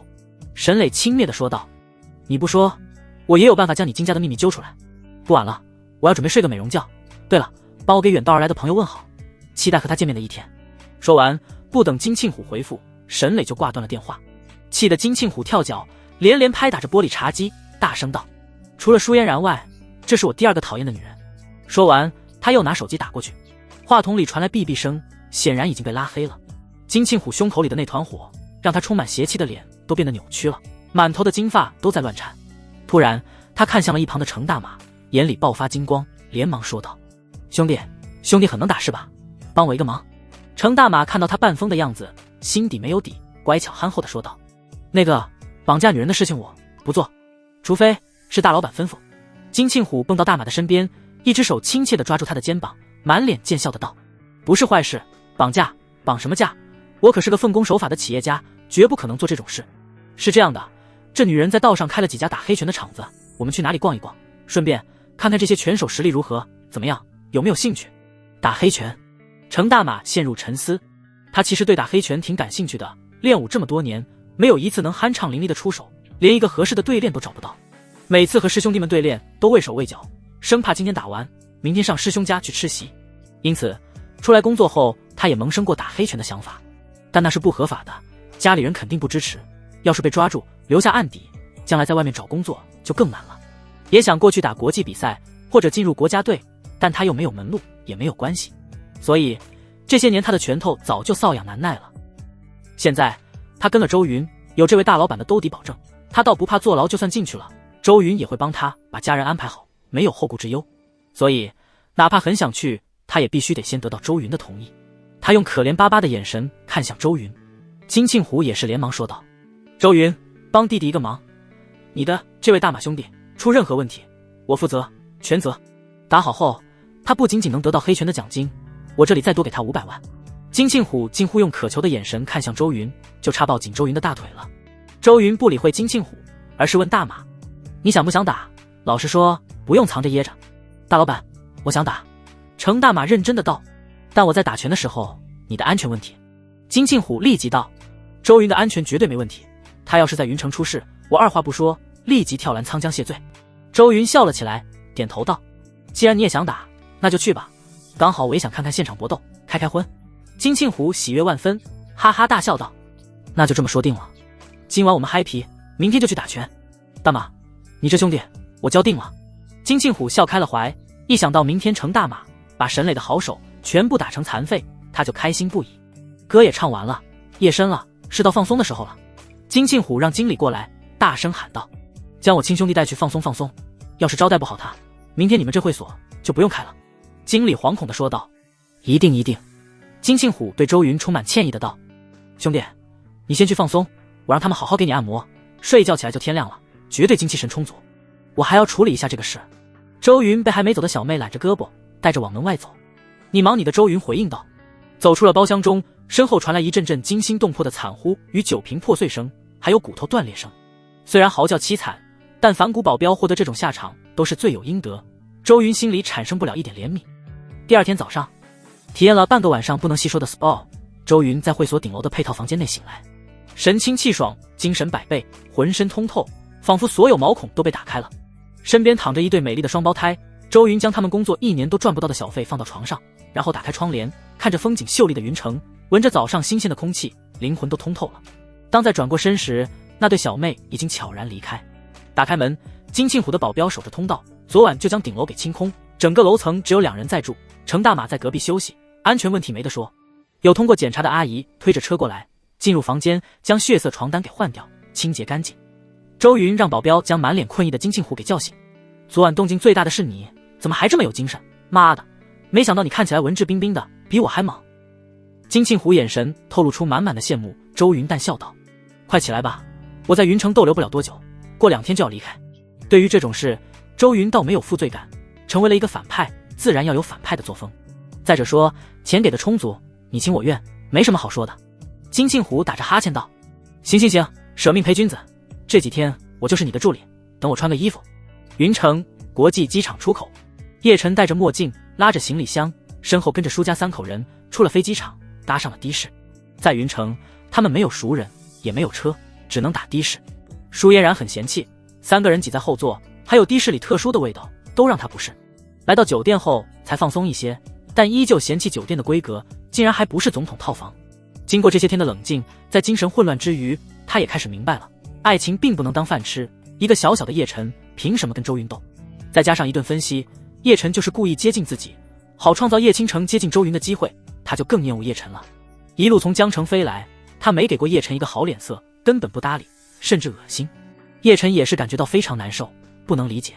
这一路上，他不停地献殷勤，端茶倒水，表现自己，结果只换来舒嫣然的冷眼相待，还说自己做这些都是应该的，做的还很差劲。我差劲你妹夫，搞得跟自己欠了他一样。他忽然明白了周云这些年的感受，像舔狗一样，不，更贴切的说像一头驴子，不管怎么讨好，对方不仅没感觉，甚至嫌弃做得慢。在飞机上的时候，叶晨望着窗外的云层，忽然在想，如果自己跟这样的女人过一生，那将会是多可怕的噩梦，想想就不寒而栗。也是突然觉得周云的可怕，能够忍恕嫣然的脾气这么多年，直到自己出现才爆发。这份恐怖的坚毅与隐忍，有多少人能办到？卧薪尝胆也不过如此，至少叶晨自认为比不了，能忍恕嫣然这种脾气几天，已经是极致了。要不是看在需要投标资质的面子上，他现在就想发飙。更关键的是，一进入酒店，舒嫣然就开始指指点点，不停地拿自己和周云对比，说这酒店如何简陋，如果是周云，根本不会让自己住云云。叶晨气得当场洗了半小时冷水澡，才冷静下来。这女人，我绝不可能娶。叶晨也是终于下定了决心，开始厌恶起舒嫣然来，从没有一刻觉得舒嫣然这么丑陋。以前的一见钟情与两情相悦，全都消失不见，剩下的只有冷漠。2天后赌石大会才开始，这段时间里逛一逛卖料子的商家，捡捡漏，赚点资金，时间不能浪费。叶晨态度产生细微的变化，只将舒家人当作合作伙伴，而不是未来的亲家了。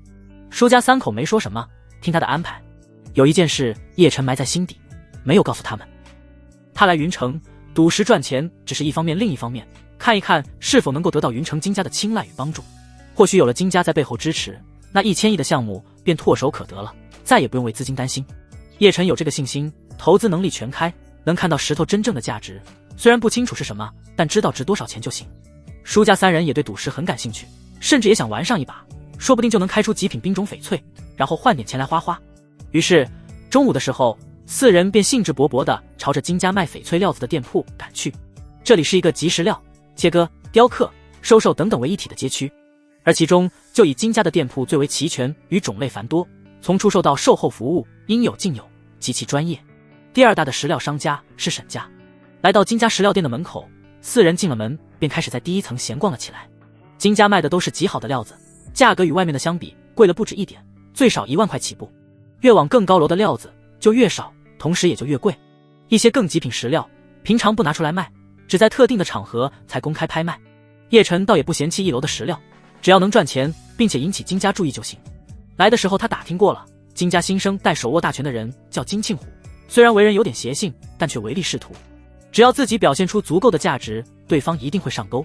叶晨开启投资技能，将1楼所有值钱的石料全都扫荡一空，花了将近50万买了10几块石料，其他的石料基本都是亏的。这让叶晨暗暗咂舌，整个1层楼有上千块石头，竟然只有10几块石料能赚，几率只有1%，真踏马的很。不过想想叶晨也就释然了，如果料子全都不错的话，金家早就自己开了。许多人想来赌石发大财，但往往人财两空，能从这个地方赢钱出去的极其稀有。叶晨一口气连开这么多料子，也是引起了许多正在挑选毛料的顾客的注意，纷纷跟到切割区域去看热闹。不少人都是开始出言嘲讽叶晨选料子的时候没用专业的白光灯研究，看一眼就直接买下了，他必定会亏。然而当石料切开10几块料子全都出货之后，这些人顿时惊叹连连，这让叶晨差点哭了，当场泪崩。多少天了，终于让自己装了一回逼，终于有人开始在旁边吃惊佩服自己了，这才应该是拥有系统的气运之子的展开方式啊！他做梦都想要无比优越的感觉。自从开启系统后，就不停地在周云的手里吃瘪，让他郁闷万分。他缺了一角的自信，终于慢慢找回来了。1楼的赌石50万买的料子，让他赚了300多万，翻了6倍。然后他走上了2楼，这里的料子至少5万起步，好一点的再几十万。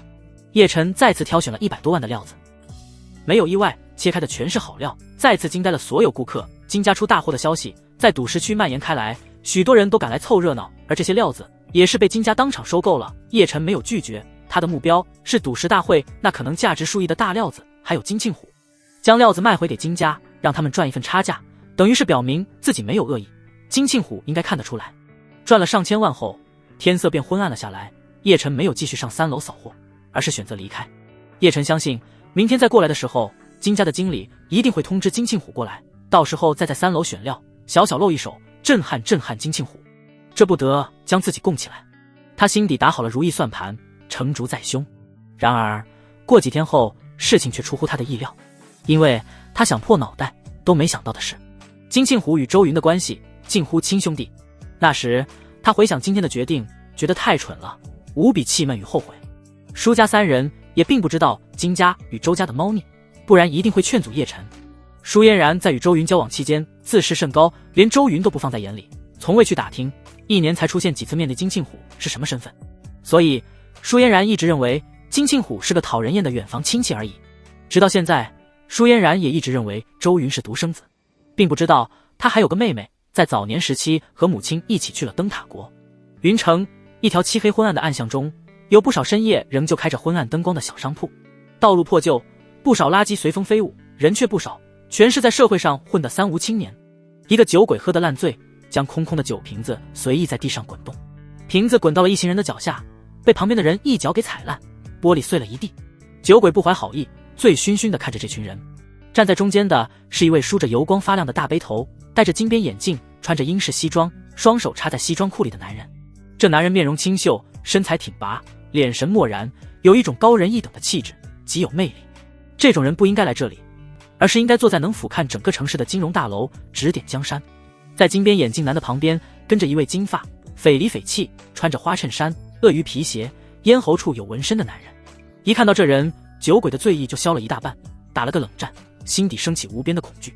他认出来了，金发的年轻人是江城的大鳄金家少爷，那位只手遮天的人物。而另一边如同怪兽般的程大马，则是直接将他的胆汁都给吓破了，光是影子就挡住了这条小巷路口的所有光芒。在程大马的身上传来一股山崩地裂般的压力，几十米长的小巷子在他出现后瞬间乌云盖顶，压抑的氛围堵在所有人的心口之上。再配合身后那10几位金家打手，真是气场十足，人见人怕，都得绕路走。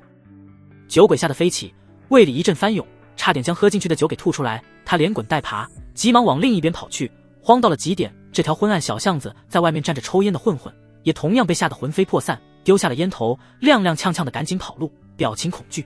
金家的人怎么会来到沈家的地盘？难道要开战了？大消息啊！金庆虎带人杀过来了。那个怪兽是谁？他新收的手下。卧槽，不对，站在 C 位的不是金庆虎，而是一个斯文年轻人。妈的，又是哪里出现的大佬？怎么从没见过？今晚这里不平静了，赶紧走，晚一步这条街要血流成河。转瞬间，这条巷子就被清空，只有夜风瑟瑟，吹着一张报纸从屋顶落飘下。店铺仍旧闪烁着微光，里面的老板感觉到不太对劲，急忙走了出来。在见到周云一行人的时候，也是吓得瞳孔收缩，急忙在对讲机里通知着什么。金庆虎带头当先，不由分说，一把拦住了老板的肩膀，笑道：“别紧张，今天我不是来闹事的，只是带我兄弟来看看打拳，你慌什么？把门打开。”老板头皮发麻，对沈家的忠诚在告诉他将金庆虎的手给甩开，但理智又在控制着他不要这么做，否则会死。周云笑容满面地看着金庆虎表演，他还是第一次亲自体会道上的江湖味，像是在看电影。老板不停咽口水，紧张的道：“我得通知沈姐，你通知吧，他最好也过来。”金庆虎无所谓的道：“不过先把门打开，你看我就带来这么点人，能有什么危险？这里的拳手轻易就能将我的人给解决了，你怕啥？”金庆虎邪笑着道。老板刚想说什么，不过当程大马那可怕的影子笼罩住他之后，立即变哑巴了，颤抖着手按下了手里的遥控器。这个专门卖情趣用品的店铺的一侧墙壁慢慢翻转了过来，露出了逼仄的通道，同时传出一阵阵吆喝声与浓烈的劣质香烟的味道。金庆虎带头往通道里走去，程大马也走在周云身前开路，像是一个盾牌般隔绝了前面所有的危险。楼道阶梯是旋转式，慢慢往下伸延，楼梯传来踏踏踏的慌乱脚步声。不少看着这个场子的打手得到了消息，慌忙赶来。但在见到一头耀眼金发的金庆虎之后，所有人都停下了脚步，身体变得僵硬，不敢再动了。金庆虎路过他们的身边，还轻蔑地将嘴里的雪茄好心地递给其中一人抽。面前足足有10几位精壮的打手，此刻却是一动都不敢动。通道的地下更多，全都骂骂咧咧，不明白上面的人为啥突然不动了。不过当金庆虎的脸在壁灯的照耀下出现时，他们也全都立即紧闭着嘴巴，开始行注目礼。如果换作是别人，这些打手早就开始动手了，但面前的是金庆虎，如果没有沈磊的命令，没人有胆子先动手。凡是金庆虎走过的地方，所有沈家打手都规矩地让开了一条路，直到一行人走到了地下室，负责管理这个场子的大哥才小跑着出来。这位统领诸多马仔的大哥在金庆虎面前虽然不至于卑躬屈膝，但也没有过分嚣张，而是皮笑肉不笑的道：“什么风把虎哥给吹来了，也不提前打声招呼，刀仔我提前去接你。”这人名叫刀仔，是沈家安排在道上的人物。金庆虎看都没看他一眼，道：“陪我远道而来的兄弟，来你这里看拳赛，顺便小玩2把。你放心，我今天不是来对付你们沈家的，让你的人都散开吧，该干嘛干嘛去。在小弟面前，这管场子的人叫刀哥，但在金庆虎面前只能叫刀仔。哪怕刀仔比金庆虎大上不少，看着也有40来岁。刀仔暗自松了口气，挥挥手让人都散开了，然后看向了周云。他一眼就看出来了周云的不简单，主要是其身上的那股气质就不像是混他们圈子的，反而像是掌控着巨大的权力的压在他们头上的那群人。这位就是虎哥兄弟吧，我叫刀仔，是这场子的负责人，来，请这边坐。刀仔非常识趣，向一边的通道伸手，笑容满面的请周云进去坐。金庆虎给了刀仔一个算你识相眼神。很快，众人来到了一处拥有巨大玻璃窗挡着的平台上，下方有一个占地极广的八角笼格斗场。在铁制的八角笼里，2个身材黝黑精壮的男人打得浑身是血，有来有回。八角笼外是不少手里拿着纸条，大吼大叫，脖子又红又粗，眼睛都要瞪出来的观众们。这些纸条是他们押钱的凭证。下方的格斗场人声鼎沸，极其喧闹，围着八角笼乱作一团，但还算冷静，没有打起来。上方的平台就是仅有的一座 VIP 包间看台。平常这里是刀仔的办公室，能把控全场的情况，偶尔沈磊会过来坐在这里休息欣赏。金庆虎和周云坐在了以往沈磊坐的位置，刀仔在一旁陪笑着道：虎哥，这位老板怎么称呼？金庆虎重新点燃了一根雪茄，抬着2郎腿笑眯眯的道：你叫他周董就行。周董好，第一次见面，请多关照。刀仔不愧是道上混着长大的人，知道审事夺事，忙叫人送来好酒与好烟，伺候着这位陌生的大人物。周云淡然的点点头，他对刀仔没有敌意，不久后攻略了沈磊，刀仔就是自家的人，自然不会刻意为难他。不过金庆虎却并不知道周云的心思，眼底闪过笑意，正想着怎么整垮这个黑拳场。刀仔哪里敢走，说道：周董远道而来，我得将您陪好，不然沈姐知道后一定会怪罪我丢了沈家的脸。您尽管看，有什么吩咐招呼我一声。见状，周云点点头，没再说什么，而是饶有兴致地看着下方的拳手搏杀期间，金庆虎和刀仔有一搭没一搭地聊着，都是一些无关痛痒的话题。直到下面的拳赛打了2场后，金庆虎终于露出真面目，一脸困意地说道：刀仔，你这场子里打得不行啊，这都是什么街头斗殴，小孩子打架，什么玩意，没意思，太没意思了。刀仔，我好不容易有时间带着兄弟来这里，你就安排我看这个。刀仔心里一凛，陪笑道：虎哥，你是看过大世面的人，我这里都是一些烂仔玩的，自然看不上眼。金庆虎装作生气的道：今天我兄弟来，你必须得给我服务满意了，我不爽没关系，我兄弟不爽，这场子就别开了。周云在旁不作声，静静地看着金庆虎表演。刀仔额头冒出冷汗道：虎哥，你想看什么？刀仔，我立即吩咐人去办。金庆虎严肃的表情一转，笑道：不如这样，让我兄弟的手下去和你的人露2手，然后各自下点彩头，这才刺激。刀仔听到这话，心里一凛，这是砸场子来了，就知道来者不善。金庆虎怎么可耐闲着没事来自己的场子玩，去会所一条龙不爽吗？金庆虎肯定是拿着周云到云城的理由当作借口，故意恶心沈家的。像周云这种贵公子来这种地方，只会玷污了他的气质。不过刀仔不以为意，对自己场子里的拳手有信心，每个拳手单独拎出去都是能当小头目的好手，在他们手下残废的没有100也有几十了。这些拳手能以一敌10，平常就养在场子里，没事就打拳，赚赚外快，练练身手。就在刀仔打算同意下来的时候，一旁的程大马却是遗憾地摇摇头道：我不打了，他们不配做我的对手，太弱。这话实在嚣张，如果被下面的拳手听到，肯定会气急败坏，可惜现在却隔着玻璃。刀仔面色不善地看向大马，当看清是一直站在周云背后的野兽之后，也是身体微微一震。啊，虎哥，你是要让他上场？刀仔心底冒起了一股寒气。这大块头刚刚他就一直在注意，不在意不行，站在那里就跟坦克一样。不过他从未在云城见过这1号人，知道是周云这个别的地方大佬带来的保镖，也就没有多问。现在这个怪兽却说不想打了，觉得场子里的打手太弱，这无疑是在狠狠地扇自己的脸，还是当着面打的。要知道在这个场子，他代表的是沈家，金庆虎是沈家一直以来明争暗斗的对手，可以客气，但绝不能服软。但如果程大马出手，这也太吓人了，他开始犹豫起来，要不要拒绝。毕竟八角笼对战就是要受伤的，时不时还会死人。场子里花费大代价培养出来的拳手，每一个都是赚钱机器，是金矿，废了一个都是大损失。如果全部被废了，这个地下场子也不用再开下去了，让人开挖机过来填平了算了。金庆虎邪笑道：肯定是我兄弟的人啊，难道要我下场？你玩得起吗？我不是这个意思，既然是这位壮硕的兄弟下去玩，那我得请示一下沈姐。刀仔汗流浃背了，没有他的同意，我决定不了。赶快去，给你1分钟的时间，慢1秒把你腿打断。金庆虎嚣张至极地说道。刀仔连走带跑的离开了一会儿，通知沈磊肠子里的情况。没过多久，他就返回了，神情变得轻松了不少。虎哥，可以让周董的人下场。金庆虎蹲在真皮椅子上，拍手笑道：可以，赶紧安排，我已经迫不及待了。对了，将你们厂子最厉害的人都叫上，别到时候被一拳撂倒，就不好玩了。刀仔挺起胸膛道：虎哥，你也太小看他们了，虽然这位叫大马的兄弟很壮，但格斗可不是靠身材好就能赢的。我这里的人练的都不是花架子，而是真正的功夫，动起来就伤人杀人那种。要是大马兄弟受伤，还请你们见谅。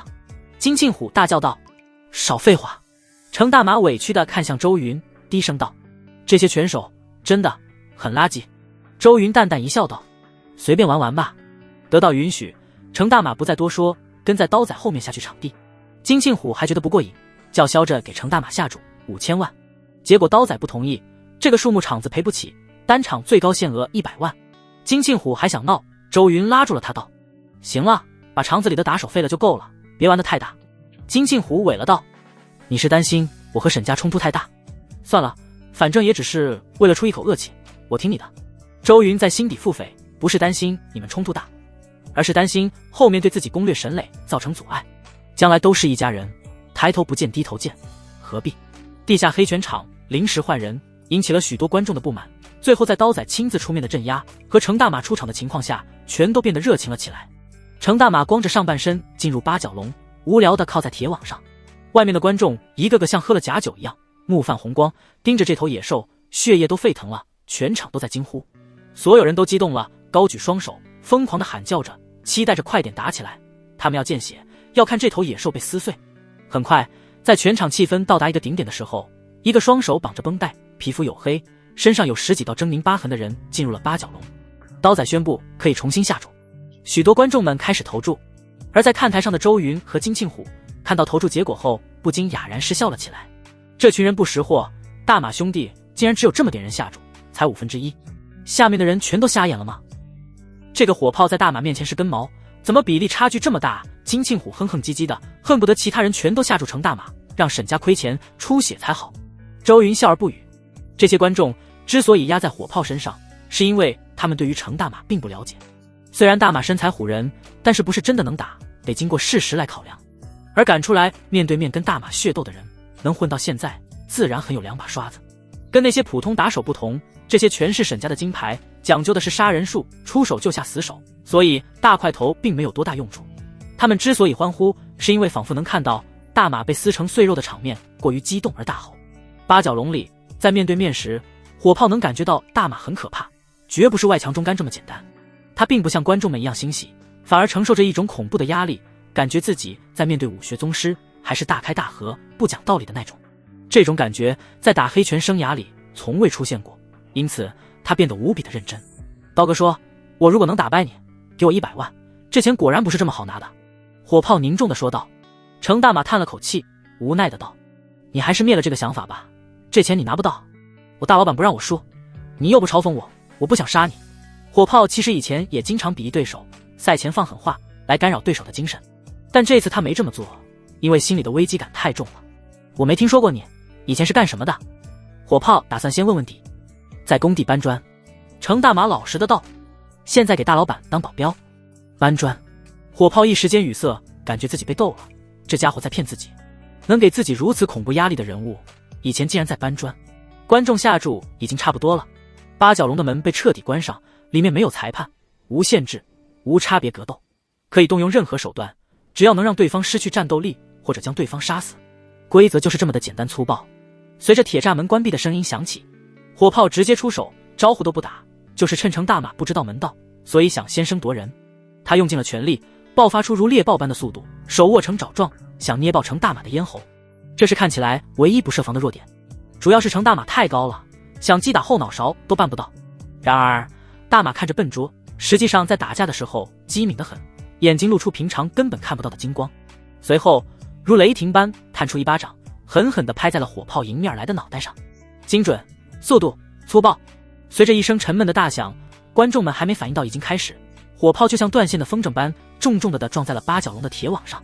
整个八角龙猛地一震，火炮的身体慢慢地掉了下来，脑袋歪得不成人形，只有剧烈的呼吸在响动着，眼睛突出，像离了水的鱼，难以置信。全然顿时陷入鸦雀无声的状态，从喧闹到安静仅仅用了3秒，这太可怕了。火炮在这个场子里能一直打下来，自然有功夫在身，至少是位列前几的好手。在诸多血斗中，虽然也有过几次败仗，但都避开要害，没有丧失继续打下去的能力。而这一次遇到的对手太蛮横了，根本不讲理，这一巴掌像火箭炮一样直接轰来，能将150多斤的火炮拍飞。就这么败了。我还没来得及看，什么情况？这是什么啊？我是不是出现幻觉了？火炮在我心目中可是排行前几的，就这么没了。这家伙是什么来头？我懵了呀！你们还在发懵？我看着刚刚下注，还没来得及捂热乎的票，只想狠狠地抽自己一巴掌，我踏马哭了。随即观众们发出不可思议的议论声，虽然输了钱，但没人敢鄙夷程大马，他已经用自己的实力赢得了尊重。很快有人进入八角笼，将不知死活的火炮拖了出去。刀仔脸色铁青，看着自己的人败得如此轻松，感受到了大马的棘手。他深吸了口气，尽量让自己保持笑容，返回了看台，问金庆虎道：虎哥，比也比了，今天就这样了吧？妈呀，我还没看过瘾，就一巴掌没了，你们沈家也太垃圾了，就这么弱的吗？好意思让我走？我今天不尽兴，我周兄弟也不尽兴。金庆虎故作生气，实则心底已经乐开了花，不断的给刀仔压力。你们沈家要是真没人，那就算了，不过今天这事明天早上肯定会传遍云城，沈家的面子啧。金庆虎话题一转，脸上尽是揶揄的神色。周云在一旁看戏，看得有趣，他觉得自己是在为虎作伥，这种当反派的感觉真不错。反派并不可恨，可恨的是他在自己的对立面。如果是自己人，有时候你会发现他比萌妹子还要可爱。金庆虎耀武扬威，不断的讥讽着，将沈家说的跟废物一样。刀仔哪里忍得了，再深的城府也承受不住。金庆虎大叫道：给你们车轮战的机会，不会这么多人连着上也打不赢吧？不会吧，不会有场子这么差劲吧？刀仔深吸了一口气道：那就希望虎哥你不心疼就行。刀仔下去了，又找了3个好手，每个都面目凶恶，肌肉虬结，浑身凶气摄人，结果没有一个在大马面前挡下一招，全被一巴掌拍飞。第4个终于来了个肉盾类型，比程大马还高壮，走路地面都在震动，结果被程大马侧肘一个猛烈撞击，肉盾顷刻间变成一滩软弱无力的肉泥，轰得八角龙离地而起，倒飞进入观众人群中，砸伤了不少人。这还是第一次发生这种情况，全场整齐地发出了倒吸凉气的声音，头皮发麻。程大马叹息了一声，耿直的朗声道：还有多少人？一起上，别浪费时间，我还要保护大老板，你们都太弱了，根本不够看，要不是大老板有吩咐，我猜不下来，都是废物。程大马很耿直，说出的话却很嚣张，但他有嚣张的本钱。议论声开始响起，都在猜测大马所说的老板是谁，是谁有那么大的能力，竟然能收服这头恐龙？不，霸王龙。已经有人给程大马安排外号，简直跟猛兽中的王者一样，无可匹敌。而能指挥得动这种存在的主人更可怕。刀仔汗流浃背了，没脸再上看台面对金庆虎，只觉得沈家的脸已经丢尽，难受的一批。既然他说一起上，那就一起上。他妈的，今天不把他废了，我怎么还有脸在道上混？刀仔气炸了，这些拳手在道上都是明星一样的人物，拥有极大的分量，如今全被废，等于失去了摇钱树。以后谁还来这个黑拳场子看拳下注，损失巨大。刀仔也是咬牙切齿，恨不得杀了程大马，但他却不敢明着来。看台上的2个大佬都是他惹不起的人物。那个叫周云的年轻人一看就知道来历不凡，在别的地方肯定也是地头蛇，与金家有联系，双方合起伙来，沈家也顶不住。最终一群人围着程大马，足有13个，开始转圈圈，等着程大马露出破绽。观众们都远离，缩在墙角，唯恐被殃及到。大战开启了，沉闷声和咆哮声响起，不到片刻，所有拳手全被毫不留情的轰飞，根本进不了大马的身。他的手掌像如来神掌般神乎其神，一掌飞掉一个人。不到片刻，以为是激战，却是碾压，很快就结束了，没人能撑过一招。一些拳手胸口都被打得塌陷下去了，有的双腿被拍断，有的手臂直接离体而出，血淋淋，恐惧蔓延整个血斗场，一片乱象。最终只有程大马一个人站着，宛若一尊战神，强得让人绝望。刀仔也绝望了，这踏马绝对不是人，他从未见过这么凶残的家伙。之前也有许多拳击手和练功夫的好手来他这里赚外快，但都没大马这么能打。难道这就是传说中万年难遇的武道天才？如果这样的好手是自己的人该有多好，肯定要赚大钱。然而对方只是周董身边的一个保镖，刀仔心中也满是惊叹与遗憾。一个保镖将他的打手全都给干废了。刀仔哀嚎痛哭，这个黑拳场子算是彻底废了。他躲在一个暗房里，给沈磊打去电话，告知了这里的情况，不知道该怎么处理了。所有好手都被废了，一个人？你在跟我开玩笑？电话那边沈磊的声音充满着质疑。刀仔苦笑道：沈姐，是真的，这家伙跟怪物一样。你这个废物，全部都是废物。我花了那么多钱养你们，结果被一个人全都给干趴下了。别跟我提什么怪物不怪物，这世界总会有这么强悍的人。你以为拍电影吗？只是保镖啊，都是手下，为何差距这么大？这周云到底是什么人物？身边的保镖怕是忽悠夏国官方高层的人都绰绰有余了。刀仔只能听着，不敢回话，心里发苦，非常的无奈。最后沈磊终于平静了下来，道：你先拖住他们，我现在就过去。该死的小伙带着周云来砸我场子，这实在太过分，我必须要让他出点血。沈磊挂断了电话，正召集人手往这边赶来。程大马觉得无趣，返回到了周云的身边。干得不错，我没有看错你。周云给大马点了个赞。程大马挠挠头，傻笑着说道：他们真的太差了，别说我，就算是我师弟也能轻松碾压。你的师兄师弟现在混得好吗？金庆虎双眼放光，满眼都是想拉拢的欲望。程大马他是得不到了，但如果能够有大马一半的实力，得到那些师兄师弟什么的，金庆虎也是非常动心的。大马憨憨的道：有的在家种田，有的在市场帮人杀猪，有个师兄听说是在当保安。周云知道金庆虎的心思，不过他也很想要，所以只能抱歉的说道：我已经内定了，小胡你就别想了。金庆虎本来激动的神情立即变得萎靡不振，像失恋了一样。行吧行吧，不过周哥周老大，如果以后我有需要大马兄弟过来帮忙，请你一定要把他借给我。既然得不到，那就只有借了。金庆虎为了大马的身手也是不要脸皮了。对于叫周云老大，他心底没有一点膈应，反正都是自家人，喊谁老大不是喊。再者说按年纪带几个月的周云确实算是他哥，所以说的时候没有一点心理负担。周云哈哈笑道：再喊一声我就考虑考虑。大哥，周老大。金庆虎高声说道：可以，以后就这么喊。周云点点头，半开玩笑着道：嘿嘿。金庆虎嬉笑连连，算是对周云服了。他能感觉到自从周老爷子死后，周云完全变了，更成熟稳重，也更聪明。他很期待将来周云能成长到什么地步，或许将会出乎自己的意料。以后你发达了，记得带带小弟。金庆虎见笑道：他不知道将来他会有多庆幸自己有周云这么个兄弟，在这个时代跟上了车。周云在心底思忖，未来的商业版图当中确实该有金家的一个位置，是早就认识的家族，关系亲切。他觉得金庆虎是个人才，很适合当地下势力的领头人，或许这方面交由他管应该不错。一个商业帝国当然会有阴阳两面，在明的也有在暗的，齐头并进才能稳定发展。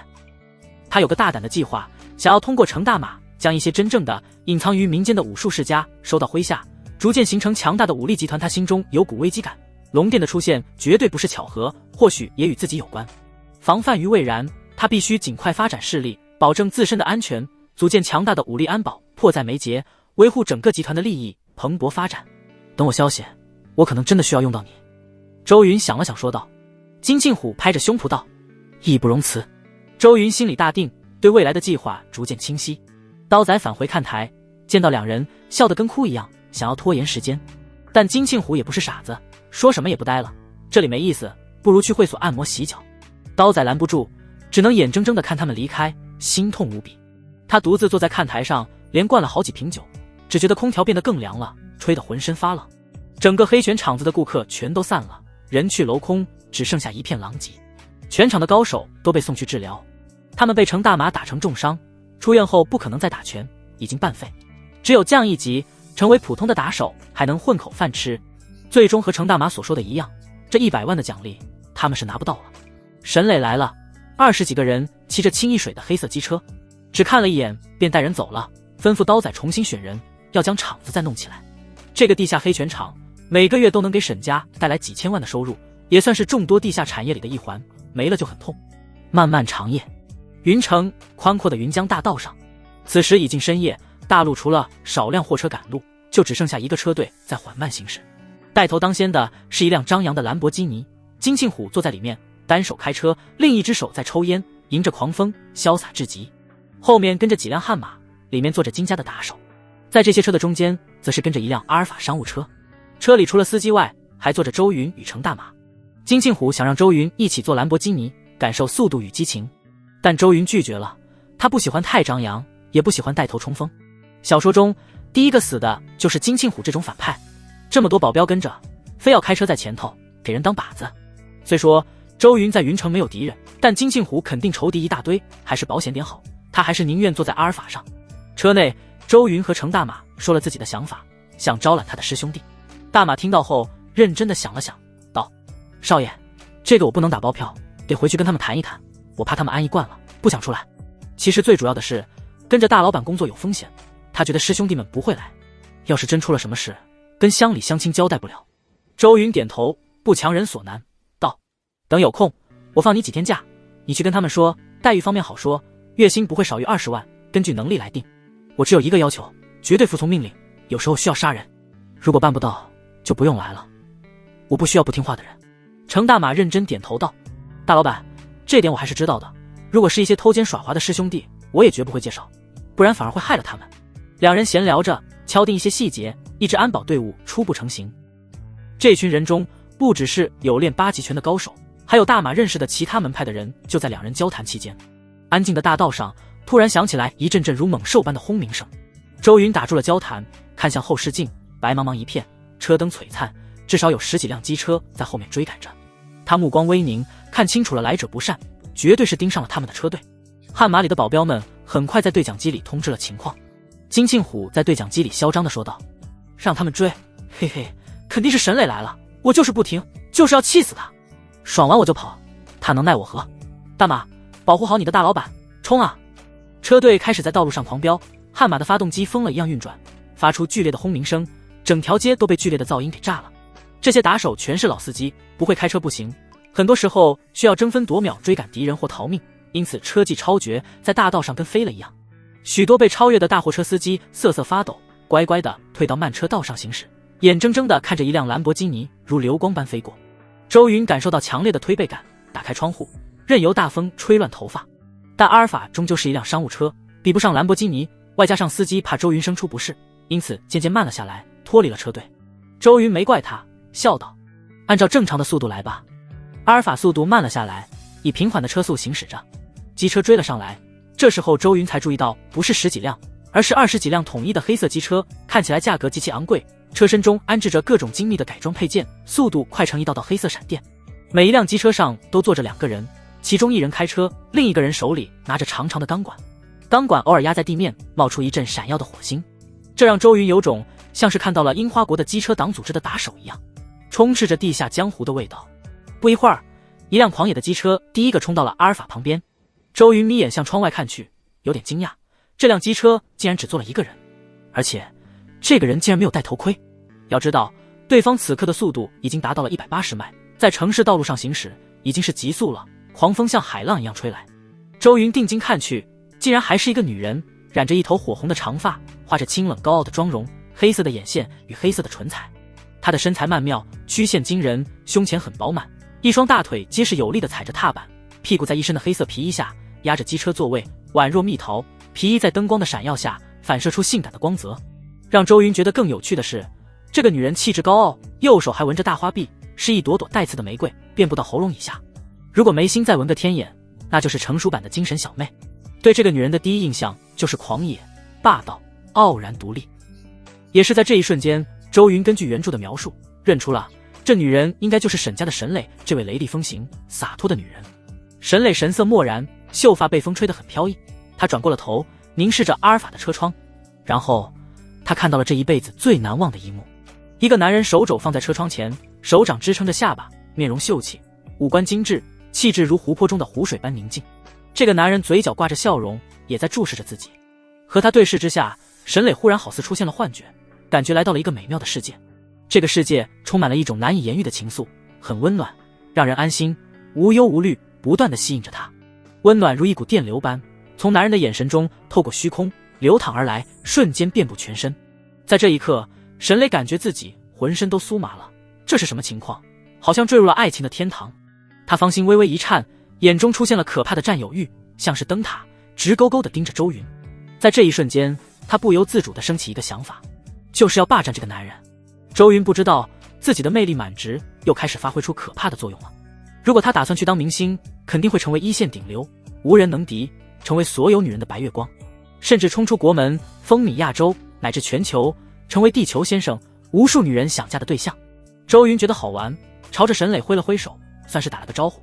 这一切对于他来说都是极其新鲜的。今天的他仿佛走在电影里，先是看了黑拳，然后又急速飙车，这让他心情大好，所以也忍不住玩心大起，丝毫不将这样的事情当成危机。沈磊放慢了机车，不再去追前面的金庆虎，而是大声朝着周云说道：停车。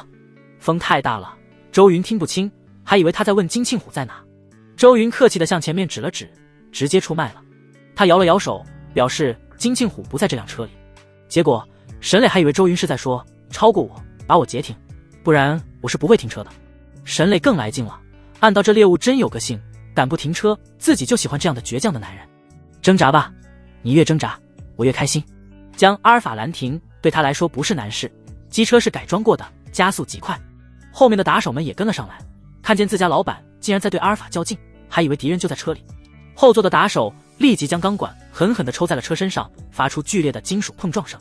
很快，20几辆机车围绕着阿尔法行驶，像是鲨鱼正在捕猎鲸鱼。有的打手兴奋地在机车上站了起来，亢奋地高呼着。阿尔法内，司机紧张地问道：周董，要不要通知虎哥，然后加速冲过去？周云笑道：不用，他们喜欢围就围，正常行驶就行。周董，我有点不明白，已经有人动手用钢管敲击汽车了，显然想要伤害你，为什么不通知虎哥过来呢？司机不解地问道：有啥不明白的？现在是法治社会，车坏了就让他们赔啊，让沈磊买一辆新的就是了，沈家不缺钱，随便砸。周云开玩笑道。话音刚落，一根钢管被打手扔到了车窗，程大马眼疾手快，一把抓住了钢管，用力将其扭成了弯曲状。周云脸色一黑，这些打手都不讲道理的吗？自己只是看戏的，用得着这么拼命？周云忍不了了，神色阴沉的道：停车。司机连忙将车子减速，停在了一个十字路口，周围的机车也刹车停了下来。程大马率先下车，恭敬地给周云打开了车门，然后像个门神一样站在一旁守护着。周云整理了一下散乱的头发，理了理身上的西装，眼神深邃，看着摘下头盔逐渐围拢过来的凶狠打手。大老板，接下来怎么办？大马漠然地看着这群人。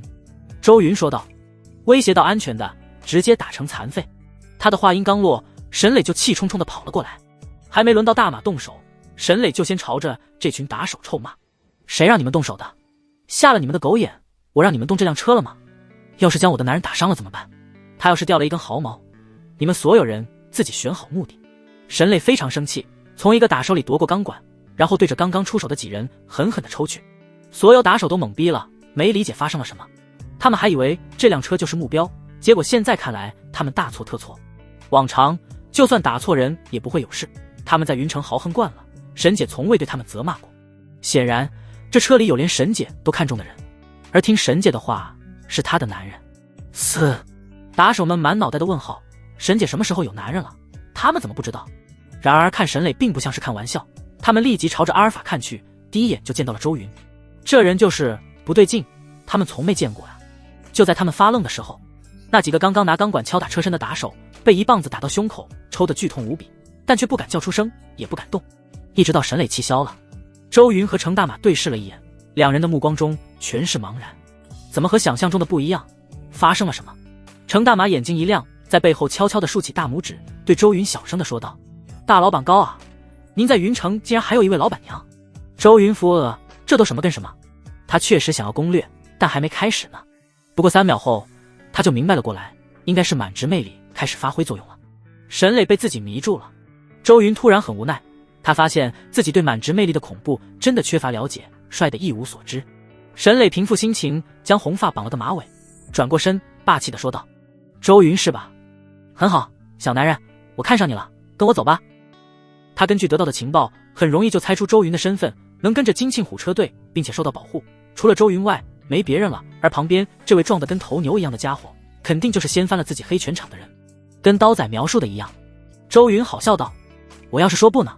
这女人果然极其霸道，说一不二，竟公然抢男人，自己是被当成小白脸了，人生还是头一次。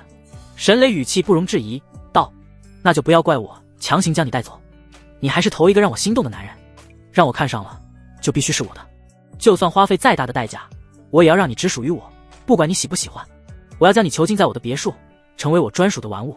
那头小老虎来了，也拦不住我说的。”沈磊目光中的占有欲更盛，像个女王，对着周云发号施令。如果手里拿着鞭子，站在王座上，那更有意思了。周云微微皱眉，他没有特殊的 XP， 不喜欢被女人操控的感觉，他更乐意让别人都臣服自己。沈磊的性格太过强势，有些僭越了。不过这还只是第一次见面，周云有耐心慢慢的教他做人。巧了，我也喜欢征服有性格的女人。周云淡淡的回应道：“倒不如你跟我回去，做我后宫中的一朵小花，我可以考虑给你当个嫔妃。”沈磊英姿飒爽，高傲的说道：“这么倔，那看来只有先委屈一下你了。把他抢过来，记得不能伤了他。”打手们顿时摩拳擦掌的围了上来，然而他们手里拿着钢管，神情并不凶狠，反而唯唯诺诺。打手们心里发苦，算是明白过来，大姐真看上周云了。这件差事可不好办，既不能伤了周云，又要控制住，要是周云挣扎受了点小伤，肯定会惹得沈磊不快。而且他们怕周云真成了沈磊的老公，拥有权势，到时秋后算账那就更麻烦，所以都小心翼翼的。然而程大马却没有他们这么温柔，周云已经受益，可以出手。他像是个敏捷的壮牛，身影一闪，立即撞飞两人，抡起双手，仿佛大风车般旋转。刹那哀嚎声遍野，打手们瞬间炸锅，像是绵羊里混入了一头老虎。附近的打手全都被拍飞，刹那6、7个人就失去了战斗力，飞出了5米开外，像是被汽车撞到，痛不欲生。能用肩膀撞翻推土机的大马可不是开玩笑的，对方完全没有还手的能力。周云也来了兴致，想要尝试一下新获得的手段。他现在并不是手无缚鸡之力，在获得神级赌术之后，拥有赌神的能力。而赌神最出名的防身手段是什么？那就是玩牌。他的手上一闪，出现了一组扑克牌，是从刀仔那里顺过来的。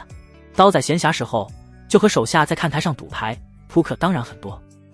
此刻这些薄薄的扑克牌在周云的手上就像是夺命刀片，在虚空中划过，速度极快，肉眼都难以捕捉。一个机车党被刀片划到，身上立即飙出一道血线，吃疼不已。昏暗的路灯下，没人发现发生了什么，身上就莫名其妙出现了割伤。直到其中一位打手大腿上插着一张扑克牌，众人才惶恐起来，难以置信。哪里来的扑克牌？切进我骨头了！还有高手？是谁？越来越多的机车党骇然，扑克牌越来越多，如同天女散花般，被划到的人痛苦倒地，站都站不起来。周云将手里的54张扑克牌全都扔出，很满意眼前的效果。他没有刻意杀人，只是打要害，拿来练手。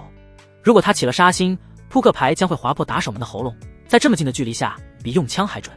不到片刻，这20多个打手便全都倒地，狼狈不堪，根本站不起来了。他们看着大马的目光只有深深的恐惧，真的是战神。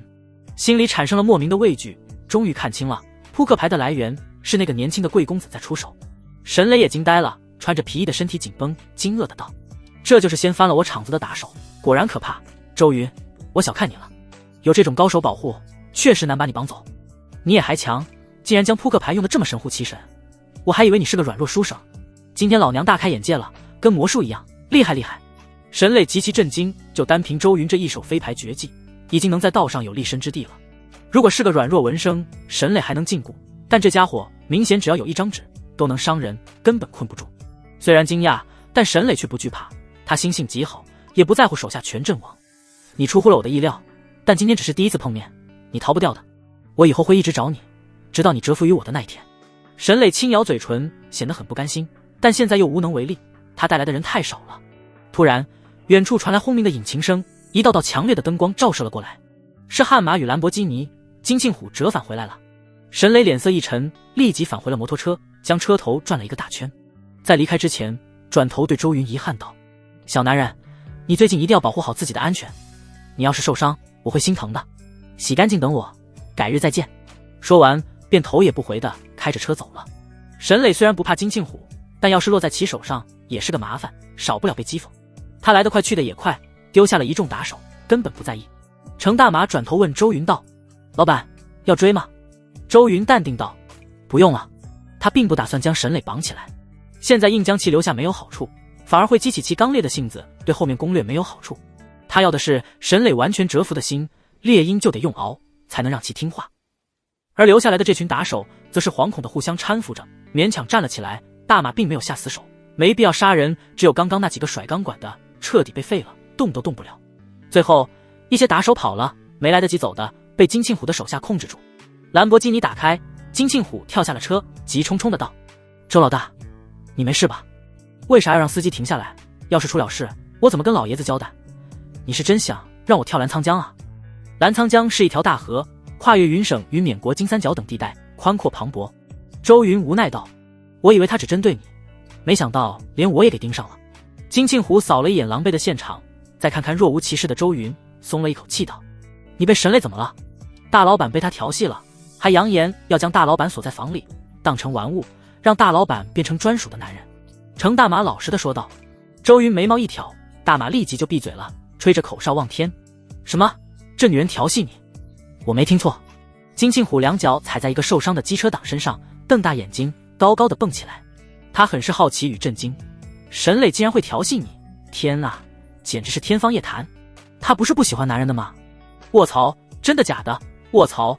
金庆虎连连惊呼，仿佛发现了新天地，固有的观念被冲击到了。他太吃惊了，因为他很是了解这个对手。沈磊之前性格完全生人勿近，对男人跟对猪狗没有区别，只有对待女人的时候才会温柔一些。金庆虎之前还想用美男计，派一个帅哥去接近沈磊，结果被打断，手脚给扔了出来，现在还没好，躺在医院里。从那时候起，他就怀疑沈磊是不是不喜欢男人。结果现在沈磊竟然会调戏周云，还说要将周云软禁起来，这消息太惊人了。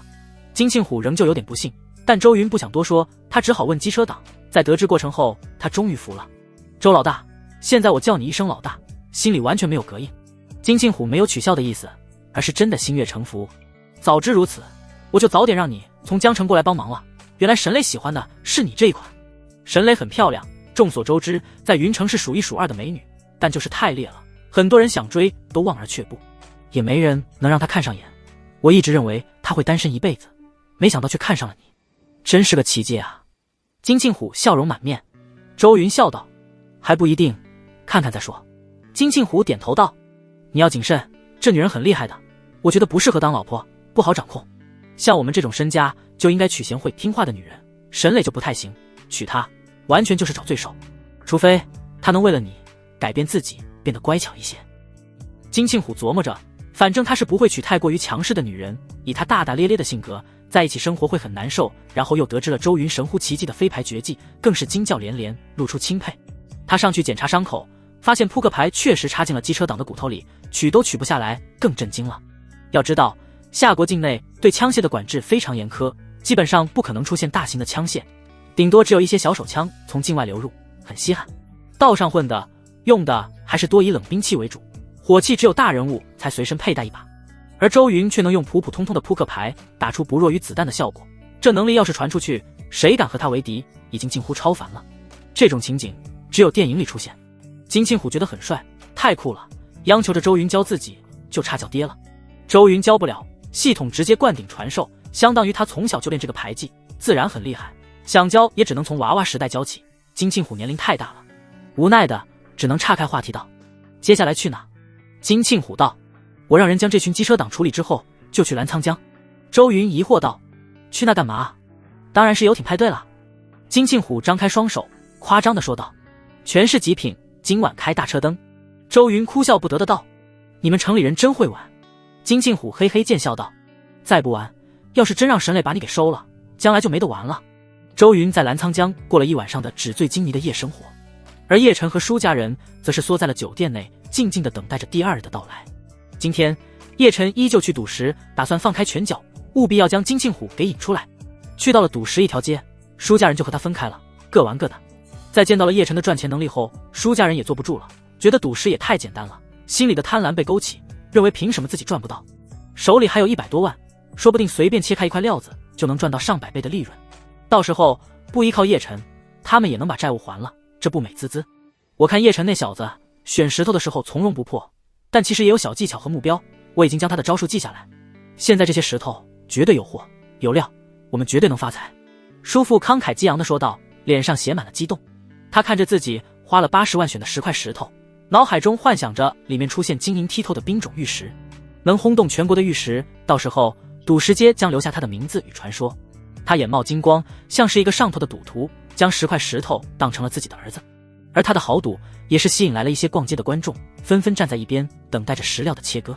叔父没注意到，全场唯一看他像傻子一样的只有卖石头的店主。叔母和舒嫣然也是密切关注，这可是他们仅剩的大半身家。终于石料切割了，全部都是粗糙的石头，一点玉色都未出现，连最低等的玉髓都没有。瞬间叔父炸了，整个人疯掉，呢喃着直呼不可能，自己明明是按照叶晨的方法选的，怎么连一点玉都没有？这已经不是亏不亏的问题了，而是全打了水漂。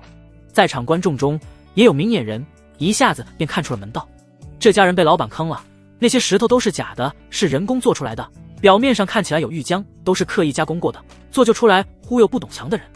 这种骗术很低劣，但凡了解过一点，拿白光灯来照射一下就能猜个大概。这家人像菜市场买菜一样，来的时候双手背负身后，傲视万古的莫阳，只是扫了一眼就买了。刚开始还以为他们是哪里来的大佬，原来都是傻逼。众人兴致缺缺的散去，没人提醒舒家人，毕竟当面说的话会惹到店主的不快，徒增麻烦。叔父拿着粉碎的石料，欲哭无泪。以前他还不会将这点钱放在眼里，现在却心痛无比。不可能的啊，叶晨就是这么做的，难道他在骗我？叔父痛苦着说道。舒嫣然立即附和道，没错，肯定是叶晨误导我们，明明都选的一样的料子，凭什么他自己就能开出好玉石？叔父恨意滔天，亏钱让他失去了理智，道，走，回去找他问个清楚，让他赔钱。舒家人在老板看弱智的眼神下，气冲冲地离开了这个路边的石料店。另一边，金家石料大商楼，叶晨来了，受到了经理的热烈欢迎。昨天叶晨连中好料，消息传出去，金家的这个店就被赌徒们踩破了门槛，生意无比火爆，营收翻了好几倍。许多人都认为金家大楼这么容易出货，自己去肯定也能，结果都大半归。所以叶晨现在已经算是金家石料店的红人了，贵为上宾。得到这个待遇，叶晨很悠然自得，又恢复了那种高人的派头，在售料员的簇拥下，在石料厅内闲逛着。这让叶晨想起以前看到一个新闻，有人问，如果在奥城赢了几千万，赌场会让人走吗？有人回答，不仅会让你走，还给你免费住5星级大饭店，还给你叫特殊服务，帮你将汇率转账都给办好，十分贴心。当你要离开的时候，甚至要敲锣打鼓拼命的宣传，给你挂横幅，恨不得让全世界知道，赌场老板才是最怕你死的人。你只要活着离开，就变成了金字招牌，能让无数人对自家的赌场趋之若鹜。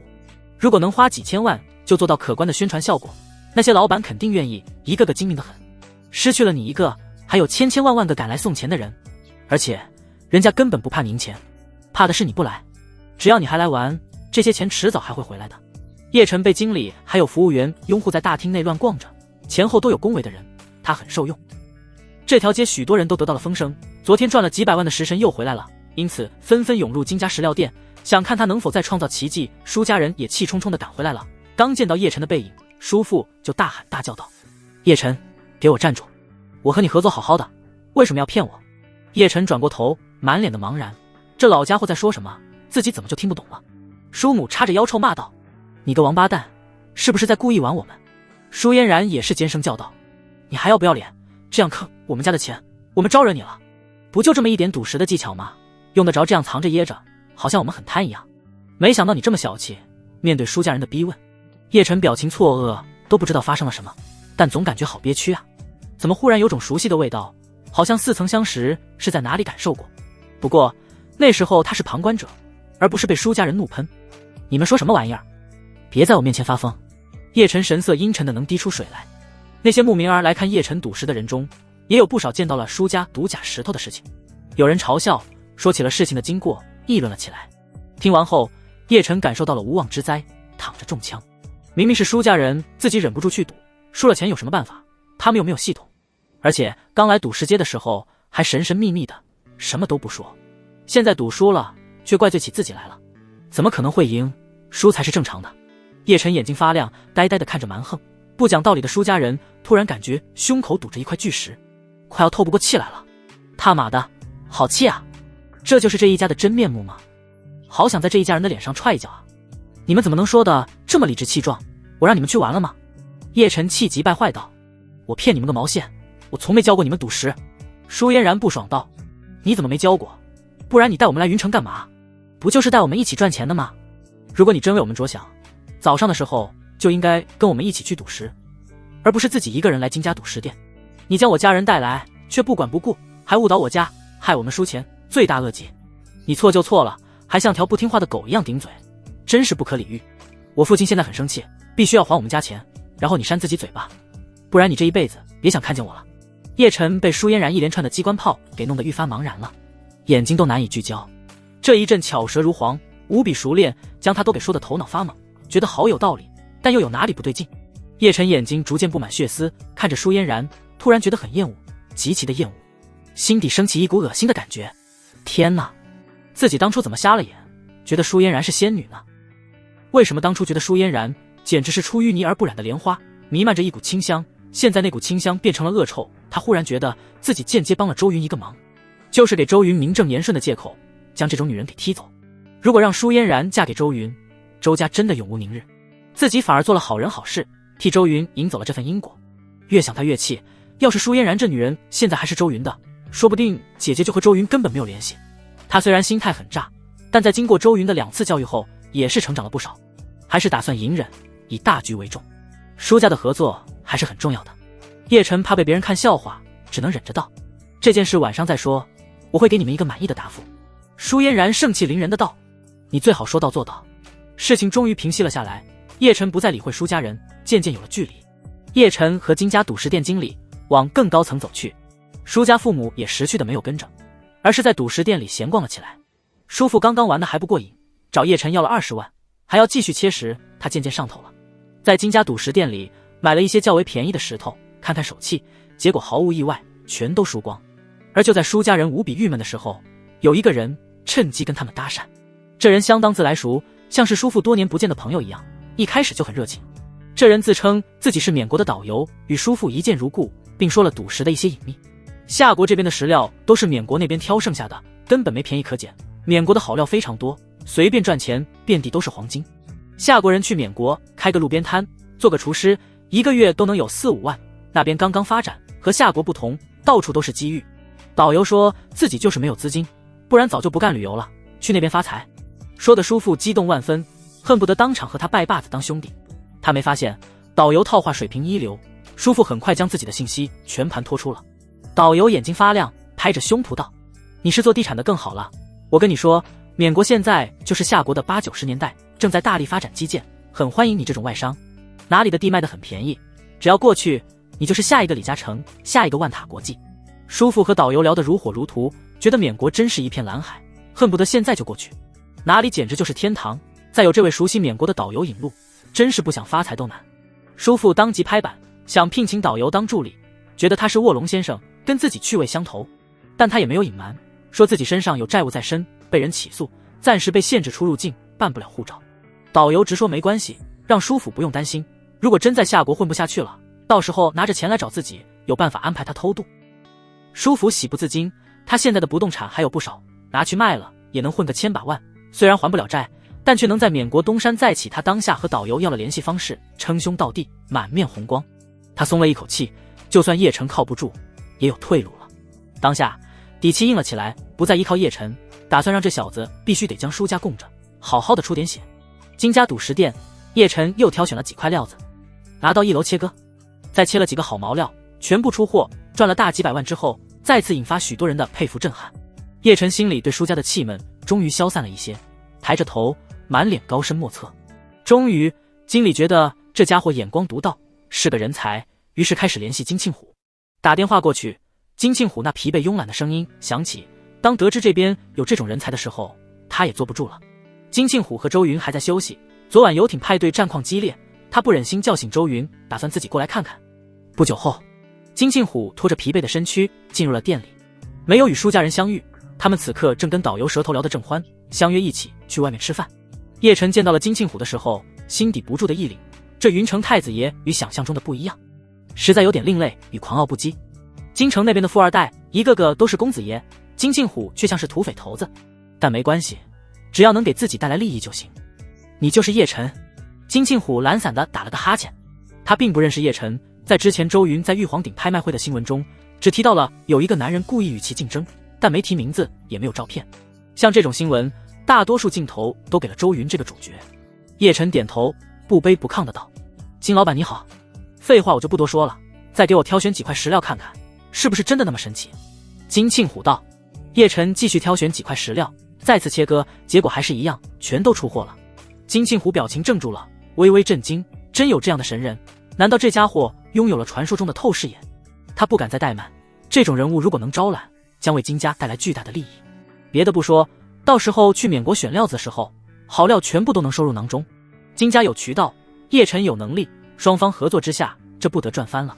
你的能力很非凡，那些用专业仪器的专家也未必有你这么精准。金庆虎对人才从不吝啬夸奖。有没有兴趣和我们合作？给你高薪资，同时有抽成收入。一些好料在赌石店里基本看不到，一般都被金家收藏了起来，或者流入拍卖场，偶尔才流出下层的市场。这些料子普通的赌石玩家根本接触不到，因此一些有能力的人会选择与豪族合作，共同赚钱。金庆虎笑道：店里的料子连开胃菜都算不上，和我合作，我带你去玩更刺激的。叶晨心动，但他却不想被金家束缚，一旦合作就意味着长久绑在了金家的船上，想走都走不开，因此他选择了另一种合作方式，道：我不想签订合同，也不要底薪，只要抽成就行。另外我不接受金家管控，随时可以离开，只有大料出现的时候我才会过来。有意思。金庆虎仔细地想了一会，道：可以，但我有一个要求。叶晨高傲地道：说。除了我金家，你不能去帮其他势力开石料，这是底线。金庆虎难得放下身段，在谈生意的时候还是很认真的。叶晨想了想说道：可以。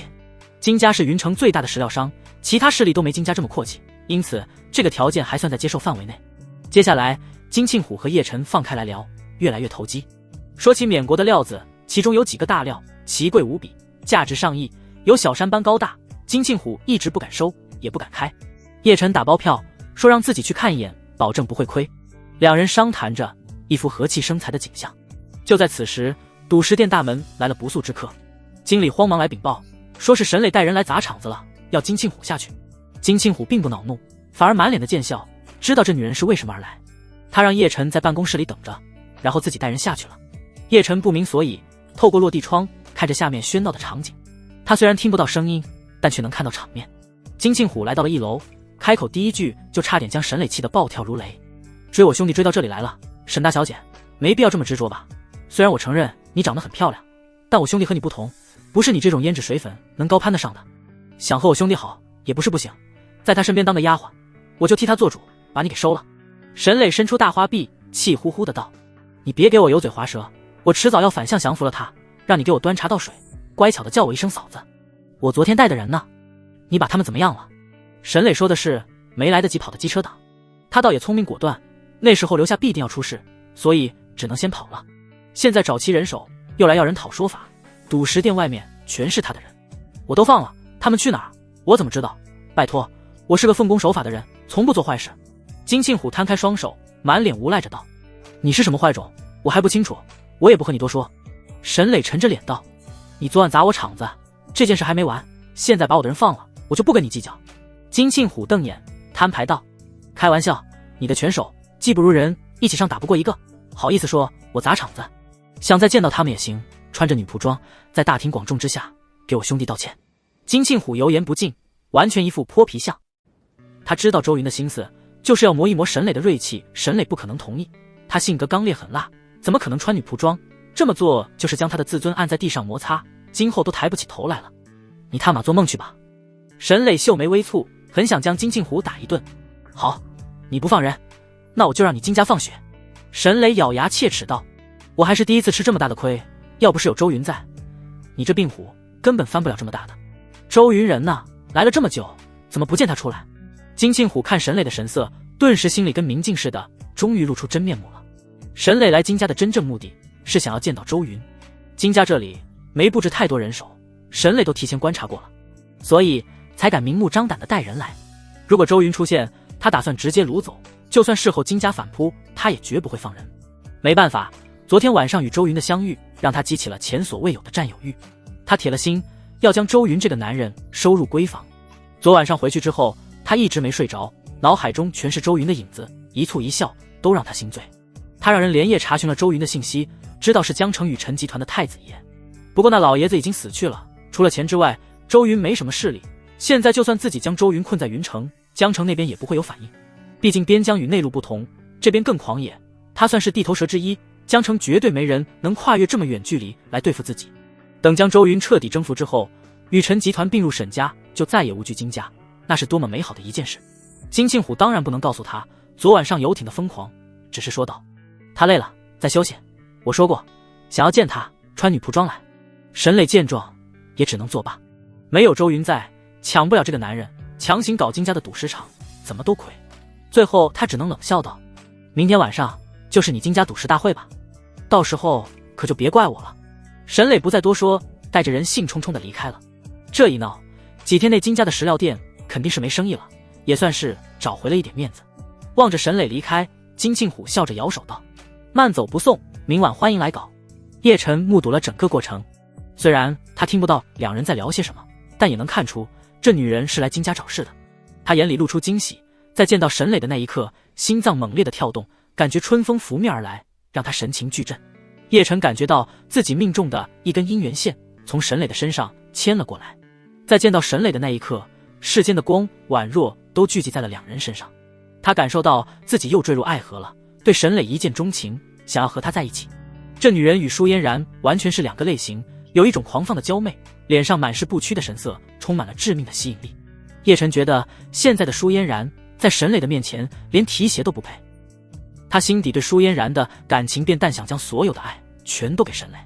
当金庆虎上来的时候，他还在盯着沈磊离开的背影，久久回不过神来。金庆虎没注意到他的异样，独自倒茶，说道：那个女人你看见了吧？叶晨回过头来好奇地问道：她是谁？沈家大小姐，也是当代掌权人，今天来找我金家的麻烦，我很不爽。金庆虎笑眯眯地道：所以我想给她一点教训，既然你已经和我们金家合作，那就帮我一个忙，去他沈家的厂子，将他家店里所有赚钱的石料全部买光，然后大声地说，除了已选到的石料，其他的料子全是亏本货。叶晨已经在这条街有了一定的名声，连开将近20个石料，每一个都价值不菲，堪称奇迹。他有了称号，人人都称呼他为发财眼，从不需要摸石料，看一眼就知道赚不赚。如果由他去沈家肠子闹事，把话一传，那么肯定没人再去沈家买石料了。这一招不可谓不毒，金庆虎心狠手辣，表面却像是给叶晨便宜一样。我会让人保证你的安全，这次你在沈家的收入我一毛不要，全给你。叶晨眉心皱成了川字，感觉进了狼窝，是在与虎谋皮。配合上金庆虎的金发与耳环，还有胸口的纹身，一身凶气扑面而来，他更觉得自己危险了，实在不是善类，额头上全是戾气。叶晨突然有点后悔，早知如此，当时就不应该选金家，而应该去沈家，既能赚钱，说不定还能展现自己的魅力，抱得美人归。沈磊他很动心，下定主意必须拿下，因此拒绝道：我不去。金庆虎一愣，眼神微凝道：给我一个理由。不想去就是不想去。叶晨扬起下巴道：算了，我不想和你金家合作了。金庆虎冷笑连连道：你不会以为没签合同我拿你没办法？在云城这1亩3分地，还没几个人敢在我面前出尔反尔。凡是这么做的，现在坟头草已经有你这么高了，不听话自己选个地方埋了。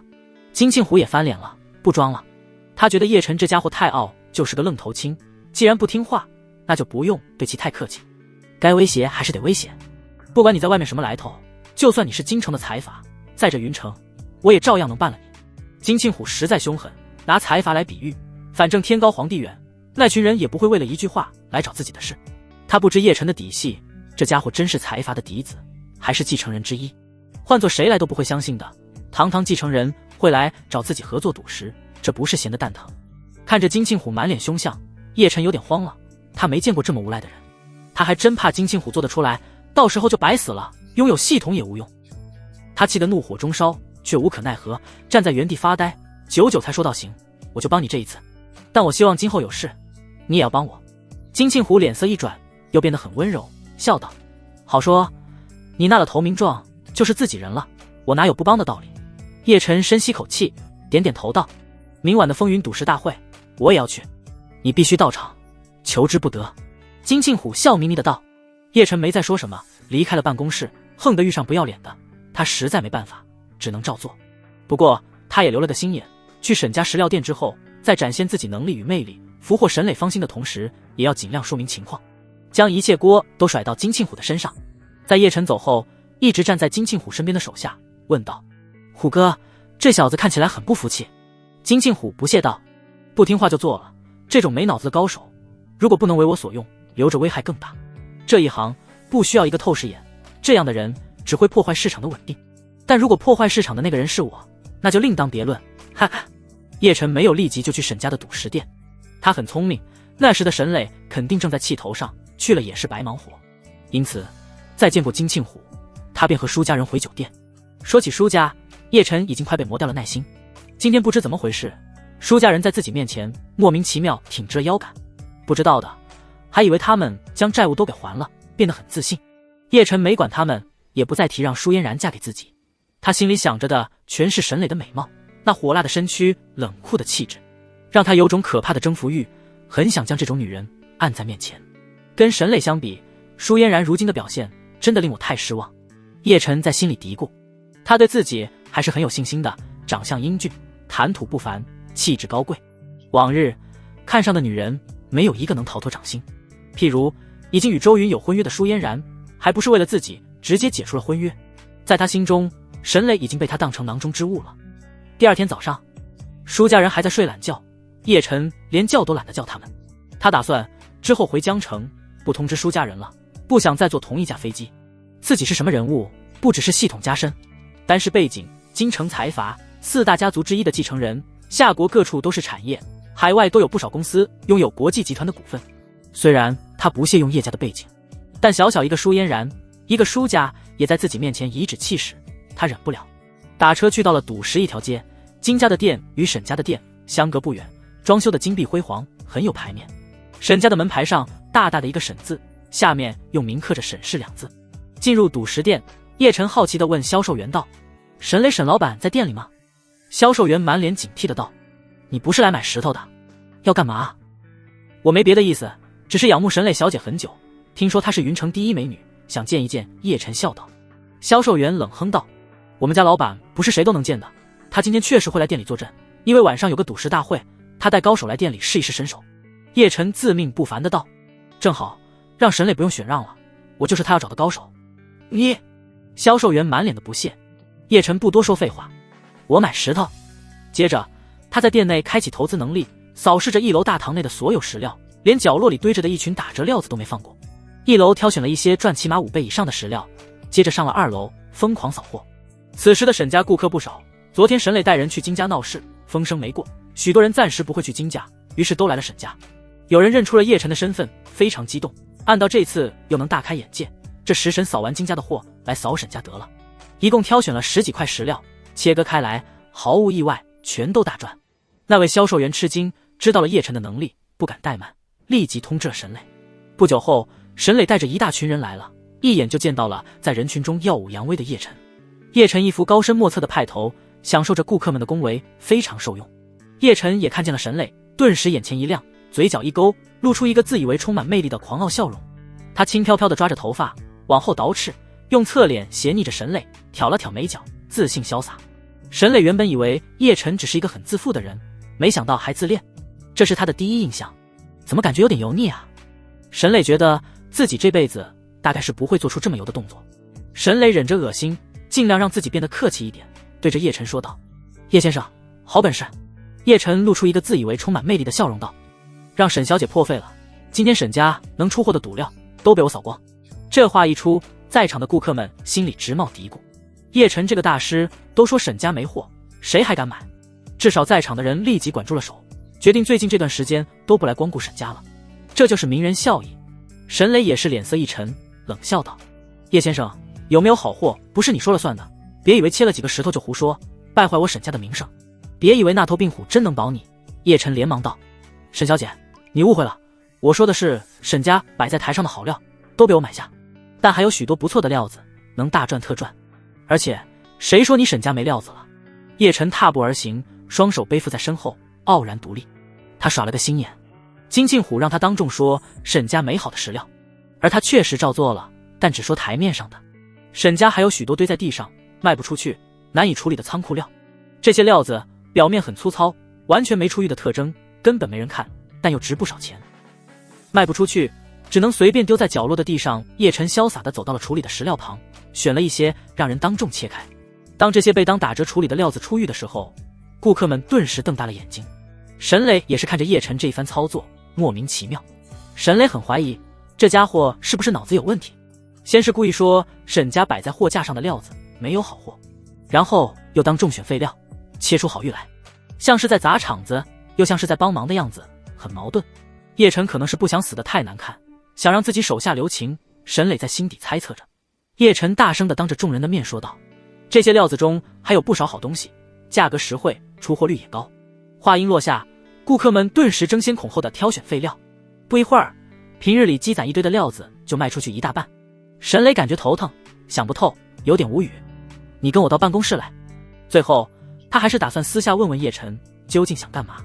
叶晨嘴角上扬一个极大的弧度，目的终于达到，一切都在按计划进行，沈磊将会臣服于自己的魅力之中。可惜让他遗憾的是，进办公室除了沈磊之外，还有几个面容严肃的黑衣保镖，一些撩妹骚话只能憋在嘴里了。沈磊红妆艳抹，坐着摇椅，晃动着大长腿，手里拿着一根细烟，吐出迷人的眼圈，看着叶晨问道，说吧，你想干什么？沈磊现在的样子很诱人，像是电影里的黑帮大嫂，拥有一股妖异霸道的魅力。叶晨感觉自己顶不住了，欲望疯狂滋长，心底直呼真是个极品的女人。玫瑰带刺的花臂像是世界上最美妙的油画，深深吸引着他的心神。那吐出的烟圈，叶晨恨不得全都吸进肺里，感受那迷人的芬芳。沈磊自然而然的动作对叶晨充满了极大的杀伤力。想干什么？当然是想泡你。叶晨在心底直呼，但没有说出来。他露出自认为迷人的微笑，道，我没有恶意，刚刚所作所为都是金家的主意。我能力非凡，你也看到了，金庆虎想招揽我，又要我来对付你们沈家，当头名状。但我不忍心沈小姐你伤心，所以我选择了帮助你。叶晨一副快夸我，快谢谢我的表情，抬着下巴不停地对沈磊眨眼睛。他相信以自己表现出的能力，沈磊肯定会对自己非常看重与珍惜。然后呢？沈磊不以为意的道。叶晨故作深沉的道，我原先并不知道，原来沈小姐如此迷人，如此充满魅力，所以选错了合作对象。我应该先来找你，然后用我的能力帮你沈家赚钱。我不仅仅会赌石、股票、古玩等等，任何投资领域我都是一位大师。不仅仅投资，我还会风水，如果你家里有需要，我很乐意为你效劳。叶晨换了个姿势，望着窗外，目光迷离。如果你能保证我在云城期间金庆虎不来找麻烦，那我很乐意帮助沈家有我的帮忙。你们不日后必将超越金家，成为云城大鳄，百合众多豪族。他极其自信，这番话任何一个家族听了都不能无动于衷。沈家肯定想超越金家，彻底成为云城霸主。叶晨不断给自己加筹码，让沈磊明白自己的重要性。叶晨再次转过身，看着轻轻抽烟，脸上没有任何表情的沈磊，望着那双大长腿，还有那张孤傲不群的俏脸，只觉得小腹在燃烧。我完全是因为欣赏沈小姐你，才愿意弃暗投明来帮助沈家。如果沈小姐能再答应我一个条件，我再告诉你一个秘密。沈磊将烟灭掉，看着叶晨，觉得好笑。沈磊现在也看出来了，叶晨对自己有意思。从见到自己第一眼开始，就一直发骚。这家伙不是脑子被驴给踢了，竟然是在聊自己，也不去打听打听自己什么时候喜欢过这种自视甚高、有点本事就装逼的那人。他忽然想起了周云，两者不断的对比，脸部表情微不可察的颤动了一下。他更爱一见钟情的周云，显然叶晨达不到这种标准。然而令沈磊没想到的是，叶晨一直在仔细观察他的表情，那一下的颤动，叶晨还以为沈磊喜欢上了自己。叶晨有点洋洋自得了起来。沈磊回过神，表情变得生人勿近，道，什么要求？叶晨心底暗笑，还装保镖在场，所以你放不开。叶晨趁机说道，我希望赌石大会结束后能与沈小姐共度晚餐，就我们两个人聊聊人生。听到这话，沈磊看着叶晨的目光饶有兴趣。站在门口的两位黑衣保镖也像是在看傻子一样看着叶晨。多少年了，还真有不怕死的敢主动追求小姐。保镖们记得上一位追求小姐的现在还在医院的病床上躺着昏迷不醒，上一位在精神病院里还没出来，天天嚷嚷着自己没病。这叫叶晨的家伙刚第一次见面就敢对小姐图谋不轨，两位保镖很佩服他的勇气。原来你是想撩我，早说嘛。沈磊妩媚一笑，摄人心魄。叶晨咽了咽口水，我可以给你一个机会，不过那要看你的表现了。沈磊轻笑，引诱着道。叶晨被迷住了，点点头道，这么说你同意了？那我马上跟金庆虎回复，不与他合作了。沈磊站起身来，舒展了一下玲珑的曲线，笑道，急什么？他不知道岂不是更好？明面上争，不如暗中谋略。今晚上我去赌石大会，你帮我挑选赚钱的石料，好好的杀一杀病虎的脸面。叶晨只以为沈磊是在考验自己，便毫不犹豫地答应了下来。沈磊淡淡一笑道，你走吧，我还有工作要做。叶晨点点头，不想节外生枝，现在的情况他已经很满意，说了几句好话后便离开了。他估计怎么都想不到，沈磊根本不可能喜欢他，也绝不会与他共进晚餐。沈磊这么做只是想榨干叶晨的价值，慢慢吊着他的胃口。沈磊的心已经完全被周云占据，等到晚上赌石大会见面，叶晨肯定会惨痛不已。然而这些不仅仅叶晨不知道，就连沈磊也不懂他与周云的关系。保镖们好奇地问沈磊道，老板，这小子后面怎么处理？沈磊眼底闪烁冷意道，今天晚上赌石大会过后，就将他抓起来，用你们自己的方法让他折服，磨灭他的心气。我要让他成为一个只会工作的工具人，我不需要赶起另类心思的能人，他竟然敢对我有亵渎的想法，我要让他后悔生在这个世界上。保镖们面色如常，没有一点意外，这是早就料到的决定。夜晚星空璀璨，云省不是重工业区，没有受到工业污染，这里能清晰看到夜空上的星月。金家办的赌石大会吸引众多云省权贵势力前来参加，许多有名的玉石收购商、珠宝商也是闻风而来，期望今天的赌石大会能有极品玉石出现，他们会有收获。地点定在云城郊外的一处远离喧哗市区的庄园内，一辆辆奢华的豪车自云城行驶而来，停满了庄园之外将近3公里地。庄园内灯光氤氲，气氛热烈，有一种欧式贵族聚会的氛围。叶晨和舒家人一起来了，打着车来的有金家给的入门凭证，在安保的检查下放行进入了庄园。在场的都是云城名流，舒家人很陌生，也不敢多说话，就畏畏缩缩地看笑着。叶晨望着全场的权贵，神色亢奋，低声激动道，今天就是我扬名云城的时刻，30亿的资金唾手可得，等我回到江城，拍下1000亿地产，自此飞黄腾达，位列江城第一，周云不过尔尔。真想看到他后悔失落的表情啊。庄园内有展览区，许多非卖品的名贵玉石，玻璃柜子里专人看守着，有切开之前的毛料，也有切开之后的玉肉模样，供人参考长经验。不少教授专家受邀而来，在展览区指指点点，给学生们讲课，增长玉石的知识。多观察，多体会。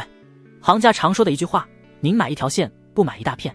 如果料子表面出现大片绿色，很大几率厚度只是薄薄的一层，色没有渗进翡翠内部。如果只有一条细细的密线，那玉色十有八九进入了其中。叶晨带着舒家人听着这些专家的知识理论，低声暗笑道，多少个专家都比不上我，他们都有瞎眼的时候，而我却能一眼看中。舒家人好奇地张望着玻璃展柜里的玉石，不断地直呼着，这么点玉石能卖上千万。什么重水、黄沙皮、深阳大绿，卧槽，这块大料值1亿多，也太值钱了吧。要是这些玉全都是我的，我舒家的债务不足为惧了。舒在幻想着自己有一帮亡命之徒，然后让他们来将场子中的所有玉石全都偷走。舒母和舒嫣然眼睛里只有已经做成的名贵玉石首饰，幻想着自己穿上之后该有多贵气。不久后，在场的一个安保将叶晨叫走。舒家人看着他离去，低声不爽道，神神秘秘的，也不知道搞什么鬼。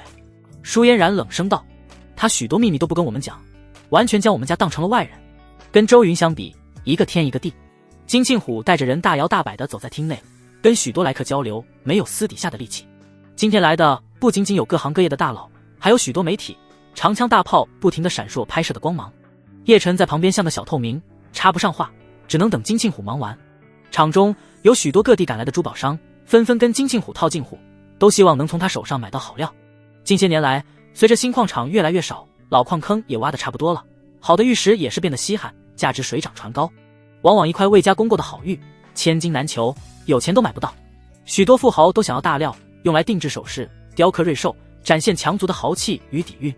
黄金虽然好，但太过于张扬，所以有钱人便将目光放在了玉石等稀罕物品上。好的料子根本不愁卖，因此这些名动全国的珠宝商也是对金家与沈家客客气气，除了某些人之外，比如一位来自奥城的珠宝商，名叫冉龙的老板。这人心高气傲，从进庄园里开始便摆出一副高高在上的架子。他虽然也夹在其他珠宝商之中，但从头到尾没有一句客套话，摆出一副谁都欠他钱的嘴脸。冉龙老神在在的道：我们澳门有老板开高价，急缺一块大料，今天出的货，你们就不要跟我争了。我想，小虎，你应该不会为难我吧？他一开口，瞬间将热烈的氛围降到了冰点。许多珠宝商都沉默不语，不爽地看着他，又无可奈何。冉龙在澳城不仅仅是做珠宝生意，还开设赌场，要势力有势力，要关系有关系，这还不是珠宝商们畏惧他的原因。冉龙的背景不简单，身后有龙殿的影子，没人敢招惹。龙殿威名赫赫，极其强势，曾经有国内的商人触犯到龙殿某位大人物的逆鳞，被连根拔起，家族全灭，生意都破败了。而那位商人也是非常有名，不弱于在场的珠宝商。金庆虎笑眯眯的道：冉老板，我金家做生意一向讲究价高者得，公平竞争。你要搞垄断，不好意思，在我这行不通，传出去，将来谁还和我们金家做生意？你想要好料，可以自己购买，自己切。今天的赌石大会有许多毛料出售，到时你可以与顾客谈，我们金家只做中间人。金庆虎完全不吃冉龙这一套威胁。他是谁？云城第一虎。龙殿的人在境外或许很厉害，但在夏国境内做事都不敢明着来。夏国秉持一个原则，自己人可以闹，但外部势力想插手，必将迎来最可怕的反击。龙殿最出名的还是雇佣兵与国外道上势力。虽然如此，但这些年龙殿在国内布局，许多行业巨头都有他们的影子，当然也不容小觑。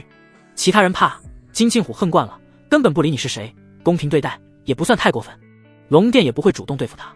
金庆虎心里有个度。冉龙冷哼一声道：好好，希望你们金家能再撑久一些，为玉石界多做贡献。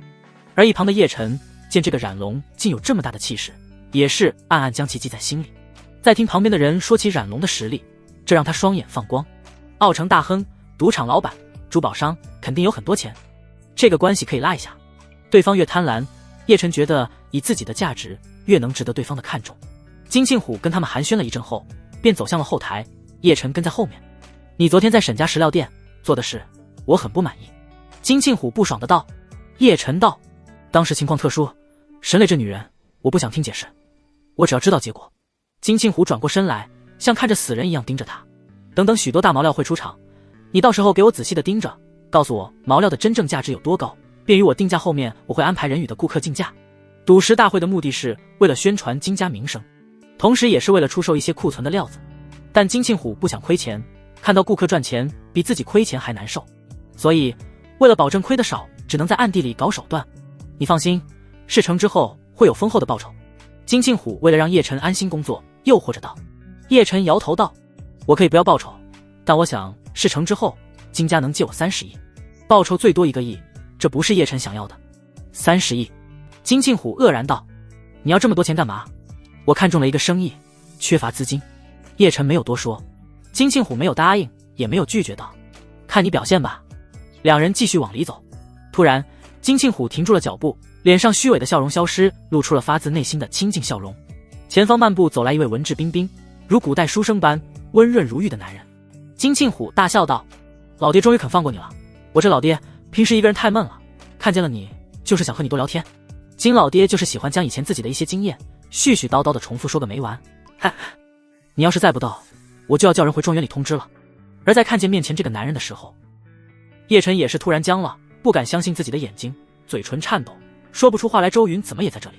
见到周云，叶晨措手不及，当场愣在那里。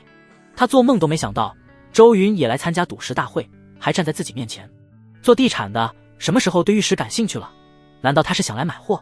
叶晨在这一瞬间心里掀起了莫名的惊骇，被其压制的几次画面浮现，完全不知道怎么办才好。看这情况，金庆虎和周云的关系好像挺不错的，这到底是为什么？叶晨走在后面已经傻掉了。更让他不理解的是，金庆虎竟然与周云勾肩搭背，关系比想象中的还要铁。从两人短短的对话中得知，金老爷子都认识周云，而且还拉着传授人生经验，像是个晚辈在教导后生。周云凭什么？叶晨脑子很乱，呆呆的不知道怎么办才好。金庆虎还不明白情况，这时向周云介绍道：这位是我的新朋友，名叫叶晨，看石头有一手，凡是他挑选的毛料基本上都能出货。你以后要是需要用到他，我可以做决定让他去跟你混。周云神色没有任何异常，向叶晨伸出手道：“你好，叶先生，我们又见面了。”他没有故意挤兑叶晨，很绅士，做足了样子。事实上，在他眼中，叶晨浑身都是羊毛，只要截胡叶晨的机缘与女人，就能获得系统的选择奖励，简直是个宝库。周云不将他给薅秃噜毛了，怎么舍得让他死？反观叶晨，表情羞怒，感觉自己被耍了，尴尬不已。这也太尴尬了，自己想要攀交的金家，竟然跟周云关系好到这种地步。金庆虎俨然将自己当成了手下的员工，将自己当成了工具一样，还要去周云的手下工作，原本平等的地位，自己瞬间就被拉低了。叶晨心态爆炸，脑袋都宕机了。他打死也不会去周云手底下工作的，自己可是有系统的天命之主，岂能屈居于反派手下？那和废物有什么区别？叶晨没有和周云握手，而是满脸阴郁的道：“我绝不会去周云的手下工作。如果你非要逼我，那我只好告辞。”如果真到那种地步，他必定会摊牌身份，借助叶家的势力来保命，也在所不惜。金庆虎眼中也出现了怒火，他算是看出来了，叶晨这小子和周云不对付。大胆，你以为现在站着的是什么地方？金庆虎上前逼近，浑身凶气弥漫。我给你一次重新组织语言的机会。然后金庆虎扭头问周云道：“老大，这小子是什么情况？你们看起来有过节。”周云耸了耸肩道：“也没什么，舒嫣然就是被他给撬走的。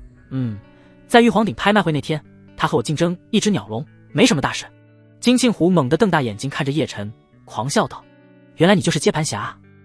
哈哈哈哈！我现在真不知道应该谢谢你，还是该厌恶你。毕竟，也是因为你，我老大才下定决心将这个贱人扫地出门，拯救我兄弟于水火当中，应该是大功劳一件。但夺人之妻是事实，叶晨，我老大善良，不与你计较。但在这云城，我作为他的弟弟，却不能不管。外加上你屡次与老大作对，更是可恶。既然让我碰上了，你身体不缺点东西，就离开云城，岂不是显得我们两家太柔弱了？”金庆虎巨沟站立，身上匪气涌出，像是一头饿狼，眼神疯狂。叶晨浑身冰冷，头皮发麻，踉跄退后，感觉今天要栽了。没想到来参加赌石大会，竟然是一步踏入了地狱。原本要结交的金家，却变成了敌人，还扬言要让自己缺胳膊短腿。叶晨后悔的想吐血，他妈的，这叫什么事？要是早知道金家和周云关系这么好，他打死也不会来找金庆虎。掩藏的好深啊！叶晨面色涨红，气得双手满是青筋。就在金庆虎要动手的时候，却被周云给拦了下来。“先别动他，今天人多，影响不好。”周云洒脱道：“虽然叶晨有错在先，但他是我一个朋友的弟弟，我曾和他说过，不追究叶晨的责任，总不能让我出尔反尔吧？是姐姐还是哥哥？”金庆虎双眼一亮。周云笑道：“当然是姐姐。”卧槽！金庆虎直呼牛逼：“你把他姐姐给泡了，他撩你未婚妻，你泡他姐姐？卧槽！卧槽！卧槽！牛逼啊！真的太厉害了，不愧是老大，你简直是我偶像，绝了！是我也这么干。”金庆虎眼睛发亮，心里的怒气立即消失，杀气也消散，看着叶晨的目光充满了讥诮与嘲讽。周云一拍他的后脑勺，笑道：“胡说什么？我跟他姐姐暂时只是朋友关系，还没到那种地步。”金庆虎一副我懂的表情：“没到那种地步，那就是快到了。我还不了解你。”金庆虎身上气焰全消，笑眯眯地对叶晨说道：“原来是大舅哥，早说嘛，我还能这么对你？大你妹夫！”叶晨爆发，面孔扭曲。这两人完全不将自己当人，当面聊姐姐，调侃姐姐，还要当自己的姐夫，还声称泡姐姐。叶晨如何能不怒？就像是被人当面给揭短，将伤疤毫无保留地暴露在所有人眼皮子底下一样。当他们姐弟是任人蹂躏的白菜啊！周云，你还装？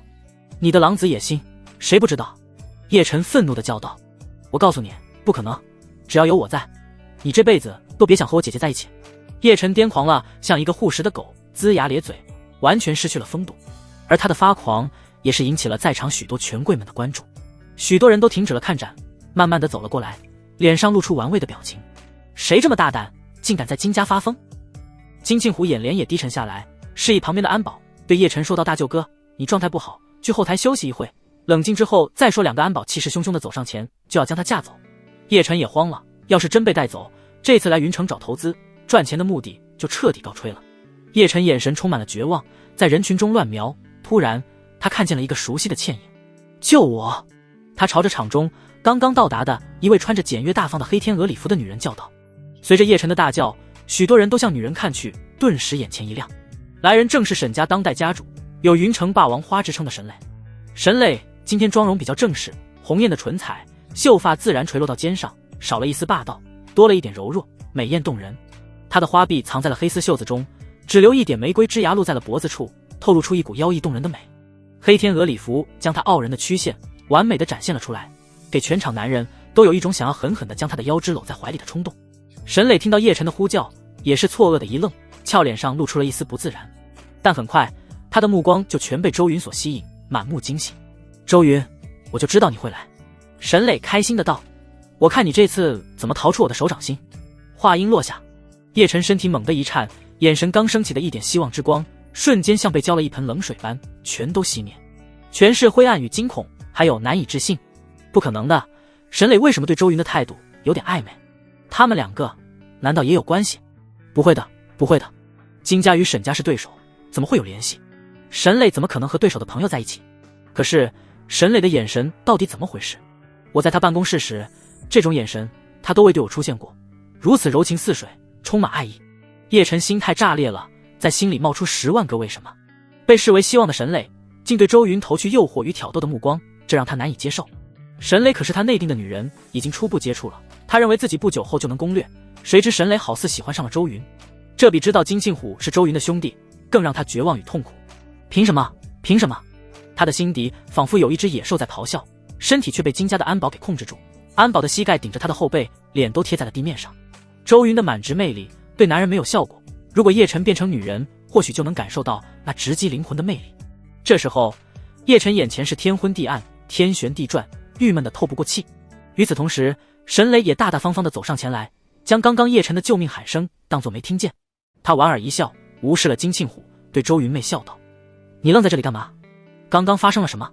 然后轻轻地迈步上前，自来熟地将戴着黑色蕾丝手套的手挽在了周云的手臂上。落在别人的眼中，俩人就像是情侣，很亲近与般配，郎才女貌，天仙眷侣，而落在叶晨的眼中，无异于五雷轰顶，宛若看到了这世间最可怕的画面，直击灵魂。这个画面对他造成了极大的心理冲击与一辈子都无法抹去的阴影，就像在学生时期自己一直喜欢的暗恋的乖巧女同学，转身成为了校园恶霸的女朋友，成为了混混搂在怀里的小太妹。这种极致的反差，认为对方糊涂，脑子有问题，同时又绝望到无法呼吸的感觉，一度让叶晨差点昏过去。一位小家碧玉的纯洁美女坐在精神小伙的鬼火后座，而自己坐在奔驰宝马副驾驶却空无一人的那种落差感，叶晨要窒息了，牙齿都咬碎了。凭什么啊？全场没人理会叶晨的心情，都在好奇周云是什么人物，怎么能得到沈磊的青睐。舒家人也挤了过来，看到了被众人瞩目的周云，也同样瞠目结舌。叔父赶忙带着母子俩躲到了人群当中，生怕被周云给认出。他脸色铁青，低声道：周云怎么也跟来了？他现在不是正处理雨辰集团的事务吗？还有空参加赌石大会？麻烦了。舒嫣然在看到金庆虎，在听旁边的人议论的时候，也是恍然大悟了过来。这个土里土气的人，竟然是云城金家大少爷。舒嫣然感觉自己有点质壁分离。我一直以为他是周云在社会上认识的小混混，怎么会有这么大的背景？我当初还让周云跟他绝交。舒嫣然倒吸了口凉气，感觉到一阵后怕。这么说，今天这赌石大会就是他家开的，而我进入了他的地盘。舒嫣然在明悟的那一刻，也是赶忙将领口往上挪，遮住了半张脸，生怕被金庆虎给认出来。这个金毛可不是个善类，脾气暴躁，动不动就要打人。曾经暗地里警告过他对周云好点，但自己却不听。有一次，要不是周云出现，他差点就被金庆虎当场打了。现在仍旧心有余悸。舒嫣然看着被摁在地上的叶晨，眼中露出了一丝变态的痛快，也不提醒。但在见到沈磊挽着周云的手臂时，他的瞳孔立即收缩成针，有一种疯狂想杀死沈磊的欲望。这种欲望疯狂滋生，那本应该是自己挽着的手，却被这死女人占据，跟叶晨的姐姐一样，都有了取死之道。而他那充满侵略性的目光，也是被敏锐的沈磊感知到。沈磊轻飘飘地看了舒嫣然一眼，那种目光让他很不舒服。沈磊记住了舒嫣然，但表面上却没有任何异常。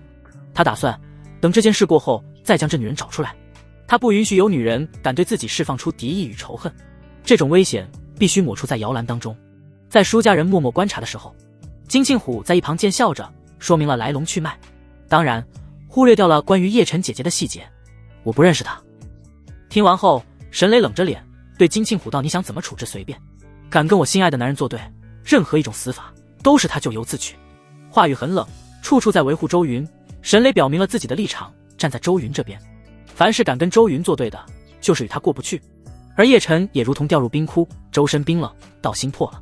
他回想起在办公室时自己不断的撩拨沈磊，现在看来真的跟个傻子一样。人家早已爱上周云，爱得死死的。回想起自己在对沈磊示爱的过程，那故作高深的模样，叶晨就难受的一批。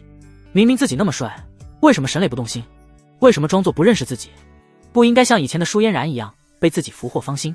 叶晨根本想不明白，脑子已经彻底凌乱了。围观的人越来越多，金庆虎让人将叶晨这个小丑架走，等冷静之后再放他走。毕竟是未来的小舅子，杀掉就没有必要了，活着才能感受到一波又一波的极致痛苦。这只是一个小插曲。在金庆虎对所有来客说几声抱歉后，人群便散开了。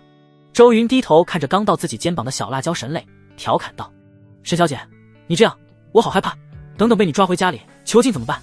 沈磊娇笑道：“既然你都知道结果了，不如现在就从了我，不要反抗，也不要喊救命。我看上的东西和人，从没有能走脱的。”沈磊挨得更近了，完全像是粘在周云身上，死都不松手。周云感受到饱满，还有一股透人的香气，哭笑不得。就那么笃定我是你的？周云继续拉扯道。沈磊比较莽，根本不在乎周围人的眼光，直接踮起双脚，在周云的脸上留下了一个明显的红色唇印。这下谁也夺不走了。沈磊笑得眯起了眼睛，像是弯弯的月亮。金庆虎在旁边跟着，装作抬头望天，偶尔偷笑。赌石大会现在还只是前奏，并没有正式开始，金家留给了客人们观看展览与交流的时间。这时，那位奥城老板冉龙手里盘着2颗玉石，眼神莫名充满怒气，带着几个人走上前来。冉龙死死地盯着周云，更准确地说，应该是看着周云被沈磊挽着的手臂。你是谁？敢让沈小姐牵你的手臂？你不配，赶紧离沈小姐远一些，她不是你能染指的。冉龙直接堵住了周云前进的方向，说话很不客气。莫名其妙，周云皱眉看着这个留着2撇小胡子的中年人，笑容渐渐消失，没回答冉龙的问题，反而是问沈磊道：“他是你沈家的人？”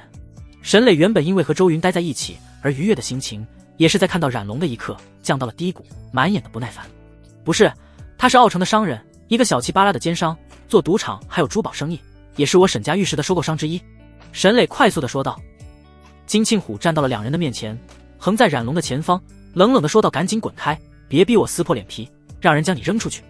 你也不想在今天这么多人面前丢脸吧？”金庆虎今晚很克制，因为这是金家举办的大会，不希望有意外发生。冉龙回道：“我只是来警告你们几句，别玩得太过火，那位你们惹不起。”接着冉龙看向了沈磊道：“我希望沈小姐能自重，龙殿的那位对你的心思你应该明白，最好不要节外生枝，我怕你沈家不保。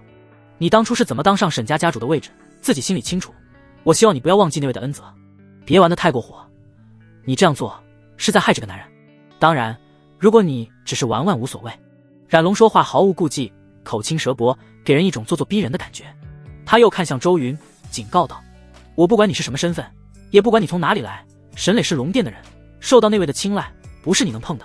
你要是想活下去，最好放聪明点，我言尽于此，你自己看着办。”说完，冉龙便走到庄园布置的舞台前方的座位坐下，脸上挂着一种极端轻视的味道，蔑视着在场所有人。周云听到了冉龙提起的龙殿，这个耳熟至极的名字让他心里微微一沉。到现在他已经算是彻底明白了，这个世界是一个综合的世界。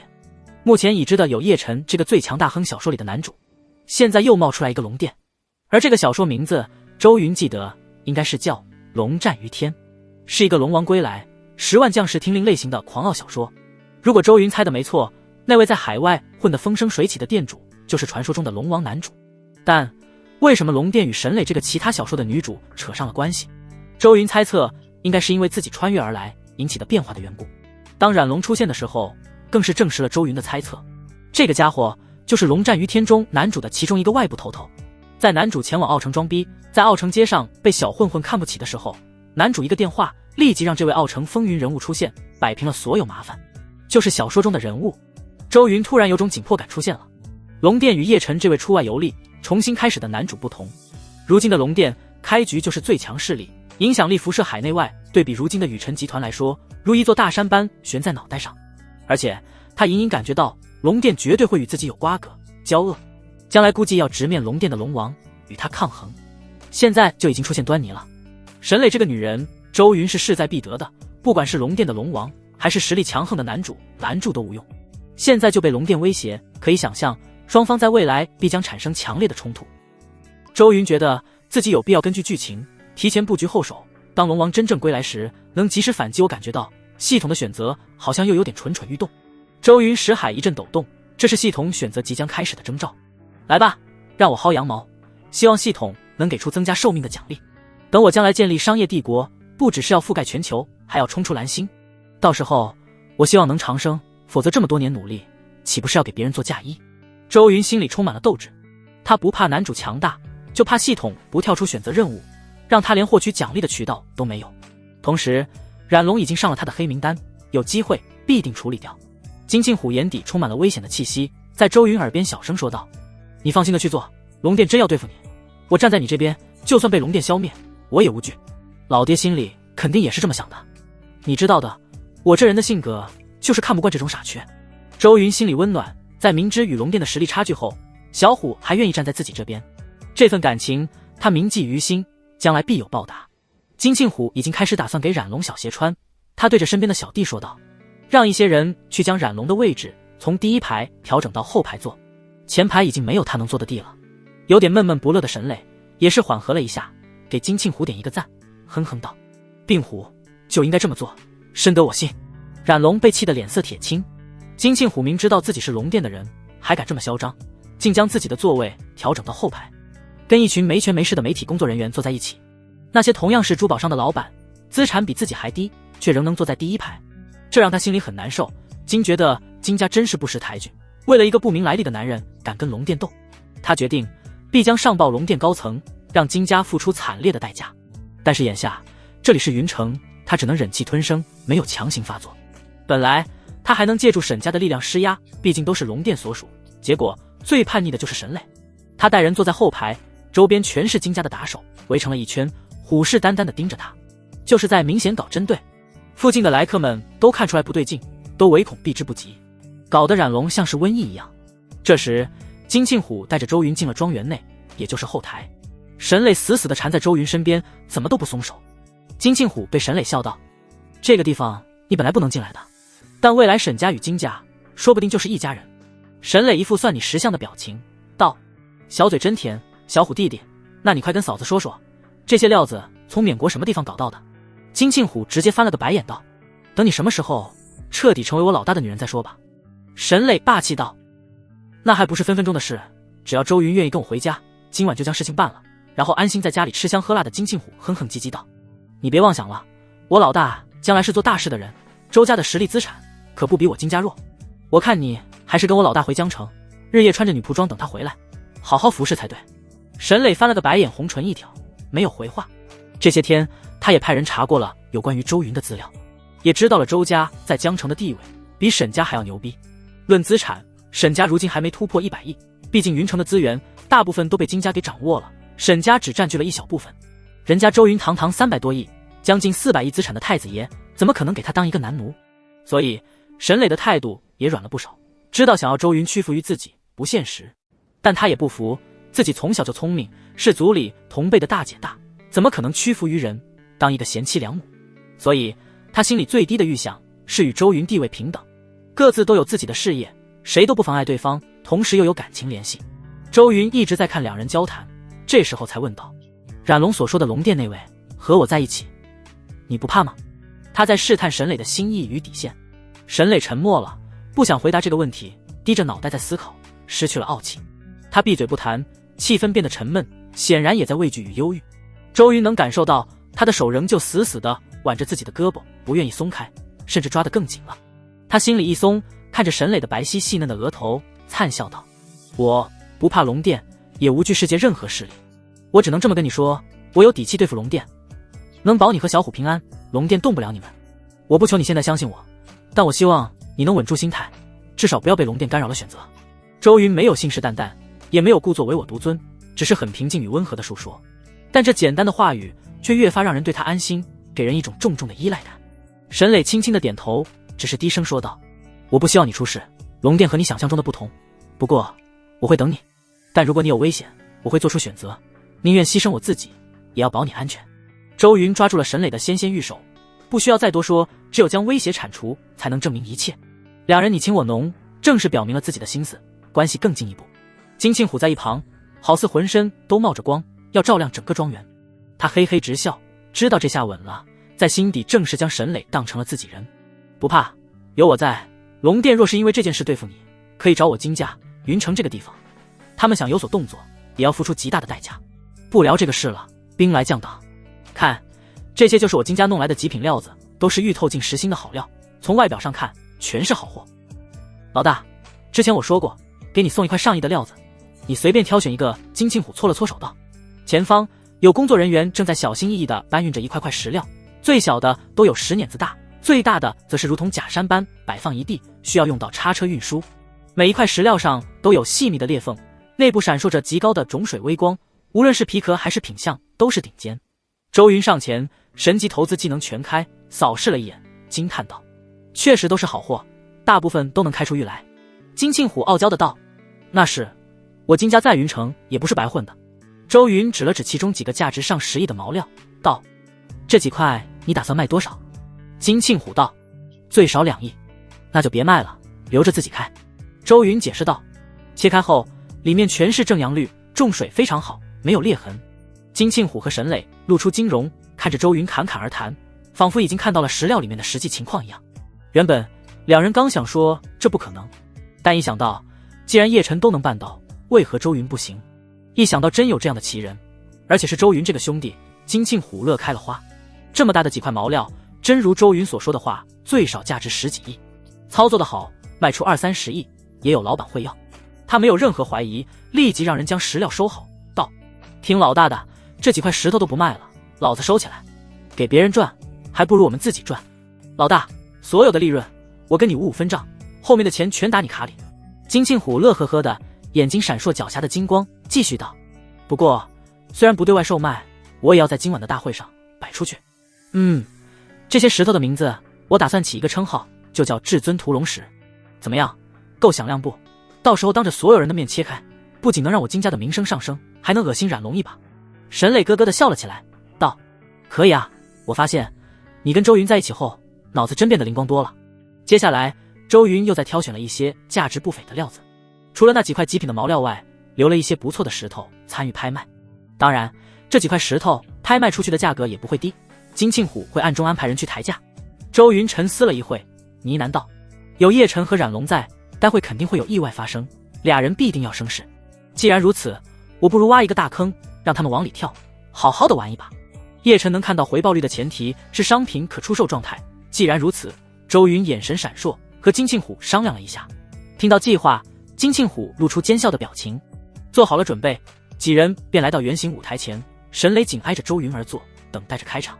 叶晨被关在庄园内的一个杂物间里，双手撑着墙壁，湿漉漉的脑袋紧紧地贴在墙上。为什么是湿漉漉的？因为刚刚金家的打手给他的脑袋上浇了一盆冷水，虎哥说过要让他冷静下来之后才能离开。叶晨现在脑袋贴着墙壁，就是在强行让情绪平复下来，同时也在想着这些天发生的事情。他很疑惑，到底是哪里出现了纰漏，为什么会有这种意外发生？他明明已经在金家与沈家之间做好了浑水摸鱼、调借资金的准备计划，结果周云一出现，他就当场满盘皆输，被打得措手不及。这家伙来到云城是故意追来的，还是凑巧？叶晨想不通。从表面上来看，周云来找金庆虎这个兄弟叙旧，没什么不妥。金庆虎办赌石大会，邀请周云也无可厚非。如果他真是故意跟自己作对，那前几天在金家赌石的时候就应该出现来嘲讽自己了，为什么到这时候才出现？叶晨1万个想不通，干脆不想了。在这一刻，他在困惑的同时，心底也产生了一股强烈的危机感。如果我在这之前能提前得到周云到来的消息，或许就不这么被动了。我必须要尽快组建一个情报部门，将所有的事情都了然于胸，化被动为主动。今天这样的事情绝不能再发生。首先要找到一个精通情报的人才。叶晨计划着，认真反思自己在哪方面有缺漏。这次的事情再次给他敲响了一个警钟，必须全部补齐。我还需要一个实力强大且忠心可靠的保镖。心腹保镖必须容易控制，最好老实憨厚，容易忽悠一些。但去哪里找实力强大又笨的，太难了。叶晨看着头发滴落到地面的水渍，他感觉自己前所未有的清醒。刚想到找一个忠心可靠的保镖之时，他的心底不知为何突然有种失落的感觉，就好似冥冥中有跟自己关联的一根线给断了，自己的未来缺失了一角。这种感觉让他略显空虚。他甩了甩头发，继续计划着，我还要一个能帮我管理公司的商业天才。操，为什么这种空虚的感觉更强烈了？还有能保障公司网络安全的黑客，防止被人窃取信息。叶晨站直了身体，重重地吁了口气。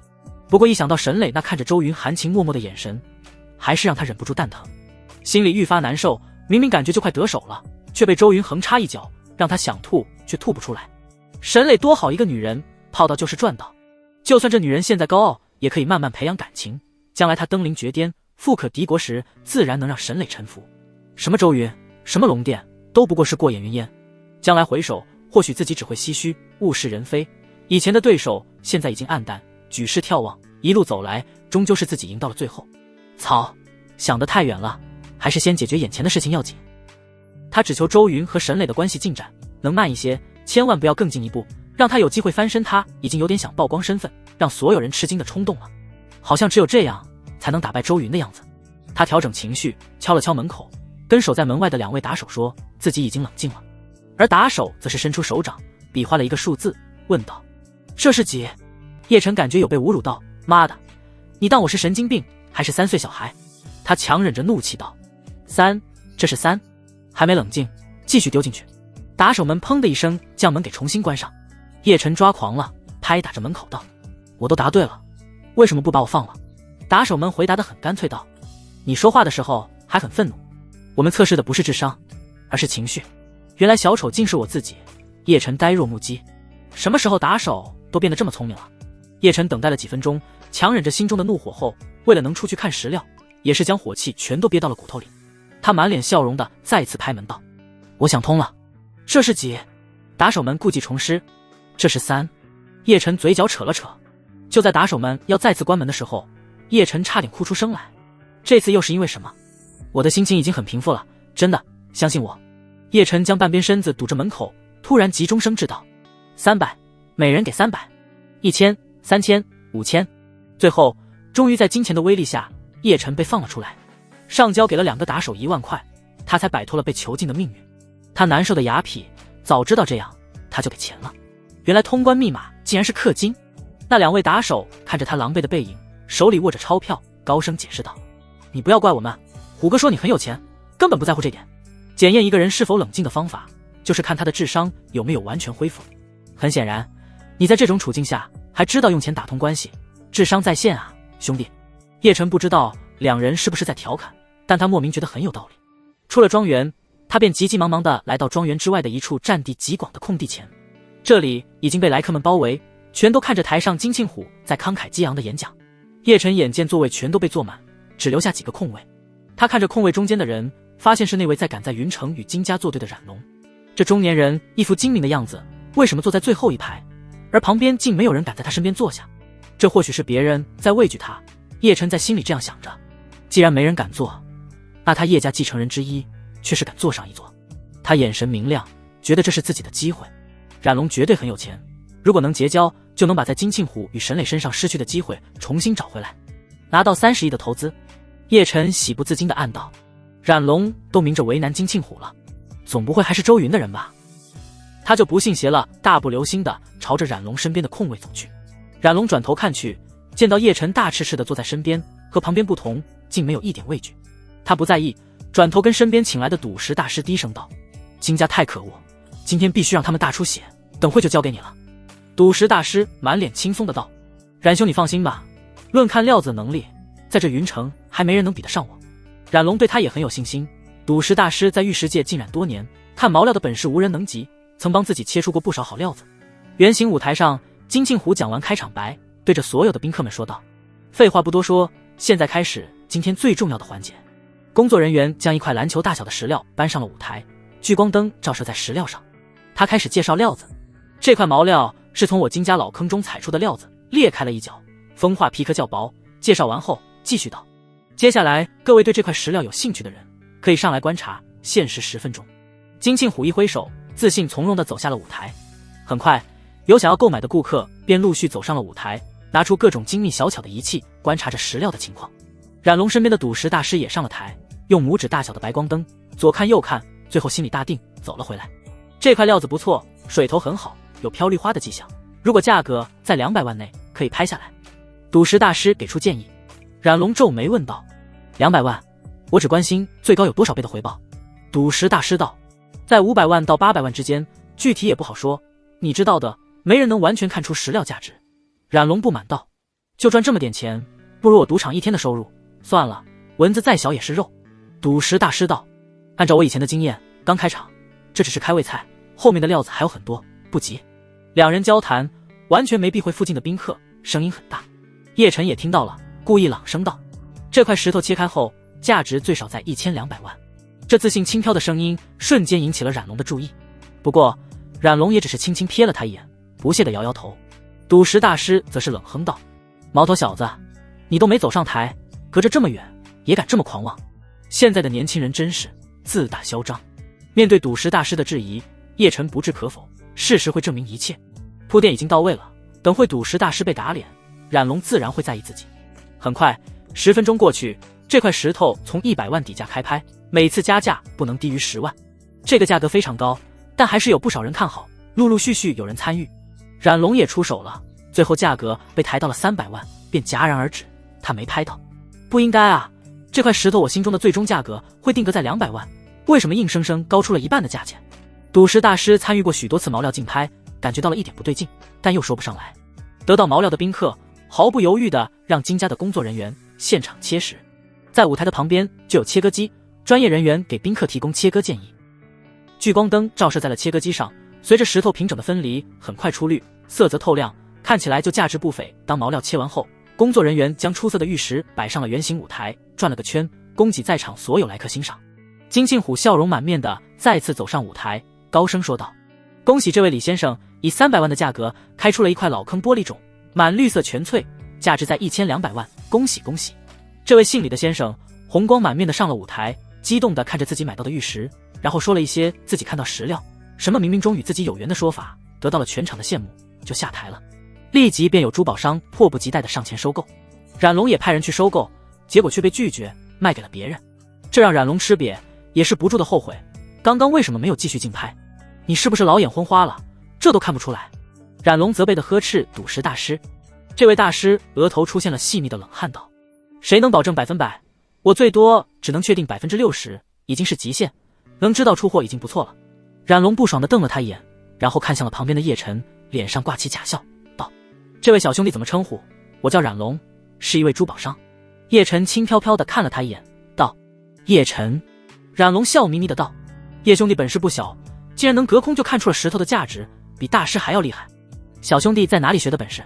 叶晨故作深沉地道：小时候我贪玩上山，不小心从山上掉落，大难不死，发现了一本鉴识古书。冉龙惊讶万分，连忙说道：那本古书是否还在？我愿意花大价钱收购。叶晨悲痛道：很可惜，在我看完后被我奶奶拿来烧了煮粥。冉龙心想，你玩我呢？这种屁话鬼都不信。暗道这年轻人非常吝啬，不想透露半点，但他没发火，觉得叶晨是个人才，如果能帮助自己，必定能大赚一笔。真可惜，这么好的书，不过老人家开心就好。待会小兄弟帮我看石怎么样？我跟你利润分成，保证不会让你吃亏。冉龙笑道：我有钱，你有本事，咱俩合作，天衣无缝。叶晨点头同意下来，鱼儿上钩了，他要的就是这个效果。俩人一拍即合，狼狈为奸。圆形舞台上，金庆虎又继续介绍其他毛料，一件一件摆上了桌子，价格与质量大小也是越来越高。在此过程中，叶晨不停地给冉龙提示毛料的真正价值，每次都非常精准，也让冉龙对叶晨愈发刮目相看，对其充满了信心。赌石大师也是觉得很神奇，不敢再小瞧叶晨，但很可惜，冉龙一件也没拍到，都被别人以接近实际的价格买走，就很气。有些宾客就跟疯了一样，不断的加价，从几百万上升到几千万都有。这在以前的赌石大会基本上是不可能出现的情况。冉龙都觉得这群人是不是傻了，或许是因为第一个人赚到的原因，调动了其他人的积极性，所以才这么疯狂。叶晨隐约间看见坐在第一排喝着红酒的周云，偶尔扭头看了自己一眼，那眼神意味难明。叶晨狠狠地瞪去，狠狠地嘀咕道：等我拿到投资，迟早让你后悔。虽然叶晨很牛逼，但冉龙直到赌石大会都快结束了，依旧没有捡到漏，这让他非常气恼，觉得今天运气不顺，不管做什么都有人在抬价抬杠。云城这地方真是他的克星，诸事不顺，好不容易遇到个赌石高手，自己却连钱都赚不到。舞台上，金庆虎上台对在场的来宾们说道：今天的风云赌石大会已经接近了尾声，希望所有人都能有所收获，不只是财富，还有眼界与知识人脉等等。接下来先让我们将掌声送给成功切出好玉石的宾客们。哗啦啦，掌声雷动，气氛热烈。我给大家介绍一位我的兄弟，江城宇辰集团董事长，良心企业家，江城10大杰出青年周云先生。金庆虎目光俊硕，铿锵有力地向所有人介绍着。周云站起身来，从容自若地向四面八方的来客打招呼，和颜悦色，让人心生好感。一直挽着他手臂不肯松开的沈磊也跟着站了起来。来客们的掌声更热烈，被那一大串头衔惊讶到了。宇辰集团在夏国虽然只是一个地方企业，但在企业家的圈子中也有不小的知名度。这名字在媒体上报道过很多次，在地产商业圈子里也算小有名气，不少人认出了周云。除了输家之外，其他人都是满脸善意的拍掌，很想结交。金庆虎的手往下压了压，笑道：我这大哥从江城远道而来，为了做地主之谊，我老爹便送给他3块毛料。这3块料子也在今晚切开，给大家伙看一看，点评点评。这是最后的压轴节目，等周云选的3块毛料切完之后，便到最后的交际环节彻底结束。宾客们全都起哄，想要看看周大少选的料子有什么不平凡之处。大多数人对于金家送料子给周云的举措并没有什么抵触，毕竟或是人家的，想送给谁就送给谁。能在最后再看一次赌石过眼瘾也是不错的。3个石料很快就搬上了舞台，从左往右数，第一块有桌子大小，通体遍布凹坑细孔，只有少量的皮壳处较薄，透出一点绿色，大部分表皮较厚，白光灯都难以看出，跟一块普通的石头没区别。第二块则小一些，但却更厚实，就像是随便从山上捡到的一样，平平无奇。第3块毛料像洗衣机般大，看起来很靠谱，不少细密的裂缝都表现出不错的重水，让人忍不住想知道内部的真实样貌，心动万分。宾客们都赞叹不已，纷纷出声讨论着这么大的毛料，价值不得上千万。你说少了，如果里面有玉，真切出来，实际价格更高，就算现在的毛料，按照市场价格也最少要上亿。当然，我说的是好料，前面2块看起来平平无奇，到不了这么高的价格。如果切开，说不定能出现轰动全国的玉石，价值几十亿。不一定，周董又不是玉石专家，选的料子不可能这么精准，出货的几率太小了，最多平本。在一片嘈杂声中，金庆虎向着所有人说道：这3块石头，我金家本来定价在1亿多，珍贵程度毋庸置疑，欢迎大家上台鉴赏。之前的毛料也拍出好几次上亿的价格，所以大多数人并没什么惊讶。比以往任何一次都要多的人急冲冲地跑上台，不停地研究，手里的白光灯狠狠地照射。在场有很多专家，也有经验丰富的赌石高手，互相拥挤着对3块石头分析了个透彻，自认为心里已经明白了个七七八八。冉龙带来的那位赌石大师也跑上台来，他身上有任务，就是要找出石头的缺点，将周云贬低的一文不值。冉龙对周云印象太差，竟然敢勾引沈磊，打算当众让周云出糗。冉龙和叶晨也待不住，走到了台前，看着硕大的毛料，却看不出个所以然来。叶兄弟，这3块毛料价值如何？有没有可能出货？冉龙在心里想着，等等怎么为难周云。叶晨懵逼了，在他眼中，3块石头跟路边的大石没啥区别，完全看不懂。他的系统只能看到可出售状态的商品，然后根据价格显示回报率。也就是说，这3块石头他看不出来，系统并没有任何提示。叶晨心里咯噔一下，被冉龙询问，感觉要露馅，一个处理不好，谎话就要被揭穿。好在他反应够快，故弄玄虚的道：这些毛料太大，与之前的不同，需要仔细观察才能决定。同时他的耳朵蠕动，偷听着那些专家们的介绍解说，记在心上。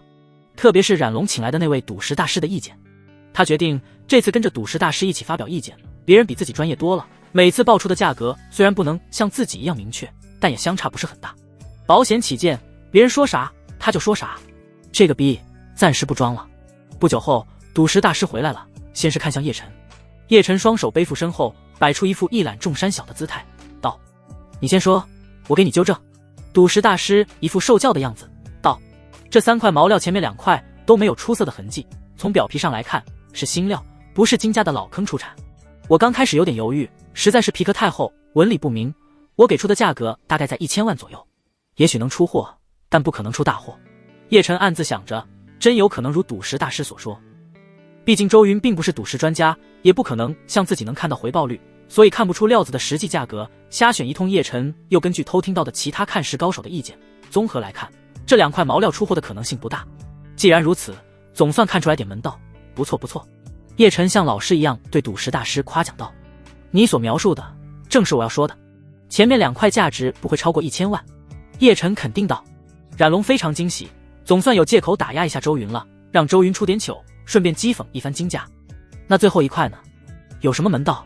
赌石大师双眼放亮，激动道：“绝对是好货，色泽透亮，估计能成为今晚最出彩的毛料。露在外面的水头很不错，底色透进去很深，大概率无裂，绿色丰满，纯正明亮。”赌石大师很激动，显然也是极少看到这么好的料子。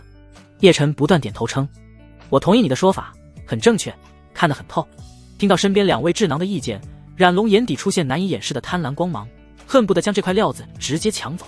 在妒忌的同时，也是咬牙切齿的低声说道：“绝不能让周云和金家得到这块料子。我来到云城，不能白跑一趟，颗粒无收，等等的想办法，让金家将最后1块毛料吐出来。”冉龙目光闪烁，在心底想着谋夺方案。很快，给宾客们研究毛料的时间已经结束了。这些专家、高手等也迫不及待地跟周边的人议论自己的观点，发表见解。前面2块毛料我看不出，但这么大应该能出货，但价值可能达不到1个亿。毛料不够熟，整体并不出彩，只有一些小地方有点意思，但绝对是要亏的。我不看好，不过对周董来说也无所谓，哈，毕竟是金家送的料子，玩得开心就行。这点钱对于他们来说不会心疼。最后切割3块毛料是压轴节目，许多人都站了起来，不肯坐回座位，都将目光投向了切割机，想第一时间看到答案。冉龙也没有走，而是高声的讥笑道：“不是这行的就不要来碰，玩这么大让人笑掉大牙。第1块毛料不可能出货，价值绝不会超过1000万。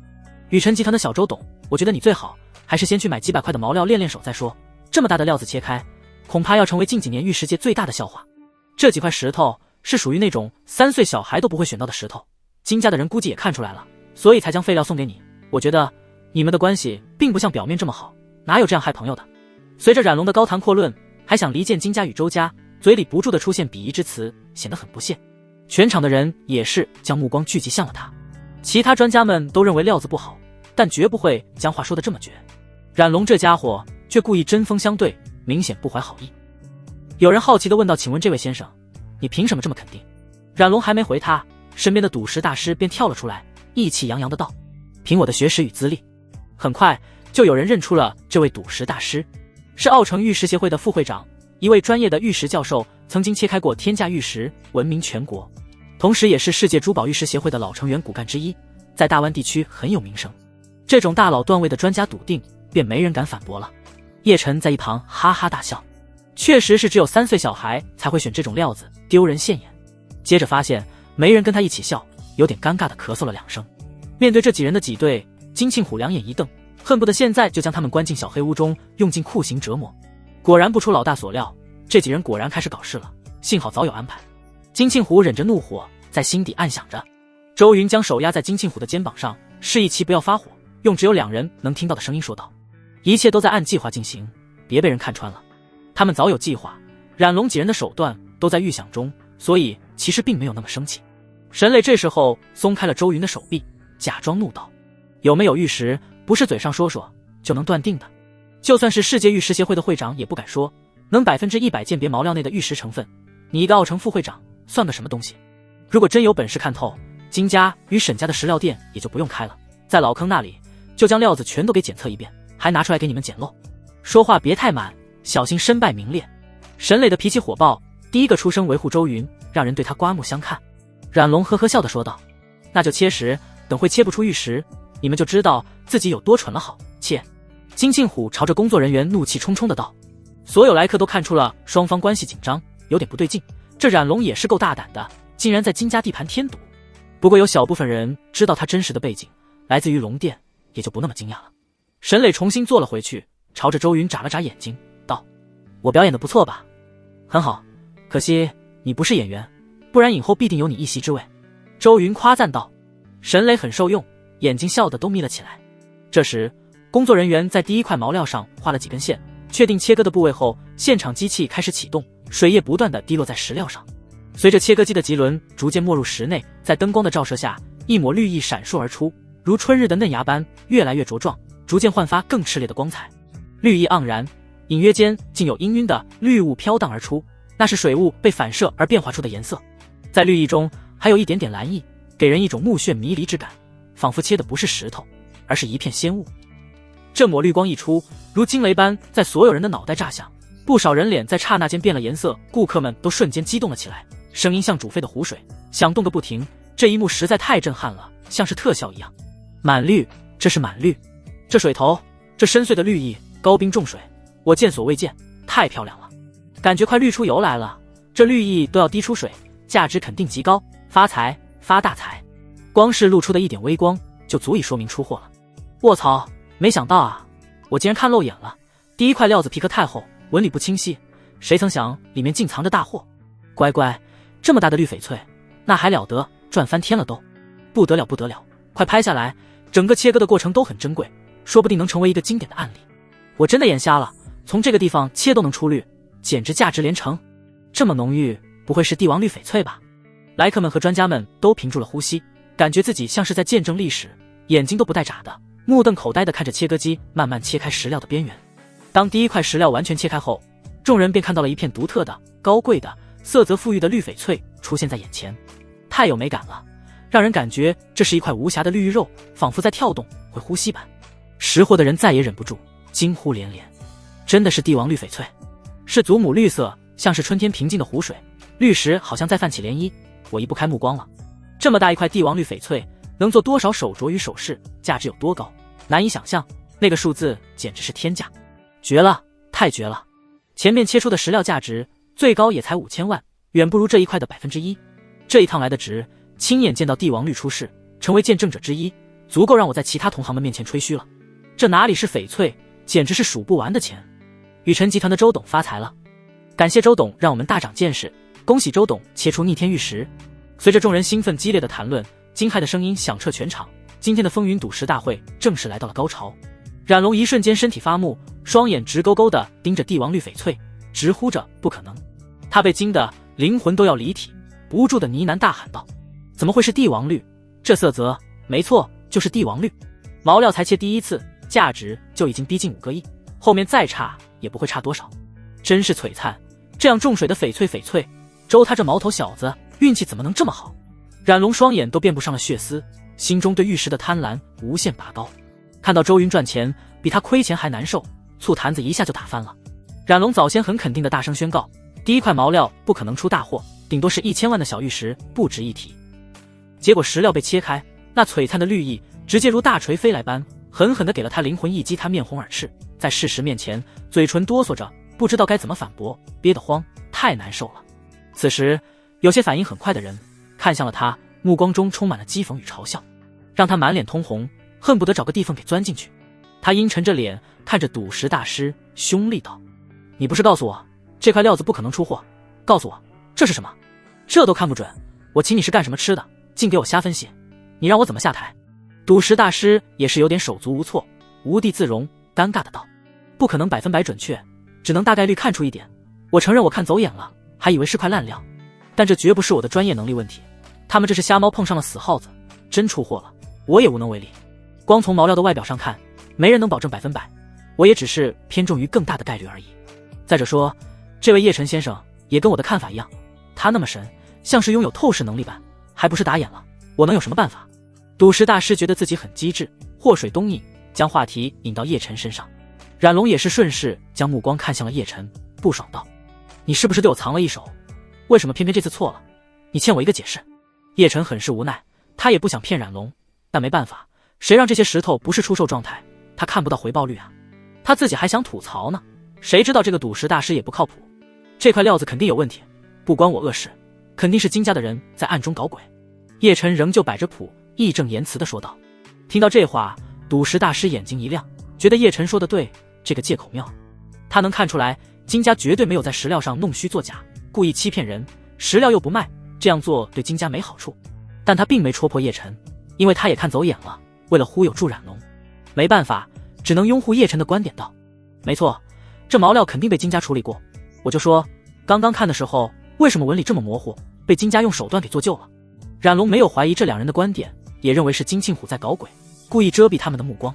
冉龙的脑子已经被贪婪所占据，羞恼的道：下次别再看错了，我不想再丢脸。赌石大师和叶晨连连应是。石料切割，三人脸色黑得跟锅底一样，被旁人偷偷嘲笑着。金庆虎拿着话筒道：哦，这位冉先生，你眼睛瞎了没？先前冉龙说只有眼瞎的才会选这块料子，不可能出货。现在金庆虎也以这句话回他。沈磊更绝，直接抢过话筒，找到人群中的一个3岁小孩，采访道：请问小朋友，这块玉如果是你，你会买吗？这个小朋友被大人扛在肩膀上看戏，是玉石世家出身的孩子，其家族和金家有合作。小孩从小耳濡目染，回答得很流利，买，当然买，别说1个亿，5个亿我都买，只有傻子才会不买，这可是包赚不赔的玉石。小朋友乖巧的道。小朋友真乖。沈磊转过身，看着冉龙三人，戏谑的笑道：看来活了这么大年纪，某些人连3岁小孩都不如，跟个智障没什么区别了。赶紧包好尿片，等等再切第2刀，别把尿给吓出来了。金庆虎和沈磊说话都很犀利，将冉龙三人说的都快没脸见人。事实摆在眼前，他们无话可说，正如沈磊先前讲的，话说的太满了，容易被打脸。那小朋友继续举手，像是报告老师一样，兴奋极了。沈磊笑意盈盈的将话筒给递过去。小朋友说道：能选出这块石料的人非常厉害，那个8字胡的商人乱说什么一文不值，这种人是个大坏蛋，误导别人，老实说以后要离坏蛋远一些。小朋友天真的话语让许多人哄堂大笑，怎么都憋不住。冉龙三人被说得满脸通红，根本无法回怼一个3岁小孩，要是跟一个小孩子置气，否则就真坐实了智障的称呼了。金庆虎上前溺爱地摸了摸小孩子的脑袋，笑道：今晚让你爸爸给你加个鸡腿。这一家人在云城做生意，跟金家有一些小业务合作，算是小资家庭。金庆虎当场乐呵呵的，承诺给他们家多派一些业务，让这一家人喜不自禁。冉龙走到一旁，压着怒火道：牙尖嘴利。而其他珠宝商则是已经开始向周云抛去购买意向。周云立即被珠宝商们围得水泄不通，听着这些人报的价钱，他回道：现在不急，等切完后我再决定卖不卖。珠宝商们赶忙七嘴八舌地劝说道：周董，所谓一刀天堂，一刀地狱，谁也不知道下一刀是什么样子。现在这料子看起来价值5亿，再切下去，如果出意外，价值就大打折扣了。这样，我出7亿买下，后面的风险我来承担，绝对公道。我出8亿，我们公司很久没有这么大的帝王绿翡翠坐镇了，你不要和我抢。周董，你相信缘分吗？我觉得我和这块石头有缘，我出9亿，卖给我吧。我不贪，周董，你如果继续切，后面出的料子当交个朋友，我都收了，价钱比市场上还要高，诚意十足。周云无奈，感觉耳朵嗡鸣作响，这些珠宝商太疯狂了，为了抢货都想要动上手脚了。幸好程大马始终在旁边看着，不然珠宝商非要将他的衣服抓乱不可。周云由衷道：我还是再切开看，我承诺到时候肯定会卖一部分。金庆虎和沈磊上来帮忙，将珠宝商给劝走，周云才得以解脱。沈磊掩口笑道：不要怪他们，最近市场上很少出极品玉石了，现在还未加工的帝王绿翡翠被炒到了极高的价格，有价无市。连财阀中的不少位高权重的人都以极高的价格求购，他们许多人想要定制的极品玉石，那些已经雕成型的，他们看不上眼。周云恍然大悟，明白过来，换作他是财阀，也想要专属于自己的定制物品，无可厚非。周云看到吃瘪的冉龙和叶晨等人，低声笑道：这么点打击就沉不住气，后面怎么玩？沈磊也是狡黠的小声道：你的计划这几个蠢货绝对想不到，等等有他们吐血的时候。没人劝得动周云，因为石料的真实情况他早已知晓，价值远超10亿，起码是3倍。一阵阵惊呼此起彼伏，在得知周云仍要切石的时候，都觉得他这么做很不理智。现在的石料已经是天价，赚了不止5倍，周云却还要搏一搏。不过他们想到周云的资产也就释然，几亿对他来说算不得什么，并不心动，肯定想搏一个大的。切石机再次按照预设好的线路继续往下切割，依旧是绿光溢满，透明的水液刚刚进入毛料内部，便被染成了绿色，化成水雾喷薄而出。极品帝王绿翡翠，这一刀下去，整个毛料价值再涨10亿。当切割机停止，玉石被工作人员小心翼翼地放平。今晚所有人都难以平静了，这块毛料实在太惊人，近几年都难有能与其相提并论。许多来客兴奋至极，拿着手机疯狂拍照，将自己也摄进画面中，然后用相片发朋友圈，给外界通知消息。然而就在他们惊讶还没停下的时候，周云示意继续切。第3刀下去，价值再次翻1倍，达到了30亿的地步。切割机仿佛都被绿光给包裹，不断地反射着晶莹剔透的绿翡翠之光，太耀眼了，具有难以言喻的美感，动人心魄。来客们目不暇接，看着帝王绿翡翠那醉人的绿意，沉溺在其中，无法自拔。工作人员将翡翠小心翼翼地拿到了舞台上，然后抬起来，围着圆形舞台转悠，供给所有人欣赏。金庆虎也是差点给周云跪下，他现在彻底服气了，自己这位青梅玩伴突然间变得神通广大，竟真能准确无误地看出石头的价值。沈磊心中最后一丝疑惑打消，不知不觉中心底对周云有了一点崇拜之意嘛，觉得真的神了。他的心态也悄然改变，知道了，或许周云不是自己能轻易掌握的男人，周云根本不缺钱，也不缺实力，这种男人根本不缺女人，想上他床的女人一大把。周云太有魅力了，颜值又高，又有钱，又有手段与能力，天底下那个女人能顶得住？沈磊觉得根本没有。他的越想越是觉得烦躁，干脆不想了，只能再次将手挽紧周云的胳膊，不舍得放开。不远处的叶晨死死地盯着台上的帝王绿翡翠，难以抑制地表现出嫉妒之意。价值最少30亿起步，如果有老板急缺，甚至能更高。叶晨暗自眼红，如果周云不出现这帝王绿，应该是自己的。凭他与金家的合作，至少能分到15亿。这下全被周云给搅和了，感觉到这么多钱在眼前流逝，他心痛到无法呼吸。他看向被所有人敬仰与恭维，还有沈磊这位大美女相伴的周云，他就恨意滔天，抢了钱还不算，连妞都被抢走。但他什么都做不了，快要在失去理智的边缘的同时，又见到金家那2个负责关着自己的打手正在人群之外笑眯眯地盯着自己。这个发现让他如同被浇了满头的冷水，让他想起被这2人支配的恐惧，怒气瞬间消失。这2个老硬币现在还在盯着，肯定就是在等自己情绪不稳定，然后重新抓回去。而一直在人群中话都不敢说的舒家人也是无比震惊。舒父来云城之前就幻想过自己能切出逆天玉石，将债务给还了，而眼前的帝王绿正是他的梦想，就这一块便能解决他当前的危机啊！他很急切，羡慕的眼都红了。这几天江城那边的法庭已经打电话让他赶紧回去，法务也说了，如果人不在也要尽快安排律师到场。他现在没有律师，原本舒氏公司的律师在知道舒家被周家抛弃之后早就提桶跑路了，他现在是进退两难，好想将石头抢走啊！叔父羡慕不已地看着前排的周云，真是人比人气死人，30亿的石头周云竟然能这么淡定。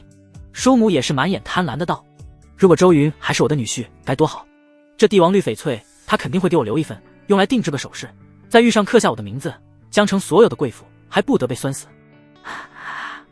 一切都回不去了，叔母痛苦不已。舒嫣然也是醋海翻腾，眼前莫名出现幻觉了。幻觉中，周云甩开那臭女人的手，走上舞台，向所有人宣告自己是他最爱的女人，一直割舍不掉，要用这帝王绿翡翠挽回曾经的挚爱，并且表示他已经知道错了，要弥补自己。然后在所有人羡慕的目光中，周云走下舞台，像个骑士一样弯腰搭着自己的手，万众瞩目中拉着自己走回舞台之上，单膝跪着请求原谅。然而这一切都只是幻觉，但舒嫣然却沉浸在其中，无法自拔，脸上露出了痴痴的笑，口水不自觉流了下来。旁边有人发现了他的异样，立即嫌弃地走开，一阵鄙夷的道，怕不是个傻子吧？金庆虎重新走上了台，拿着话筒高谈阔论，不住地恭喜着周云，同时表示这是金家借周云的光开出极品翡翠，成为风云大会的高光时刻。台下珠宝商们陷入癫狂的状态，纷纷对周云开出条件，收购极品帝王绿。有的更绝，冒着得罪冉龙背后势力的风险，将冉龙贬低的一文不值，站在周云的立场，说冉龙是个什么玩意，有眼不识泰山。他们尽量讨好周云，只求能得到这块玉料。周云被炒得头疼，帝王绿翡翠的定价他不是很懂行，只能当甩手掌柜，交给了沈磊去谈。这女人确实精明，也很镇定，让珠宝商们大出血，价格不断攀升，很快达到了35亿。冉龙看场面如此火爆，是沈磊在谈，竟然也忍着怒火，拉下了脸面，走上前来参与竞争。实在没办法，这块玉绝对有赚头，湘江港岛那边有大老板专门委托他好料，他欠了那个大佬人情，想要尽快还上。再者说，冉龙一直秉承有钱赚，脸都能不要的信条，才将生意做得这么大。生意人昨天是仇人，明天是朋友，很正常。沈小姐，我们的背后都是同属龙殿，这块玉看在哪位的面子上，给我如何？冉龙想要买货，却不向其他珠宝商讨好，依旧目中无人，像是在施舍般的侃侃而谈。帝王玉翡翠，龙殿的那几位大佬也很需要。沈小姐，不如换个交易方法，将玉上交给龙殿，我出5亿的价格补偿，到时候你们沈家便能彻底得到龙殿的支持，叱咤云城，不再是梦。我想，龙殿的那位在得知你的贡献后，肯定也会开心。冉龙趾高气扬，让旁边的珠宝商们都火冒三丈，从没见过这么讲价的。沈磊听得瞠目结舌，从未见过这么无耻的人，价值最少30亿的翡翠，这家伙只愿意开价5亿。沈磊火大，喝问道：“这是你的意思，还是龙殿的意思？”冉龙淡淡道：“不重要，看的是你的心意。如果龙殿都是你这样的人，好，那我今晚上宣布退出龙殿，从今以后与龙殿再无瓜葛。”沈磊发丝无风自动，比冉龙还要豪横，道：“别说这玉不是我的，我做不了主。就算是我开出这块玉，我就算摔烂了，也不会给你。”霸气侧漏，英姿无双，沈磊神色满是坚决，目光爆发杀意。他做下了决定，要与龙殿割裂，从今以后再也不是龙殿在夏国的势力之一。今夜回去后，就消除一切与龙殿有关的痕迹。珠宝商们看到这情况，瞬间退后了一步，他们讶异万分，沈磊竟然这么舍得。龙殿绝对强横，不少势力想加入，却根本不够资格。如果与龙殿有关系，许多商家在海外的贸易将畅通无阻，无人敢惹，是一条黄金大道。得罪龙殿，海外产业就不要想了，会受到多方位打击。沈磊说：“割舍就割舍了，哪里来的勇气？”就在这时，一个身影走到了沈磊的面前，抓住了他的手，挡住了所有对他的恶意。沈磊又惊又怒的心情，在看到周云的背影时，瞬间融化了。此刻被前所未有的安全感所包围，手里传来直透灵魂的温暖。周云看着冉龙，语气清淡：“我在这里宣布，帝王绿翡翠，冉龙禁止参与竞价，无论出多高的价钱，就算上千亿、万亿，本人也不会买。从今天开始，金家与沈家、江城周家正式达成战略深入合作，3家所有产业高度融合，产品互通，货源渠道共享，齐头进退。从今往后，3家不再与龙殿有关系的企业公司合作，包括你，冉龙。”周云看着冉龙：“你尽管上报给龙殿，沈磊是由我笼络脱离，就是摆明了挖你龙殿的墙角。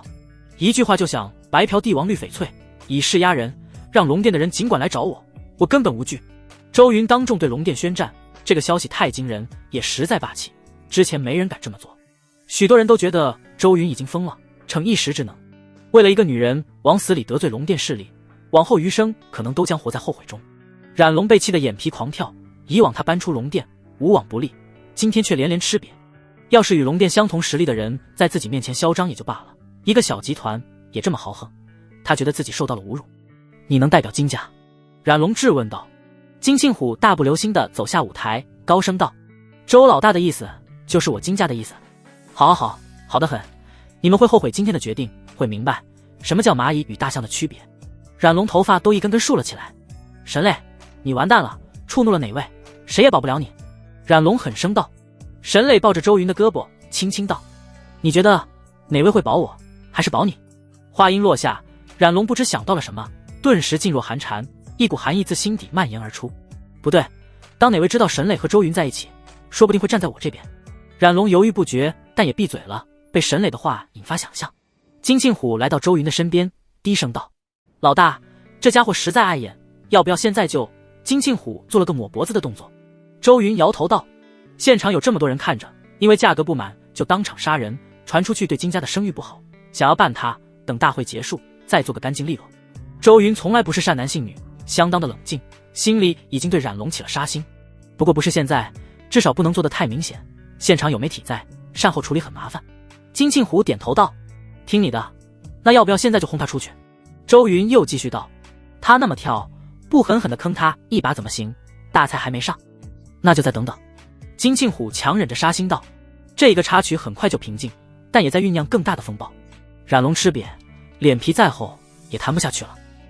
最后，这块帝王绿翡翠以40亿的价格卖给了夏国一个小有名气的珠宝商，其他珠宝商都很难接受。暗恼这次准备的不充足，然后将目光看到了第2块毛料上，双目放光，希望下一块石头也能出现好料。还真说不准，周董运气逆天，肯定能双喜临门，总不会还再来一块帝王绿翡翠吧？市场都要受到波动了。珠宝商们七嘴八舌地谈论着。在帝王绿翡翠被买走之后，场中的来客们也是将目光放在了第2块石料上。冉龙阴阳怪气地说道：“连着出2次祖母绿，天底下不可能有这种事。周云是财神转世也办不到。”赌石大师也是在一旁赌气道：“这种极品料子10年能出现一次已经难得，疯了才会觉得下一块石料还会出。叶晨一直在旁边看着，见到周云护在沈磊身前沉着冷静的样子，突然间感受到了莫名的差距。或许这才是装逼教科书，这才叫霸气。虽然他厌恶周云，但也不得不惊叹一声，实在太果断了。他作为京城叶家出身的少爷，自然听说过龙殿这个名字，换作是他，也绝不可能公然对立，只会劝沈磊先隐忍一番，好好苟着，等我成长，将来再灭掉龙殿。虽然莫名升起一丝佩服，但叶晨却不认为自己弱于周云，这样做根本不明智，死得太快，不过是困兽之斗。叶晨在心里暗想着，我承认他运气很好，但第二块石料也不可能再出现好货，能出一块已经是逆天。他以为自己是谁，和我一样有金手指。叶晨呵呵地想着，不只是他们，许多人都不愿意相信还能出货。然而事实却击溃了他们的想象。当第二块毛料切开，紫意遍布眼球的时候，所有人都惊掉了下巴。又是一块价值极高的极品翡翠，紫色的水雾眼缭绕在切口上。又开出极品翡翠来了，紫罗兰翡翠，更罕见的高贵玉石，产量极少，价值高的离谱，和帝王绿翡翠不相上下，还是坟子的，非常稀缺。这块玉放在全球也是炸裂，那些世界级的富商都要求购，很多国际明星都想求得一块粉紫紫罗兰，是极其特殊的品种。紫翡翠因颜色与紫罗兰相似，所以才被人取如此美妙的名字，市面上极少流出，是最有价值的翡翠之一。周董这块玉色泽高且鲜亮，很是高贵优雅，看得人目眩迷离。周家的资产原本只有300多亿，这2块玉一出，直接硬生生拔高了最少1/5。来客们惊呼，在场的许多贵妇少女都是目不转睛地盯着，移不开目光。粉紫的翡翠对女人有致命的杀伤力，谁都想要紫罗兰翡翠做一块玉，不仅仅是高贵的象征，还能提高面子地位。女人的攀比风比男人要恐怖，新切出的紫罗兰翡翠虽然比帝王绿翡翠小一些，但价值恐怕不会差多少。冉龙脸火辣辣的疼，刚刚才挤兑周云没多久，真又开出玉来了。这清淡又高贵的紫色让他不住的抽泣，贪婪的目光毫不掩饰，无比抓狂，太不可思议了。冉龙感觉心脏都在阵痛，在心里疯狂想着，为什么周云的运气能逆天到这种程度？为什么这块玉不是自己开出来的？相比于帝王绿翡翠，他更想要紫罗兰翡翠，因为他接到的定制需求就是一个湘江港岛的女老板，对方说要罕见的好玉，最好是紫罗兰翡翠，实在找不到，祖母绿与一些其他极品料子，和田玉等等也行。只要买下紫罗兰，必定能受到港岛女老板的青睐，到时候他在龙殿内的地位又再提升一层楼。想到这里，冉龙双目血红，真想派人过来将这块翡翠抢了。如果是在奥城切开的石头，该有多好。冉龙后槽牙都咬碎了，将贪婪硬往肚子里吞。因为周云说过，开出的玉料不再售卖给自己，也就是说他只能干看着，这才是最折磨人的。而在他旁边感受到他压抑不住怒火的赌石大师也是赶忙说道，看石这事不一定100%的准确，冉老板不能怪我，反正你也没什么损失，不是吗？冉龙恨恨地说道，看他赚钱比我亏钱还难受。连着2块毛料出极品翡翠，第3块比前面2块品相还要好，那价值该有多高？周云今天岂不是要赚上百亿？我明面上的资产也才100多亿啊，他一天赚的钱就要超越我的资产了。冉龙已经有点羞怒难当了。这时候叶晨忽然提议道，冉先生不能再让他占便宜了，我们应该趁着第3块毛料没开，将其截胡下来。冉龙道，叶先生看出来第3块的价值了。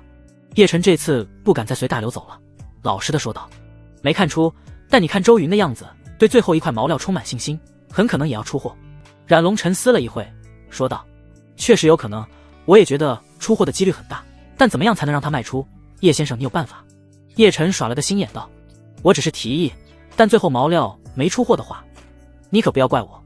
放心，一切后果我自己负责，你说？冉龙同意道。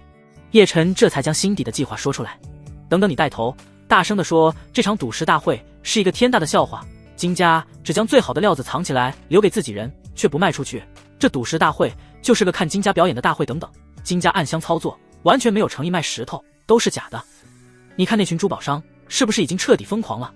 他们比你更想要玉石，肯定会同意你的说法，然后和你一起起哄，接着再逼周云将最后1块石头转卖出来，到时候不就能拿下了吗？冉龙听得连连点头，很认同叶晨的提议。他激动了，如果真的能拍下第3块石头，然后切出绝世好料，这一趟就不虚此行。就这么办，叶先生，你真是现世的诸葛亮，深得我心。另一边，珠宝商们见又出现了好货，在一片惊叹声中，也是再次将周云团团围住，纷纷求购。但周云却摇头道，紫翡翠我不卖了，不好意思大家，我留着自己玩。已经有人报价到30亿，但他却不为所动。紫翡翠可以留着以后用来笼络人心，定制的翡翠比任何礼物都有意义，特别是女人根本无法抵挡。见此，珠宝商们只能唉声叹气，满脸的沮丧，一股挫败感油然而起。就在这时，刚刚定下预谋的冉龙突然跳到舞台上，对着所有人义愤填膺的大声说道：假的，全是套路，把我们当作猴子耍。金家都是串通好的，故意将好料子藏起来不卖，故意在今晚拿出来炫耀。好算计啊，今晚这赌石大会我们拍到的料子都是一些便宜货，而真正的大料却被他们自己人玩了，这赌石大会都是黑幕。可笑，我还真以为金家是堂堂正正做生意，没想到玩法如此龌龊，竟做这种下三滥的手段。冉龙站上了舞台，满脸正义，张开双手，说得唾液飞溅，俨然像是一个受害者的模样。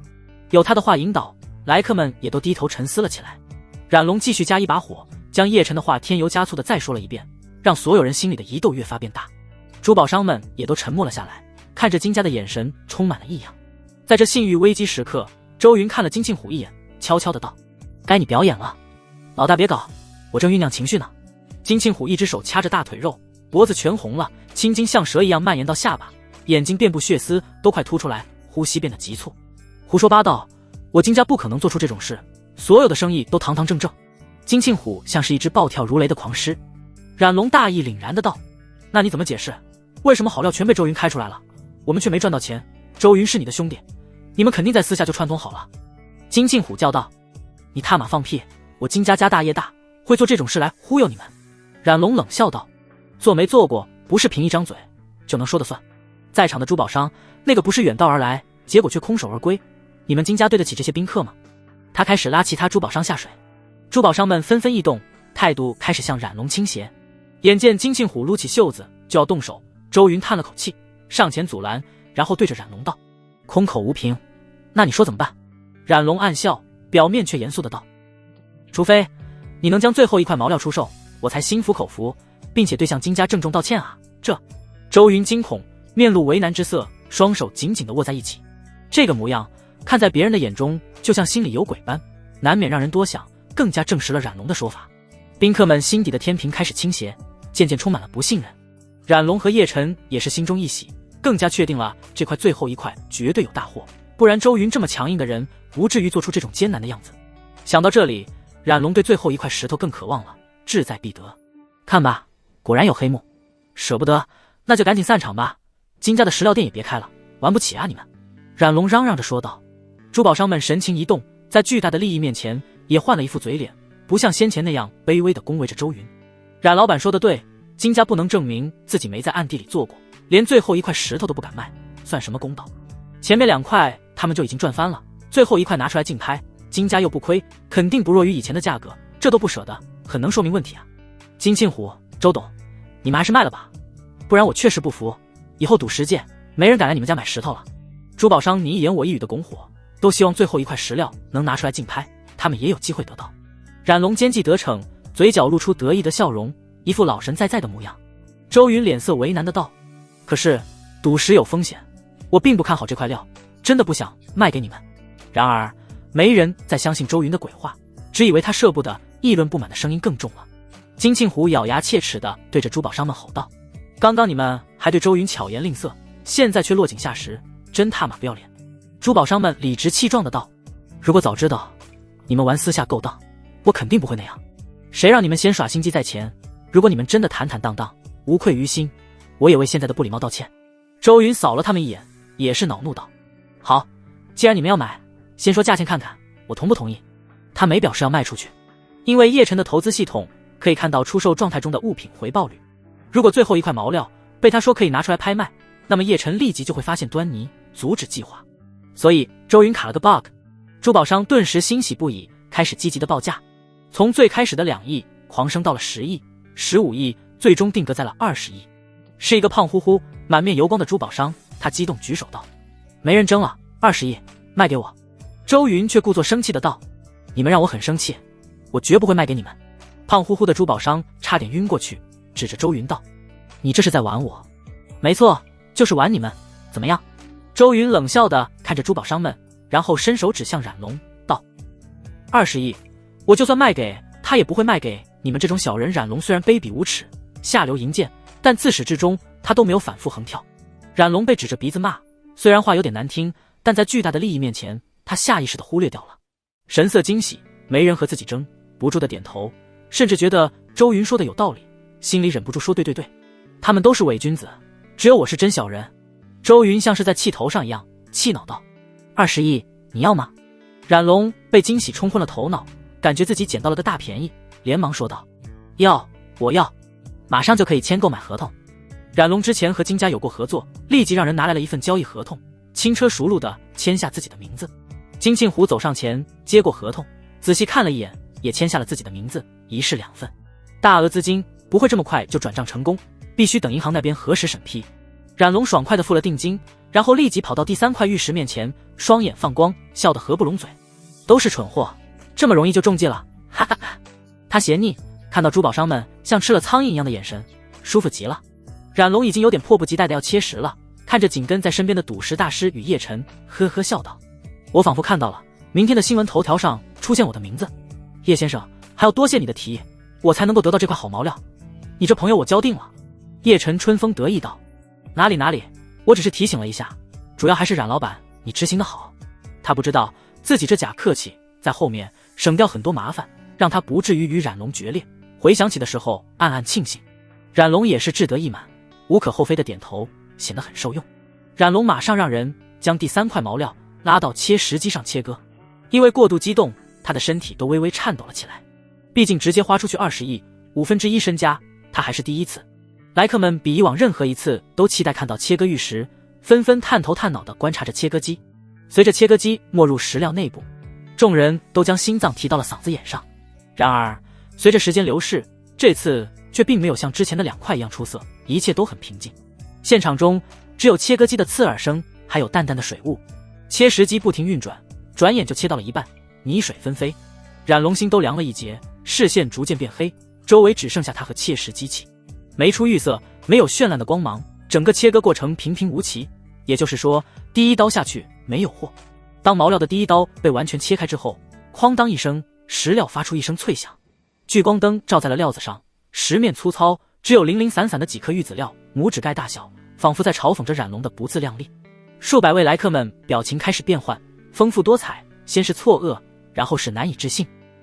因为连着开出2块价值连城的玉石，众人在心底认为这第3块毛料绝对也不差，毕竟价值上亿的毛料，结果就出了这玉石籽料，而且品质这么低，市面上卖5块钱1颗，初步估计这么多应该有200多块。垃圾籽料送我都不要，品质极低，杂色太多了，真的难看。果然，我就说世界上怎么会有这么逆天的人，连着开出2块几十亿的顶级翡翠，已经是前无古人，第3块还出的话，那就真是神了。还好第3块是废料，不然我今晚睡不着了。看来前面2块确实是运气好。不过这位江城来的周董没亏，这块烂料被那个八字胡的中年人买走了20亿，哈哈哈哈！侧面来说也算是一种运气。快看这个八字胡，他的脸色又青又肿，表情像拉不出屎来一样，太有趣了。冉龙心境出现了巨大的变化，胸口处全是刺骨的冰意，心神恍惚。第1刀下去，给了他重重的一击。叶晨不住的发怔，脸在刹那间变了颜色，悄悄地退后了2步，心里升起一股强烈的危机感，心底直呼着不可能，为什么会变成这样？明明是必赚的。刚刚周云还露出心痛的表情，看起来他很舍不得，应该是要切出盖世玉石，结果却是一坨垃圾。冉龙癫狂，再也难以淡定，死死地盯着石料，低沉地吼道：“我不信，这块料表皮比那2块好，怎么会出这种垃圾货？一定是假的，真正的惊喜在后面。切，给我继续切。”他心底还有一点希望，认为第2刀下去能出色，不敢想象买了一块废料的结局，他根本受不了，这是平生最痛的一次挫败。然而他的希望还是破裂了。第2刀照着毛料中间切下去，依旧是平平无奇，依旧全是玉子，暗淡无光泽，颜色不均，垃圾重水。冉龙已经崩溃了，浑身气血逆转，直冲头顶，脑袋嗡鸣作响，觉得天旋地转。我有点晕，好想吐。心情从山巅跌到低谷，只是一瞬间，转化太快，他的内分泌剧烈失调，身体都扛不住了。他是一个很小气的人，爱贪小便宜，不能容忍亏损，更何况是这么大的损失，已经彻底破防。20亿已经亏麻了，连平本都不可能，从中间切都不出货，没有翻身的机会。一旁的叶晨傻眼了，他看着已经陷入狂躁症的冉龙，暗道大事不妙，心底掀起了滔天骇浪之余，还有一股无尽的后悔之意。刚刚就不应该多嘴，提议让冉龙买下这块料，这下别说拉投资，不被砍死都算命好。怎么会这样？该死！要是这块石料是出售状态就好了，我还能看到回报率，这下麻烦了。叶晨浑身像被针扎一样，麻木不已。冉龙面红脖子粗，像回光返照，身体又绷得笔直，声音嘶哑地吼叫道：切，继续切这块料子，不可能这么废，不会的，一定不会的。冉龙入魔，仍旧认为第3刀下去还能出货，他只想亏少一点，后面再出个紫罗兰翡翠，够打一对手镯，就能讨好港岛那位女老板，花20亿得到女老板的关注，怎么都值。然而随着切石机继续响动，第3刀下去，冉龙直接瘫软在地，一屁股坐在冰凉的地板上，不顾形象，脸变得蛤蟆状，大口大口地呼吸着空气。不知道的还以为他哮喘病犯了，惹得周围的宾客们离他越来越远。他眼神开始混乱，视线在逐渐暗淡，整个天地好像都没人，只有他自己，这种孤独、慌张、惶恐的情绪蔓延灵魂。他出不来，世界都安静了，周边一片嘈杂声全都被隔绝在外。他带来的保镖赶忙来守着他，不敢动他，他真的崩溃过去。这种情况只有让他慢慢缓解，才能自我恢复，挫败感太强了，回去后得找心理医生才能调理。无论任何人讲话，他都听不到。赌石大师也是慌的一批，以前从未失手过，这还是第一次，结果就败了几十亿。他也要大吐血。消息传回去，副会长身份不保，成为众多专家的笑料，被冉龙花大价钱请来看时，结果倒亏20亿，也算前无古人的专家了。玉石子料拿来做挂绳都嫌弃，亏麻了。他和叶晨一样，都不敢去靠近冉龙，生怕被当场手撕。但他又走不了，跟着冉龙一起来的，只能一起回去。叶晨却没有这么多顾虑，随时能走。叶晨很聪明，趁着冉龙呆滞的时候，走上前，满脸苦瓜色的道：冉先生，那个我家里有事，先走了，很高兴认识你，改天再联系。然后头也不回的往庄园外走去。他的速度越来越快，变成了小跑，最后是飞奔，100米13秒88的速度，一溜烟就窜没影了。与此同时，舒家人也是心领神会，紧随叶晨的其后，跑得飞快，生怕被殃及池鱼。随着叶晨的离开，冉龙变得痴傻，庄园内再次掀起了暴风雨般的嘈杂声音，整个庄园都沸腾了。现在是午夜，原本有困意的人也全都惊醒，精神无比，全是幸灾乐祸的谈论，口水都快将冉龙给淹没。一些人脸上甚至露出痛快的笑容，还有连天的狂笑。倒亏20亿太惊人了，这件事情的精彩程度比开出天价玉石有过之而无不及，明天绝对要上头条新闻，整个短视频平台都要被刷爆。可以预想，冉龙老板的名字确实要登上最显眼的版面，但并不是赚大钱，反而是亏成了麻瓜，成为所有人的笑话。奥城来的冉老板这下吐血了，真倒霉啊他！20亿打水漂就切出了这么一块烂石头，我觉得我上午也行，随便在路边捡一块大石头，切出来都比这块料子好。看他的样子要精神错乱了，哈哈，真可怜。赌石有风险，承受不起就不要玩，活该。谁让他非要跟金家赌气，要切这块石头的？作为一个珠宝商，好好的收玉石，做加工卖首饰赚钱不行吗？非要和别人过不去，确实是自作自受。刚刚他在舞台上演讲时有多嚣张，有多义正言辞，现在就有多狼狈。宾客们都围住了跌坐在地面上的冉龙，沸沸扬扬地讨论着整个事情的经过。宾客们在复盘之后才发现，之前如果没有冉龙的引导，他们还不会联想到金家暗箱操作。这家伙故意站出来引导大家的舆论观念，别有用心，就是为了这最后一块毛料。结果偷鸡不成蚀把米，玩脱了，倒亏一大把钱，自己先糊涂了。宾客们也明白了过来，自己被冉龙当枪使，操纵了认知。这块毛料被切，颗粒无收，足以证明金家和周云堂堂正正，大公无私。周董原先并不想卖，要自己切开，原本他是要亏的。冉龙却自作聪明，步步紧逼，让金家证明自己，把料卖出去。他以为自己捡到大便宜，没想到是大坑。我还记得周云当时做下决定，心痛沮丧的表情，还有那被人污蔑可怜的模样。现在冉龙反而亏了，哈哈，真为他开心。什么叫自取其辱？这就是看他现在三魂七魄都快要散掉的模样，真是解气。该非要污蔑金家，这下好了，20亿直接亏没了，简直是送财童子啊！哈，我一般不笑的，除非忍不住。周云又凭白赚了20亿，不得不说，运气逆天，连必定要亏的毛料也能以另类的方法赚钱。冉龙慢慢清醒了过来，但在听到闲言碎语的时候，浑身一个机灵，再次崩溃了，陷入迷惘的状态，像是被鬼上了身。持续了很长的时间，有人提议给他买瓶清凉油涂在额头上。宾客中幸灾乐祸的不在少数，其中要说最开心的莫过于其他珠宝商。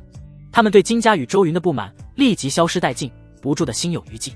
没买到帝王绿翡翠的怨恨全都消散了，现在对周云还充满了感激之意。那个将价格抬到20亿的胖子珠宝商也是肥肉乱颤，一阵后怕。他跑到了周云面前，当场就给跪下了，脸上写满了惊恐。谢谢周董的不杀之恩，我为刚刚的不礼貌的行为向你郑重道歉赔偿，谢谢你高抬贵手。胖子哆哆嗦嗦，头都埋到了地底。他倒也识趣，刚刚要不是周云将购买权只给了冉龙一个人，他就要亏20亿。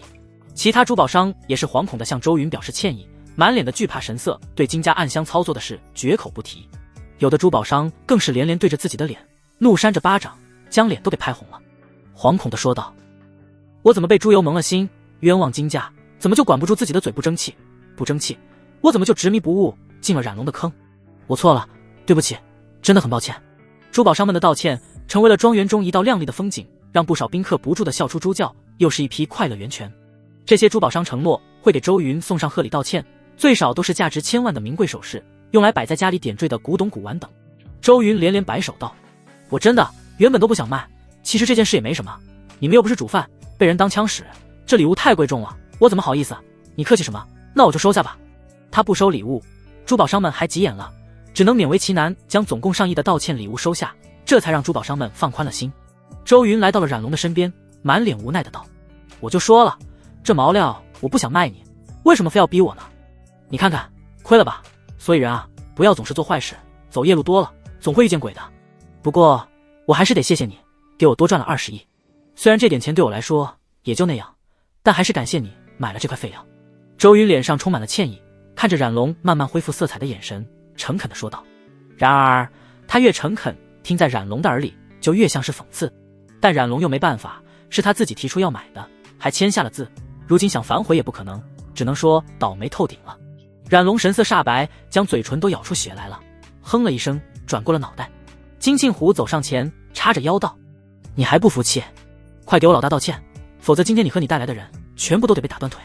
金家的打手与安保立即围了过来，足有50-60位精壮大汉，气势如虹。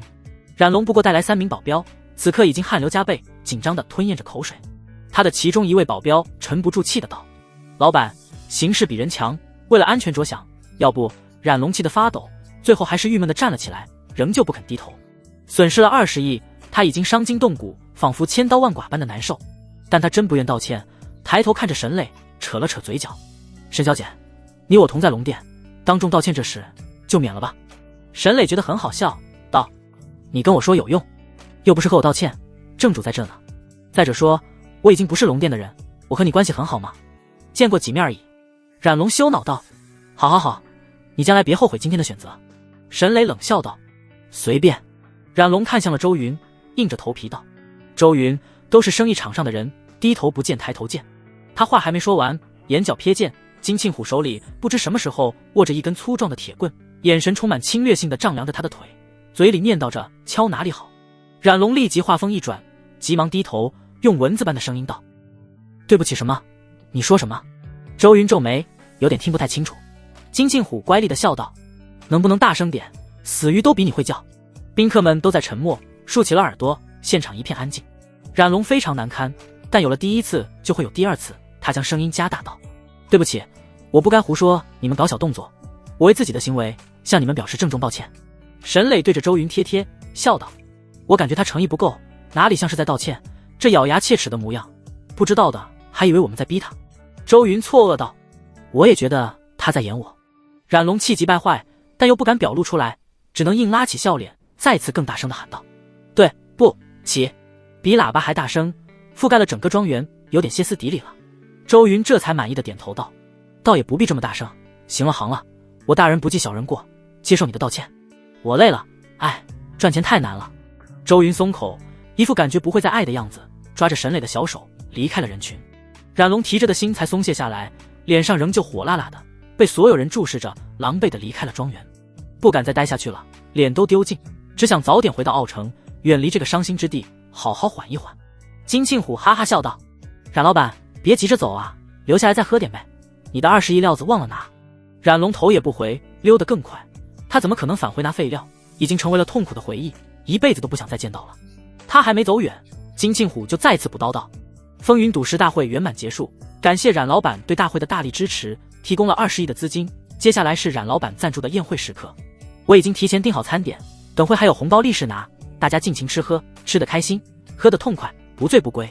金庆虎的声音透过音响覆盖整个庄园，庄园外传来一声比音响还要分明的哀嚎声。宾客们眉开眼笑，纷纷感谢金家与周云还有冉老板的慷慨，举起了酒杯欢呼起来。气氛融洽，他们推杯换盏，谈笑着聊今晚上的事情，其中谈论最多的就是冉龙的憋屈，不停地捧腹大笑。金庆虎来到了周云的身边，低声问道：老大，要不要弄死他？周云身上涌现出一股凌冽的杀气，冷冽道：别让他活着离开云城，找到他后速战速决。在冉龙趾高气扬的时候，他的心里就已经泛起杀机。他从来不是什么善男信女，对于所有不安定的因素绝不会留着，必然要做到斩草除根，赶尽杀绝。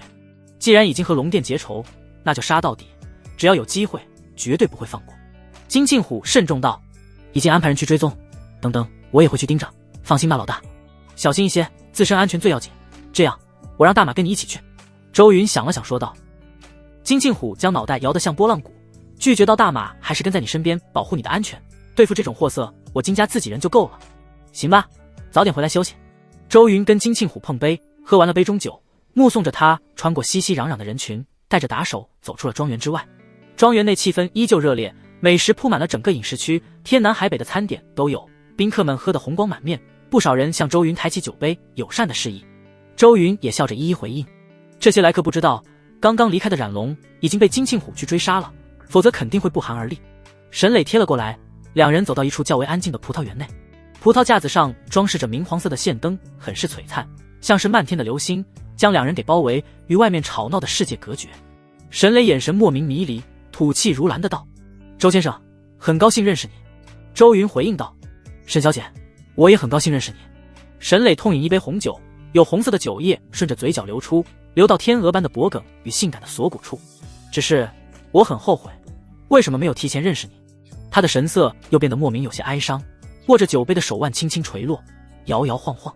生在豪门世家，身不由己，来自长辈们的压力，还有父母强行加在我身上的锁链，都让我始终像一个上了发条的玩具，一直向前走。但我很累，真的很累。在叛逆期的时候，为了反抗家里的安排，我在右手臂上纹下全是刺的红玫瑰，希望能让他们放弃我，我就可以不被他们左右。但红玫瑰再怎么样，却始终也是一朵花，也会被人采摘。长大后我无能为力，我被家人安排嫁给一个富商，但我不喜欢他，我很厌恶。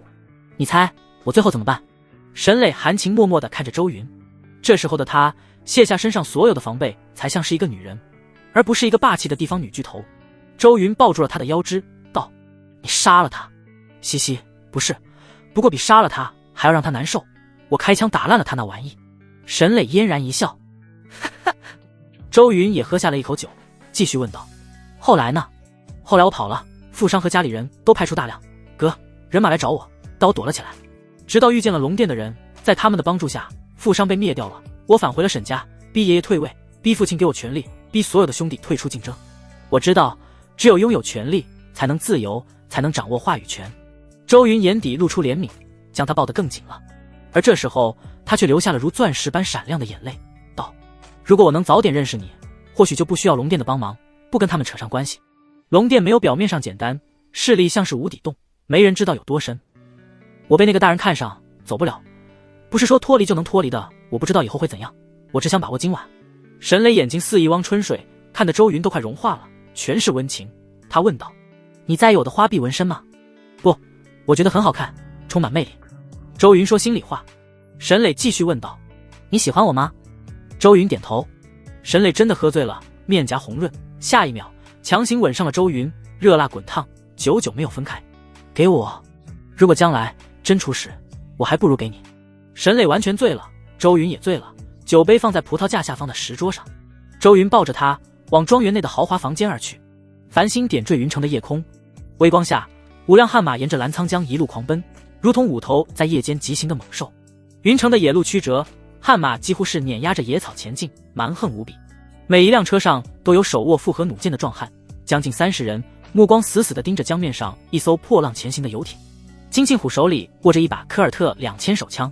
夏国对火器管控严苛到了变态的地步，只要类似枪身的物品都会收缴，如果被查出藏有枪械，更是被指控严重的刑事责任。想从边疆外带火器过来极难，被人指控大量收集后，就算是金家也承受不住被整治的代价。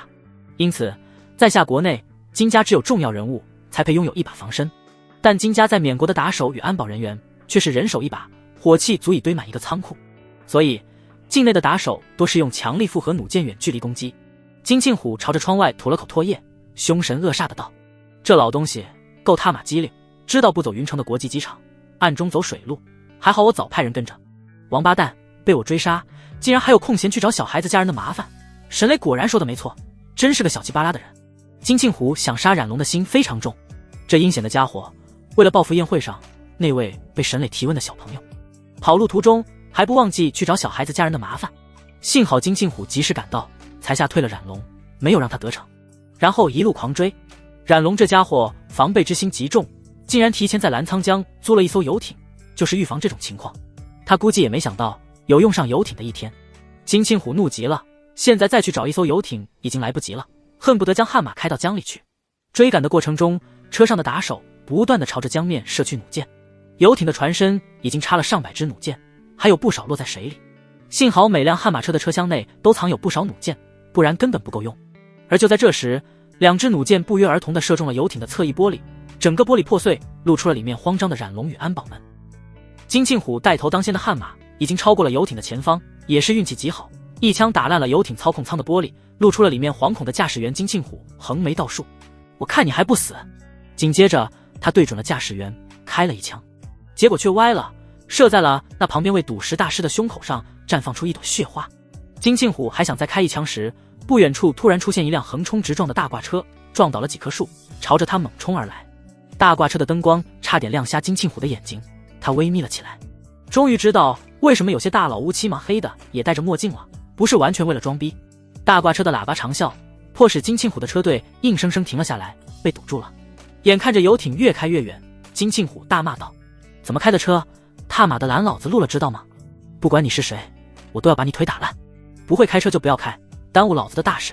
金庆虎提着手枪跑到了大货车的车门前，但却发现上面的司机已经不见了。金家少部分打手将弩箭换成了砍刀，搜索了一遍大货车，却没发现人影。就在这时，几道闷哼声响起，在不远处树林搜查的2个打手倒地了，脖子不成形状的歪曲着，说不出话来。有打手将手电筒照射过去，却发现除了倒地的自己人外，一个鬼影子都见不到。还没等金庆虎前去查探，又有2人倒地，依旧是连提醒都没来得及，速度快得令人啧舌。金庆虎凶狠地大声喊道：“是谁？给老子出来！你他妈的有种跟老子玩正面的！”但暗中的人却没理他，依旧在黑夜中狩猎，不一会儿又倒下了几人。金庆虎敏锐地发现四周的杂草中有2道黑影一闪而过，但他根本看不清楚。他仔细地盯着，四周安静一片，打手们都屏住了呼吸，向杂草处连开了2枪示威，却没有任何作用，只能平白浪费子弹而已。妈的，见鬼了！金庆虎心底冒起一股寒气，不由得后退了2步，因为又有人倒地了。打手们也不寒而栗，慢慢地收拢成一团，这种对未知的恐惧笼罩住了他们。终于，一个拿着手电筒的打手看到了一点端倪，大声提醒所有人：“在这里！”砰砰，嗖嗖，枪声与弩箭破空声立即射进电筒照到的杂草处，却什么都没有击中。手电筒打手凝神道：“速度太快了，瞄不准，我只是看到了一眼，下一秒就不见了。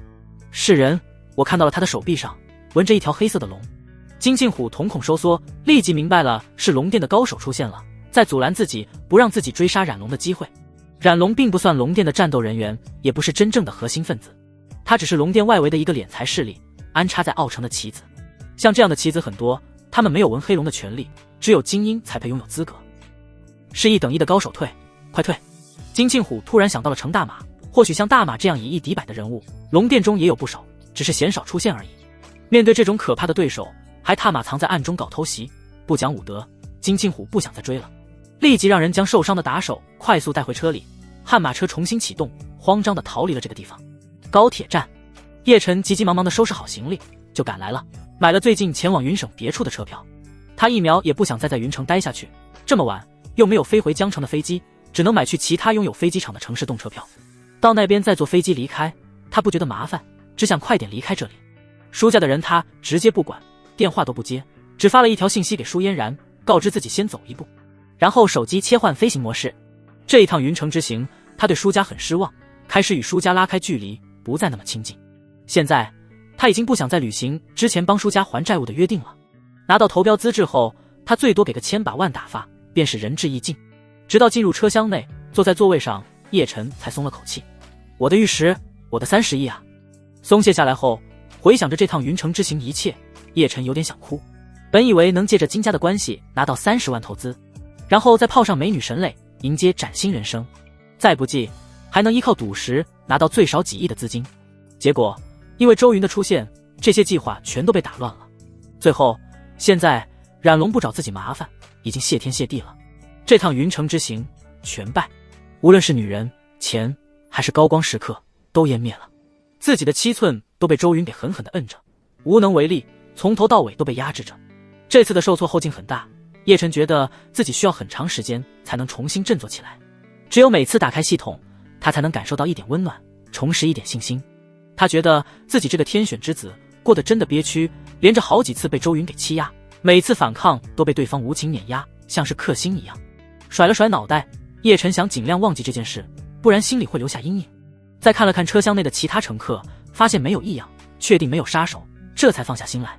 他不知道周云和金庆虎并不会杀他，这个担心实在有点多余，毕竟是未来的大舅哥，而且周云还要靠他激活系统的选择任务得到好处，当然不会让他这么轻易的死去。只有当他的姐夫、姑父或者姨父，或者才能过快乐的生活这样子。叶晨头靠着座位，不知不觉间睡着了。太累了，感觉不会再爱了。第二天，天色微亮，郊外庄园已经变得如往日一样平静，昨夜的喧闹变成了一场梦境。周云从柔软的天鹅绒被子上醒来，睁开眼便看到沈磊已经穿好衣服，翘着小脚坐在床边，温柔地看着自己。见他醒来后，沈磊便站起身，恢复了孤芳独傲的神色，情绪复杂地看着他。我会一直关注你的消息，如果你陷入危险，被龙殿盯上，我会不顾一切的救你。沈磊没说透，但周云心里却是明白，到最危险的时候，这个女人会因为自己答应龙殿那位的条件，也就是成为那位的女人来保护自己。周云心中一凛，不想看到这种局面的发生，慎重的道：你别多想，我不会出事，不要听外面的风言风语，你跟我回江城，待在我身边，自然能看到龙殿或许现在很强大，但却不是不能对抗消灭的。沈磊真的做得出来，性格实在太莽，不顾一切。他想要带沈磊走，跟在自己身边才安心。消息总是会延误和误传的，很可能自己只是受到了一点轻伤，传到云城的时候，沈磊会因为过度重视，认为自己受了重伤，然后做出没有理智的事情。也只有让沈磊跟在自己身边，才能看到自己的能力，增加更多信心。然而沈磊却坚定地回绝道：不，我绝不会走，也不会跟着你。我希望我是独立的，我们的事业关系是互相的，我不想将来需要什么都要请求于你，依附你。周云叹了口气，沈磊性格倔强，或许会接受自己的帮助，但绝不会像个小女人一样靠着自己生活，这也是他身上迷人的一个点。沈磊离开了床头，慢慢走向门外，轻声道：沈家不能没有我，昨晚的事情发生后，龙殿肯定会有动作，我走不脱。沈家有我的父母，我的亲人，我不能眼睁睁地看着他们受难，这个羁绊我斩不断。沈磊走到了门口，转过身，灿烂地笑道：小男人，加油，希望你不要让我失望。然后打开门离开了房间。周云看着他走路姿势的怪异，知道自己劝不了，只有用事实证明自己，将龙殿给推倒，才能让他安心。在此之前说一切空话都是枉然的。他起身看着床单上的一抹嫣红，心里很不是滋味。龙殿，龙殿。周云一边穿衣服一边嘀咕着，他在心里回想着龙战于天剧情里的一切细节，要对付这样的庞然大物，已经盘根错节的顶级势力，不能有一丝的马虎。双方现在已经不可避免地走到了对立面。与叶晨这位幼苗不同，龙王剧情开头便是兵王回归都市，近乎于无敌，早已打下了坚实的根基。雨辰集团面对龙殿，就像暴风雨中的一棵小树，被吹得摇晃不停。因为我的穿越，剧情或许有些许偏离，比如龙王和沈磊扯上了关系，但大致人物主线应该相同。我要趁着他还未回归，提前布局，掠夺他的气运，截胡他的所有。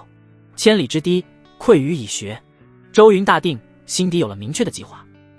穿好了衣服，叫庄园的佣人来收拾床单，来到餐厅吃早餐，便看到金庆虎顶着大大的黑眼圈，闷闷不乐地坐在餐椅上，喝着名贵的燕窝粥。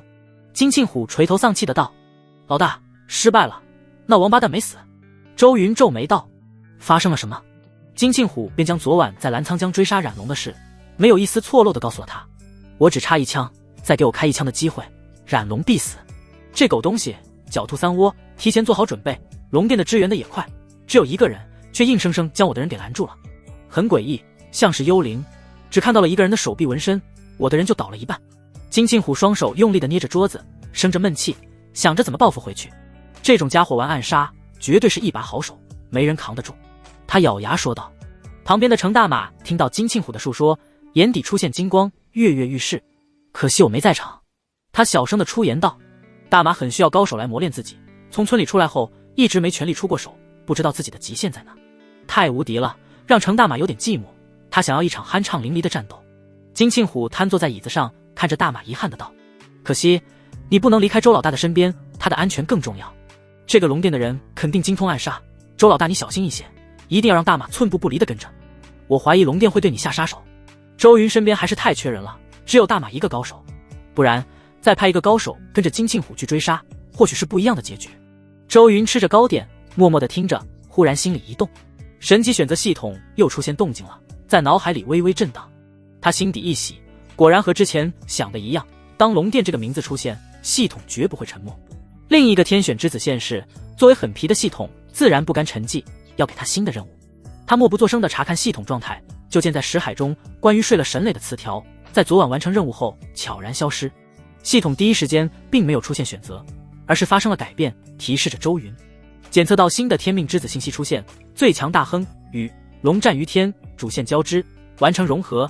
系统考虑到宿主自身安全，移除选择，更改为强制发布任务。提醒：宿主安全为重中之重，系统会检测不稳定因素，提供最可靠与符合宿主意愿的选择。提醒：系统将移除词条提醒，并且宿主可以选择接受或拒绝任务，不会出现惩罚。提醒：系统奖励不再提前发放，更改为完成任务后发放，并且会爆发随机奖励。周云被系统的改变弄得有些猝不及防，当下仔细阅读条例，不一会儿后心里大定，内容也还算是能接受，就是暂时没了选择，变成了直接发布任务。作为补偿，他还能拒绝接受任务，还会爆发随机奖励，等于是拿双份奖励，还不错。他继续看下去。发布任务：前往奥城，铲除冉家所有势力，杀掉对宿主有极大仇恨的冉龙。任务完成后，奖励：未来脑机交接融合科技，爆发额外奖励，全身属性随机增加3至10点。看完任务的信息，周云忍不住吐槽：奥城作为特区，龙蛇混杂，跟内陆完全不同。冉龙在那里势力绝对庞大，而且肯定藏有火器，危险至极。这就是为我安全着想的选择，让我过去奥城，身处险地，不愧是皮皮系统。幸好任务奖励不错，相比于以前的选择，新的系统做完一次任务就能获得2份奖励，这太棒了。未来科技脑机交合技术，周云略有耳闻，知道非常牛掰，如果能完美实现，必将改变全世界的生活。现阶段的蓝星也有人在研究，不过却只是刚刚起步，技术还停留在浅显的表层，想要完全实现，最少还要20年。脑机接口交融，便是指人或动物的大脑与外部的设备之间创建直接的联系，实现脑神经与设备的信息交互的概念。现在这个时代的脑机交接技术不成熟，经常会出现损坏大脑以及身体生理等等的不可逆的后遗症，只能用在给残疾人员定制的智能仿生假肢检测病人的心理状态与一些粗糙的 VR 等等上。而系统出产的完美脑机交接技术非常成熟，完全没有后遗症，并且弥补大量的 bug， 开发强大的算量等等。如果让研究这方面的专家得到这份技术，肯定会疯狂的痴迷，因为这意味着新时代的开启。有了完美脑机交接，便能研发完美的虚拟与现实，只要带上一个简单的仪器，躺在床上便能进入另一个世界。游戏、影视、培训、军事训练、次元动画交互、人工智能、AI、元宇宙等等各领域都将因为这份技术而开启变革。甚至随着时间的推移，它能开启赛博时代，在人体内插入芯片，随时随地上网，研究人工心脏，搭建人体与机器的完美融合，甚至机械飞升。周云呼吸变得很重，很喜欢这个奖励，有了这份技术做地基，一个未来的科技集团开始悄然成型。他之前就想过将地产产业转型为科技产业，但他除了一个发泡剂外，并没有其他科研技术。现在却完全没问题了，只要拥有这份技术，他便能和官方站在平等的地位，很有底气的交流，各取所需，谈判、他相信上面的人肯定不遗余力地支持自己，他也能依靠官方的力量，更轻松地应付随时都要归来的龙王。毕竟龙王的大部分势力属于外国，官方绝不允许有外国势力在国内捣乱。周云调整心态，看向了第二份奖励。全身属性提升，体质、精神、力量、速度、耐力，也是他最想要得到的奖励之一。试用前也买不到2份奖励都很不错，周云选择了接受任务。外界，金庆虎和大马聊得正欢，猜测阻拦自己的高手是什么路数的功夫。小虎，如果龙殿的人找上你，一定要以自身的安全为重。周云凝重的开口。随着他开始打压龙殿在国内的势力，杀了冉龙，后续龙殿必将会派出更多的人来报复，他身边的人必将受到牵连，特别是远在云城的小虎和神磊，他不愿意见到2人出事。金庆虎点头道：我会注意的，最近我会扩充安保人数，尽量不让龙殿有可乘之机。真遇到危险，你先投降，无论什么条件都答应下来。周云继续叮嘱道：这种危急情况不会持续多久，我将要对龙殿动手，最快时间铲除他们在国内的影响力。金庆虎点头道：我懂，肯定会保命优先。只是周老大，你准备怎么动手？这个组织太神秘，情报太少，我们连有多少势力与龙殿有关都不知道。也许云城或者江城内就有其他势力与龙殿有染，藏得极深，连我金家都查不出来。周云呵呵笑道：这你不用担心，我自有办法，听我消息就成。我过几天准备去一趟奥城，冉龙这笔账不能就这么算了。金庆虎道：去奥城？周老大，那里是冉龙的地盘，人生地不熟的，你就算有大马护着，也不一定能讨得了好。如果你真要去的话，我也去。冉龙买那块石料花了20亿，我估计现在的他肯定不愿意给钱，就算有合约在，也会强行拖着。我原本想的是先将他杀了，然后再拿着合同去找他家人要债，这样还能轻松些。现在他没死，只能再去找他了。金庆虎话里话外的意思就是想跟周云一同前往，将冉家给掀翻。周云摸着下巴沉思了起来，在想着其中的利弊。金庆虎急道：周老大，我能从越国那边搞一批火器，从海路运到奥城，绝不会拖你后腿。